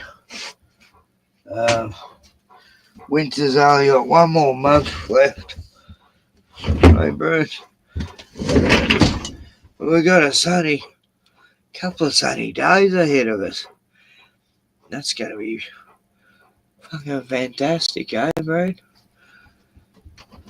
Oh, yeah, we're very lucky. Oh. Except for my the buzzing in my brain that they keep sending me the voices. Anyway, I'm not going to bitch about shit like that. Oh, God. They just tune it up whenever they want. So, hang on, he's starting to think too much. We got to jam the signal into his fucking brain because we've got a cell tower right next door across the road. But this flu was like that. I haven't looked at the chat for ages. I've just been spending some quality dog time. Let's see. What's the time? 11:30. Who's here? Javim. Good morning. Good morning. Yeah, thanks to mine.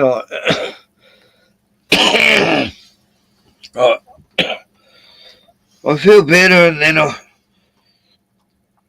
this weird flu thing is the weirdest. It's like you think you're over it, and then a few days later you're fucked again. I fucking hate it. Jono. Oof. Jim. Yeah. Joking.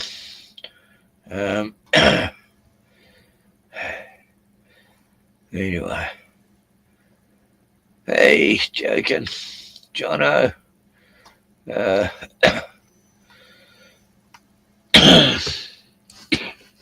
So, got this tickle in the back of me throat.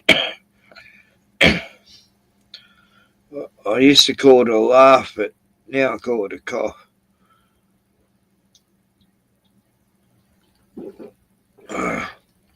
Hopefully that. I've got this special cough medicine. And I've got this puffer thingy. And I got this, my humidifier. That's ran out of water. That's why I can't breathe too good. I got to have the misty.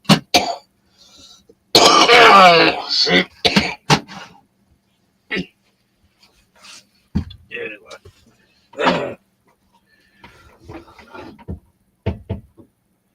It's just how it is. Got to have that misty stuff. Water. And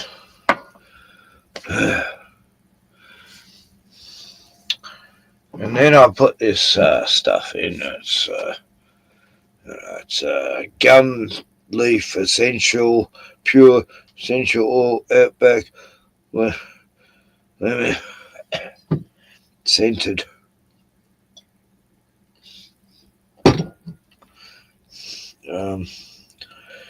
Lemon scented tea tree, eucalyptus, lemon, myrtle, sandalwood. Right, so I put this shit in. This humidifier, 2 drops, and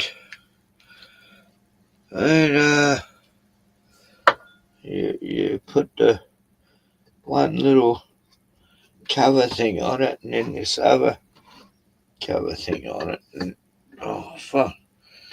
And you got to ignore the bees in your. It's like this buzzing. It's a weird thing. I've had it for like 2 weeks where I'm getting this buzzing in my head.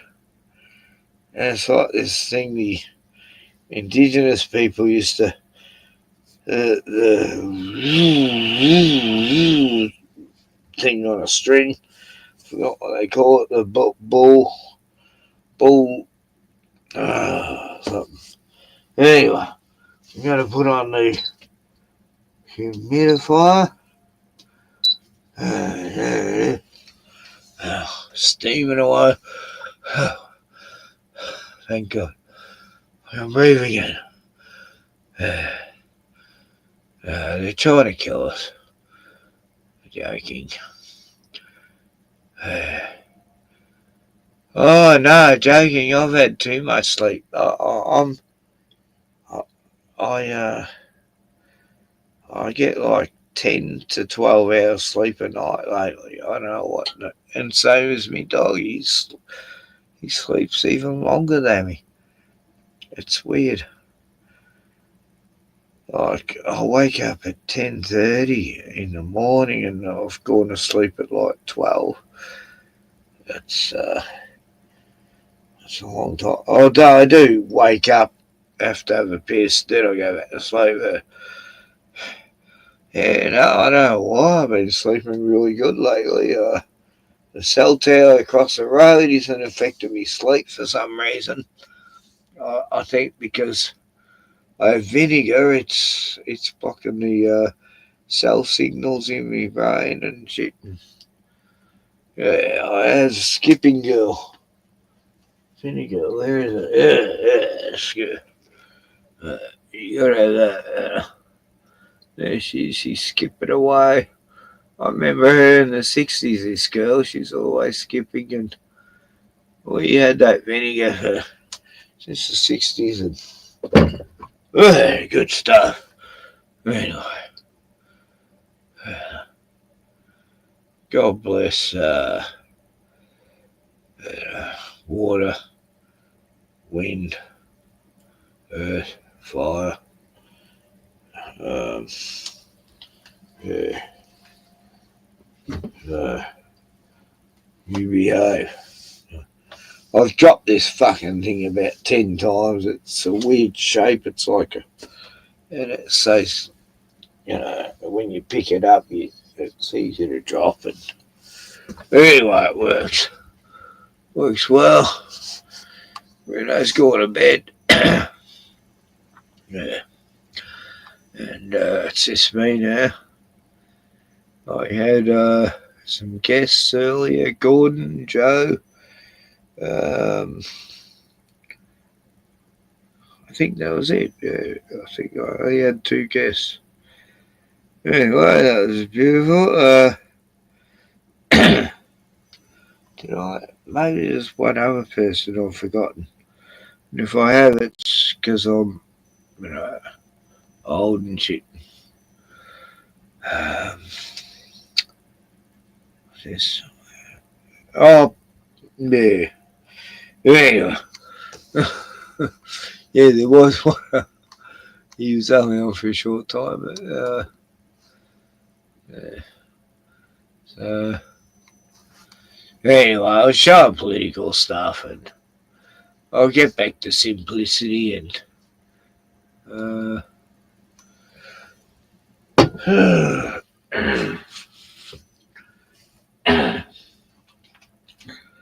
anyway.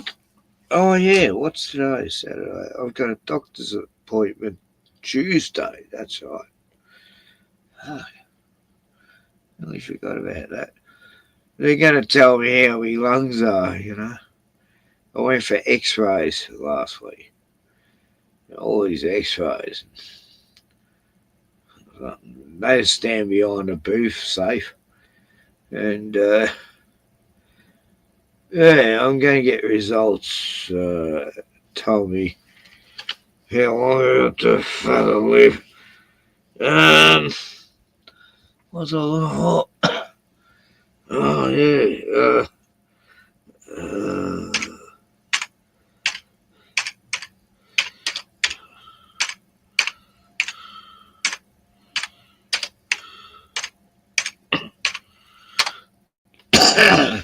Fuck. Oh, God.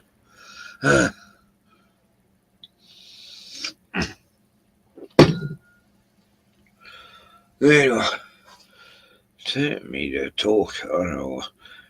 Got my poor friend Vicky last few times I spoke to her, she could hardly talk because she talks too much and she was wearing her voice box out. And then she tells me that her grandmother and aunties, died from fucking throat cancer. Yeah. Anyway, God bless Vicky. What do you call it? Freedom fighter. Like public domain films. Yeah, man, 200. Okay. Let's check this one out.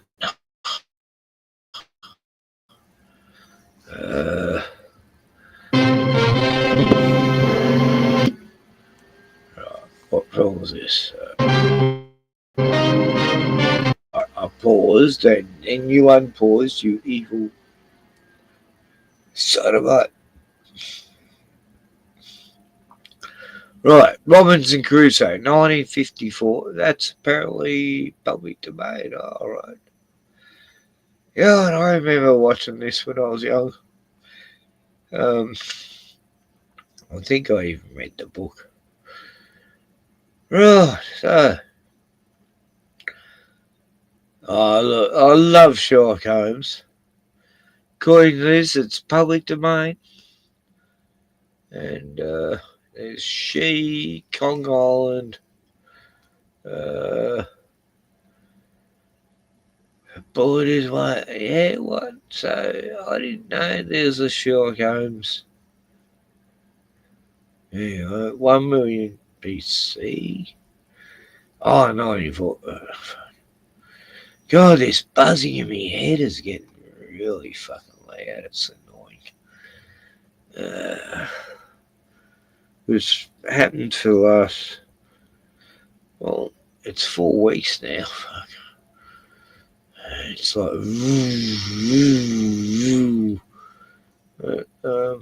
learn to live with it. And, yeah, they sprayed some shit on us the last 6 months. It's not good. I don't know. This might get me copyright. I don't care. But, like, okay, chat. Robinson Crusoe, 1954, or Sherlock Holmes. I forgot what year, but it's around the same time. She, oh yeah. Kong Island, I can watch Secret of the Incas. I think Charlton Heston's in that. Enemy Below, I've forgotten that film.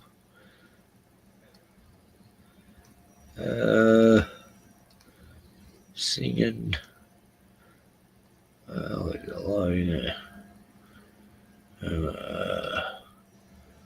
Yeah, as you go down, it gets crappier and cheaper films, but King Solomon's Mines, oh yeah.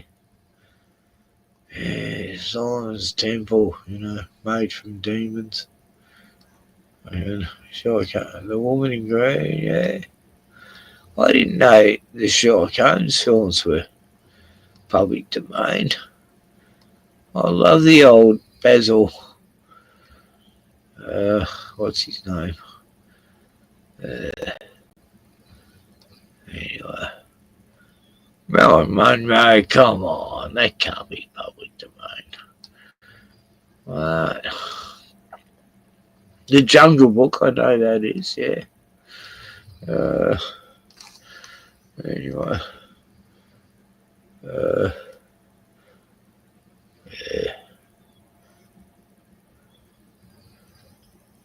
Anyway, who's in the chat? 5 people. Wow. Okay, let's watch a movie. I'll sort of try to narrate. I'll go back up. The Morning Green.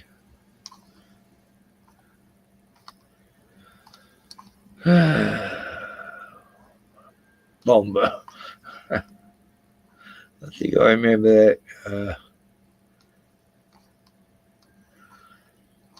I do love the Sherlock Holmes ones.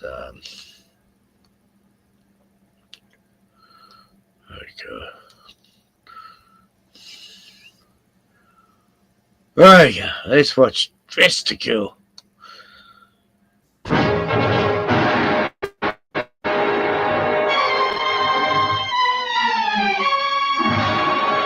Right, so years later, Robert De Palma made a film called Dress to Kill based on this story and Psycho. And it had Michael Caine as this drag queen killer. Yeah, just a bit of trivia. I don't know if this film's anything to do with the Robert De Palma, Michael Caine one, but yeah,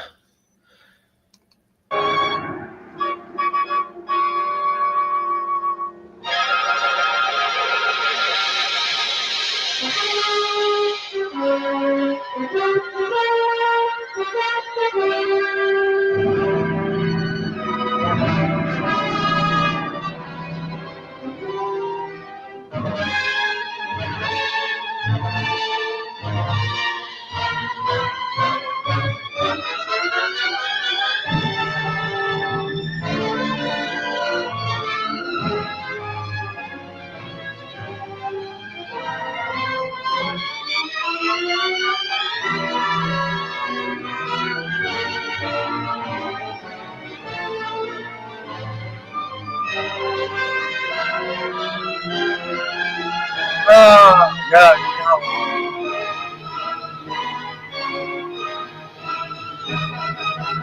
Days left in which to make musical boxes. Well, forget that. That'll be sold at auction for the benefit of this delightful sanctuary. And I intend to serve them.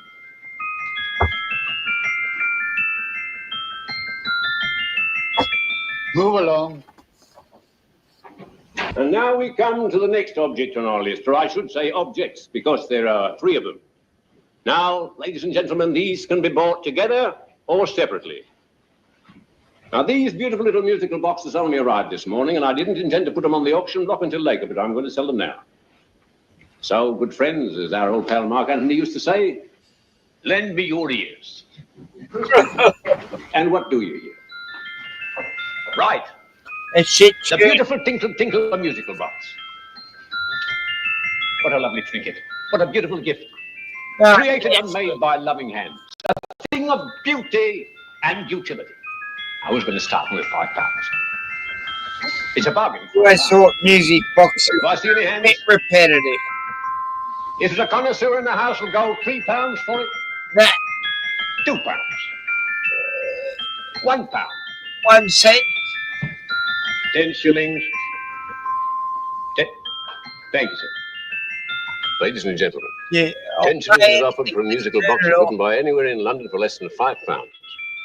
It'd be stealing to let it go for 10 shillings. Like taking milk from a baby. All right, we sell it for 10 shillings. 10 shillings, 10 shillings is offered, 10 shillings is offered, 10 shillings is offered. Then anybody give me £1? Will it be £1?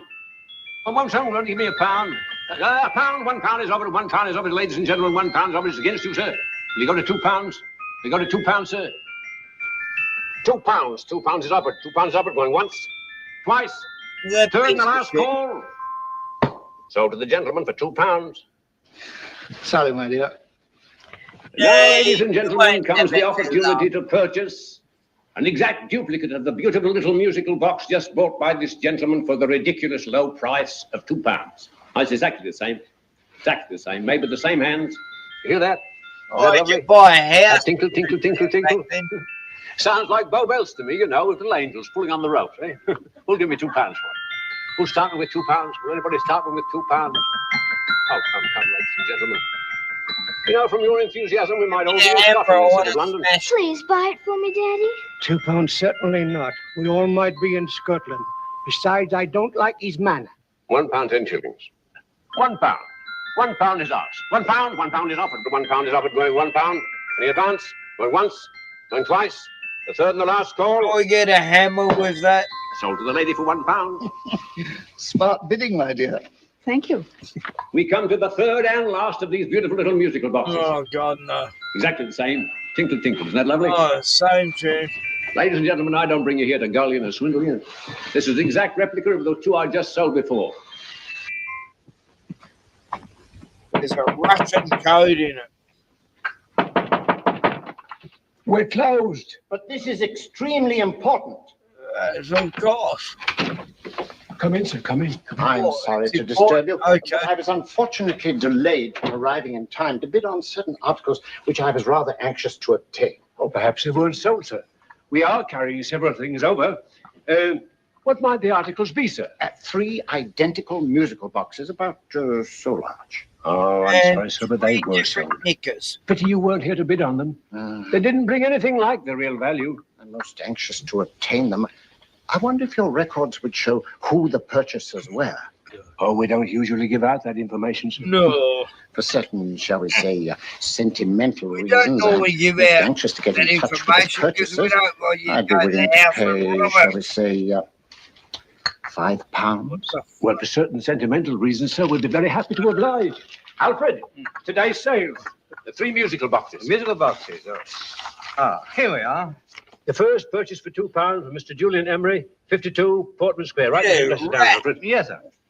Second didn't leave any name. Oh, how unfortunate. I think she's a dealer. You see, they don't like us to know where the things are going. On account of the profits. You say the second purchaser was a woman. Can you give me a description of her? Oh, she was a young woman, fairly tall, slender, she had a light complexion and dark hair, and she was wearing A grey suit, don't you remember? That's right. She probably runs a gift shop. Don't even have she to paid give these guys £1. money. Fuck. You say she comes here fairly frequently? No, I didn't say so. But she does, sir. Like as not, she'll come in on Thursday. We have sales on Mondays and Thursdays. Rats. Ah. And the third box? The third, Mr. William Kilgore, 143B Hampton Way. For 10 shillings. Quite a drop from £2. Let's go there. Mr. Kilgore was a Scotchman. Thank you. You've been most helpful. Oh, yeah, very helpful. Thank you, sir. And any time you're passing, dropping. I'll tell you anything you want. Thank you. I'll be back Thursday. I'll tell you anything about anyone in town. What a fucking The maggot. message reached us too late. Musical boxes are being sold. Well, let's get out of here.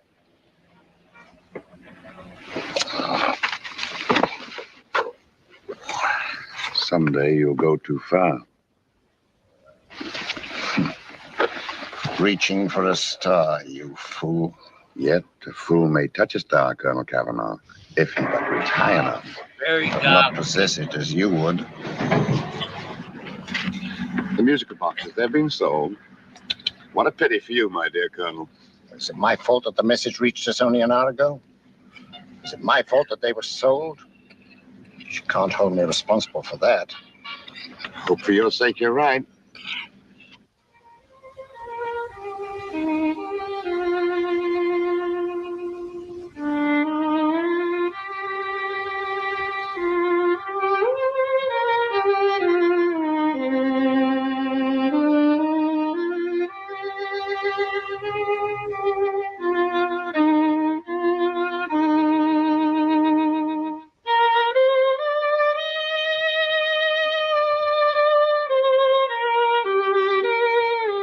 They will call upon you tonight at 7:45, a gentleman who desires to consult you upon a matter of the very deepest moment. Remember that letter, Holmes? It was written over 2 years ago. An interesting case, devilishly interesting. Irene Adler. What a striking-looking woman from the brief glance I had of her. Seems only yesterday. What charm. What poise, and what a mind.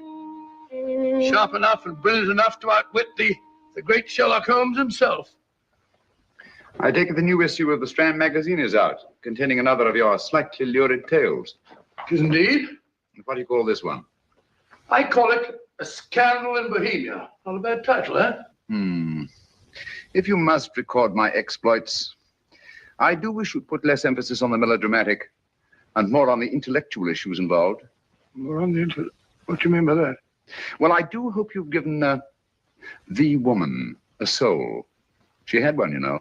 By the woman, I suppose you mean Irene Adler. Yes. I shall always remember her as the woman.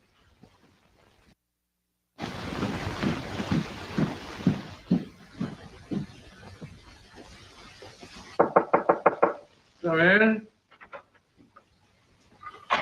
I think.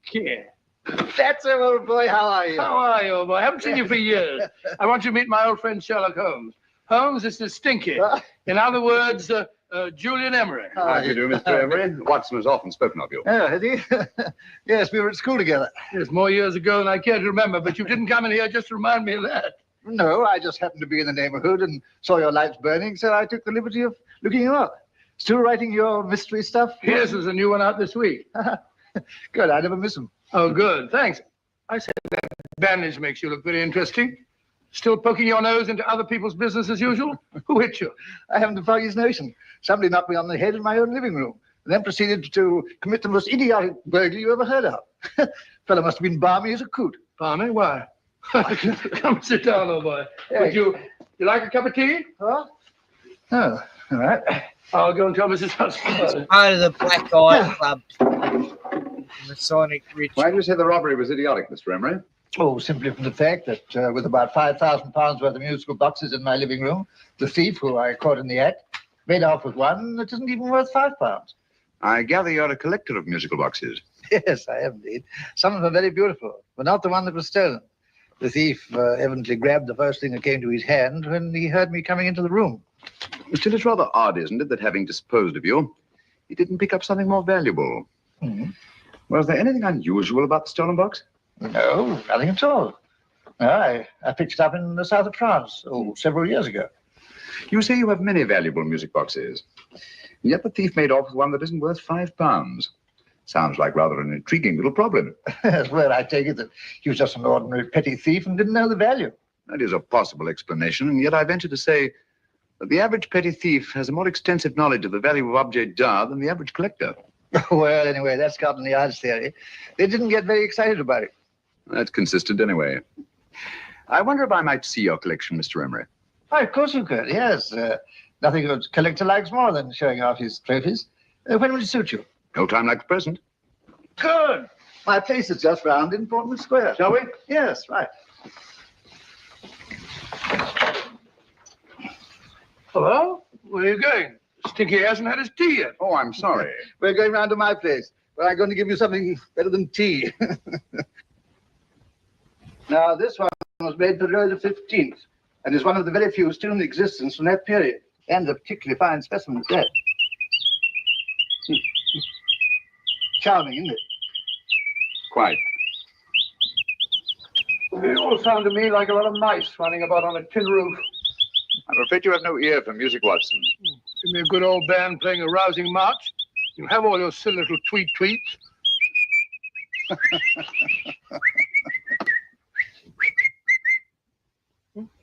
No room.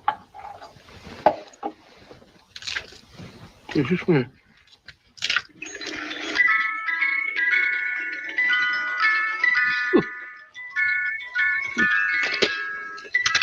Stupid thing. Singing rabbit.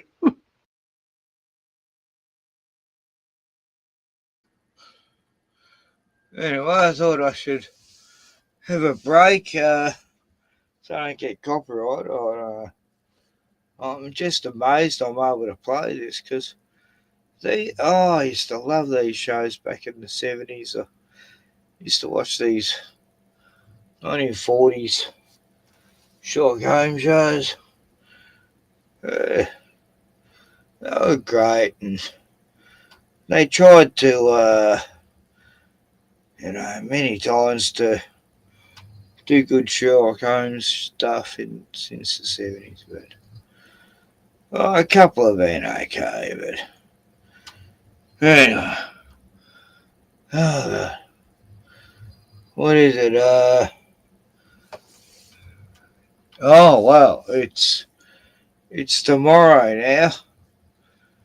It's actually Sunday.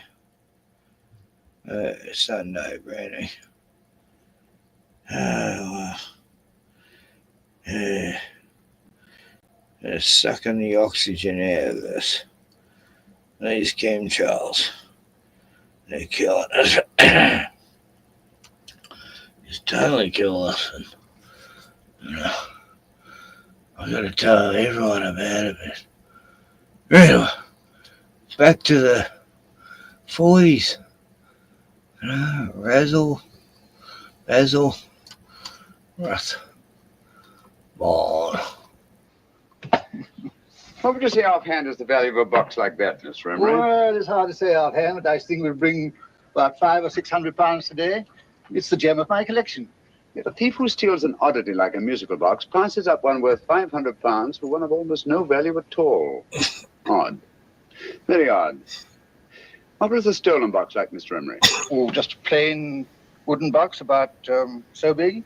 As a matter of fact, I have one over here almost exactly like it. I picked this up yesterday at an auction room in Knightsbridge. Paid only £2 for it. Of course, I wouldn't in the ordinary way add one like this to my collection, but the tune intrigued me. I'd never heard it before.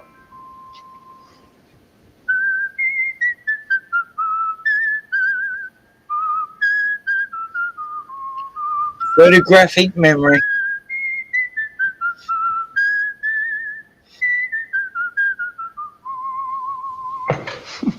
You have a remarkable ear for music, Holmes. Rather an unusual melody. Sit down, will you? Thanks.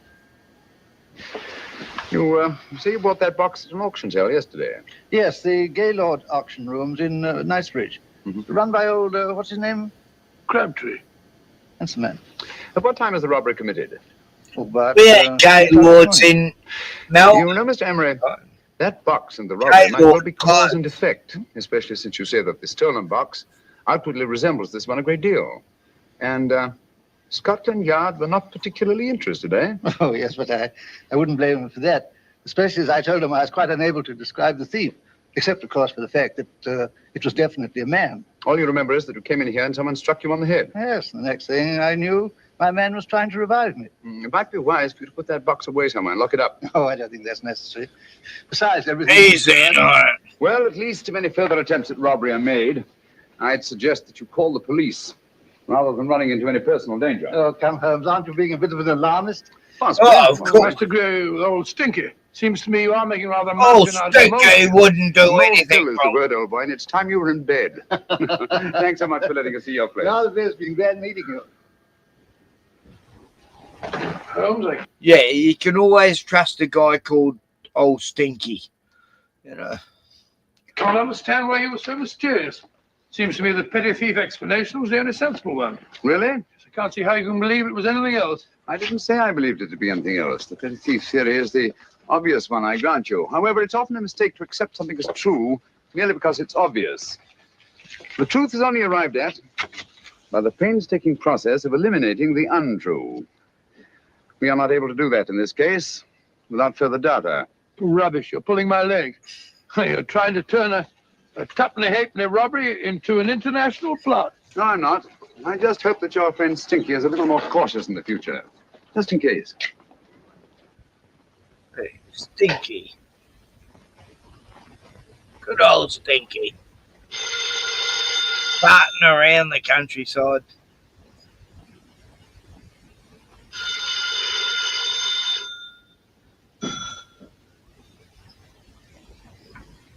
Yes. So farty here. Yeah? Yeah? Julian Emery here. Who? It's Stinky. Of course I remember you, Mrs. Courtney. Yes, you're the one bright spot at that appallingly dull affair of Lady Sanford's. And you stink. Huh? Of course it isn't too late to come round. Yes, I shall be delighted to give you a drink. I tell you what, come straight up and I'll leave the door unlit. Fly in your drink. Right, well, 15 minutes? Good. He looks I shall be counting each moment. Good. No, I mean that, really. Right, goodbye. That's a bit faggot.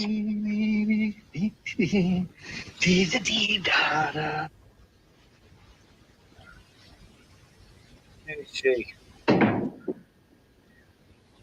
She's dressed to kill, for sure. You startled me. Did I? Yes. Must be the Can I grape your ass? I know I shouldn't have called you so late, but I was at a party just around the corner, Oh. and I remembered your invitation to see your collection of musical boxes. My dear Mrs. Courtney, pleasure is all the greater for being wanna so see your unexpected. My friends call me Hilda.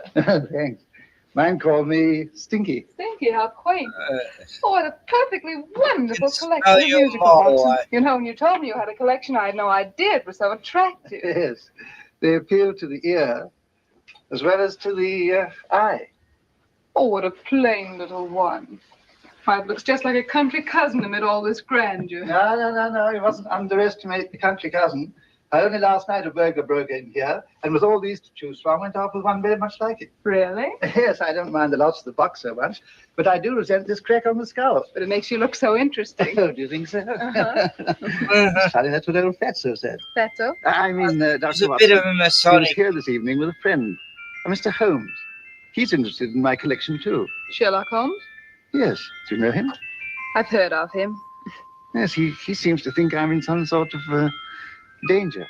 What a haunting No, tune. It not takes at me all. right back to my childhood. Really? Do you know, it's odd that you should be interested in that particular musical box. Odd? Why? Because Mr. Holmes is also interested in it. He may have been more interested in the tune than in the box. My dear, yes, that's right. I remember now. He whistled it note for note, having heard it only once. Really? He must be a remarkable man. Bit of an alarmist, if you ask me. Don't you believe in warnings? Of course not. Who'd want a box like that? I would. You're not serious. Oh, but I am. You're bad. You put me in a very awkward position. I'm a collector, you know. And the collector buys but never sells. But if the price were high enough. The price has nothing to do with it. It's the principle of the thing. Yes, well, we haven't had our drink. No, thanks. I must be getting along. Must you really? I'm afraid so.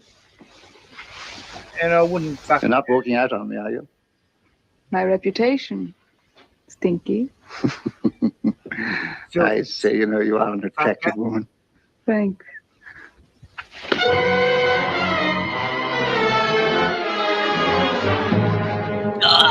You fool. I told you to wait outside.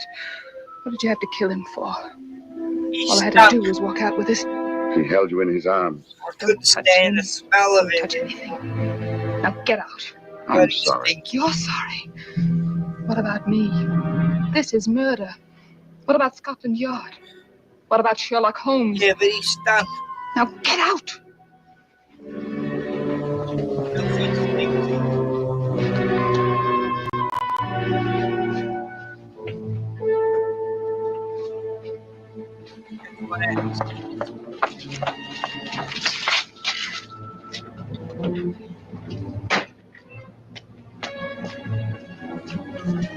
Regular drop Stinky off. Did you get it? Good. Did you have any trouble with him? What was that? Just a matter of murder. Ah, Mr. Holmes. Hopkins. Thanks for coming so promptly. Inspector Lestrade suggested that I call through to you.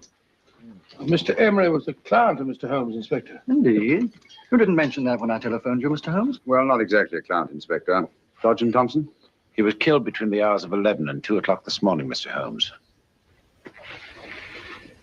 Must have been someone he knew, someone of whom he had no suspicion. Poor old Stinky. It's all my fault. I should have prevented this. Well, there's no time to start talking about that now, Doctor. Apparently it's gone. That stinky cat. That's the second attempt on the musical box that Emery bought at the auction sale. And this time it was successful. But that box was only worth £2. It was worth a man's life, Watson. I think we'd better pay a visit to Gaylord's auction room and that fellow Crabtree. Inspector, may I suggest that you make a complete search of this flat for a was small, only plain, musical box about that size. Why the Thank fuss? you. Come on, Watson. You say the first box went to Mr. Julian Emery. Second, Mr. Kilgore, 143B Hampton Way. And the third to the unidentified young lady who presumably has a shop and lives near Golders Green. That's right. Definitely her. Isn't it rather strange, Mr. Crabtree, that you should have had 3 identical musical boxes all playing the same tune? Where'd they come from? Dartmoor Prison. Dartmoor? Yeah, we get a regular shipment from there every month. The inmates manufacture them. Well, they make all kinds of things, pipe racks, waste paper baskets, musical boxes. Did you happen to notice if anyone showed any particular interest during the auction in the purchasers of these 3 boxes? Oh, come now, Mr. Crabtree. This is very literally a matter of life and death. Well, since you put it that way, Mr. Holmes. Well, since you put it that There was a way. gentleman came in here about an hour after closing time, and he was in an awful state, he was. He gave me £5 to tell him where the boxes had gone to. He said they had a sentimental value for him, sir. Expensive sentiment. Can you describe him? He was tall, distinguished looking, and he had grey hair and a moustache. He was quite a gentleman, sir. What was his reaction when you were unable to supply him with the address of the young lady who owned the shop? I told him the young lady usually come back on Thursday. He said he'd come back on Thursday. Now, that's tomorrow. Thank you, Mr. Crabtree. You've been very helpful. Thank you. Come along, Watson. Where are we going now, Holmes? To the home of Mr. Kilgore, the man who bought the 3rd box. It's going to be a long night. But hang it all, Holmes, how do you know those other 2 musical boxes are of any importance? I don't, but I certainly have no intention of waiting until the owners are murdered to find out. No one at home. I hope that's the explanation. I'll have a look through this window.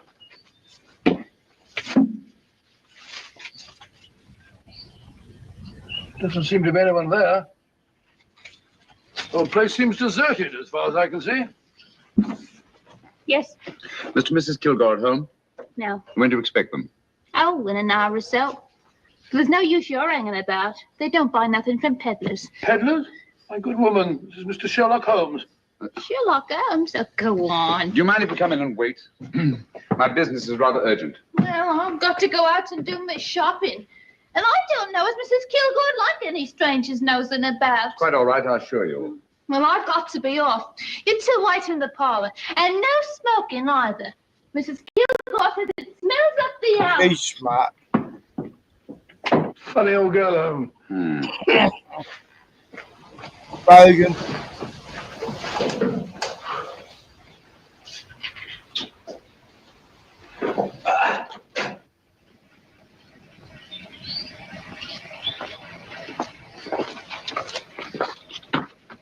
Park Lane.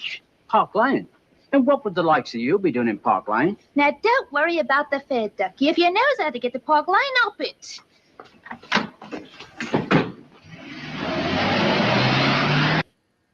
You know, Holmes, I've been thinking. There must have been something hidden in that box of old stinkers. Stolen jewelry, possibly. What's up, Holmes? Listen. What's just the steam in the water pipes?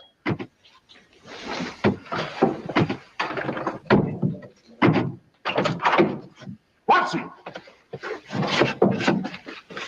Great Scott! Come on, Holmes. Get on the chair here. All right, my dear. There. Now, don't worry. It's all over. There you are, dear. Don't cry anymore. She tied me up and shut me in the cupboard. I know. She won't come back. Did you show her your new musical box? Yes, she said she wanted to hear it play, and as soon as I showed it to her, she grabbed all of it. I know. Now, don't worry. We'll buy you a new musical box. Yes, my dear, the best one in London. Watson. Oh, what a fool I've been. What do you mean, Holmes? She took the musical box out of this house in that market basket, right under our very noses. Why could the Kilgore charwoman want to take the music box? She isn't the Kilgore charwoman. She's a consummate actress. An extremely clever, unscrupulous woman who will stop at nothing. Take care of the child, will you, Wolfella, till her parents get back. Explain everything to them. Of course I will. But, Holmes, where are you going? Somewhere, somehow, I must get to the young lady who bought that 3rd musical box before our opponents find her. I only hope that I won't be too late. Oh, no. No, darling, you mustn't cry anymore. Now, cheer up. Would you like to hear old Uncle make a noise like a duck?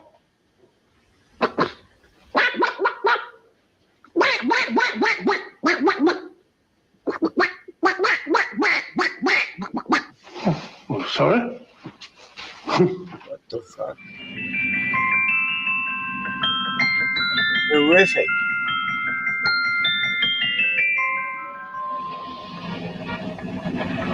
Hey, Hannah, go fuck yourself, you idiot. Fucking piece of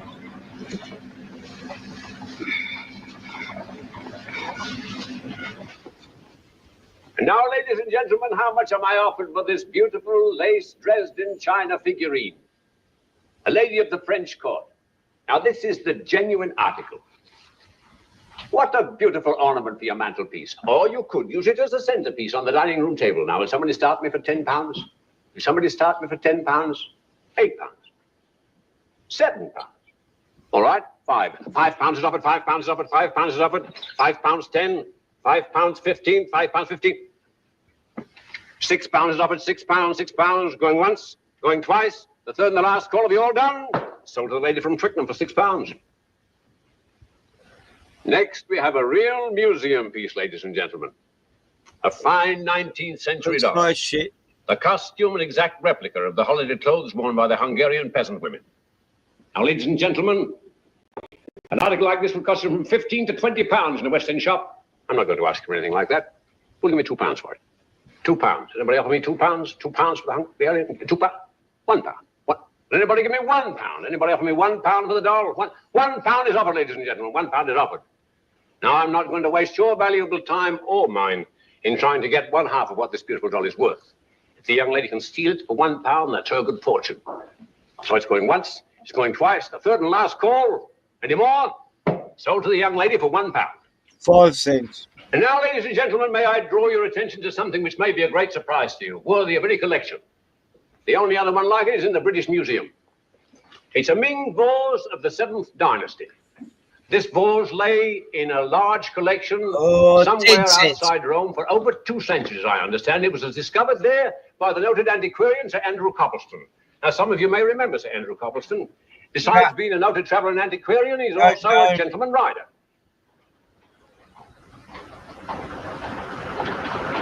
A girl with a parcel in her hands, that's her. Are you sure that's the girl? Well, she fits perfectly the auctioneer's description. Follow her, Hamid.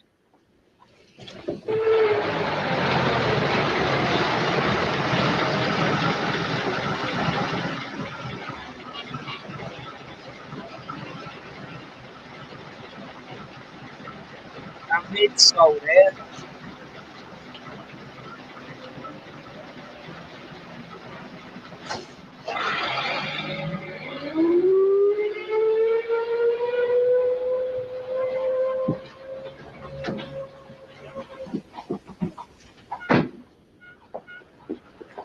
Still yet, It's lovely, dear. And only £1. We can get at least 3 for it. Easily. I'll go make some tea. I could do with a cup. Right. Yeah, I could too. Good afternoon. Good afternoon. I'm looking for a birthday gift for a 7-year-old girl. What would you suggest? We have some lovely dolls. Now, this Hungarian I think she has enough dolls already. Books are always welcome. Well, I'm looking for something a little different. Well, that's rather cute. What is it? Oh, that's a musical box. Children always love them. And this is an exceptionally nice one. It plays many tunes. No, my granddaughter's that. Have you any others? Yes. If you'll just step this way. I have only 2 left.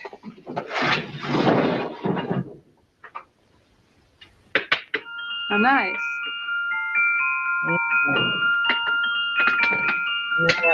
Are you sure this is all you have? I'm sorry. They're rather hard to find, you know. That's our entire allotment. I did have one other, but I sold it earlier this afternoon. But it was only a plain wooden one. It wouldn't have been a very nice gift for a child. Really? Do you happen to know who the purchaser was? Why, yes. He left his card, just in case anyone should inquire for him.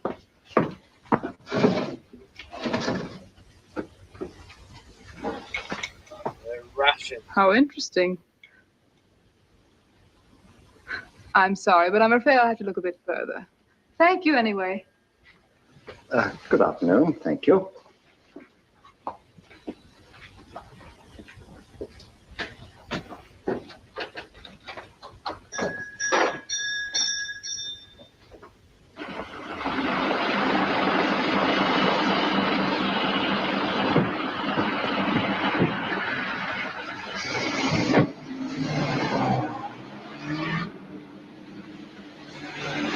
heavy. Follow that cab. Here now, what? Scotland Yard. Hop in.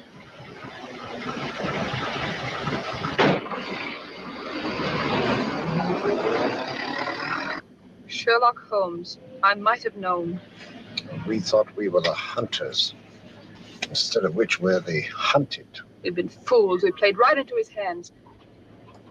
Of course. He's had us followed. Don't look. The man in front of the toy shop.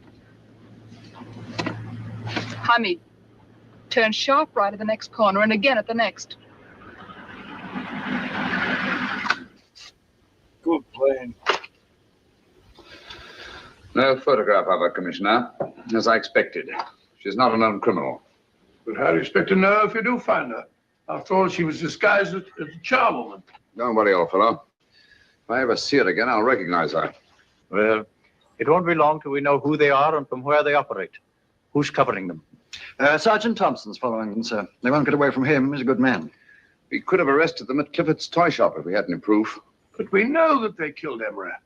Proof, my dear fellow. We must have proof. We have x-rayed it, sir. There's nothing whatever concealed in the box. We'll have a look at the plates.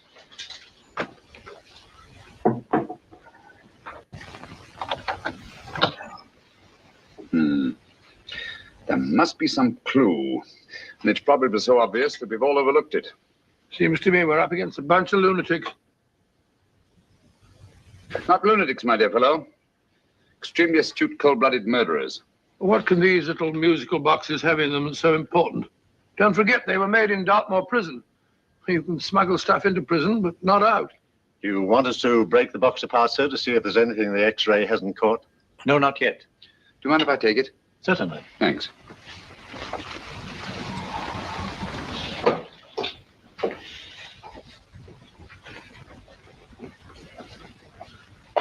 The governor of Dartmoor Prison informed us, sir, in answer to Mr. Holmes' question, that all 3 musical boxes were made by the same convict, John Davidson, serving a 7-year term, sir. Davidson? The Bank of England plates. That'll be all. Yes, sir. Now we're getting somewhere. Wait a minute. How did you know about the plates, Mr. Holmes? I'm a student of crime, Inspector. I make it my business to know about such things. And when the name of Davidson was mentioned... Well, who is this fellow Davidson? As long as Mr. Holmes seems to know all about it already, I suppose there's no harm in telling you. 2 years ago in London, there occurred a robbery of such tremendous importance, although the stolen articles themselves have no intrinsic value whatsoever, that the Home Secretary was instrumental in seeing that not a word of it appeared in any newspaper. But you never told me anything about this, Holmes. You were away at the time. Articles of no intrinsic value and yet of such importance? I don't understand. Davidson was apprehended within 15 minutes of committing the theft. But by that time, he'd hidden the articles in question and they've yet to be found. Before going further, Dr. Watson, I must inform you that this matter's not to be mentioned outside of this room. Of course not. Do I look like a man who'd gossip? Let's not go into that now, old fellow, shall we? Davidson had been employed for years in a position of extreme trust by the engravings department of the Bank of England. The articles he stole were nothing less than a complete duplicate set of plates for printing £5 notes. What? The Bank of England's own plates? Precisely. And with those plates, a gang of crooks could flood England with £5 notes, not forged in the usual sense of the word, but notes undetectable from genuine Bank of England notes in any way whatsoever. Good heavens. Any whisper at all might have resulted in enormous damage in shaking public confidence in the Treasury. We tried everything after we arrested Davidson. Offered him a shorter sentence if he'd tell us where he'd hidden the plates. Why, we even put in Scotland Yard men with him as cellmates, but no results. Obviously, Davidson is a man of strong character and infinite patience. Yet suddenly he feels impelled to smuggle out the secret of the hiding place of the plates to his confederates. Why? I don't understand, Mr. Holmes.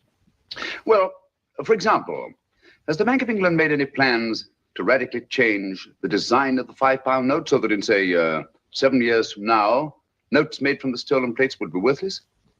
Confidentially, Mr. Holmes, such a move was discussed. But replacing all the £5 notes in circulation would be such a Herculean task that nothing's been done about it as yet. I see. Of course, there is another possible explanation. Davidson didn't have much time to find a hiding place before he was captured. He may be afraid that the plates will be accidentally discovered before he's released. Hence his anxiety to communicate their whereabouts to his Confederates as soon as possible.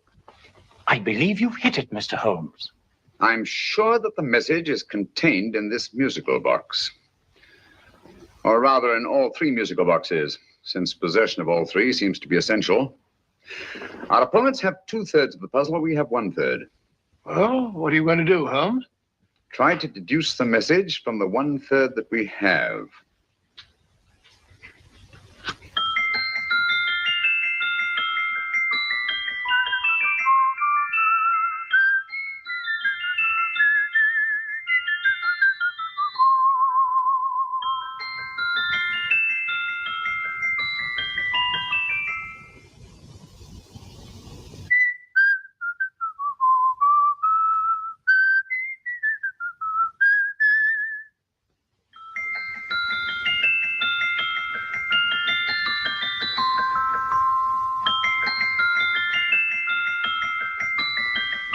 It's the same tune as the one played by Emery's musical box.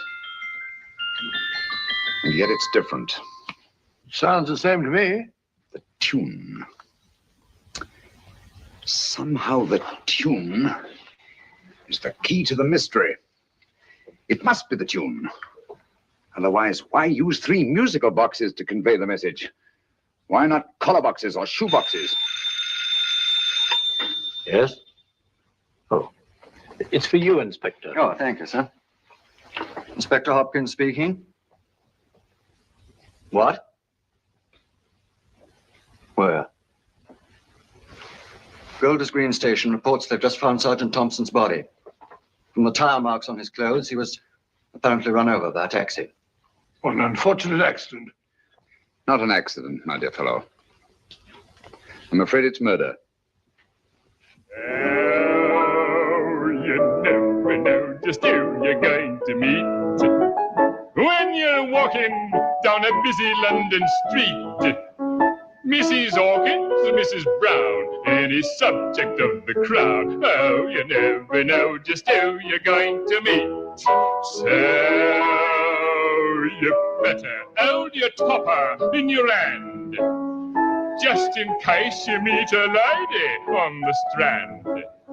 Girls will think you're kind of sweet, and your day will be complete. Oh, you never know just who you're going to meet. Now a gentleman is judged by his appearance.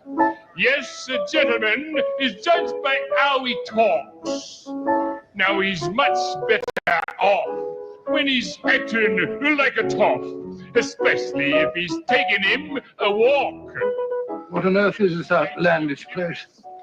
A rendezvous for actors. Actors? Buskers, old boy. You've seen them 1,000 times. Actors who entertain the queues, waiting outside theaters. You never know just who you're going to meet when you're walking down a busy London street. So you better wear your best, advertise to look your best, 'cause you never know just who you're gonna meet. So you better keep your manners right in view, just in case a lady gives a how'd you do. Keep your trousers in a pleat, shine your shoes and keep them neat, 'cause you never know just who you're gonna meet. Blimey. Mr. Holmes. How are you, Joe? Never met him. And yourself?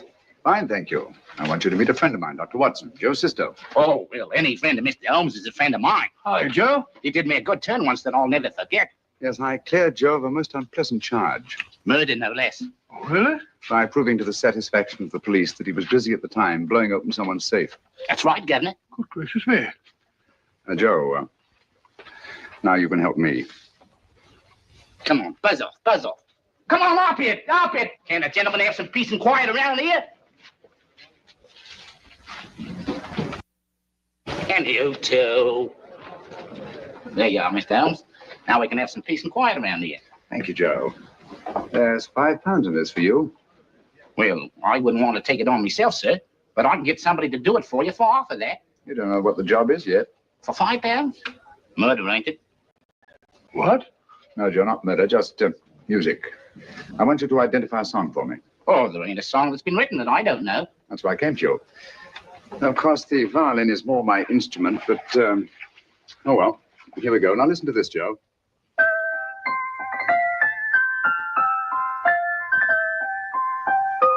Wait a minute. You're playing that wrong.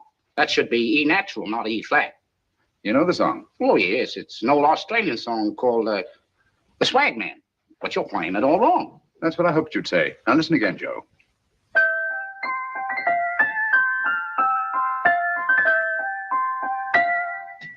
That's the same tune, all right. But you're making different mistakes than you did the first time. No, not mistakes, Joe. Call them variations. Here, play the song for me, will you? The way it's written.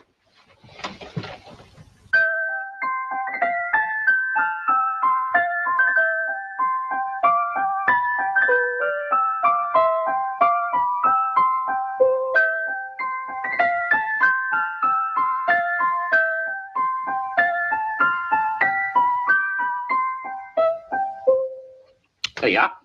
Thank you, Joe. What's it mean, Holmes? Are you onto something? Perhaps. I don't know yet. It's probably a code of some sort.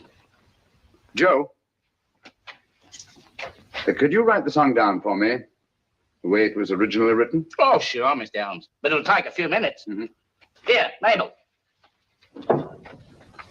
Pale ale. Come on, up to it. Along with it.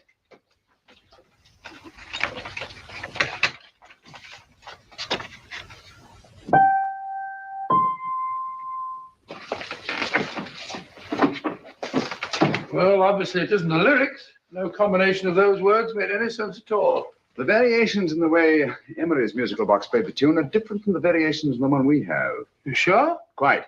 You see, I took the trouble to memorize the tune as played by Emery's box that night we were with him in his flat. Holmes, you amaze me. Elementary, my dear fellow. One of the first principles in solving crime is never to disregard anything, no matter how trivial. Why are 3 boxes? Why not 1? Because the message was obviously too long to be conveyed by any one variation. Then there's the 3rd box, the one that woman took from the Kilgores. That contains yet another set of variations. Yes, well, it's all beyond me. Well, all we have to do now is to find the secret of the variations. Not a very easy problem to solve, my dear fellow.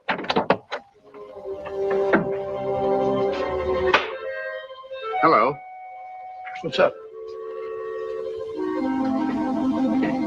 We've had company.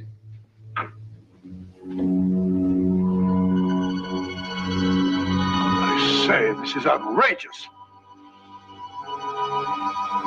Ask Mrs. Hudson to come in here, will you? Right.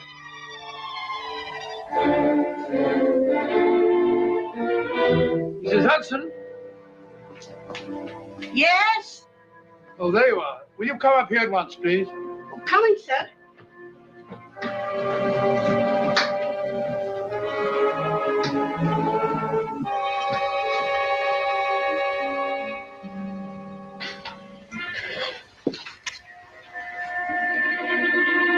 Mercy me, Mr. Holmes. What has happened? Who called while we were out, Mrs. Hudson? Just a young lady. The one who said you wanted her to wait for you. And a nice-looking old gentleman with Our her. friends again, Watson. Friends? What did the young lady look like?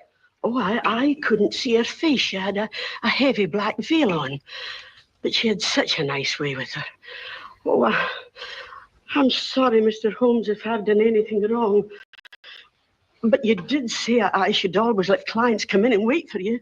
Don't worry, Mrs. Hudson, don't worry. You had no way of knowing. It's quite all right, quite all right. Now, don't worry, Mrs. Hudson. Don't worry.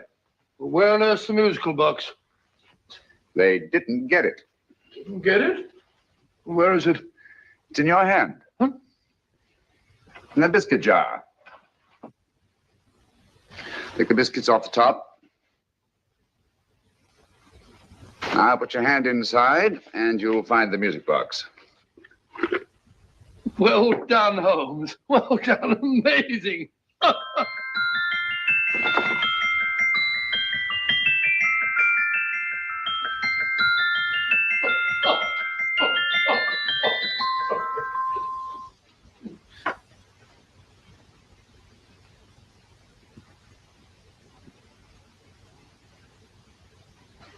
Whew, nice fresh smell.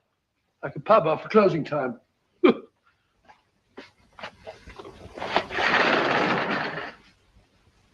I say, Holmes, What? it's morning. Allow me to congratulate you on a brilliant bit of deduction.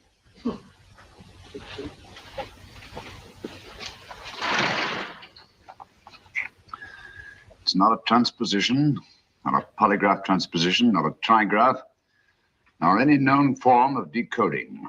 How about the Morse code? Have you tried that? Yes, at about 3 o'clock this morning. I'm sorry, old man. I was only trying to help.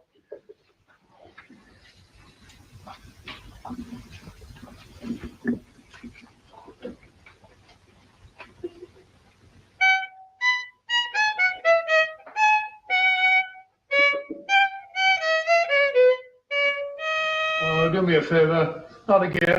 Must have heard that thing 1,000 times. Kept me awake all night.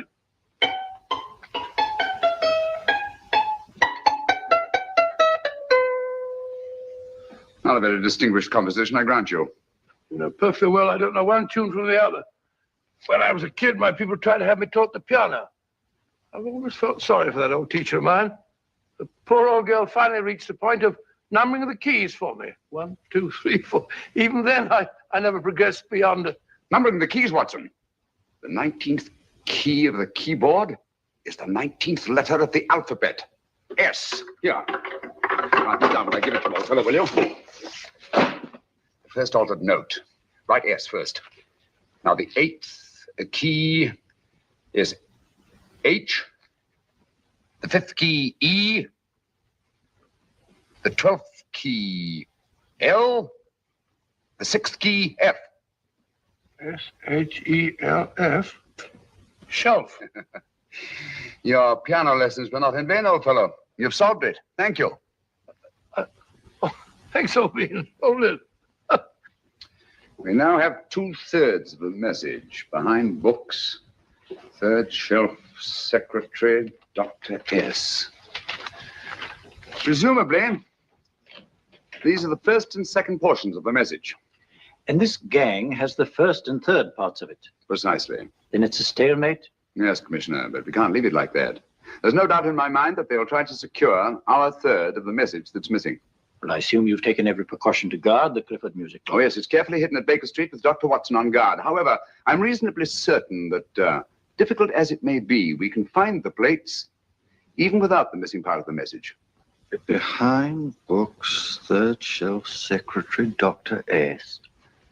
Well, outside of the fact that Davidson hid the Bank of England plate somewhere in London, Mr. Holmes, I don't think that we progressed at all.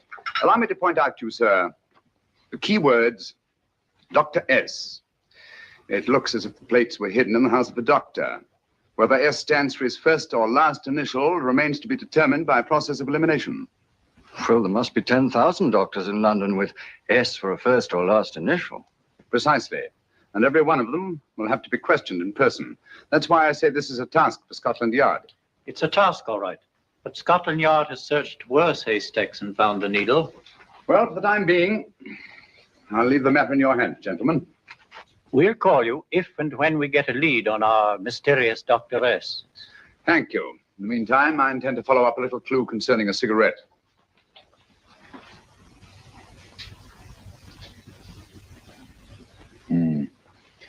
You're certain of the identification of the tobacco? Absolutely. I have made up this special blend for only 3 customers. It is almost pure Egyptian, with admixture of latakia for added body, and a pinch of perique. Merely a whisper, as one might say, for elusive fragrance. Yes. And the 3 customers? Major Wilson in Bombay, India. Mrs. Catherine Leamington Smith in Ireland. Yes, and the third? Mrs. Hilda Courtney of Park Mansions, Bryanston Square. Thank you. Thank you very much. You've been most helpful. It is a pleasure to have been of service, Mr. Holmes.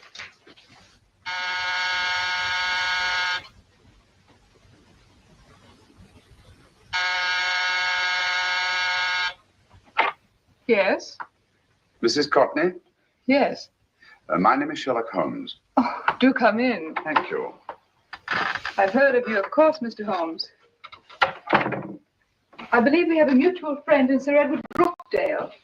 He's spoken to me of you quite often. Indeed. And to what good fortune am I indebted for this visit? I think you know Mrs. Courtney. Well, I did get a summons for speeding last week, but outside of that, I don't think I'm of any interest to the police. Oh, come now, Mrs. Courtney. You seem to forget that you and I have met before. I'm sorry. I'm sure I would have remembered meeting the great Sherlock Holmes. Please sit down. Thank you. You say we met before. Yes. At the home of Mr. and Mrs. Kilgore, 143B Hampton Road. Kilgore? I don't think I know anyone of that name. Well, I didn't say you knew them. As a matter of fact, you called on them when they were out. I don't understand, Mr. Holmes. Really? And you were dressed rather differently. Indeed. Cigarette? Thank you.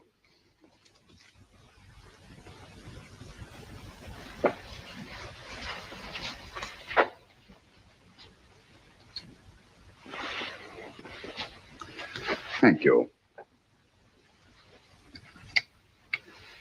You know, Mrs. Courtney, people generally forget, in assuming a disguise, that the shape of the ear is an almost infallible means of recognition and identification to the trained eye. Evidently, you've mistaken me for someone else. Oh, no, not at all. Though naturally, I expected your denial. But when you paid your visit to my rooms at Baker Street, you carelessly left behind another identification. They're identical, aren't they? Yes, I must admit they are. You see, Mr. Holmes, to catch one as clever as you, I had to use a very special lure. I knew you'd be unable to resist the bait of my cigarette, having read with great interest your monograph on the ashes of 140 different varieties of tobacco. I should advise you not to move, Mr. Holmes. I must congratulate you on your ingenuity, Mrs. Courtney. It was indeed a brilliantly designed trap. Thank you, Mr. Holmes. Praise from a master is indeed gratifying. I shall always cherish the memory of your flattering words. Memory? Precisely. I'm afraid these gentlemen have a most regrettable task to perform. Unless, of course, you care to turn over the missing musical box with your pledge to take no action against us in the future. I'm afraid that will be impossible. I thought that would be your answer. Hamid! Careful! Careful.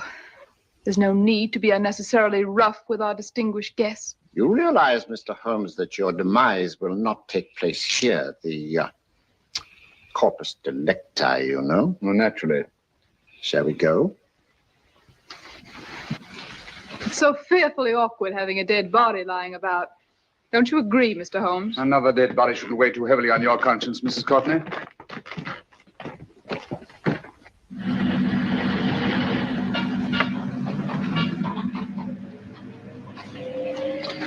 You mind if I have a cigarette? Don't see why not.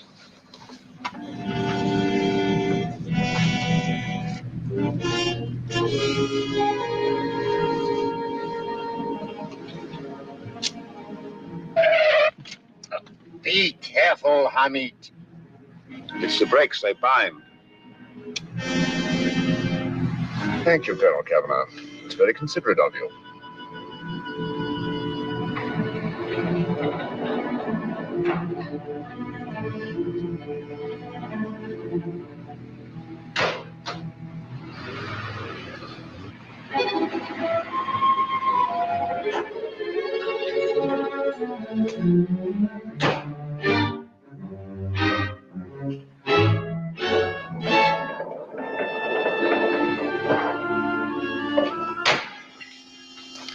You'll be happy to know, Mr. Holmes, that your death will be a painless one.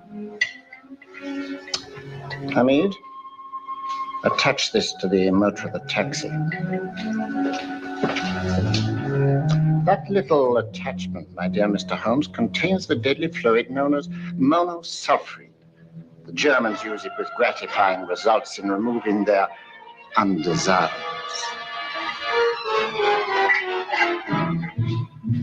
Start the motor.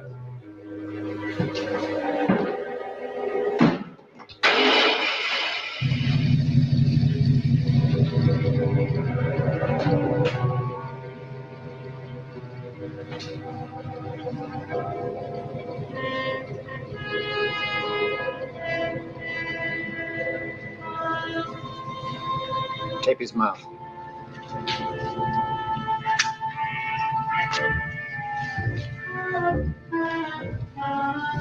Now, up with him, Hamid.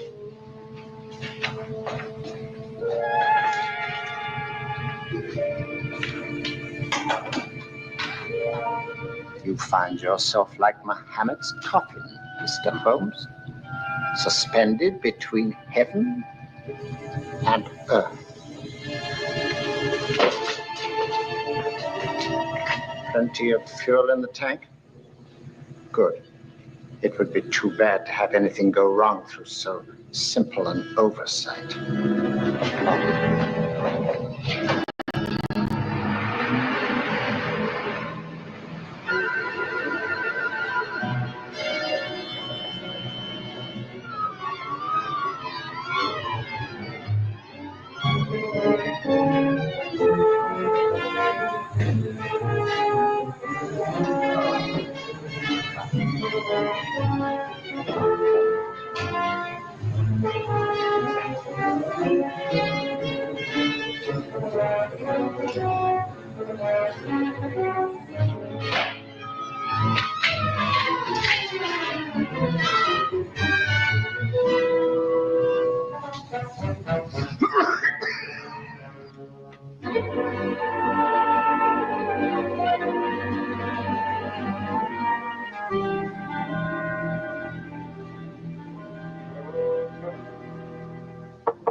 Yeah?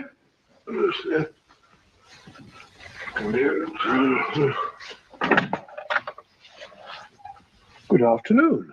Mr. Sherlock Holmes? No, I'm Dr. Watson. Oh, of course, Dr. Watson. How stupid of me. Oh, so this is stupid of me. Won't you come in? Well, I really came to see Mr. Holmes. Oh, I'm afraid he's out. I don't know when he'll be back. Perhaps there's something I can do. Won't you sit down? Thank you. You know, Sherlock Holmes and I have been engaged on a great many cases. Oh, really? Yes, indeed. As a matter of fact, this very moment, we're involved in one of the most baffling... Oh, well, won't you tell me your trouble? I may be able to help you. That's very kind of you, Dr. Watson. Perhaps if I wouldn't be imposing too much. Imposing? Oh, there's no imposition. No imposition at all. A pleasure, I assure you. Now, tell me all about it, Miss Williams. Mrs. Williams. I live in Surrey, Dr. Watson, and I've come up to London in sheer desperation.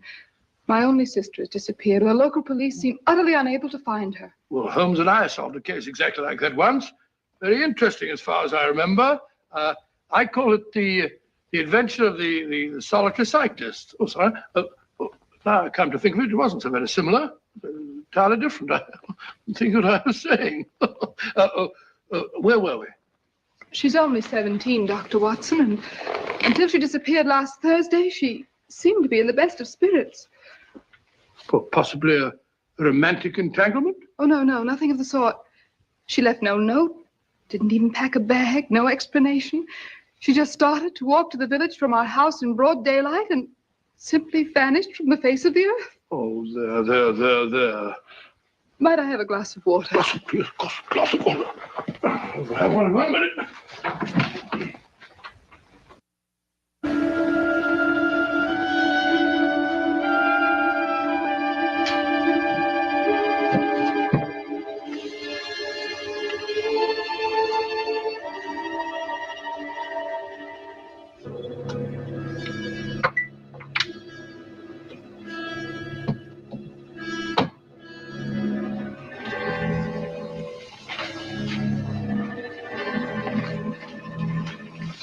There you are, my dear. Thank you, Dr. Watson. No, you're not to cry anymore. You must pull yourself together. I feel much better already knowing that you're going to help me. Oh, Dr. Watson, look! Good heavens! Oh. Get through the fire brigade, quickly!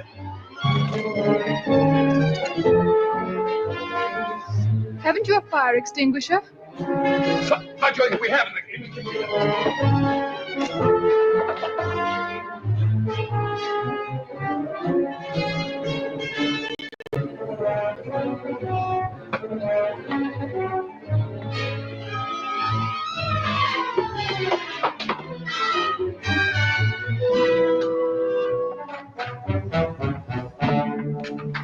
Don't you worry, Miss Williams. We'll have this thing out in no time.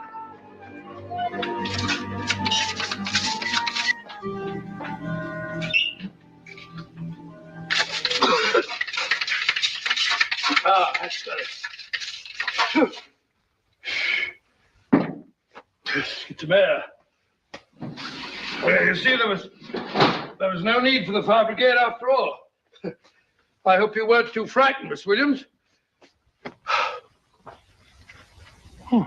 Gone. That's the trouble with women.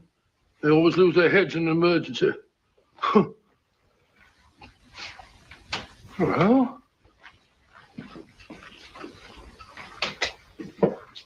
a musical box. Great Scott! Miss Williams!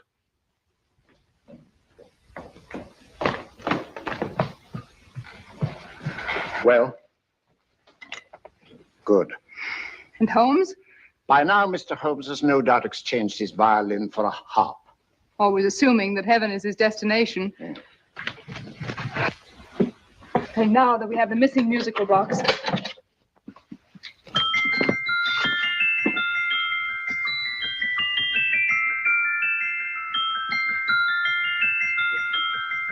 Nineteenth note. 19th letter. Yes. He hasn't been there, you say? Holmes, where on earth have you been? I've been trying to get you at the club, at Scotland Yard, all over London. You were looking for me in the wrong places. Holmes, terrible things happened. I've been duped. That woman, she made a complete fool of me. Well, what do you mean? Well, she came here, let off a smoke bomb. I thought the whole place was on fire, and my first thought was to save the musical box. No need to say any more. She has the box. Yes. Don't blame yourself too much, old fellow. She is an extremely clever antagonist. Smoke bomb, you said? Well, you can console yourself with the thought that your charming friend is at least a reader of yours. What do you mean? If I remember correctly, you wrote about my little experiment with smoke and the cry of fire in a story you entitled A Scandal in Bohemia, which has just appeared in the Strand magazine. All right, old boy. Don't rub it in. Well, it may cheer you up to know that you made a fool of me, too. That cigarette stub was planted here for one express purpose. We're going to bandaging around this place. Bandaging? What's the matter, Holmes? You hurt? Explanations will have to wait until later. At the moment, we're faced with a problem which I fear is insurmountable. Come over here, old boy, will you? Right. Our opponents are in possession of all three parts of the code. And here are we, while the Bank of England plates pass into their possession. Cheer up, old fellow, cheer up. As Dr. Samuel Johnson once said, there's no problem the mind of man can set that the mind of man cannot solve. What's that, old fellow? I was just quoting Dr. Samuel Johnson. He said there is Thank you, Watson. Thank you. Leaving the front reception room, we come into the main hall, where Dr. Johnson was in the habit of passing through to have his meager meals in the dining room opposite, in company with his friend and biographer, James Boswell.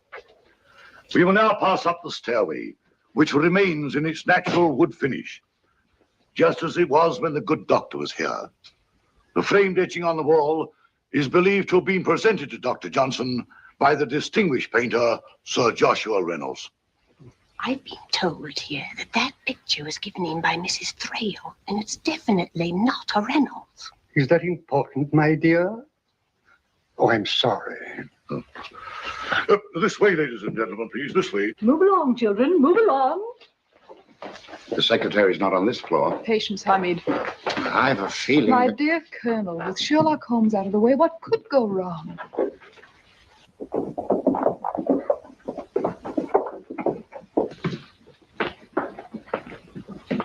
And here we have the Garrett Library, in which Dr. Johnson wrote his famous dictionary, and in which you will see also many of the great man's books and other items of interest.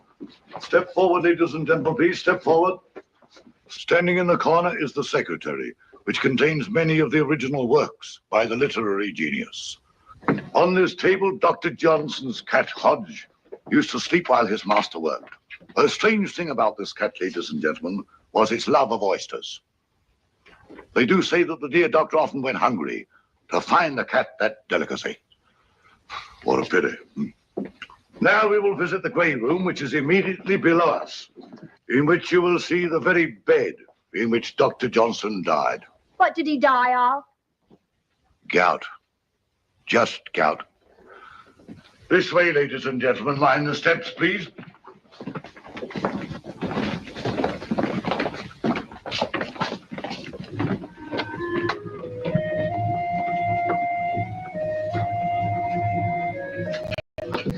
Your keys.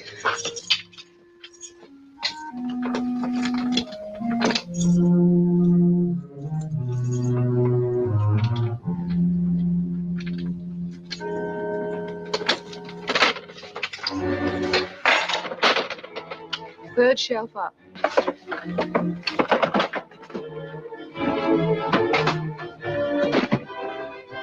The knife.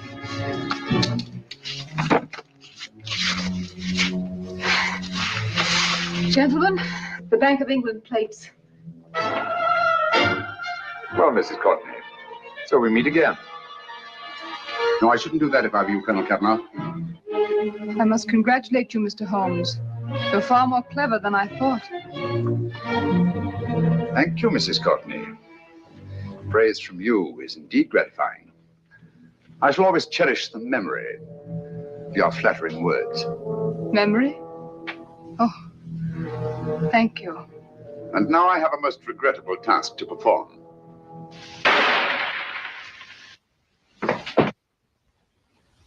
Holmes! Coming, Holmes! Holmes, you all right?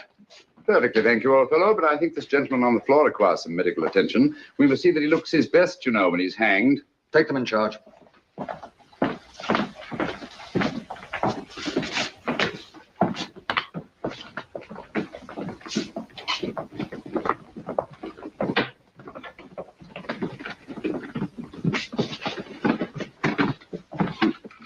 A brilliant antagonist. It's a pity her talents were so misdirected. Will you see that these plates are returned to the Bank of England, Inspector? I still don't understand how you solved it, Mr. Holmes. It's entirely due to Dr. Watson. He gave me the clue when he mentioned Dr. Samuel Johnson. Well, congratulations, Doctor. Oh, thank you, Inspector. I don't think I'd have done it entirely without Mr. Holmes's help, you know.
Get off this property.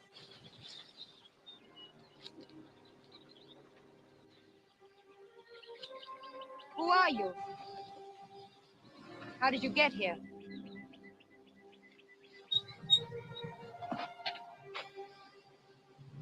Exactly where is here, ma'am? California's all I know. There's only one road and strangers wouldn't know it. Might be smart to figure I came by water. On this rocky coast, no boats ever land here. Maybe I dropped out of the sky. Look, ma'am, or miss, or whoever you are, I ain't any more pleased about being here than you are having. All I want from you is the directions to the nearest town. Hey, come here! Who's that? Is he with you? You was. Can't you see I'm hurt? Well, aren't you going to help him? No. Don't take your gun. Why not? My advice, not within his reach anyway. And you?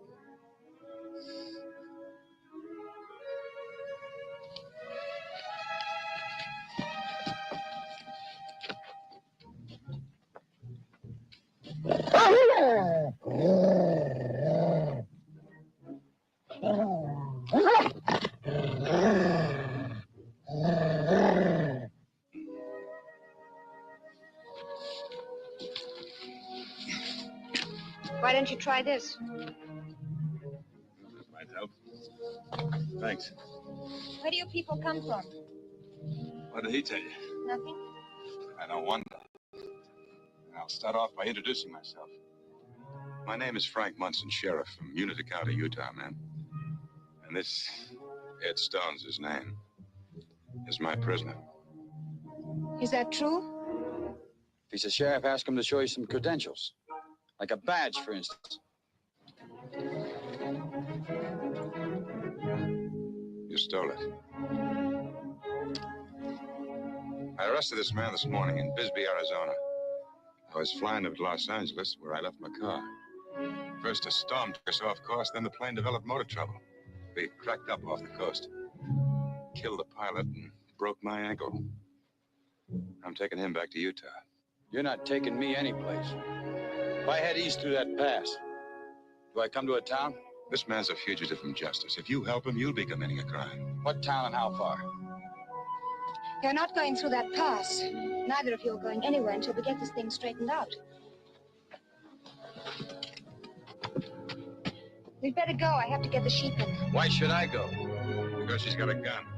The only gun I see around. You looking for help? Looks like I got all the help I need. Looks like I picked up a right fine deputy. This way.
You better take your weight off that foot.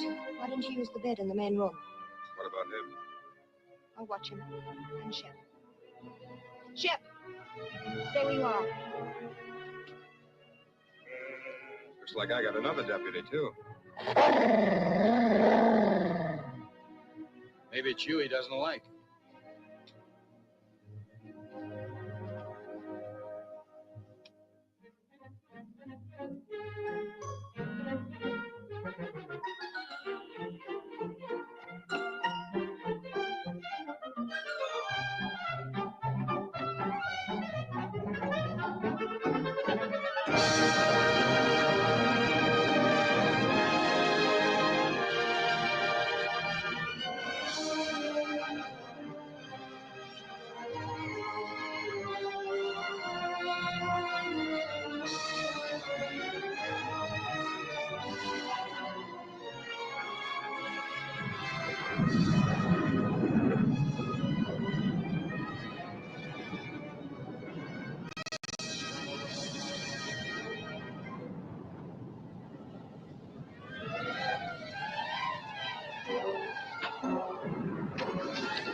What's keeping that girl? It's been a long time. Out with the sheep the last I saw it. I think she'd bring me something so I could fix up a splint. Where are you going? There's a bedroom. Yeah, I know it. She married, do you think? All those men's duds around here. I don't expect to be here long enough to find out. You'll be here until I'm able to take you out. Even you don't believe that. Turn on the radio, why don't you? What for? Well, when a plane gets lost, somebody's bound to know about it. There are fellows whose job it is just to keep track of the planes. When one goes down, somebody looks for it. Coast Guard planes, most likely.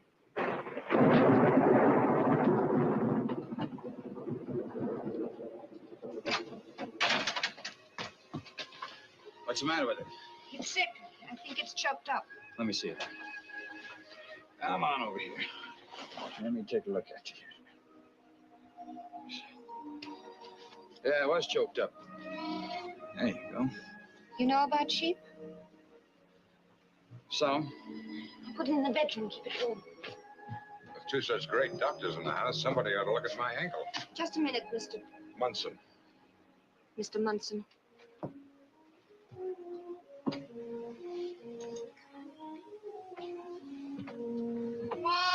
You get some rest now and you'll feel better.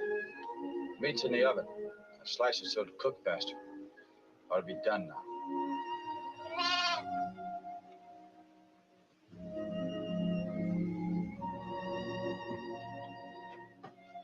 Did you put enough pepper and salt in? I did. Saw some biscuits you'd put out to rise, and I put those in, too. Well, looks good. You got anything I can use for a split? Any medication at all? Well, you sure it's broken? Can you move it? Easy now. It's pretty sore. Well, keep trying. Got any horses in that stable? One I can buy? I'll pay you for it later. I warn you, miss. I'm talking to her. I'm anxious to get started. We do have a Jeep, but my father's got it now. Your father? The sheriff had an idea you were married. No, there's just father. He gets romantic notions. This ankle isn't broken. No? Are you sure? Yeah, I think you're right. I can move it a little bit. You hear that, mister? My ankle isn't broken. Too bad. Yeah, the ligament's torn, probably. It's just as bad. You'll have to rest it for quite a while. Mind if I use your kitchen to wash up again? Oh, go ahead. I want to wash, too. Your dad be back tonight? No, not this late. Tomorrow? I don't know. He left 2 days ago, and sometimes he stays for about a week. Sometimes he goes on a little toot. Oh, it's good for a man to go on a little toot once in a while.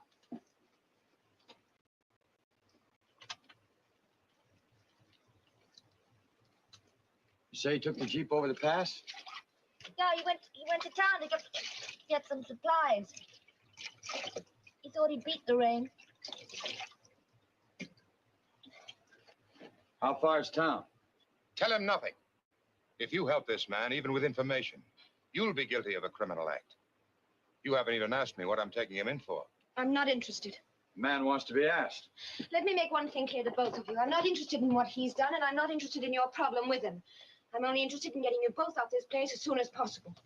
My misfortune, because of the rain, it can't be tonight, but the rain will stop and then you will both leave. Suits me fine. This man's a killer. He's wanted for murder. He shot a man down in cold blood for no reason. I've been tracking him for 2 years. He's nothing but a gunman. Treat a gunman like a gunman, I say. Speech like that, a man ought to have his badge. Speech like that sounds better behind a piece of tin. Neighbors got any horses? No, the nearest neighbor's 10 miles away. I couldn't make it on foot, huh? No, no one could. When it rains down here, the hills flood. There is one place, though, a place called Redgate. Water usually goes up to about 20 feet. You'll have to stay here tonight. I hate to put you out. I hate it, too. Nobody ever comes here, not even good men. Got a place outside I can sleep? You'll have to sleep in your father's room. You're English. Father a school teacher? Funny place to find an English school teacher and his daughter. Might be interesting to find out why if a man had the time.